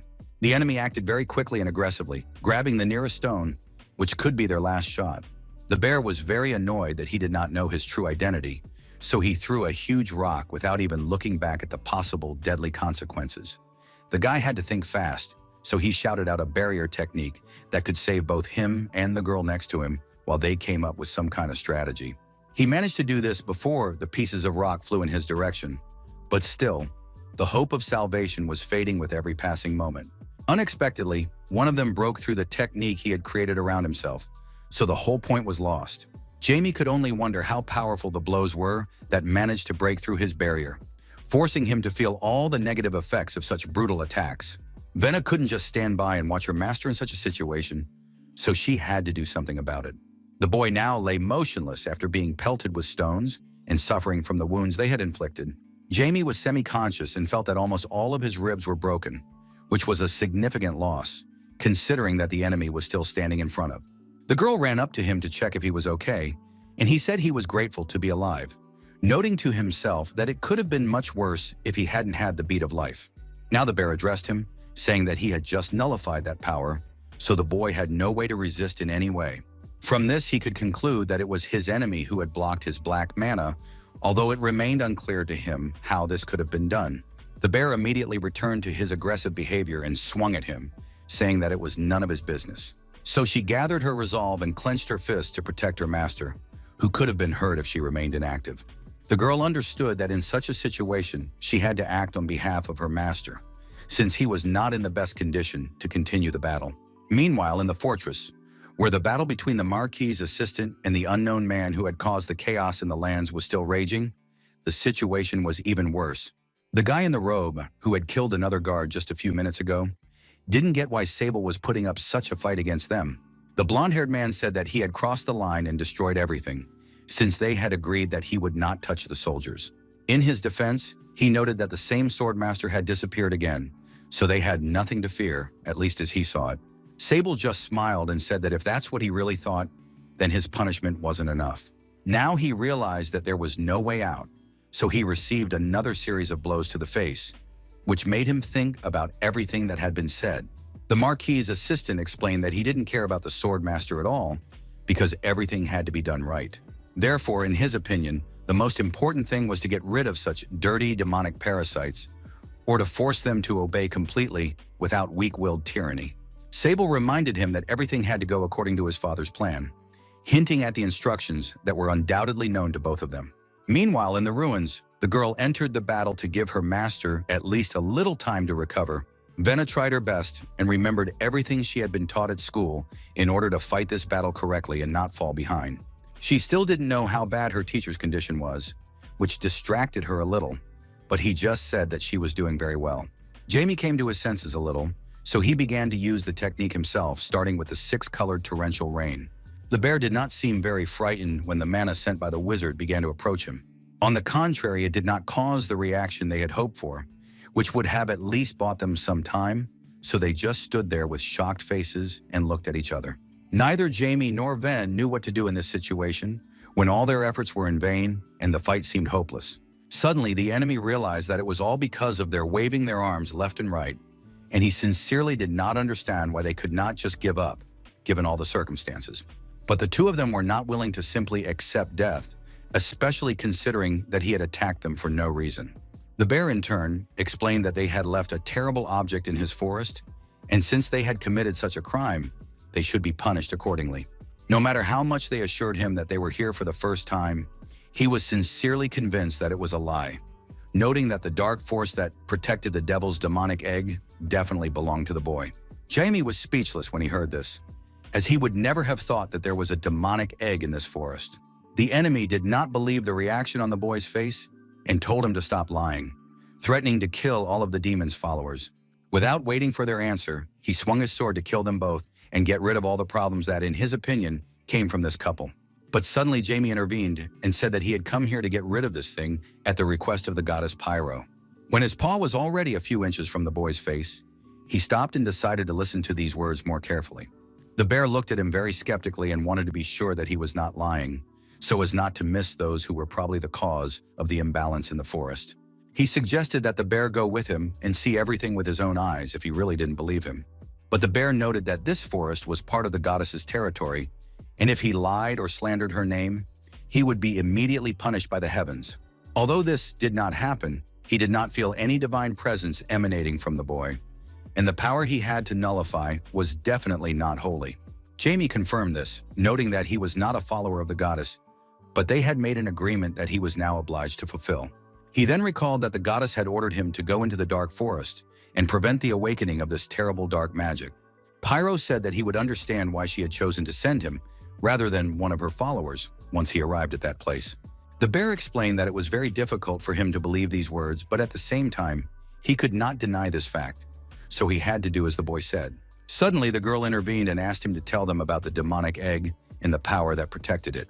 He agreed, saying that the egg had appeared about a month ago, and he had immediately gone to get rid of it, but it was protected by a dark force that prevented him from doing so. It should be noted that the energy was incredibly dark, deep, and powerful, so the situation worsened. It was difficult to even imagine what was the source of such a strong energy, which could not help but inspire fear with its spirit alone. He did not consider himself weak, so he clenched his fists and thought that he would be able to cope with it after all. The bear remembered how he swung and tried to use all his strength to break through this defense, but it did not work. In conclusion, he came to the conclusion that no matter how hard he tried, he couldn't break through the barrier, so he decided to block the energy surrounding him from the very beginning. At the same time, Jamie noted that he did not feel any divine power from the bear, so the question remained open as to how he managed to block this power. He explained that this was possible thanks to an artifact that looked like a ruin, which meant that everything they saw around them was just part of the element. The girl was very happy to hear this news, but the boy immediately interrupted her because he wanted to know who created it, and it was fundamentally important for him to know where the ancient language came from and for what purpose the artifact was needed in general.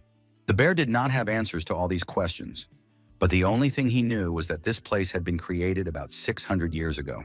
Now there was only one thing left that interested Jamie, namely why he still restricted the dark force. Their new acquaintance did not quite understand what the problem was, so he asked for clarification in order to give a clear answer. The boy reminded him that he had blocked the force that protected the egg, and in that case, it should have broken on the spot, at least as far as he could tell. So he was curious as to why he had kept all this black mana in an unusable state, because it all seemed too confusing. The bear honestly admitted that the egg was still intact, so Jamie asked if there were any other obstacles to destroying it. He felt uncomfortable talking about it, but he had to say that in order to block the dark force with the artifact, the caster had to be in the ruins, and he had not yet met anyone who could help him destroy the egg, so the problem was still relevant. Jamie wanted to understand his motives and addressed him again, calling him a bear, but he interrupted, saying that his name was Tiburon, so that he would be called correctly. He immediately admitted everything associated with him, that he was a bear with a bunch of ideas but no plans to achieve them, with a long tongue that only talked about how miserable and unhappy everyone was. Now the guy asked if he could feel the power of the girl next to him, who still didn't understand what was going on because she was completely out of context with the magical world. He looked more closely and noticed that she had the life force of a Valkyrie and immediately asked if that was what he meant. Jamie corrected him, noting that it must be something similar to his power, which was also blocked. So he asked again if it was a power similar to the one that protected the egg. Tiburon said that in that case it was something completely different, because the power he had blocked was exactly the same as the boy's power, but different from Vena's power. This led him to certain conclusions, because he knew that only Orgina could have his black magic, so the search circle was narrowing. Now he asked him to remove the power restriction and release the two of them so that he could see it with his own eyes and understand how to proceed in this case. The bear did not look very pleased and did not trust the two of them, who had appeared here too suddenly for him to believe it so easily. Vina was still much more energetic and asked him to trust them, because if the master managed to use his power, he would be able to deal with the egg in a matter of seconds. Tiburon looked even more dissatisfied, because the fact that he had failed after so many attempts did not mean that it would be easy for some unknown boy. But at the same time, there were no other options to resolve the situation. so he had to agree and accept their terms. To test this, he tried to concentrate the mana in his fist, and when the characteristic marks appeared around it, he was sure that now everything would go much easier. Now he felt confident and knew that he was the strongest person in the room, given the return of the power that gave him strength. Suddenly, Jamie used his mana to create a whirlwind around the room that enveloped both his student and his opponent. Both had expected a completely different reaction, so they didn't know what to do now that they were surrounded by black energy. The boy did not stop and continued to accumulate mana in his hands, as he had his own view of the situation. Jamie did all this with a clear message that no one dared to control him if he himself had a different opinion. Tiburon reacted aggressively because he didn't understand what you were doing, considering that he had allowed you to use the energy for other purposes. But the boy didn't seem to hear him and focused on his goals, relying entirely on the mana inside his body. Jamie felt that he had a huge chance to take everything under his own control, so he tried to do it as quickly and accurately as possible. Suddenly, he was interrupted, which forced him to distract himself and return to reality, where the two were still in shock from such a daring act. The bear attacked him to stop him, believing that he had trusted him in vain, as he was doing things that did not match his promises at all. But even that didn't stop Jamie for a second, as he still had a smile on his face, as if he was in complete control of the situation. The wizard said that if he did not stop his attacks, there would be nothing left of the ruins, so it was worth thinking about whether this was the right thing to do. The student in the background noticed that he was bleeding, but that was not a problem for him, as he realized that he was facing a moral barrier. But even so, he was not going to stop. The bear said that his connection to the ruins had been lost, and suspected that it was Jamie's doing, who had managed to disconnect them so quickly. Jamie, in turn, cheerfully noted that he had appointed him as his assistant, and before that misfortune, his master was not the only one who was well-versed in artifacts, because for a third rank, it was all easy. He couldn't just leave alone the object that blocked his powers, although it would be difficult to call it a real limitation. Tiburon still did not understand how it had managed to block his powers, especially the power that allowed him to absorb holy energy. The bear began a whole treatise on how he had used some trick or lowered the level of mana accumulation, or perhaps influenced the initial coordinates in space. But in any case, the fact remained. Jamie grabbed his hand and pointed out that everything was already lost for him, and it was not worth trying to regain the unattainable. After that, he only asked that he not follow him and get in his way when he was doing more important things than dealing with some bear. Finally, he just noted that he would not be able to leave the ruins, even if he really wanted to, which was a very noticeable drawback. Tiburon did not have time to respond to everything that was happening, as the young man had already disappeared before his eyes, as if he had never existed at all. And in the Marquis's residence, the events of the previous night were being recounted in the morning, when 9 bodies were found. The man sincerely could not understand what was happening and who was responsible for these endless murders, which occurred so suddenly and in the same pattern. It was fundamentally important for him to find out who was responsible for all this, because it couldn't go on like this. In his opinion, Sable was the only one who could help him now, so he wanted to see him immediately. But the guards who had managed to survive the previous night did not know where the inspector or the Marquis's assistant were, so they stood there with guilty faces. They had to report that they had not seen the fair-haired swordsman since last night, which could mean that he had also fallen victim. While the Marquis was trying to figure out the situation and couldn't come to terms with its consequences, those on the other side were just happy. Sable felt very comfortable and looked down from his high vantage point at those who were about to arrive. He recalled the events of the past few days, which had taken place at the residence of the Marquis de Belle. The Marquis asked the Archbishop if he had received a call from the superintendent. The man confirmed this and noted that the sacred guardians of order had already been dispatched and would most likely arrive at their destination the next day at noon. He added that they had been visited by one of the great lords, who had to make a difficult decision according to what Bell knew. Sable noted that the two had taken good care of Afton, which was obvious since it was their second sacred land. But in reality, this was not enough, because by the time they found out everything that was really going on, it would be too late. The man was pleased to realize that everything would be over by the time their plan could be destroyed by anyone from the outside. Returning to the dark forest where Jamie was still with his student, they managed to get to the mysterious demonic egg. Venna rightly noted that the aura surrounding the egg was exactly the same as what she had seen in her teacher. He himself did not understand what this black mana was that belonged to him, but he had to find a way out of this situation, which was definitely not in his favor. At the girl's request, he easily began to translate the symbols that seemed to be flying in the air, noting that they said something like a dead man lying down, hands up, or seawater. He continued to himself, interpreting it one by one as moonlight, a single star shining in the wavy sea, the only light in the dark sky. While he was trying to understand what exactly was meant, he suddenly realized, as the associations brought back his memory. Again he remembered the wavy dark sea, the shining starlight, and the dead man stretching his hand over the sea wave. The only moonlight in the dark sky, an old man raising his hand and drowning in the darkness that began to resemble images from the past. The man who devoured even the darkness, the beast who craved everything, all of this immediately reminded him of that very book. These lines were of great importance to his true personality, which remained in the distant past. In a past life, he had promised something in the distant future, which was interpreted in these lines of the Leviathan. Jamie realized that this grimoire was part of his existence and was even surprised how he could have forgotten about it.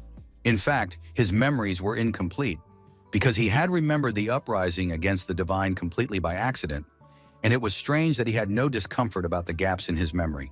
Vina watched her master closely from the sidelines to see if they were doing everything right, and he only said that he was beginning to understand what it was all about. In addition, he handed his student a ring and told her to take it, because it would be useful in the future. She did not argue with him and immediately put it on her hand, and he explained that it was an artifact he had picked up in the ruins. As soon as the girl put her mana into it, a weapon appeared in her hands that looked formidable enough to help in battle. Vena was very pleased to have received such a wonderful gift, and Jamie just told her to hold on to it and continue to keep an eye on everything around her. He assumed he would be delayed, but not for long, because he had to deal with the mana that mistakenly resembled his own. Jamie concentrated on this task and ordered the object standing in front of him to return to its owner. As soon as contact was established between them, which could really help in this matter and make their wishes come true, someone interrupted them. The owners of this demonic egg appeared nearby, and they certainly did not want their efforts to be ruined in this way. He immediately used magical techniques that demonstrated his serious attitude toward all these events, so problems had to be solved quickly. Jamie couldn't switch his attention very quickly, considering how much energy he had put into the egg now, so he needed his student's help. Vena realized that in this case, she had to be the one to protect them both from the first threat. So using her new weapon, she would have to do it. The girl gripped her weapon tighter to gather enough determination to fight and defend herself rationally. Summoning all her strength, she repelled the magical attack that was directed at them, thus delaying the attack. Suddenly, the attacker felt the power that the girl possessed, and he was thrown deep into the forest. Vena herself felt the significant consequences of that attack, which deprived her of her strength and seemed to hit her as well as her opponent. Jamie quickly concluded that this was caused by a holy power, which could only mean that Janice's church was involved. An unknown girl appeared before them, who noticed that the boy had a good sense of the situation and looked as if she was ready to kill her in a matter of seconds. The boy bluntly asked what the representative of the church was doing there, hinting that she had come to destroy the egg or, conversely, to protect it from their attacks. The girl looked unmoved despite his words and only tried to take a closer look at the big picture. Suddenly, something caught her attention, and she immediately took on a combative stance, as if preparing to attack again. The object of her attention was a girl with pink hair and a hammer in her hands who still did not understand what was happening around her. The stranger warned that she had managed to assemble a combo because she hated such braids and such weapons more than anything else, which only made her angrier. For this reason, she lunged at the girl, stating that she was ready to kill her first so that she could not see her. Vina found herself in a difficult situation, as she had to defend herself against a strong opponent who could really take her life without much effort. The unknown representative of the church could not help but notice that her opponent was quite good, and this would make their duel even more interesting. But the girl was in no mood to laugh, as she had to pull herself together and accept that a serious battle awaited her, one in which she could not give in. Vina tried to track her opponent's movements because she was very professional and fast, which complicated her situation. Over time, her lack of combat experience immediately affected the impression she made on her opponent, who thought it was not enough. Frankly speaking, such comments annoyed the girl, and she wanted her to finally shut up, launching a new attack on her. The church followers still thought it was too weak to take this duel seriously, rather than just a warm-up before Jamie. She responded that she wasn't done yet, and continued to attack her with increasing force, as it aroused her anger. This only pleased her opponent, and she was only too happy for the girl to mobilize her skills even more effectively. Now she decided to act more roughly and suggested that she deal with another attack, which was even more serious than the previous ones. In a moment, she was behind her pink-haired opponent, who still didn't know what to expect. But the blue-haired girl quickly used a magical technique that explained everything and dotted the I's and crossed the T's. In a matter of seconds, the girl's body was completely covered in cuts, causing her body to lose strength with every breath. Jamie couldn't let this situation continue, so he thought that maybe a small blow would be enough. But if he stopped to help his student, he wouldn't be able to return to his first goal. Venna stopped him and warned him to continue doing what he was doing, as it was more important at the moment. With a heavy heart, she said that she still had the strength to fight, so he had to continue no matter what. Her opponent said that she must be in a lot of pain and that it would be unpleasant if she cut the pink-haired girl in two, and that she found it ridiculous that she was actually going to fight in such a state. But the girl saw no other option, as she had to follow her teacher's orders for everything to work out right. The church representative still laughed at her, calling her a good slave, and pointed out that children like her sometimes had to act on their own. Vina agreed with her and said that she was good at doing what she thought was right. But she still watched her with a dissatisfied expression because she was getting tired of it all and wanted to move on to her main opponent, the young wizard next to her. Suddenly, a curse was used against her that completely reversed her feelings, so she had to experience the consequences of this for herself. Venna acted very recklessly and understood that it could all end very quickly, but she had to believe in the best. Now her opponent realized that it was black magic, which was quite dangerous for her, so it was necessary to make some decisions. Before she could even comprehend the whole situation, she felt her hands begin to shake, as if her body had stopped obeying her commands. The girl decided not to waste any time and returned to her opponent, who had managed to relax and lose control of the situation. Vina felt that the curse had ceased to work and that this was her last chance for victory, which was now entirely in her hands. The church follower was not at all happy with how the situation was unfolding and wanted everything to continue as before, according to her rules. Therefore, she pointed her weapon at the young girl in order to get rid of her company. Calling her some not-so-nice names, she swung to deliver the final blow that would end the fight. The girl felt how pathetic her situation was, but she was not going to give up no matter how difficult it was in general. Their weapons clashed in combat, and that could only mean that they were both going down, along with this attack that exceeded the limits of her strength. Suddenly, a huge explosion rang out in the forest, demonstrating that everything could be over in literally a few seconds. Huge chaos spread around, with trees starting to burn, and the whole forest looking as if it were under threat of apocalypse. Venna lay there semi-conscious, trying to understand what was happening around her. It was difficult to understand what had caused the latest event, as her strength was leaving her body with every passing second. But no matter what, she had to get up and continue the battle to protect her teacher, who really needed it. She was slowly losing consciousness because her body couldn't handle the strain, but her mind was still committed to continuing the fight. Meanwhile, the representative of the church was extremely dissatisfied with having to endure numerous attacks against her, so she promised to deal with the scum she had so sincerely protected in a matter of seconds right before her eyes. Suddenly, Jamie intervened himself, as he was now free and could take revenge for the mutilated body of his opponent's student. He found it funny that she believed in her victory and dominance over him, even though he had not yet shown any of his powers, which significantly surpassed hers. So the boy gave the Leviathan an order to devour the girl who believed so strongly in her invincibility. She did not have time to react, and the magic began to work on her, turning everything around her into food and then destroying her completely. The essence of the technique was quite simple, as it consisted of complete absorption, but this made it even more powerful. The boy did not like the holy power she possessed, so it would be better to devour her completely so as not to spread it. The church follower had no choice but to watch as she was devoured by the parasite, which acted very quickly. Jamie praised his student, who had done very well, because thanks to her efforts, he was able to deal with the demonic egg. He told her not to worry anymore, which made the girl smile with her last ounce of strength as she felt that she had done her duty properly. Suddenly, the enemy destroyed the parasite that was supposed to finish her off and decided to take revenge for such a daring attack. The girl noticed that she would like to be more gentle with him, as he had such a sweet and childlike appearance.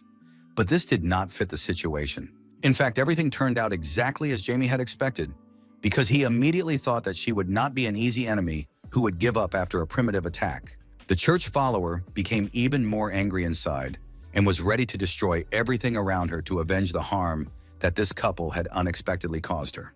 The girl used a sanctuary technique that allowed her to strengthen herself and show her own power, which was hidden behind her delicate appearance. Jamie realized that the atmosphere was getting hotter by the minute, considering that she had more holy power than the bishop, and she was also more combat ready, so she would create more problems. She suddenly realized that the magic he had used was just a simple copy, but with its help, he had managed to absorb her completely, which was already an indicator. From this, she concluded that she was facing a black magic sorcerer who was already in conflict with her nature. Since he did not give a clear answer about his position, she gripped her weapon tighter and realized that she was not going to back down under any circumstances. The girl just said that she would be forced to kill him, no matter what it cost her, and began to attack first without waiting for a reaction. He realized that in this case, he would also have to use all his strength to keep up during the fight. Jamie decided not to be outdone and almost immediately summoned the technique of the unholy gates, which immediately appeared behind him. The wizard decided to introduce the girl to someone from his collection and was deciding who would be best to invite, considering the strength of the enemy. His choice fell on someone he had added to his collection quite recently. So Nabro began to slowly emerge from storage and switch to active mode. He appeared in the form of a lich, which would pose a great danger to the girl, who did not even know what it meant for her. The church follower watched his movements and tried to understand how he managed to summon the undead and control it like a puppet. She was categorically dissatisfied with the fact that he allowed himself to take such actions, given that she was the owner of sacred energy that did not accept the undead. The girl tried to take the initiative in the duel in order to protect her initial position and restore her reputation in her own eyes. Jamie also understood that he needed to concentrate and make his decisions as effective and appropriate as possible, given the strength of his opponent.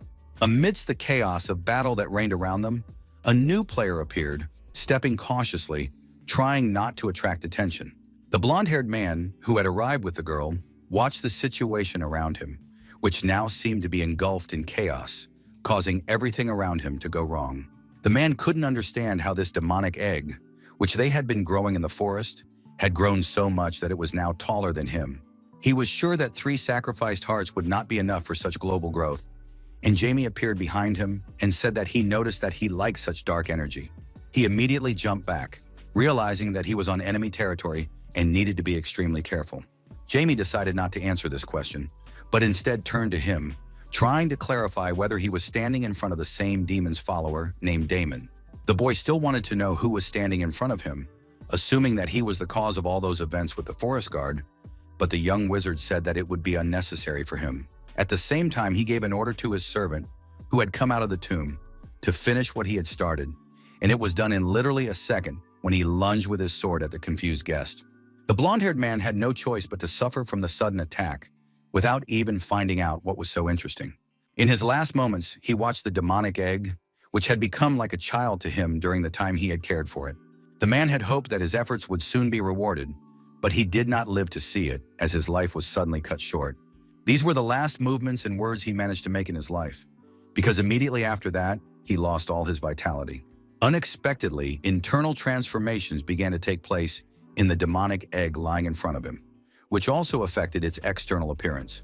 His servant, who had just helped him deal with another enemy, now turned toward the magical object, which had entered an active phase.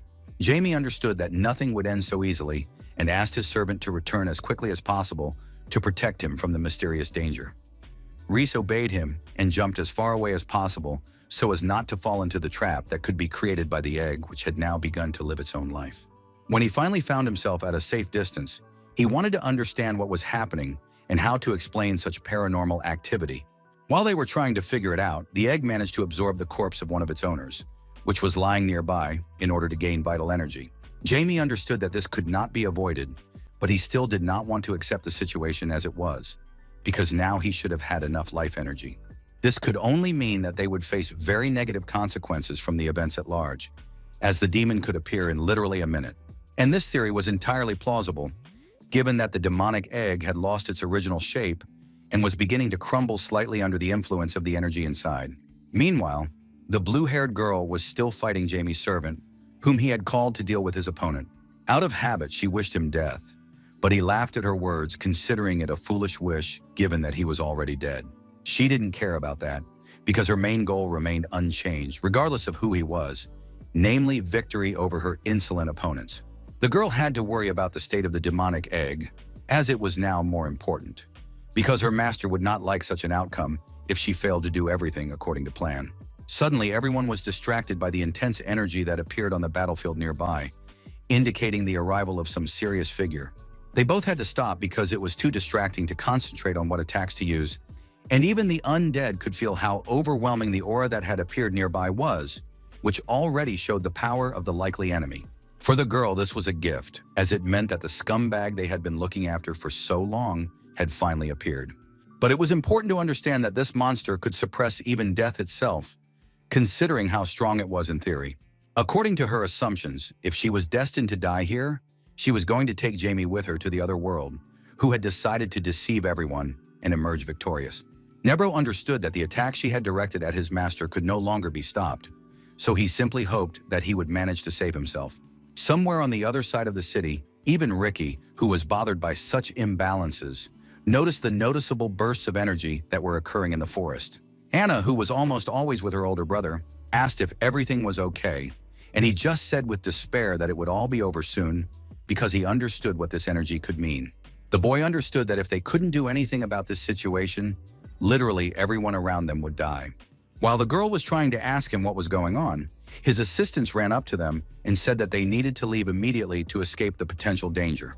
He knew he had to keep his little sister safe, so he ran over and tried to cheer her up so she wouldn't worry so much. Ricky knew that if he stayed here, they would just be a burden and get in the way, considering the serious consequences this could have. Meanwhile, the Marquis's residence was just as restless, as they all waited for the appearance of the very source of the darkest energy imaginable. The guards immediately rushed to him, having also sensed the surge of energy and considering it their duty to inform their master. But he was already aware of the events. The man shouted for them to prepare the troops as anything could happen and ordered them to be ready for battle as soon as possible. His daughter ran into the office, realizing that something strange was happening, so it was necessary to gather the family and ensure the safety of the most loved and vulnerable. Her father tried to calm her down and asked her to take the children, but she interrupted him sharply, saying that Jamie was nowhere to be found and she was on the verge of panic. The Marquis did not know what to do in such a situation, because the situation was so unstable that it was difficult to ensure the safety of those who were nearby, let alone those who had disappeared. Sears, with a worried look on her face, noted that he could have gone to the Mirenay forest, which had now become the epicenter of events. Meanwhile, in the forest, the very demon that the followers of the church had been waiting for a month was awakening. Jamie saw all this as a huge problem because he hated demons, which were a species that cured weak people, and immediately condemned them. In fact, as a species, they were harmful to all living things by their very presence, something no other species could do. The boy's servants believed that he needed to be rescued immediately because they did not understand what was happening and wanted more stability, which showed that even the dead were afraid of him. At the same time, he understood that if the demon managed to fully awaken, even with the perfect cage, it would be very difficult for him, not to mention the others. Assard assumed that if they continued to stand there, they might simply die in indecision, so it was necessary to take some action. Therefore, Jamie ordered his student to be taken as far away as possible, to a place where the demonic energy could not reach her, but she did not even listen to him and ran away because she wanted to get away from this place as quickly as possible herself. The awakened creature asked the boy if he really thought he could handle it alone, considering how difficult the battle would be. He wanted to enjoy the fight, so he counted on the wizard not giving up easily and giving him the engagement and effort that would please him. With every passing second, he broke out of his shell more and more, and noticed that, as expected, appearing on the surface in this way was somewhat unpleasant. When he finally emerged completely, he looked very frightening and did not resemble a human being at all, as his overall appearance was terrifying. Jamie looked at it with a shocked expression, realizing that he would have to fight a noble demon, which would be a real problem for him. It began to approach him and was surprised that the boy knew about its race, noting that in that case it was ready to eat him a little later if he had so much knowledge. The demon clearly divided their hierarchy, told them to call him Ravetta, and introduced himself as the Baron of the Great Devil's domain. The boy quickly realized that the title of Baron meant that he had at least the rank of Master, so it would be difficult to fight him. Now he managed to completely get rid of the shell that was still preventing him from moving freely, and he told him not to be afraid, but simply to understand the situation. It was necessary to understand that if he had already appeared here, there would be no way back, so it was worth dealing with the situation as it was, or accepting it without discussion. Jamie activated absolute immunity with the help of a perfect cage and felt a little safer in this case, noting that it was very nice of his opponent to explain in such detail. The demon immediately noticed the bracelet, saying that it was a very interesting thing and that if he gave it up, he would die quickly and without unnecessary suffering. He understood that doing so would be an act of suicide, so he decided not to fall for the provocation, which obviously would not leave him a chance of winning. The enemy just snorted and said that in that case, he had no choice but to get rid of the guy first thing. He himself became curious to see how long the wizard could hold out in their duel, as he wanted to assess his strength objectively. Jamie did not wait for his attack and immediately flew up into the sky, using the Leviathan technique, which would definitely strengthen him. All this was observed by the Marquis's assistant, who was supposed to make sure that their plan went smoothly and without any problems. But now he only felt regret that the weakest of the 5 noble demons, a mere baron, had hatched from their demonic egg. Although to humans this might seem like a disaster that would lead to enormous consequences, he saw it differently. In fact, this was the case, as in the other part of the city, everyone was preparing for unpredictable events that could be triggered by the awakening of the dark force. Sable only briefly noted that it would be worth leaving someone to defend the house from possible attacks under such conditions. Jamie mobilized all his forces to deal with his opponent, who posed a huge threat. Meanwhile, Azart fled from the potential danger posed by the battlefield and sincerely hoped that his master would be able to get out of this situation. He understood that even someone as powerful as his master would find it difficult to fight the demon, but on the other hand, he had no other choice and had to follow orders. The main argument remained that if he was alive, then his master was alive, so all was not lost. Suddenly, the girl who had been in a very foggy state of consciousness all this time woke up in his arms. The man explained to her that his master had ordered him to take the girl and run away because the demon had awakened, and she immediately became alarmed and asked him to let her go. It was difficult for her to stand on her own 2 feet, given the battered state of her body, so she needed to find something to lean on, which was a nearby tree.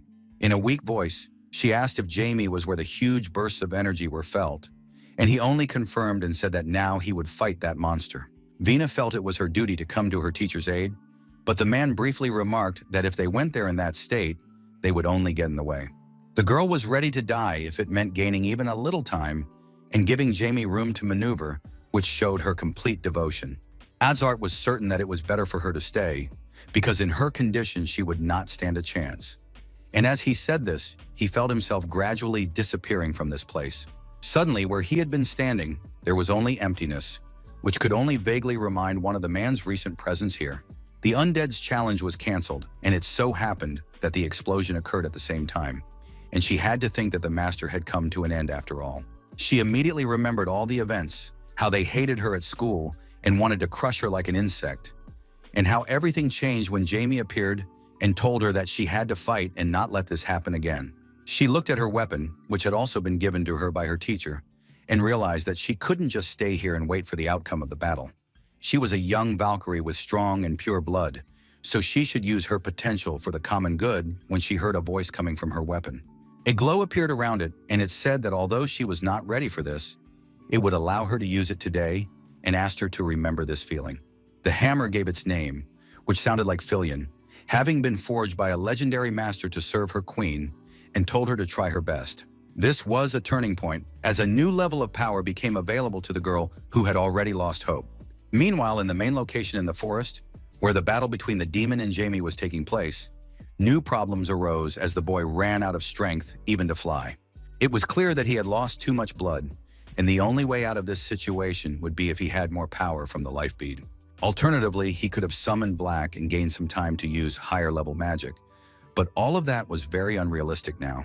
Only in that case would he have been able to take the initiative, because now everything looked completely against him, no matter how much he wanted it to be otherwise. As he flew into the abyss, realizing that all was lost, he was caught by the strong hand of a bear, which made him stir, as it was completely unexpected. Tiburon was not here by accident, and when the boy asked him what he was doing here, he explained that he knew the area well, having spent about 600 years here. The guardian of the forest would not even think that the boy would stay and fight the demon himself, so he was sure that he had a noble heart worthy of the goddess's choice. Jamie wanted to argue with him somehow, but he had no strength left to fight or talk, so the situation did not look very promising. Behind them, the demon was already flying up, deciding not to give them any rest and to finish the job as quickly as possible, as he sensed weakness in his opponent.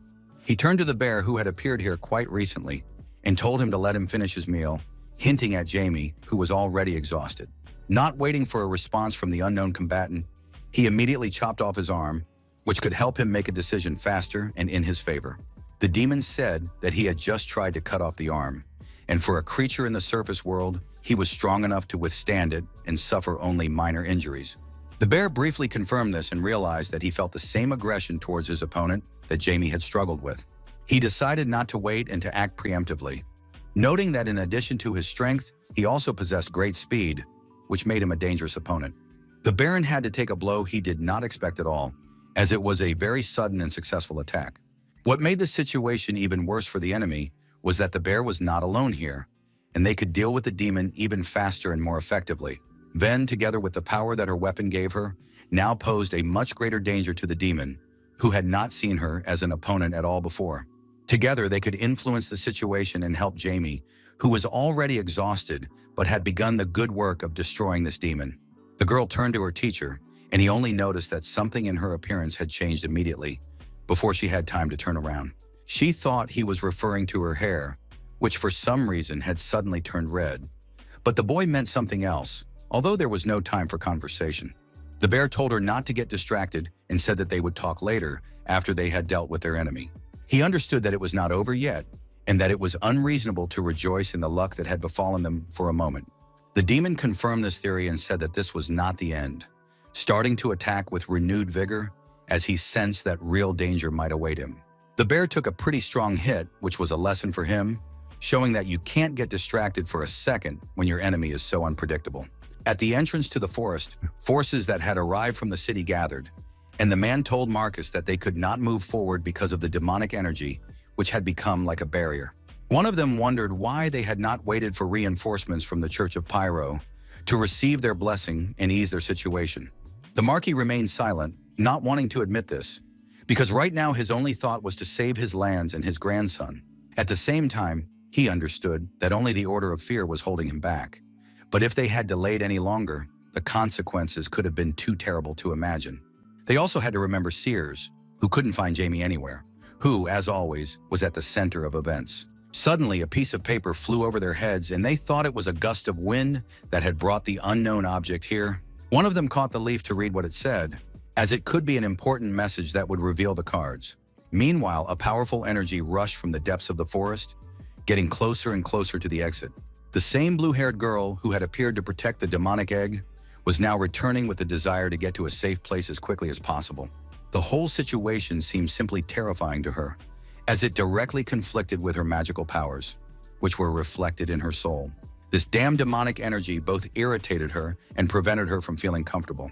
But in any case, she believed that her job was done if she managed to summon that demon, so she felt relieved to be free of such responsibility. Now she could only hope that her boss would not punish her, since not everything had gone exactly as they had planned. She had barely finished saying this when her body was cut into pieces, which was an indirect punishment from her boss for her actions the day before. Meanwhile, deep in the forest, the demon was raging again, creating additional problems for everyone around him with his mere presence. The bear, which had taken a heavy blow earlier, now lay upside down, and like Jamie a few minutes ago, was exhausted. Vina was also in poor condition, her face bloodied from numerous wounds, which were exacerbated by the cumulative effect. The demon laughed and said that they had really surprised him, because he had no idea that he would have to try so hard to fight in this world. He was interested in the spell and its name because he felt the power that emanated from it and was capable of real destruction. Jamie used the technique of the Road to Death, which was dark magic that now released all the energy absorbed by the Leviathan, and it possessed the power capable of large-scale destruction. The boy understood that this was the last hope they could hope for, thanks to the gift from his assistants, who risked their lives just to give him a chance. The demon openly admitted that he could have died during this battle, and if he was going to strike a powerful blow, he wanted it to be spectacular. Because of this, he asked him to say his last words if he had any, because he felt his dominance over the one who had completely lost his fighting spirit. Jamie decided not to argue with fate and simply asked him to finish him off, believing that last words were unnecessary. Suddenly, a wind technique appeared before his eyes, immediately reminding him of someone he did not expect to see here at all. Beryl appeared like a bolt from the blue at a moment when all hope was lost, and immediately rushed with determination at his opponent, who was also caught off guard. There was a steely coldness in the man's eyes which was not overcome by fear of a creature that was not a typical enemy, given its origin. The letter that the Marquis and his assistants managed to catch contained an explanation for this sudden attack, which came as such a surprise. He asked that no one be allowed into the forest, as this would lead to unnecessary losses, and he would take care of the demon himself. Meanwhile, events were unfolding in the main building of the church in Pyro that would change the course of this story.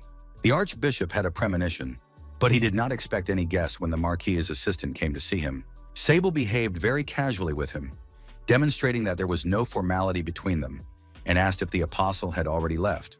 The man did not answer his question and asked him to leave the house if he respected the goddess, trying to remain as calm as possible. The blond man defiantly replied that if he did not respect her, he could stay, according to the Archbishop's words. Seeing this reaction, he realized that he would have to take some measures to counteract the man who posed a danger to his church. Sable only asked if he could really withstand Janice's first sword, which already clarified a lot. The gray-haired man found himself in a difficult situation, as he realized that his opponent was much stronger than he could have imagined. The latter only continued defiantly, noting that eternal peace would be engraved on the blade of his sword. The young man was sincerely convinced that today the goddess would suffer enormous losses, followed by total destruction, completely demoralizing the Archbishop in this way.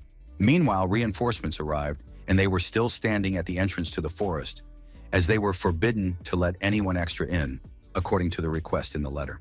Ricky, who was very sensitive to all the changes in energy around him, suddenly changed his expression, as something made him concentrate even more. He suddenly turned toward the city from whence they had come, and thought only of the Archbishop, as he sensed that something was amiss there. And in the depths of the forest, a battle was brewing between one of the kingdom's best swordsmen and a demon that had awakened from an egg. Beryl was a truly strong and experienced warrior, so he could be trusted in matters of combat, but at the same time, it was worth noting that his opponent was just as powerful. Jamie couldn't keep track of the blows because they were so fast and executed with such a huge sword that combined, they produced a terrifying level of power, so he assumed that this was what the power of the wind looked like. Suddenly, the man turned to Jamie, who was still standing on the sidelines, and asked him why he was here at all, in the hottest spot in town. He began to justify himself, saying that he was just curious why everyone had tried to dissuade him from coming here, and that he had not expected to encounter such a thing here. In fact, this lie made no sense, since the man had seen everything, hinting at the techniques Jamie had used before his arrival. The boy found himself in a difficult position, as trust in him was questionable, but he had to accept the situation as it was. Beryl told him not to worry because everyone had their secrets that they didn't want to talk about. No matter how much he tried to reassure him, Jamie was curious about how much the boy had seen and how much he was like an open book to the swordsman. He returned to Sir Onyx with the question of why he was here, and he only said that he had taken this task because it suited him perfectly. The bear, who had regained his senses a little, looked around and asked the man he didn't know who he was, as he looked very strong. Beryl Onyx gave his name, and also noted that he was one of the seekers of truth in this world, and he had come to retrieve an item that had been entrusted to these lands at the request of Asita. The man immediately asked if the swordsman was referring to the border, to see if they were talking about the same thing. The man said that he would like to ask the bear to open the gates of Grimia, as it would help him understand something. Jamie, who was still listening nearby, did not understand what they were talking about at all, looking at the truth of the world, borders, and some Grimia. The bear apologized but noted that he could not fulfill this request yet, as he was not currently responsible for what he was being asked about. The boy sincerely wanted to understand whether he was talking about ruins or something else, as the general context of the conversation was unclear to him. Without waiting for an answer, they found themselves in the same ruins they had climbed out of earlier with his student. Beryl admitted that with all these demon appearances, he did not think that the man would have time to contact Grimia as well, so all he could do was nod his head modestly. The bear returned to his domain and was now able to fulfill the swordsman's request, so he wanted to begin the process that was to take place as soon as possible. The man asked Jamie to transfer power to him, which immediately caused confusion on the other's face. Beryl's face became more serious, as if hinting that this was not a question, but only an order that had to be carried out without delay. Therefore, Jamie had to take this step, which seemed very unpleasant to him, because it immediately meant the loss of what he had managed to earn. But thanks to this, the forest guard had a chance to open the borders that were so interesting to the swordsman. Onyx and Jamie waited with bated breath to see with their own eyes what they could only imagine before. Jamie's eyes showed surprise, as the whole process seemed very exciting and unusual. Suddenly, he felt as if he were in an empty and clean space, where a voice greeted him, addressing him as the owner of the Black Mana. The unknown man standing in front of him was the very thought that had stopped the system's takeover, which the boy could immediately see. Jamie knew that this was not just some kind of protection, but the creator of Grimea himself. Armion calmly confirmed these words and said that he was a brilliant creator of artifacts and a 9th-rank wizard, which was very rare at that time. The young man thought that there was too much pride in his words, and in that case, it could mean that he was the border, since he merged with his own creation into a single whole. The man clarified that even though he was close to Isis, he was still not a border in his essence. At the request of the swift dragon Graham, he only guarded her sword, which stood in his domain as one of the most important objects. However, it was important to understand that Gremia was not just a place designated for watching over Graham. It was created for the benefit of the one he was waiting for. Jamie already had an idea who that was, but he just needed confirmation of his words, which seemed like a formality. The man continued, saying that it must be the ruler of Black Mana, who had the power to destroy the 12 gods, and he was waiting for someone who could handle such power. The boy's hand began to betray him, so he asked how the man knew about the ancient language and other details that should have been long forgotten due to the passage of time, since even Ganondorf did not know about the power that was capable of killing gods. And if the answer did not satisfy Jamie, he threatened to destroy him. Armion calmly explained that this creature had left its mark on this world, which he had studied and thus mastered the ancient language while following the clues. Jamie snapped and asked directly if there were traces of Diablo Wolf in this world, because he couldn't hold back a second longer. The man asked if that was the creature's name, because he had never been able to find out, even though he had been searching his entire life, and the person who had inherited that mana was probably the boy in front of him. In that case, he was ready to pass something on to Jamie, who did not object to this assumption at all. The young man realized that he was surrounded by an incredible amount of energy, and even the beat of life was completely filled with it, thanks to that gift from Armion. Those who lived in this place noticed that the Gremia was an artifact capable of changing its form, and this object had no limitations in its capabilities, and its appearance and purpose could be determined by the will of its owner. He was completely defenseless against the truth and created it by putting everything he had into it, just to ensure its unique properties. Now Jamie took complete control of the object, which gave him so many advantages that it was difficult to name them all.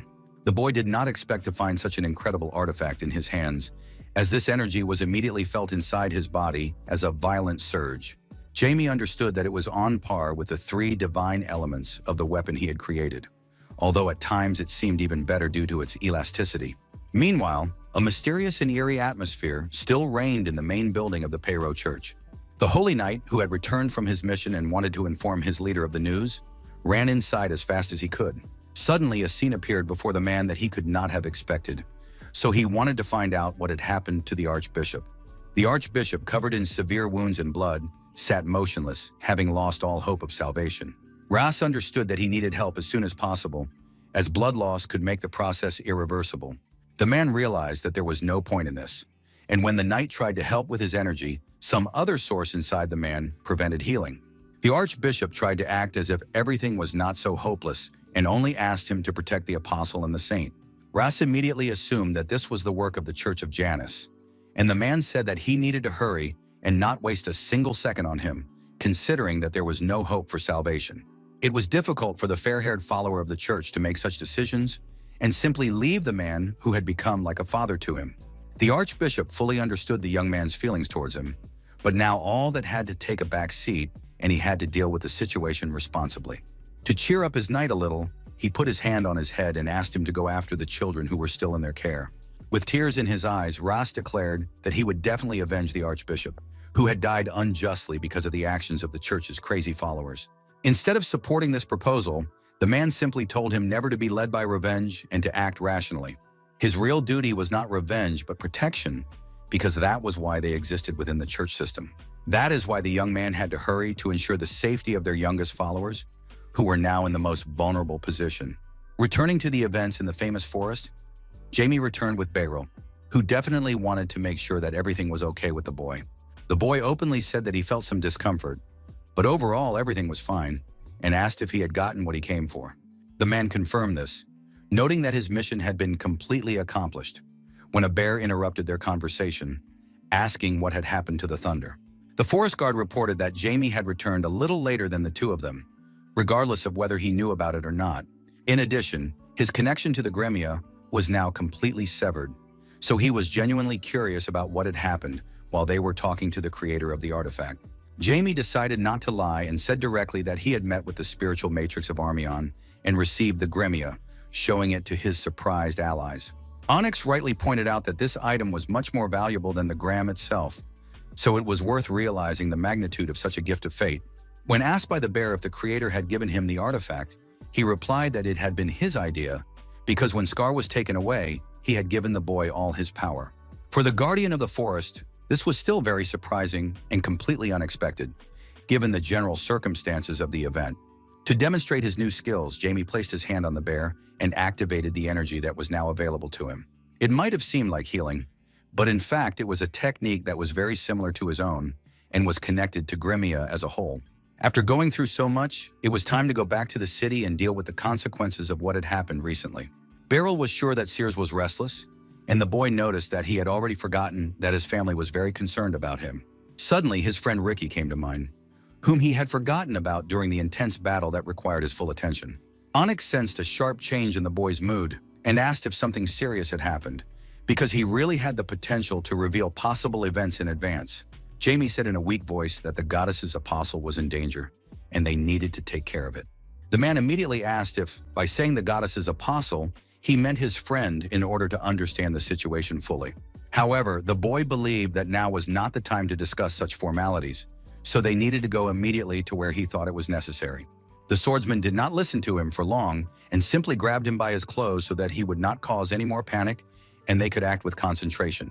Beryl grabbed the boy and threw him over his shoulder, asking where exactly they needed to go, and the boy replied that he felt energy to the east of the city of Afton. Without a moment's hesitation, he used a technique that allowed him to teleport to distant locations in an instant, which would be very useful now. The bear watched him leave and was disappointed to see that they hadn't even said goodbye to him because they were in such a hurry. But still, he had to return to his normal life and finally return to his own home, when he noticed that Vina, whom everyone seemed to have forgotten, was lying near his feet. There were still people around the forest trying to find out more about the current situation and sending out patrols to check what was happening in the depths. The squad leader informed the Marquise that the source of demonic energy had completely disappeared, which could only mean that the swordsman had done an excellent job. Suddenly, people came running from the city, looking as if they had bad news, given how much of a hurry they were in. The trouble was that groups of demons had appeared in the area and were attacking everyone indiscriminately, which was a problem that needed to be solved right away. Fortunately, the knights who had stayed behind were able to stop them, but they said that there were demons disguised as locals or soldiers so that they would not be caught. The Marquis concluded that he should not have underestimated these demons, because now the situation was dire, when suddenly he added that the Archbishop had been killed.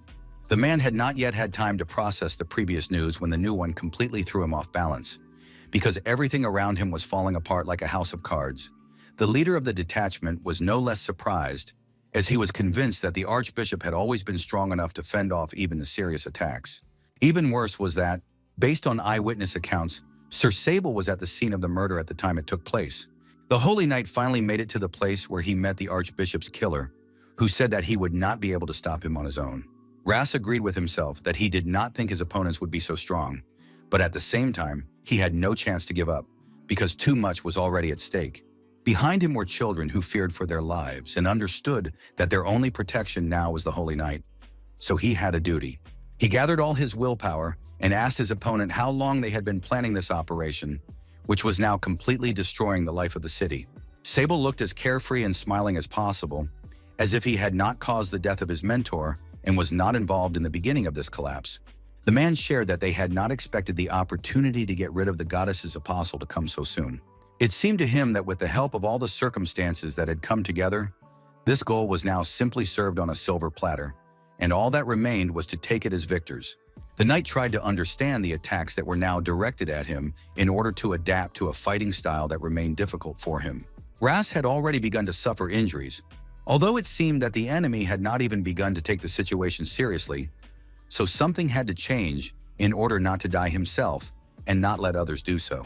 Ricky couldn't just stand by and watch his friend get hurt just because he wanted to help him and his sister, but the man warned them to stay where they were and not to move anywhere, so that they could at least be a little safe as far as possible in the current circumstances. He tried to analyze what was happening on the battlefield, since he was sure he had dodged the attack but was wounded again. Sable repeated what he had said many times before, as if his opponent would definitely not be able to stop him, no matter how hard he tried. Ross concluded that he was a master swordsman, if he was so skilled that he couldn't even understand what the problem was with his defense. The blonde man defiantly asked if he had only realized this now, when the situation was already irreparable. His power was to change causality, and if he hit him, he would be injured, whatever that meant. In addition, he had the ability to delay the pain after he wounded him, so that he could feel the pain after a certain amount of time. Ricky couldn't believe his ears that there were techniques that affected reality so much that they changed its course. The knight clutched his shoulder, which was completely covered in blood, and couldn't even believe that there was a power capable of acting against the laws of logic. Sable only briefly remarked that this world was full of monsters and, unfortunately, he had not been lucky enough to meet one of them. He quickly stepped over his opponent, who did not even have time to understand what was happening around him. In the end, the blonde-haired man only said that he considered himself one of the highest-ranking monsters that ever lived on this planet. As soon as he said this, countless cuts appeared on the sacred knight's body, which would surely cause him enough damage to kill him. Ricky couldn't help himself and rushed towards his friend, who definitely couldn't convince him anymore, no matter what he said. The man was losing control of his own body, which under the influence of numerous sword blows, was becoming limp and lifeless, while Sable watched the situation without even hiding his frenzied expression, which balanced between satisfaction and anticipation of more. As the boy clenched his teeth and shed tears, trying to assess the terrible condition of the Holy Knight, a glow appeared before him. In a split second, this glow turned into a huge explosion of energy that engulfed everything around it. Suddenly, he stood up and said that he did not expect Janice's first sword to be able to repel him, expressing sincere surprise. Sable asked with interest what kind of holy power had appeared so suddenly out of nowhere when it seemed that everything was already over. Rast decided not to waste any time and began to attack from above to catch his opponent off guard. And when asked where such power came from, he only replied angrily that it would be better to ask his own god for such answers. Numerous streams of mana appeared around the enemy, which could destroy everything in their path, so the white-haired man had to dodge. Sable only replied that his father could not stand being asked questions, so such a solution was not relevant to him.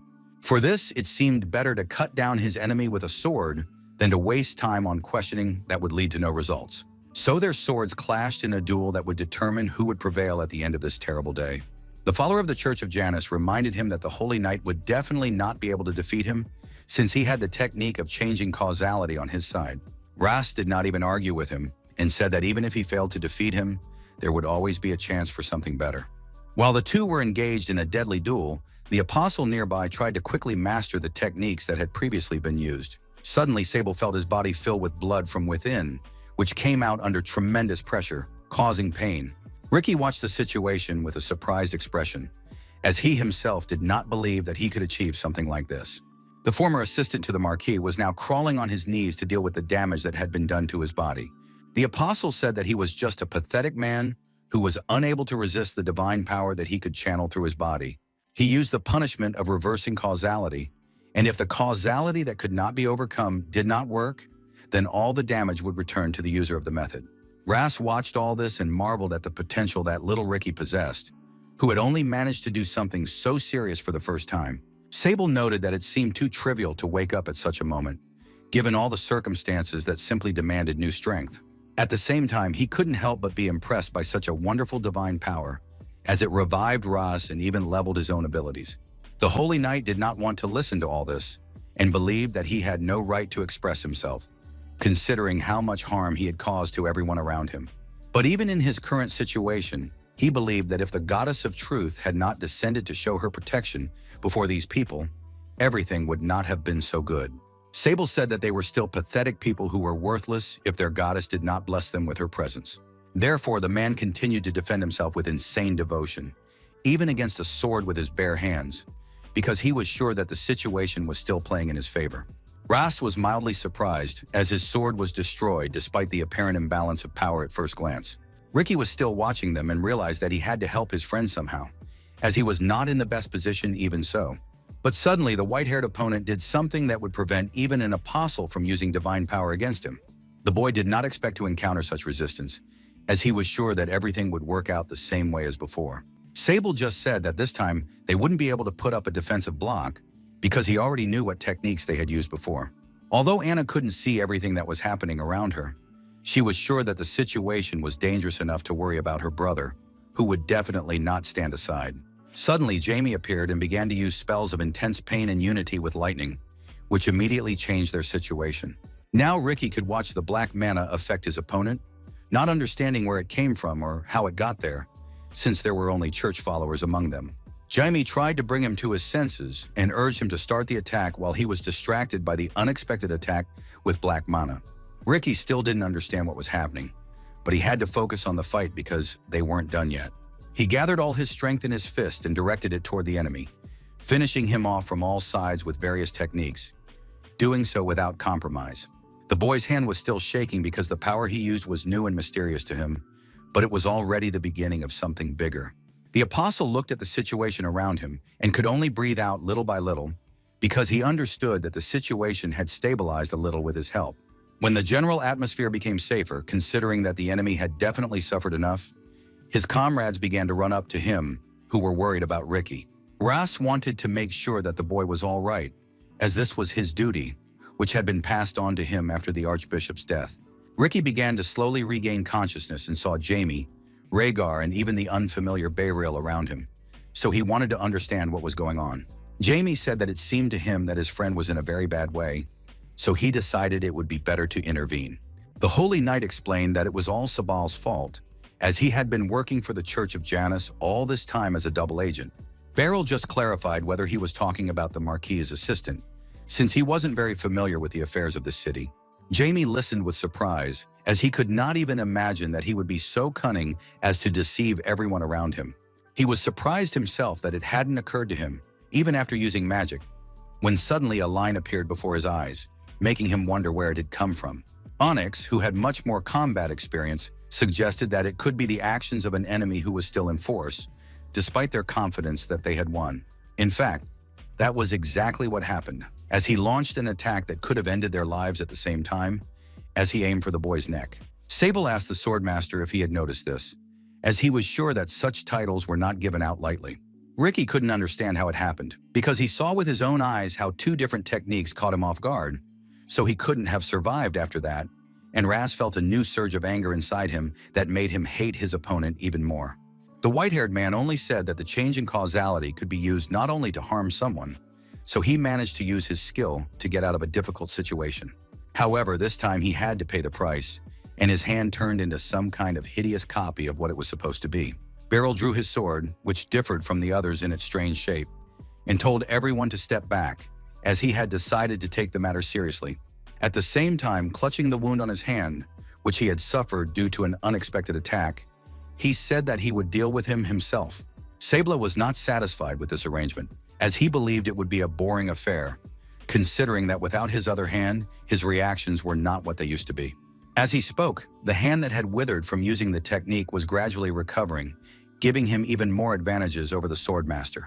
He was genuinely curious whether the man really believed he could defeat him in such a state when fighting was essentially suicide. Onyx remained steadfast in his confidence, noting that the wind would cut his opponent to pieces and that this would not hinder him in any way. The weather worsened and lightning appeared, which could be an additional complication during their battle. All other participants in the battle had to step aside at the request of the Swordmaster, so that he could use his abilities without restraint.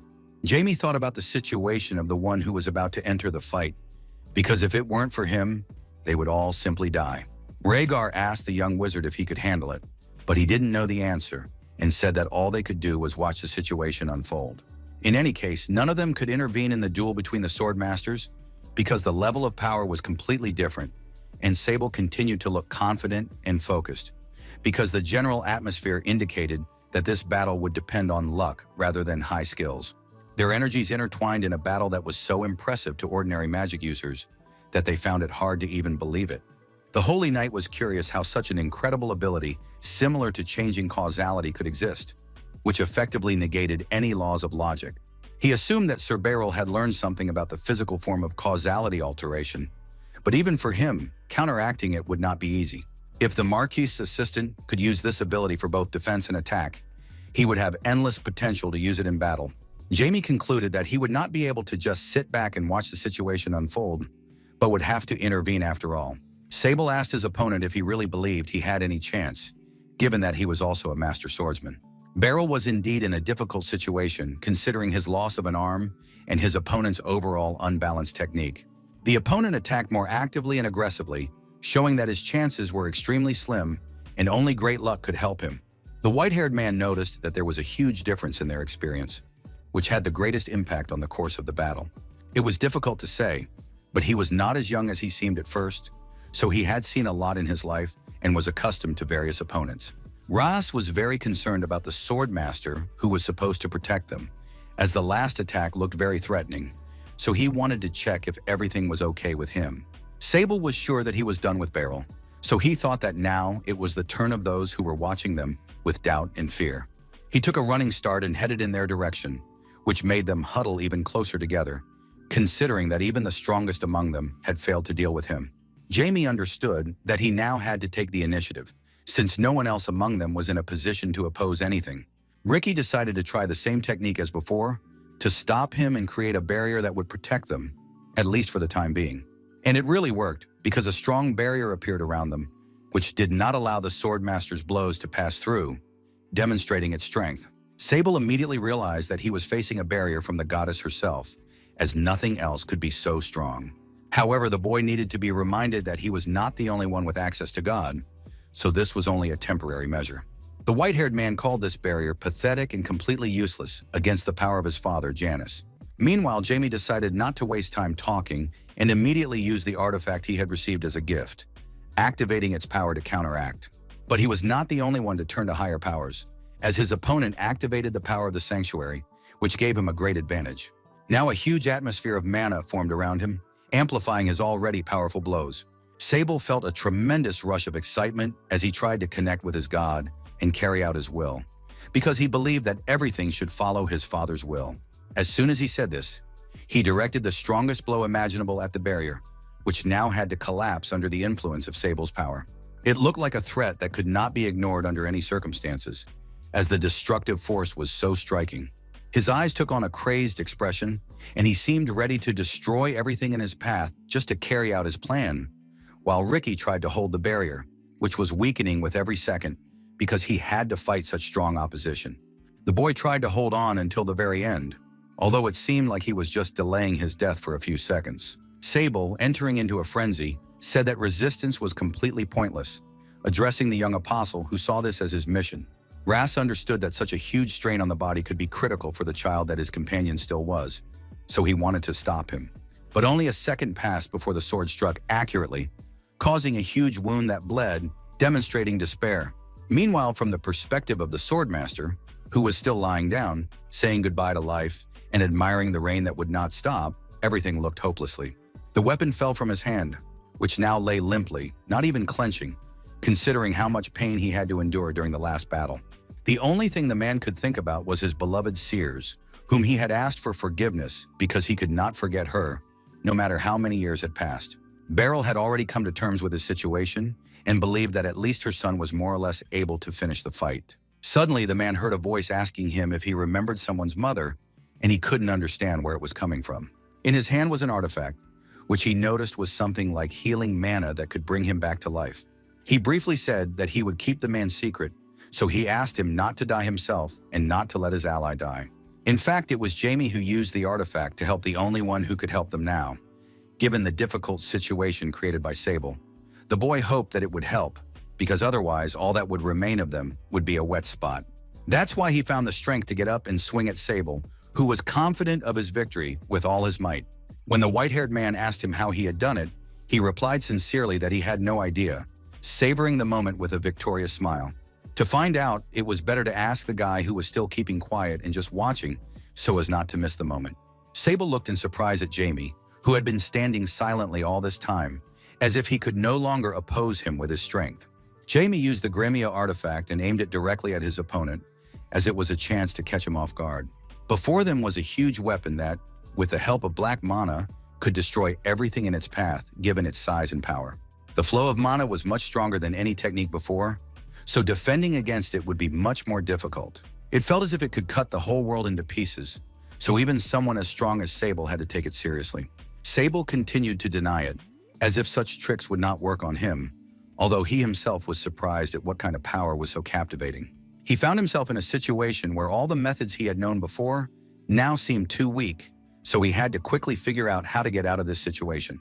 Jamie exclaimed that he should not be underestimated, as this power was created specifically to destroy him without a trace.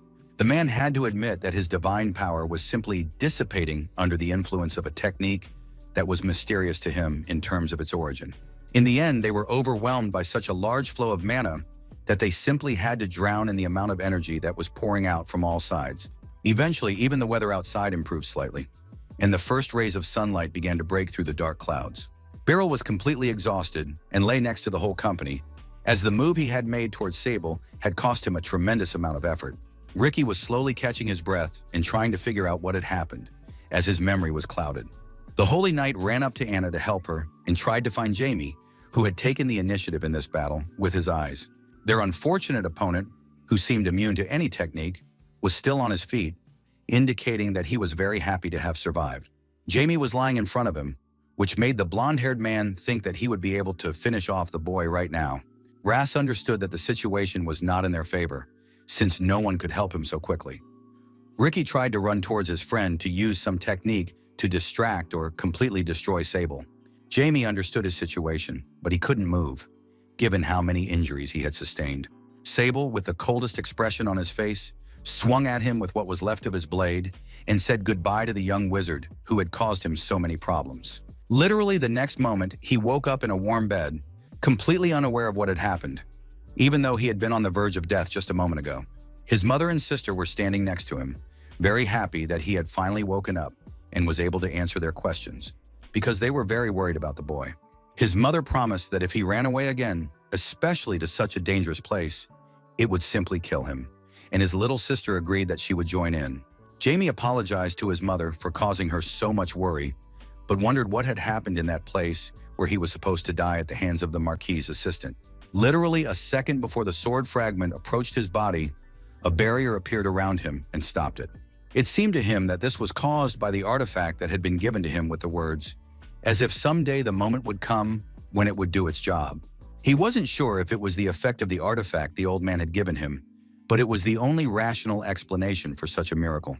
Sears and his daughter were still angry that he had taken after his father, and this immediately made him wonder what the Count would do about his son's careless actions. Jamie decided to change the subject and asked if his mother had seen his necklace anywhere, to test his theory. She handed him the piece of jewelry he always wore, and he immediately noticed that the blue glow had disappeared, as if it had already been used. Sears said it was a gift from his grandmother Jamie, and the boy said he had heard that she had died before he was born. Then his mother explained that his grandmother had the gift of foresight, so it was not difficult for her to see the boy's birth. In the southern region, in the city of Bryan, there was a desert more than 10,000 kilometers from Afton itself. There was an enemy who could not understand what kind of sowing it was that had thrown him from the northern region to the southern one. In addition, he heard a voice asking him to stop insulting his child, hinting at Jamie. Sable was surprised and did not even know where this voice came from, which had so abruptly intervened in their duel. He remembered where the hand had come from, which had barely touched him, and asked him to disappear somewhere far away. Before the man could figure out who it was and how she dared to touch him, he flew in the opposite direction from his opponent. In front of him stood a girl who said that no matter how powerful he was, he could not escape this fate, because it had already been paid for.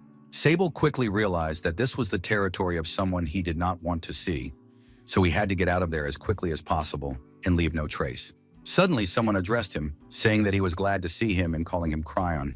The white-haired man had to raise his head and saw that there were many people standing on a platform in front of him, led by the one who had addressed him. He realized with fear that it was Blazer standing before him, which meant that his fate was not the best right now. Blazer, the high priest and captain of the Knights of the Sun god Ra, was curious as to why someone as busy as Sable had decided to show up here. He immediately began to gather the mana into one place, and said that if he did not lie, the situation would look much more pleasant for him. If the unexpected guest did not lie, he promised to kill him quickly and painlessly. Sable watched this with surprise and a certain amount of fear, as he understood that the man was deadly serious. Meanwhile, the funeral of Archbishop Saphira was taking place, where it was said that he was a good-natured and polite man to everyone, and that today a great star had fallen from the heavens. Addressing the person who had caused the Archbishop's death, they said that whoever he was, he would not be forgiven for his actions.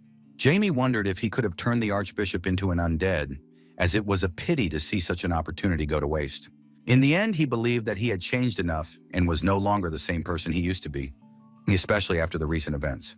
Everyone around him now knew a little more about his true nature, and this change was not only internal, but also visible to his relatives and friends. The apostle turned to Jamie and said that the goddess wanted to see him, noting this with a wary expression. Ricky led him into the room, warning him that no light could be let out of there, and that this was a real law.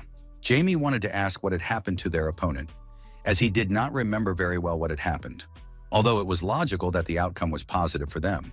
The boy replied that he had disappeared along with Jamie's necklace, and asked if it was some kind of artifact, but he admitted that he didn't fully understand and only knew that he had gotten it from his grandmother, who could see the future. During their short conversation, they had already reached the main location, which was the Sanctuary of Origin, where the meeting with Pyro was to take place. Jamie asked with interest if she would appear for a few minutes and then disappear again, as she had done before, but his companion asked him to show a little more respect and not to press the issue. In just a moment, she appeared and decided to start with words of gratitude when they were left alone to talk. The guy didn't even know how to respond, because the task she had given him had caused so many problems that it was difficult to describe. But she added that she was grateful that she was able to strike at the zenith with a sly smile when the guy asked her to give him some of her power. Jamie asked if she wanted him to be torn apart and die there, when the goddess suddenly changed her mood and looked closely at what was happening to the boy. She noted that she had not been attentive enough and had completely forgotten that humans were not strong enough to withstand the same burden as the gods. But the goddess sincerely believed that the boy should be proud of himself because he was a man recognized even by God himself. Jamie, meanwhile, was tormented by listening to all these speeches because he wanted to stop perceiving it and not pay attention to her presence at all. Meanwhile, in the center of Genesis Church, the atmosphere was not as calm as everywhere else because their plan had completely failed. Not only had they failed to accomplish what they had planned, but Sir Creon had also disappeared without a trace, even though he had a sword from the church treasury. The messengers had nothing to say, as they had searched every corner of Afton's territory and found nothing. The only thing they managed to find was Canna's corpse, and all other traces had simply disappeared, as if they had never existed. It was obvious that they had found themselves in a situation that did not meet their expectations, and the spiral of the battlefield showed that if they started a war without Sir Creon, they would lose a lot of time. The battlefield spiral was a divine object that helped reduce war losses by running all possible simulations that helped during the war. It seemed that the political pressure from signing a contract with the demons had only intensified, and it was difficult to argue with that, looking around. It seemed that they should have started the war immediately to take control of the situation, but now there was no other choice but to wait for the return of an important fighter.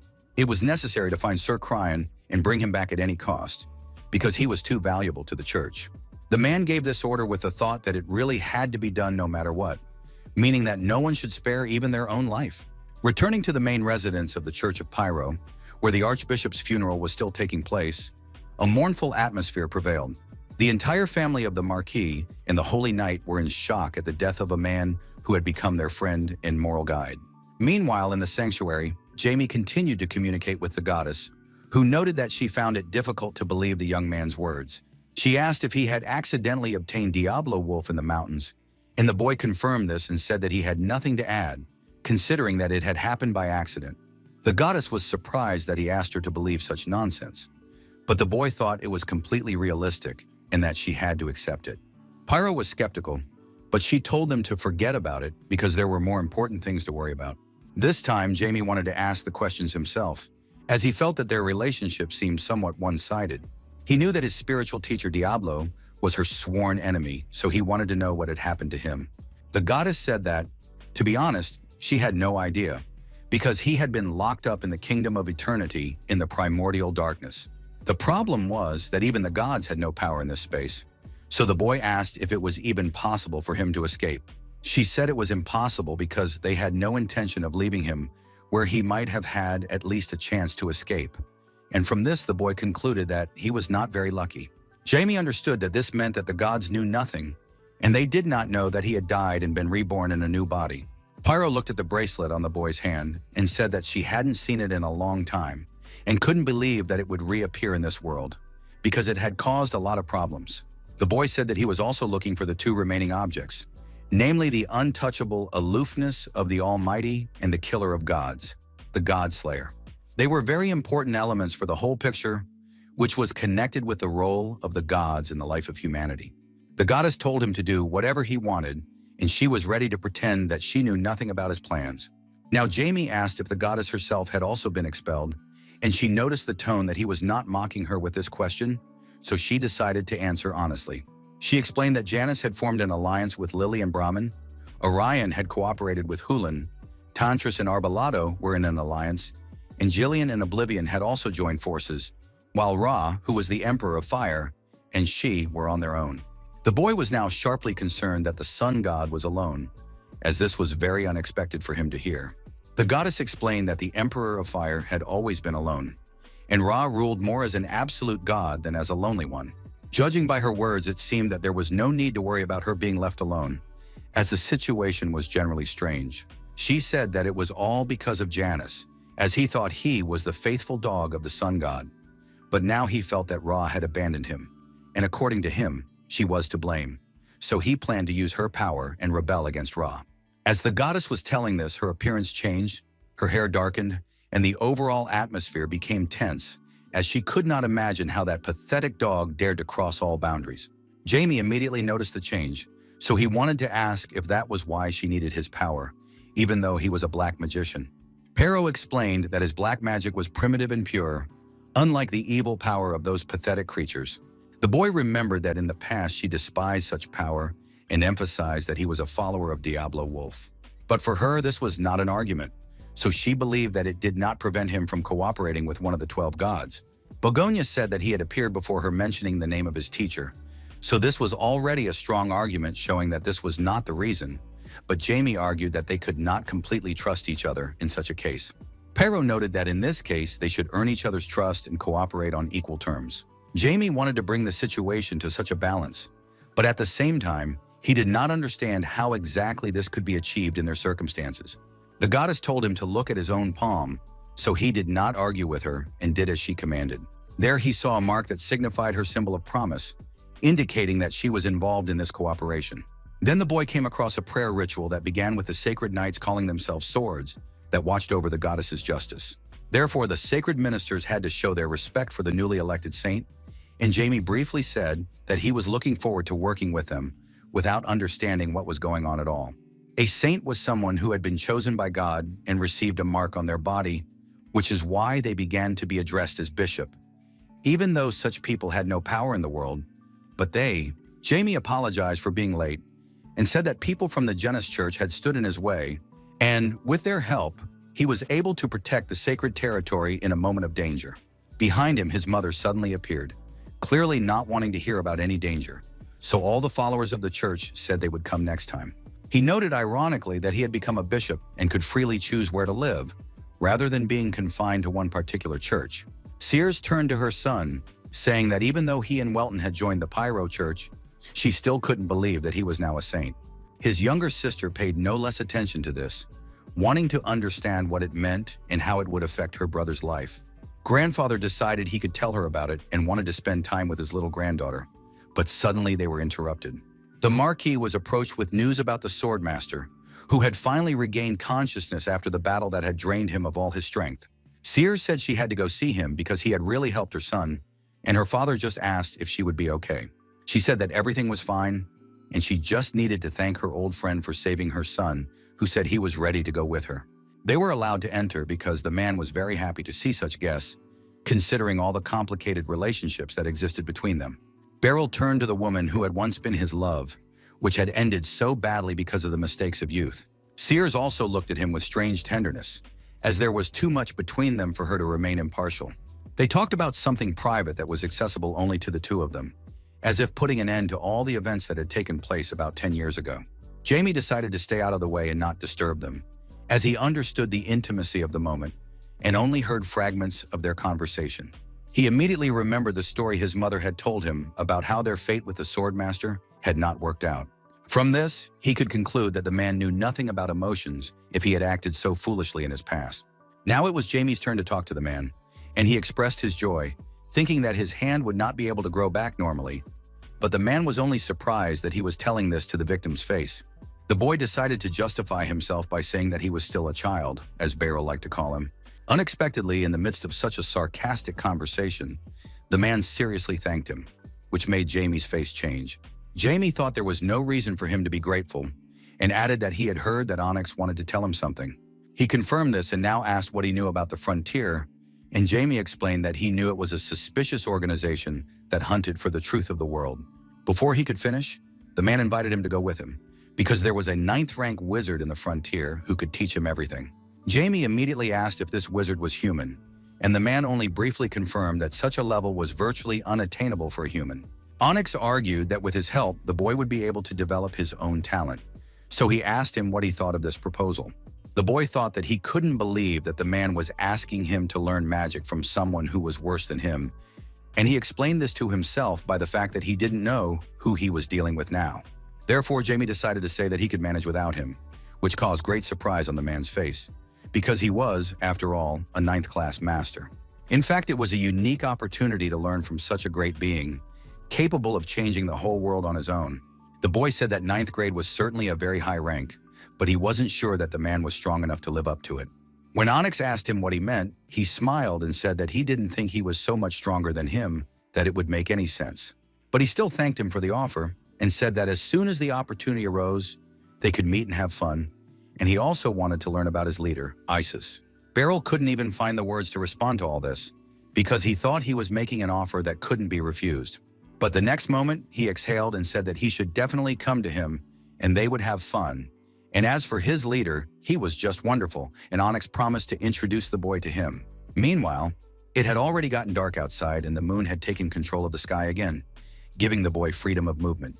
Venna was very disappointed that her teacher had left without her and considered it a huge mistake, as if it should not have been done. As soon as Jamie wanted to explain that he hadn't abandoned her at all, she blurted out that she was sure they had already forgotten about her. The girl stood her ground and wanted to hear whether he had really forgotten about her during the time they had not seen each other. The guy couldn't take it anymore and said that wasn't true. But at the same time, he understood that if she was so angry, then she had already managed to recover completely. He noticed the scarf around her neck, which smelled of manna and was most likely an artifact she had received from him. The girl continued to be nervous, noting that he had no idea how long she had to struggle, and he only asked if she couldn't fly if she had fully awakened her power. Vina herself wasn't sure about this, so she just tried to summon a stream of mana that could show the guy her progress. The weapon she had used on that fateful night immediately appeared before them, and a voice came from it, saying that it would be better if he explained everything himself. So he pointed out that last time her blood had temporarily awakened to save her teacher, and that this had happened as a result of her strong desire and his help. So the weapon advised Jamie to thank her, because if they hadn't been together, the demons would have simply destroyed him. But the boy was not going to listen to him, and only looked more closely at what the hammer looked like to understand what was going on with it. He assumed that it was possessed by a spirit, as that was the only plausible reason for the hammer to behave so strangely, but it immediately pointed out that it was not some third-rate spirit. This sincerely outraged him, because this guy, who was Mr. Venny, was not that important to him, and the girl only asked what he was saying. Suddenly, the hammer asked if he was the only one who heard the girl's voice, but that wasn't true, so he had to look at the situation from a more objective point of view. While they were discussing all this, dawn was already breaking outside, which showed how difficult it was to resolve the situation. In the end, the croaking sound came from the weapon, but he didn't hear it until Vina shed tears of disappointment. In conclusion, Jamie said that the previous awakening was temporary, and that if she wanted to awaken completely, she would be better off training sufficiently. He thought to himself that he had managed to find the secret base of those Valkyries who had managed to survive despite all external circumstances. When the girl heard this, she almost fell over in surprise, as she had assumed that she was the only one left of her kind. The bear, who was the guardian of the forest, confirmed this theory, determining that their base was located in the deepest part of the great forest of Ariaja. In her hands, she held an artifact called the spring in which time flows, as if hinting at transience and finitude. Although getting there now would be a very difficult task, as even sword masters found it difficult in the Great Forest, she needed to train to achieve this.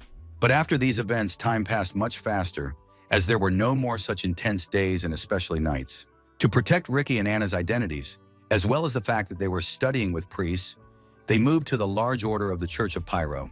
In addition, the Weltons also set off on their journey, saying goodbye to their grandfather, who had taken them in and made their mother cry again, which the younger daughter noticed.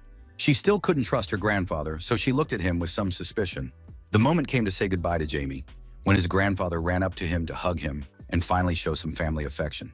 Once Ras set off with Ricky and Anna on a great mission, Sir Irak from the Church of Pyro, who was responsible for working with the Weltons, joined them. So it took them about half a month to finally return to their hometown of Hayes. And finally, the day came for them to meet Count Welton and return to everyday life, which had already been forgotten against the backdrop of remarkable days. The head of the Welton family was very happy to see his beloved children and wife, whom he had been separated from for so long. The most interesting meeting was to be with his son, who had experienced such intense events during this time that Arjano did not even know how to comment on them. Jamie looked at his father and said that he had also been at home, thus demonstrating his moral involvement and presence. The man was surprised and didn't even know how to find the words, because something in his son had changed, showing his maturity. He asked his son a short question about whether he had grown up, and Jamie only confirmed this, as he felt the change that was taking place inside him. While everyone else was asleep and resting after a long and tiring journey, Jamie, as always, had time for his own affairs. He remembered his conversation with Onyx, who had decided to give him the sword, which was quite unexpected for him. Jamie wanted to know what this meant for the swordmaster, but he only asked if the boy knew that he used to be called a demon. For Beryl, his sword was a form of self-reflection, and only after repeated regrets and soul-searching did he realize that he was not just swinging a sword, but venting his hatred. Only then did he manage to become a master swordsman, which showed how difficult the path was from a moral point of view. He also remembered a conversation with the goddess when she suggested learning about the forgotten history, and he, of course, agreed. But she suddenly felt unsure about the amount of strength it would take to share it now. In that case, the boy was ready to listen to her sometime in the future, but there was a key word, because once it was uttered, all the gods would learn about the situation, and no one would be able to prevent what should happen. If anyone heard this secret, the gods would immediately find out, and when that happened, the hardliners would send a squad to kill him. Jamie suggested that it could be the dragon god Brahma, and she confirmed this and said that his children, the dragons, would come into action. She responded evasively, which could serve as partial confirmation of his theory. The boy understood that this was exactly what they had done to Ganon, and he clenched his fist in anger at the thought. So the goddess asked if the current Jamie could stand up to at least one god, as this was fundamentally important. He understood that what he had used in the past had no chance of success, so he had to think further. Jamie needed to look for alternative options to get rid of this danger in the form of gods and finish what he had started in his past life. The next day, he and his father came to the training ground, where there were several other aristocratic children besides them. The man noticed that Jamie was rarely seen on the training ground, as if he wasn't very interested in it. But the boy interrupted him and said that he had to tell his father something, which immediately intrigued him. Arjano was ready to listen and was genuinely interested in what it was about, since he had decided to do so in such a setting. Jamie exclaimed that he wanted to learn how to wield a sword, clutching a wooden model that was to serve him in this endeavor. Meanwhile, at the residence of the Marquis de Bell, from which the Welton family had recently departed, the atmosphere was not as lively and happy. Marquis Marcus looked at his wife's portrait and heard her voice as if she hated her power. She believed that all the members of her family had died because of this meaningless power, and in response, her husband told her to join him and he would become her family, protecting her so that she would not have to use this power again. Now it was clearer to him what she was talking about, since he had failed to understand this prediction. The mercenary who saved him every time he needed it, his personal assistant, turned out to be a traitor, and he asked if she had a chance to tell him about it. There was no need for her to risk what was left of her life, so the situation was somewhat ambiguous. He remembered her words when she handed him the amulet, and said that he would immediately understand when the person for whom it was intended appeared. At the time, he didn't understand why a woman needed to be responsible for something that would happen in the distant future, but he took the amulet and supported her because he loved her. Finally, she told him not to cry and said that for the first time in her life, she was proud of her strength and that if he hadn't held on to her, everything would have been completely different. The Marquis took the amulet in his hands and heard Tina's request, as if he should believe her and look after that child. This was the child who would continue their glorious lineage, so he should not be allowed to become a disaster for this world. One moonlit night in the Empire of Seldom in the county of Welton, a very important conversation took place in the residence. A man visited them and said that it was a great honor for him to meet the master swordsman. The man immediately thanked them for coming such a long way just to meet them and said that he was sorry that Archbishop Sapphira had died. It was difficult for him to imagine that the Church of Janus would become involved with a demonic clan and do something so immoral. The priest of the church, Pyro Iractedri, thanked him for his concern and said that their church would never forget the Count's help. Argeno said, barely holding back his emotions, that if his hands were not tied, he would immediately attack the Church of Janus, because he could not accept such actions on their part. His wife tried to calm her husband, who was experiencing very complex emotions related to this situation. But I did not promise that these monsters would pay for involving his family, whom he valued more than anything else, in all this. The church follower noted that they would try to provide maximum support if he decided to take such a step. The Count said he was very grateful for such an initiative, but only noted that this was their duty, so there was no reason for gratitude. The church representative decided that he had said enough and wished them well as he said goodbye to the aristocratic family. When he left the room, the man fell silent and lost in thought, while his wife watched his emotions and waited for him to relax a little. Sears couldn't stand the silent pause any longer and asked what he was thinking about, as she was worried about her beloved. Argeno was thinking about Jamie, because no one could have imagined that he would become a saint of the Church of Pyro, even though they allowed him to work without being affiliated with the church. The woman immediately took it personally and apologized, saying that she should have kept a closer eye on him, but the man believed that she was not to blame. It was fair to note that no one could stop a 9-year-old 6th-grade magician, and he was simply anxious about everything that was happening so violently. The problem was that the Church of Pyro was on the brink of war with Janus, and appointing a new saint at such a time was somewhat dangerous. Sears was surprised that he was worried that the war would consume her boy, because before he left home, her father had told her about it. It was entirely possible that they had chosen such a potentially strong warrior because of the war, but it was also possible that Jamie had put himself forward for Ricky's sake. Strange as it may seem, the Count was very concerned for his wife, because he understood that all this was getting on her nerves. Finally, she admitted that she was very afraid that something bad might happen to her beloved Jamie, speaking in a weak voice and with tears in her eyes. Argeno couldn't bear to see his beloved crying, and he promised that he would definitely bring him back. But she was still afraid, and even despite her fear, she had to believe in him as a mother.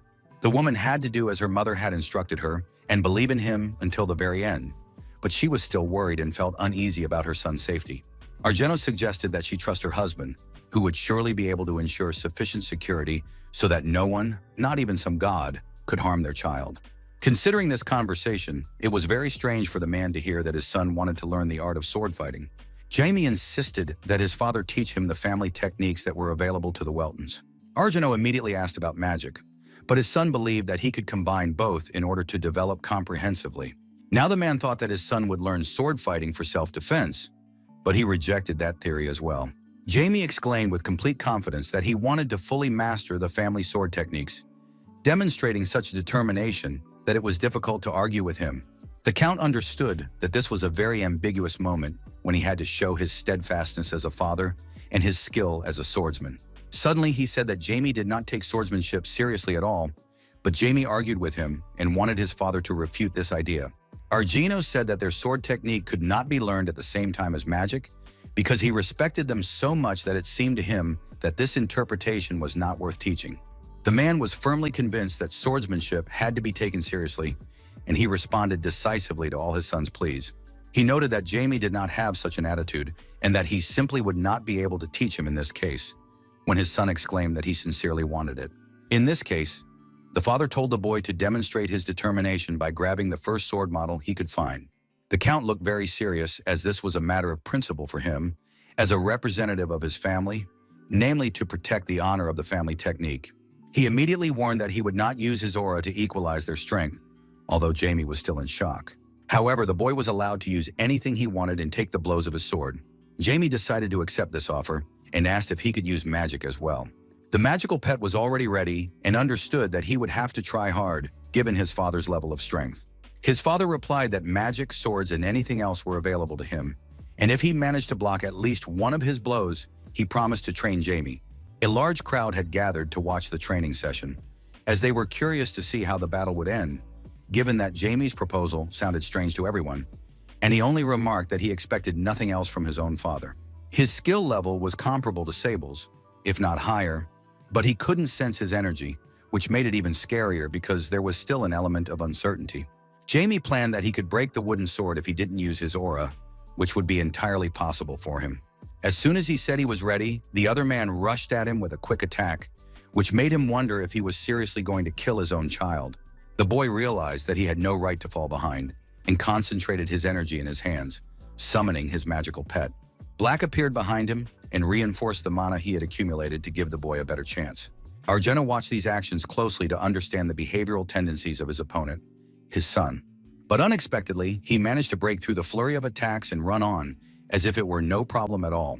Jamie was surprised that he had managed to get past his obstacles so easily, but his father only remarked that the sword was not so simple. Count Welton swung and said that it would really hurt, thinking that this would end their competition. However, the boy swung with new strength and realized that he was really serious, as he had said before. He used the technique of the Hand of Destruction and swung directly at the hand in which his father was holding the sword. Now even such a powerful man had to think about what to do, as the sword in his hands began to slowly break apart. Jamie understood that he should not stop at this small success and ensure a positive result while it was still possible. After all, this was the only way to prove to his father that he was serious and ready to learn. Suddenly, his father grabbed his hand and stopped him, putting an end to the unexpected attack he had launched. Argento stopped him and asked with an enthusiastic look where he had learned such magic, as it was something unknown to him before. Jamie just said briefly that he had created it himself and wanted to understand whether he had managed to prove his intentions to his father or whether it was not enough. The Count suddenly remembered Marcus's words, who had said that this child did not need a teacher at all, and now it began to seem to him that these words were meaningful. His father noted that the boy already had an incredible talent for magic and still really wanted to learn sword fighting, which seemed incomprehensible to him. Jamie immediately exclaimed that he really wanted this and had never underestimated it, but that learning was important to him not just to be cool, but for higher reasons. In fact, he needed it for his future, which he wanted to demonstrate to his father, who thought he couldn't take this art seriously. Argento wanted to understand what future he was talking about, but the boy said that he probably already guessed without him. Jamie said that he had understood a lot after that time, that magic alone was not enough, and that he needed to become stronger in order to be ready to face what fate had in store for him. Besides, he believed that his father understood this as well as he did, so no further explanation was really necessary. He added that although he was still young, he was no longer a child who had no understanding of what was going on around him. Jamie exclaimed that he was determined to show the real passion that was in his heart. Then the man let go of his hand, thus showing that he agreed to the proposal and that he had managed to prove everything necessary. The Count said goodbye, adding that the training would begin tomorrow at the same place at 6 in the morning and return to his residence. Jamie couldn't believe his ears at first, as it seemed like a real victory after a difficult battle, primarily a moral one. Meanwhile, on the other side of the kingdom, someone else was beginning a journey that could also bring many new experiences for the young man. The girl looked out the window of her carriage and dreamed about all the interesting things that could happen to her in the near future. She was eager to meet the young Mr. Velton, who had no idea about such guests yet.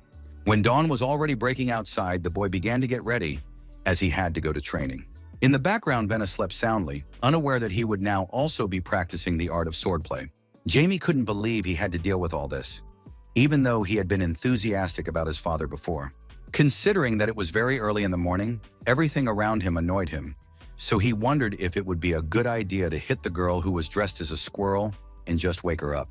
He immediately thought of his younger sister, who would definitely be disappointed if she didn't find the squirrel nearby, and in any case, today he had to pay back for yesterday. He put his hand on the squirrel's nose and activated the technique with magic so that she would not bother him. With this, she found herself unnoticed next to his younger sister, who was asleep and had no idea what was going on around her. When the clock showed 6 in the morning, the boy went out into the street, approaching the training ground. He was curious to see what the training his father had promised him would be like, as family techniques could be quite complex. In fact, he did not intend to start learning the secret techniques right away, And even though he was the youngest patriarch of the family, it would still be difficult for him to learn something without knowing the basics. But now there was nowhere to go, so he clenched the wooden sword in his hands and encouraged himself that everything would work out. Jamie was sure that he would succeed on the first try, because talent had to be distributed across all areas, at least as he saw it. More importantly, the physical abilities of this body were quite obvious, as the blood of a famous family of swordsmen flowed in his veins, as well as the power of the beat of life, so he was sure he would surprise his father. Suddenly, the vice captain of the Order of Fear, Hamilton Leonardo, appeared before them and said that starting today, he would be his teacher. This did not quite match his expectations, as he had hoped to see his father, who had promised to teach him. His father reacted quite sharply, noting that a child who had only just begun to learn the art of swordplay could not think about training with the master swordsman himself. Therefore, for now, the vice captain would take care of him, and Jamie noted to himself that the man did not look very happy. In addition, the boy noticed that his opponent did not have a wooden sword, but the teacher briefly said that it would not be useful to them today. They would be tasked with running around the training field, so he smiled and pointed to a place that could serve as a training ground for him. Jamie couldn't understand why he had to run at all if he was here to learn sword fighting, but no questions or arguments were accepted. He named him Jamie the Recruit, and from that moment on, he was now the boy's instructor, who could control him as he pleased. The boy was not ready for all this, and did not really consider the possibility of obeying him, but now he had no choice but to respond precisely. Hamilton behaved uncompromisingly, as if it were the only way to learn the art that lay before him. Therefore, he had to obey, albeit without much enthusiasm, but his lack of energy was immediately noticed and condemned as laziness. Now Jamie had to shout with more enthusiasm and energy, as if he really agreed with the words spoken by the instructor. Quite by accident, sunglasses appeared on his face, and he said that the instructor was behaving quite tolerably. And the moment the instructor gave the order to start, Jamie began his first run, which was to serve as the start of his training. About 3 hours had already passed, and the boy was still being forced to run on, as if all his strength was being devoted to Hamilton's full use. Count Welton watched him from the window, knowing that Hamilton was the best person for the job, because he was able to forge character above all else. Sears thought these methods were too harsh and wanted their son to be treated with more kindness and understanding. But his father knew that he had to be this way if they did not want to tarnish the Welton name. And besides, these methods were not really strict. In fact, this was only the beginning. And when he began to understand the sword, Argeno was not going to let him get away with anything, even though he was his own son. His wife asked him to be a little gentler, but he said that his father had never been kind to him, and he thought Jamie would be able to handle it because he was their son. Suddenly, the man remembered something he had forgotten to tell his wife, because he was so busy with all the things that had fallen on his head now. Finally, he announced that Viscount Valley's family would be arriving tomorrow, and his wife asked in bewilderment why he was only mentioning it now. In his defense, he said that they still had a whole day, and besides, Viscount Valley was his godbrother, so it wasn't that critical. Sears was of the completely opposite opinion and said that for this very reason, everything had to be prepared as well as possible, and the guests had to be made completely comfortable. She thought that she didn't even know where to start with these preparations, so she had to leave first, clenching her fists in irritation. She completely ignored all her husband's attempts to add something else, so he just had to watch her leave and stare blankly into space in confusion. It seemed that Jamie was the only one worse off, as he would have to be a little easier on him if his mother asked him to do so again. The sun was almost at its zenith, bathing the city in its golden rays, and the clock showed 11 in the morning. Even though almost 6 hours had passed, Jamie was still running without stopping because the instructor hadn't given him the order to stop. Hamilton watched him and realized how impressive it really was, since he had so much endurance for a 9-year-old child. Jamie, in turn, noted that he was ready if something went wrong, but so far he had not had to use mana or holy energy, and he was running only thanks to his physical strength. The man recalled the words of Count Welton, who noted that he was a little disappointed that his son was a supporter of magic, rather than the art of the sword, but in that case he was ready to help him with all available resources. However, it was now clear that young Welton was talented, not only in magic, which made him even more impressive. Finally, the instructor allowed him to stop and shouted so loudly that he himself suffered from his own cry. Jamie thought he would never hear those words again, as he had already gotten used to this state of affairs in just a few hours. Suddenly, the man came closer to him and put his hand on his shoulder to finally stop the one who continued to run despite the command. The boy turned to him with a crazy look on his face, as if he had been torn away from the most important thing in the world. Hamilton's face changed completely because the initiative he had shown by being as harsh as possible with the boy had now passed into his hands. Jamie came to his senses in a second and looked at the man who was still holding him by the shoulder with complete exhaustion. He asked if they were done, as it seemed that he had been in some kind of trance the whole time, which had taken him far away from the words around him. The instructor looked at him in surprise and briefly remarked that they were indeed done, and that was enough for today. The young man smiled, glad to finally be free, and said that it had been a unique opportunity to get some much-needed rest. But before he could finish his sentence, he simply fell to the floor from complete exhaustion, as if his body simply could not cope with such pressure. The man looked at him and just imagined what he would have to write in his report, looking at the situation he had brought about with his words. Jamie woke up only when the sun was already setting outside, as if all this time had simply fallen out of his life. When he woke up, he didn't understand where he was, how the training had ended, or how he had ended up in the room. His younger sister unexpectedly approached him, crying and looking at Jamie with pitying eyes. She said that it seemed to her that he was gone, considering how soundly he was sleeping, showing no signs of life.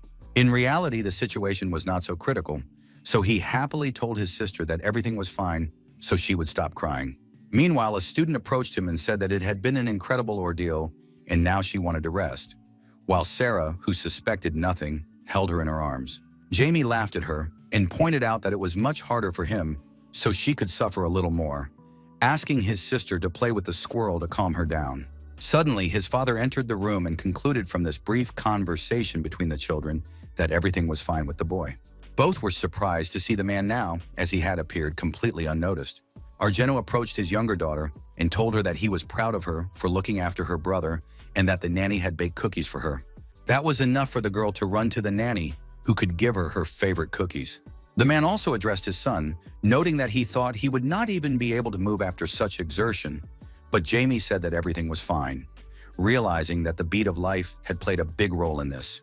It was an artifact that preserved vitality and helped him recover, as well as develop physically, which was very important given the limitations of a child's body. His father asked if he was surprised to see Hamilton on the court, and the boy confirmed this, noting that he had hoped his father would teach him himself. He jokingly hit him on the head and said that he still had a lot to learn before he could start training with the swordmaster. Even the argument that he was his wonderful son was not a decisive factor, because Argan wanted to be impartial, but Jamie wanted to know what had happened, because he knew he had been running, but at some point he couldn't remember what had happened next. The man remembered how the instructor came to him to report that he had run for 5 hours and 17 minutes, which was much longer than expected. Hamilton emphasized that the boy had incredible endurance and amazing strength of spirit if he was able to keep running for so long without complaining. So his father simply told him not to worry, as he had successfully completed the training. Jamie's eyes lit up at the fact that he had managed to get through such a grueling training session, which marked the beginning of his sword training. The man recalled that at his age, his record was 3 hours and 36 minutes, which was significantly different from his son's results. And because of these excellent results, he announced that the boy would begin sword training the next day. For Jamie, this meant that he would no longer have to run, so he was even more pleased about this than about the training itself. However, his father immediately added that in order to maintain endurance, he might still have to devote an hour to it, but said that if he really didn't want to, they could pretend that he hadn't asked him anything. But that was categorically against Jamie's wishes. Argento said that he would spend some time teaching Hamilton the basics, but if he didn't take it seriously, it would backfire on him. It was worth noting that when Hamilton took up training, he became a terrifying person whose only goal was results. But there was a positive side to it, because if he managed to cope with such a workload, his father would teach him how to wield a dagger, one of their family styles. Jamie was very happy to have this opportunity, but he immediately realized that it would be a difficult task, so he would have to work hard. However, his father believed in his son and knew that he would definitely succeed if he took it seriously enough. The next day, training continued, and the instructor asked if the student was disappointed to see him again, since he had a wonderful opportunity to learn from a master swordsman, but he only got some expert, and the guy denied these words as much as possible. However, the instructor rightly pointed out that looking at the boy, it was hard to believe the truth of these words, but Jamie just smiled and thought that he had overdone it at dawn. Last night in the sky over Welton, they activated Grimia, where they unexpectedly managed to create a training center, which was actually very convenient. Venna, in human form, stood behind her teacher and asked if he was really going to do it, although it seemed obvious to him. The boy wanted to remind her of what he had said earlier, but she knew it because he had repeated it with great dedication. Jamie repeated that the world was changing very rapidly and they would be at the center of all events, willy-nilly. And to oppose the 12 gods, he would have to become much stronger than he was now. The girl understood the seriousness of the situation for her teacher, so she said she would do everything she could to help him. And the boy was surprised at how involved she seemed, considering that for her, these were just the goals of a stranger. But Jamie remained true to his idea and said that the training would be hellish in order to really bring results.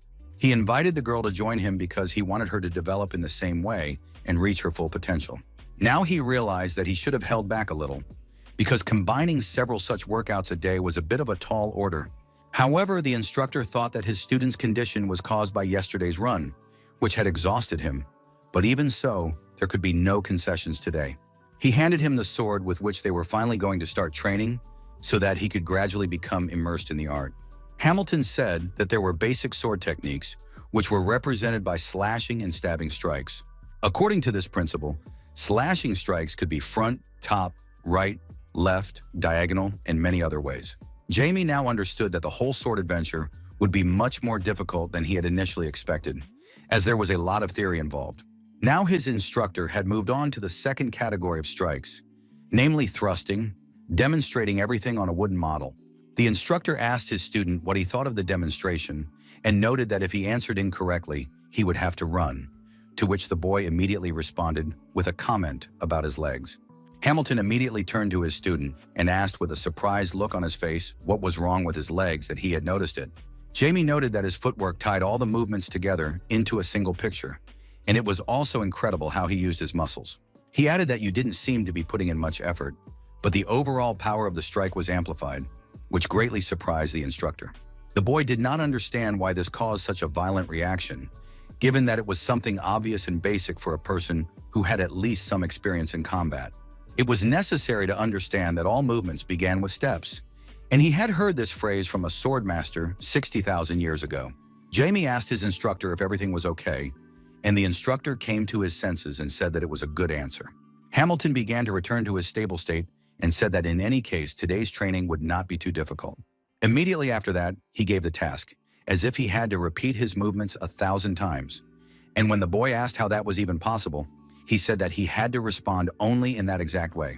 The sun had already risen outside, and a new pleasant day had begun, although it was not so pleasant for the resident of the residence. Jamie had to swing his sword over and over again to reproduce his instructor's strikes once more. At first, the instructor had planned to teach the boy the basics over the course of a year, but now he realized that 6 or even 3 months would be too long. He decided to talk to his student, but the boy seemed completely focused on the sword and paid no attention to the instructor's words. Hamilton said he would be away for a while, and by the time he returned, the boy had to finish the repetition. Jamie thought that he finally had a chance to rest, and although everything was fine, the man's gaze frightened him a little. However, he continued to swing the sword in order to learn and complete the task assigned to him because he understood its value. At some point, the boy came to the conclusion that it was actually a fun activity that he enjoyed. In general, the more swings he made, the more ideas he had for combining magic and swordplay, so it was good for his mind. He could try to make his strikes a little more aggressive to put his enemy in a hopeless position, or he could be a little more careful and strike with more precise technique in order to combine it with magic in the future. But in the end, each strike became a little stronger and much more filled with the rage that was breaking out inside him. Perhaps in the near future, this will lead him to a new direction that could combine both talents within him. Jamie asked his magical pet if he had recorded everything, as he wanted to save the information for the future. Black showed him that all of the boy's actions were displayed on the screen, so he realized that they could already finish this task.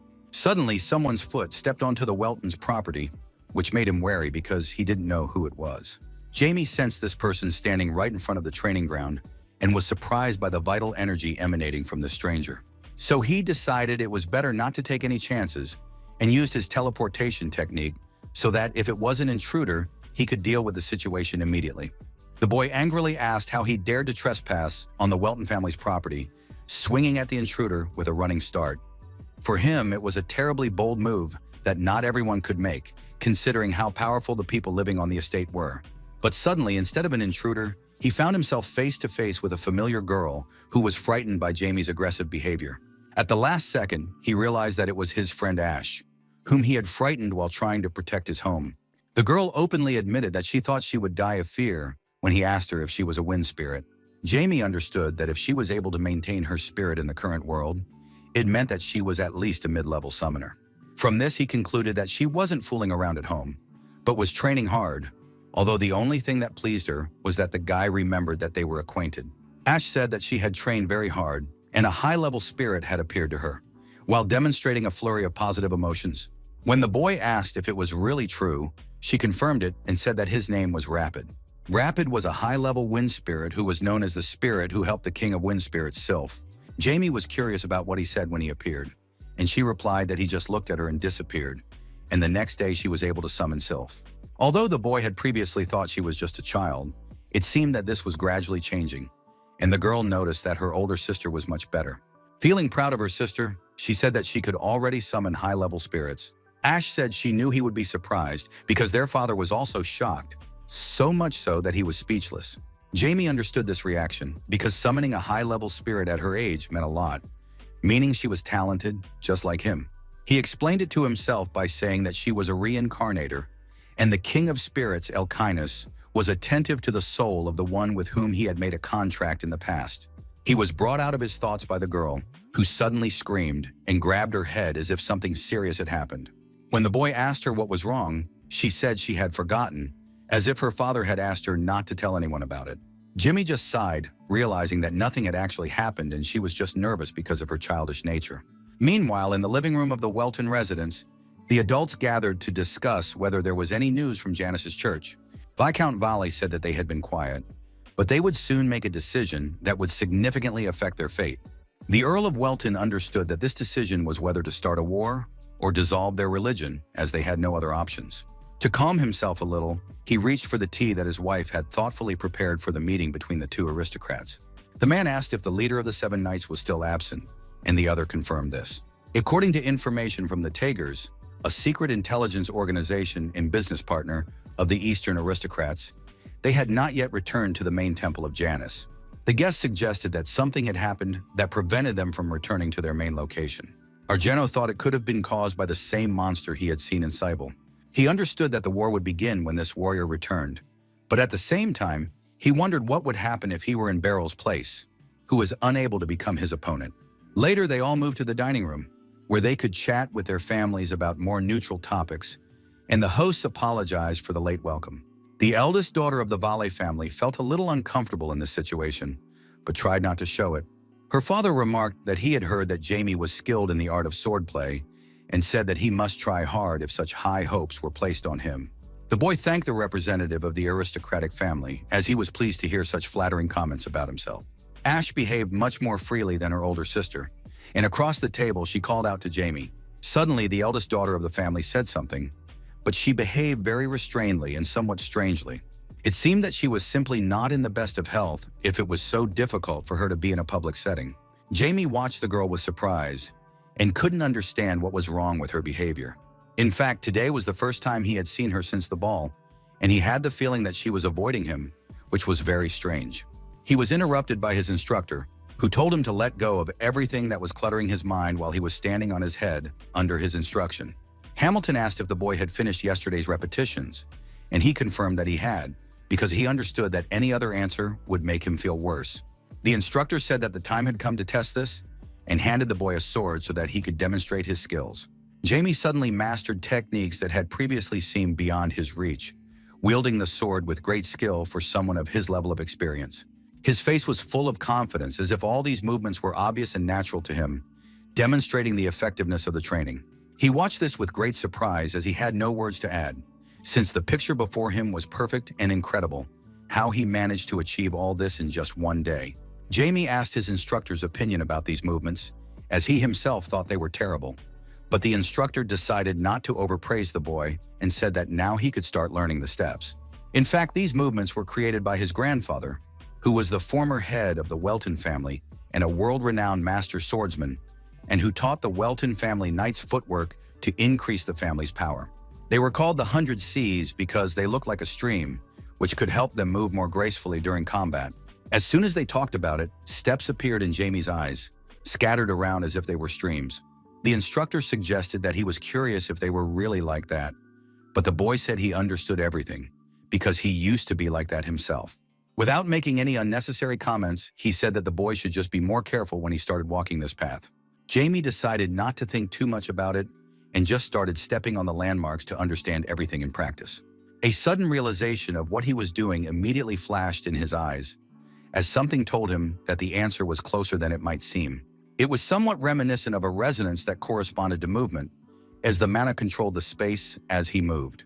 It was already around 4 o'clock, but the boy still couldn't quite repeat the movements the instructor had shown him. It seemed that Hamilton was doing exactly the same thing, but he was doing significantly better than Jamie was at the moment. He realized that his mana simply wasn't working to perform this technique properly, which wasn't a very pleasant fact. The man said that every knight in the family was capable of using the technique of 100 Cs, but it seemed that he would be the first to fail. Jamie fell from exhaustion and not understanding how the technique worked, because for the first time in his life, including his past life, he was stuck in one place for so long.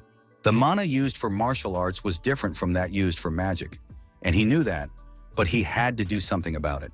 He sensed someone else's footsteps and drops of water condensing in the air, which meant that the eldest daughter of the Va family had arrived. The boy called out Rebecca's name, who decided to hide behind the wall, as if that would somehow help in her case.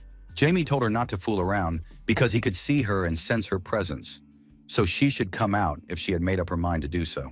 The girl peeked out from behind the wall with a slight smile, blushing deeply as if she had been caught with bad intentions. The boy had the opportunity to drink water after a very long training session that had exhausted him both mentally and physically. He thanked the girl for her help, as it was very refreshing and gave him hope for new strength, which was very appropriate in his case.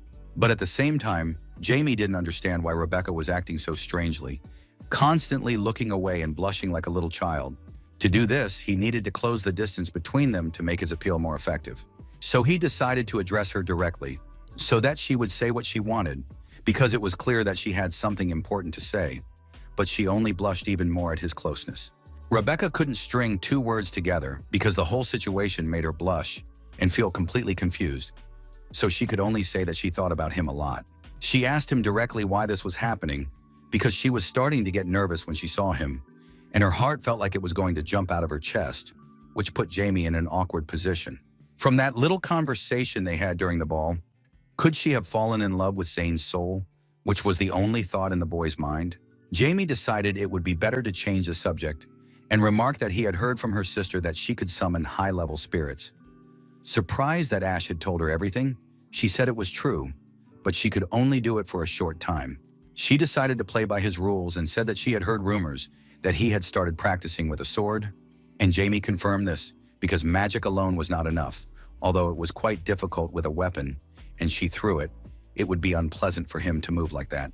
The boy did not immediately understand what she meant, and she only said that Indaren had said so, and that she could talk to him without physically summoning him. Indaren was a high-level spirit who helped the king of water spirits, creating a mirror situation to her sister. Rebecca noted that although spirits did not know much about human techniques, he said that movements should be natural, like the right hand moving in rhythm with the left foot. But for the boy, this feeling was forced. Jamie wondered for a second if that was really the case, if he couldn't master this technique for unknown reasons. The girl suggested that he trust the flow and follow the direction of the wind and water, then everything would work out for him, no matter how difficult it might seem at first glance. He thought about what it meant for him to trust the flow and assumed that he had overcomplicated things when trying to learn the technique. Suddenly, the boy stood up and walked straight ahead with a blind look on his face, as he had a feeling that he had realized how to perform these steps correctly. Rebecca was surprised that he had allowed himself to get up in the middle of a conversation and leave her without any explanation, so she asked where he was going. Jamie walked very firmly and confidently, because he finally understood what the technique was about and why he hadn't been able to do it before.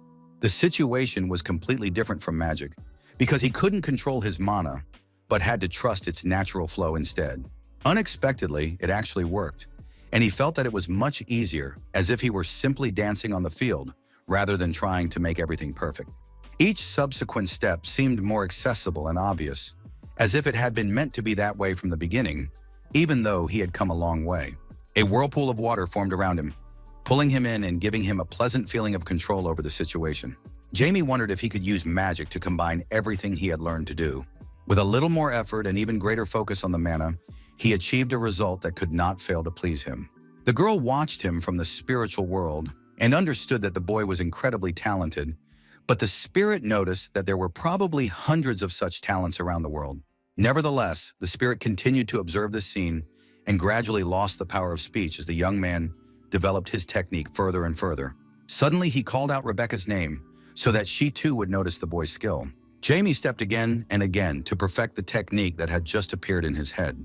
He looked completely absorbed in the process, as if nothing else existed around him, and his only goal was to feel the moment. Just as the girl had said before. Suddenly, a mark appeared in one place, created by Jamie with his magic, as he was completely absorbed in the process. The girl, who was watching from the sidelines, did not understand what this meant now, because the way the guy was moving was generally atypical. She was affected by a very strong energy from him, so she had to defend herself in order not to be blown away. The spirit she had summoned also ran up to her and began to fade away little by little, as the defense required the energy that went into the summoning. Rebecca shouted the name of her acquaintance, who was now completely immersed in the process, not realizing what his actions could cause. For a second, everything stopped, and a large cloud of dust appeared in that spot, rising after the activation of the technique Jamie had created. Jamie began to come to his senses and look around, surprised at the effect it had caused. A crater had formed around him from the explosion, damaging the parade ground so badly that even the boy realized he had gone too far. Suddenly, his father appeared nearby, very concerned about his son, who had suddenly found himself in such a strange atmosphere. He ran up to Jamie anxiously to ask if everything was okay, and Jamie confirmed that it was, without even understanding such a violent reaction at first. Arjuna was starting to get really angry because he thought that someone was breaking the rules if they dared to act so boldly by activating the device in their yard. This caused no less excitement in Rebecca's father, who ran to her to check if his daughter was unharmed. Finally, he was able to make sure that his daughter was safe, and he hugged her because for a second he thought she might have been hurt. Count Welton could barely contain his emotions and asked Jamie where the intruder had gone, but Jamie asked him to wait a moment. He had to admit that it was his doing, as he had used the 100 C's technique and done so unconsciously. Now his father was even more surprised, as he asked if he had really managed to use the 100 C's technique so quickly. It seemed impossible, as the training ground was made of a special alloy designed to withstand the aura, and such a technique would have to be very powerful to overcome its properties. Jamie explained that they had tried to combine the 100 C's technique with magic, and the result was exactly that, for which he immediately apologized to his father. Arjuna realized that the 100 C's technique was complete, since even he could not improve it in a way that would somehow affect the overall result of its use. It was difficult for him to understand how anyone could have thought of combining the technique of the 100 C's with magic to increase its power. At first, it seemed to him that he thought this way because he was still a magician, but then he came to the conclusion that it was caused by his choice of both magic and the sword. Suddenly, the instructor interrupted their conversation, addressing Count Welton and saying that, looking at all this, he realized that he could no longer teach the boy anything. Therefore, he asked his father to teach his son the technique of the sword that split dimensions, which was a secret technique of the family that made it possible to divide space, and due to its incredible power, a person who had not mastered the basics could not even attempt to master it. Jamie was surprised that everything happened so quickly, as he had only just begun to learn the basics. But he was told that only a few select knights possessed the technique of 100 C's. The boys immediately remembered the words that all the knights of Welton possessed it, but their father said that often those who failed simply left the order. The young wizard was a little angry because he had been told completely different things that made him doubt his own abilities. Now he understood why the technique was difficult even for him, but the instructor tried to smooth things over, noting that their order was truly incredible. Arjuna kept wondering if it was just a coincidence that such a talent was born in such unstable times. But at the same time, he realized that it was better not to worry without a clear reason. So he turned to his son and said that he had done a great job, and starting tomorrow he would personally take care of his training. This greatly pleased the boy, who had been dreaming about this for a very long time, as these were the conditions they had agreed upon from the very beginning. Now the instructor approached him, and the boy, out of habit, which had become ingrained in him over the past few days, replied only in the affirmative. The man said that although he did not know how to teach the technique of splitting dimensions with a sword, he knew for sure that it would be incredibly difficult for him.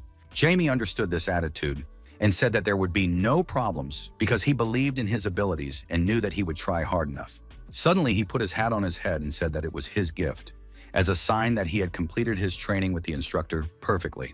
Hamilton said he hoped the boy would become a great knight, and Jamie said with great enthusiasm that he had learned a lot from the man, for which he was grateful. He said that he had also learned something for himself thanks to young Mr. Jamie, so they had a very nice and warm relationship despite the rigors of training. Now Jamie was alone and could think about everything that had happened, because it was worth paying attention to, considering how many events were happening at the same time. The boy wondered if his father didn't want to distract him from his training, but at the same time he couldn't believe that he had kept quiet about such a meeting until the last moment. For everyone else, it was Viscount Vale's welcome banquet, which they held with aristocrats from all over the region, in complete luxury and splendor. However, in reality, there was a much more important goal behind it than just having fun and introducing Valette to the people, which had to be brought to the attention of the general public. An announcement was made there, as if everyone knew that things had not been going well lately, as the Church of Janus had attacked his wife Afton's hometown and endangered his family. And the church's terrible deeds would not end there, as a war was about to begin that would engulf the entire continent. Simon arrived to fight alongside them against the Church of Janus, now standing next to Welton and demonstrating the same idea. Argento declared that, as aristocrats of the East, they would take part in this battle and that today's banquet would be the reason for this future, to the cheers of the people around him. That is why Jamie knew that the real purpose of all these events was to prepare for war with the Church of Janus. The daughter of the Vale family unexpectedly ran up to him, radiating energy and clearly wanting to pick on the boy, who was already used to her constant intrusions. She was curious why he behaved differently with his older sister, but Jamie simply noted that they had not discussed such communication with her in a completely informal manner. Ash asked curiously if it was because she was more like an adult and he was more like a child, as she herself saw the situation that way. Jamie listened to her and asked if she was jealous of her older sister because of this, as it sounded to him that this was the case. She immediately became alarmed and said that he had no right to talk about such things because he liked her older sister, so that explained everything. This sudden realization came as a surprise to her, as she had not expected the situation to turn out this way. The boy immediately rejected all these theories, realizing that he was a dark wizard who had returned after 60,000 years and could not possibly like the child. However, this did not reassure the fair-haired girl, so she questioned him again and again until he repeated that it did not really matter to him. Now he knew that both sisters had fallen in love with him, which was a little strange for him, but he still wanted to know where Rebecca had gone. He learned that the girl had suddenly become ill and thought that the day had come when he would use his sacred energy, as it was the easiest way to help her. Jamie clenched his fist to show his determination to himself, and he was allowed to enter the room. Rebecca was lying in bed and was a little surprised that it was him who had entered, and not her sister or father, as she had not expected to see him in such circumstances. The girl quickly blushed and didn't even know what to say, as the situation was somewhat intimate on her part. Jamie glanced at her and realized that she was physically fine and was only suffering from love, which he couldn't really help with. But since he was already in the room, he had to have at least a short conversation. So he asked if the girl was feeling better, and she replied very crumpledly that she was, little by little. Then he asked her to hold out her hand, as she was behaving just like Zane when he tried to calm him down. Considering the feelings Jamie aroused in her, direct physical contact became even more of a cause for concern on the romantic front. But he just said that she had a fever, and with his help in the form of holy energy, she would feel much better. Rebecca said she missed him and thought about him all the time, wondering why everything was the way it was, playing the role of a woman deeply in love to hint at the obvious to Jamie. Jamie understood for himself that he cared about her more than anyone else, but that was where his feelings ended. The guy realized that there was no way he could bring back those feelings from the past, because he was no longer capable of anything even remotely resembling love.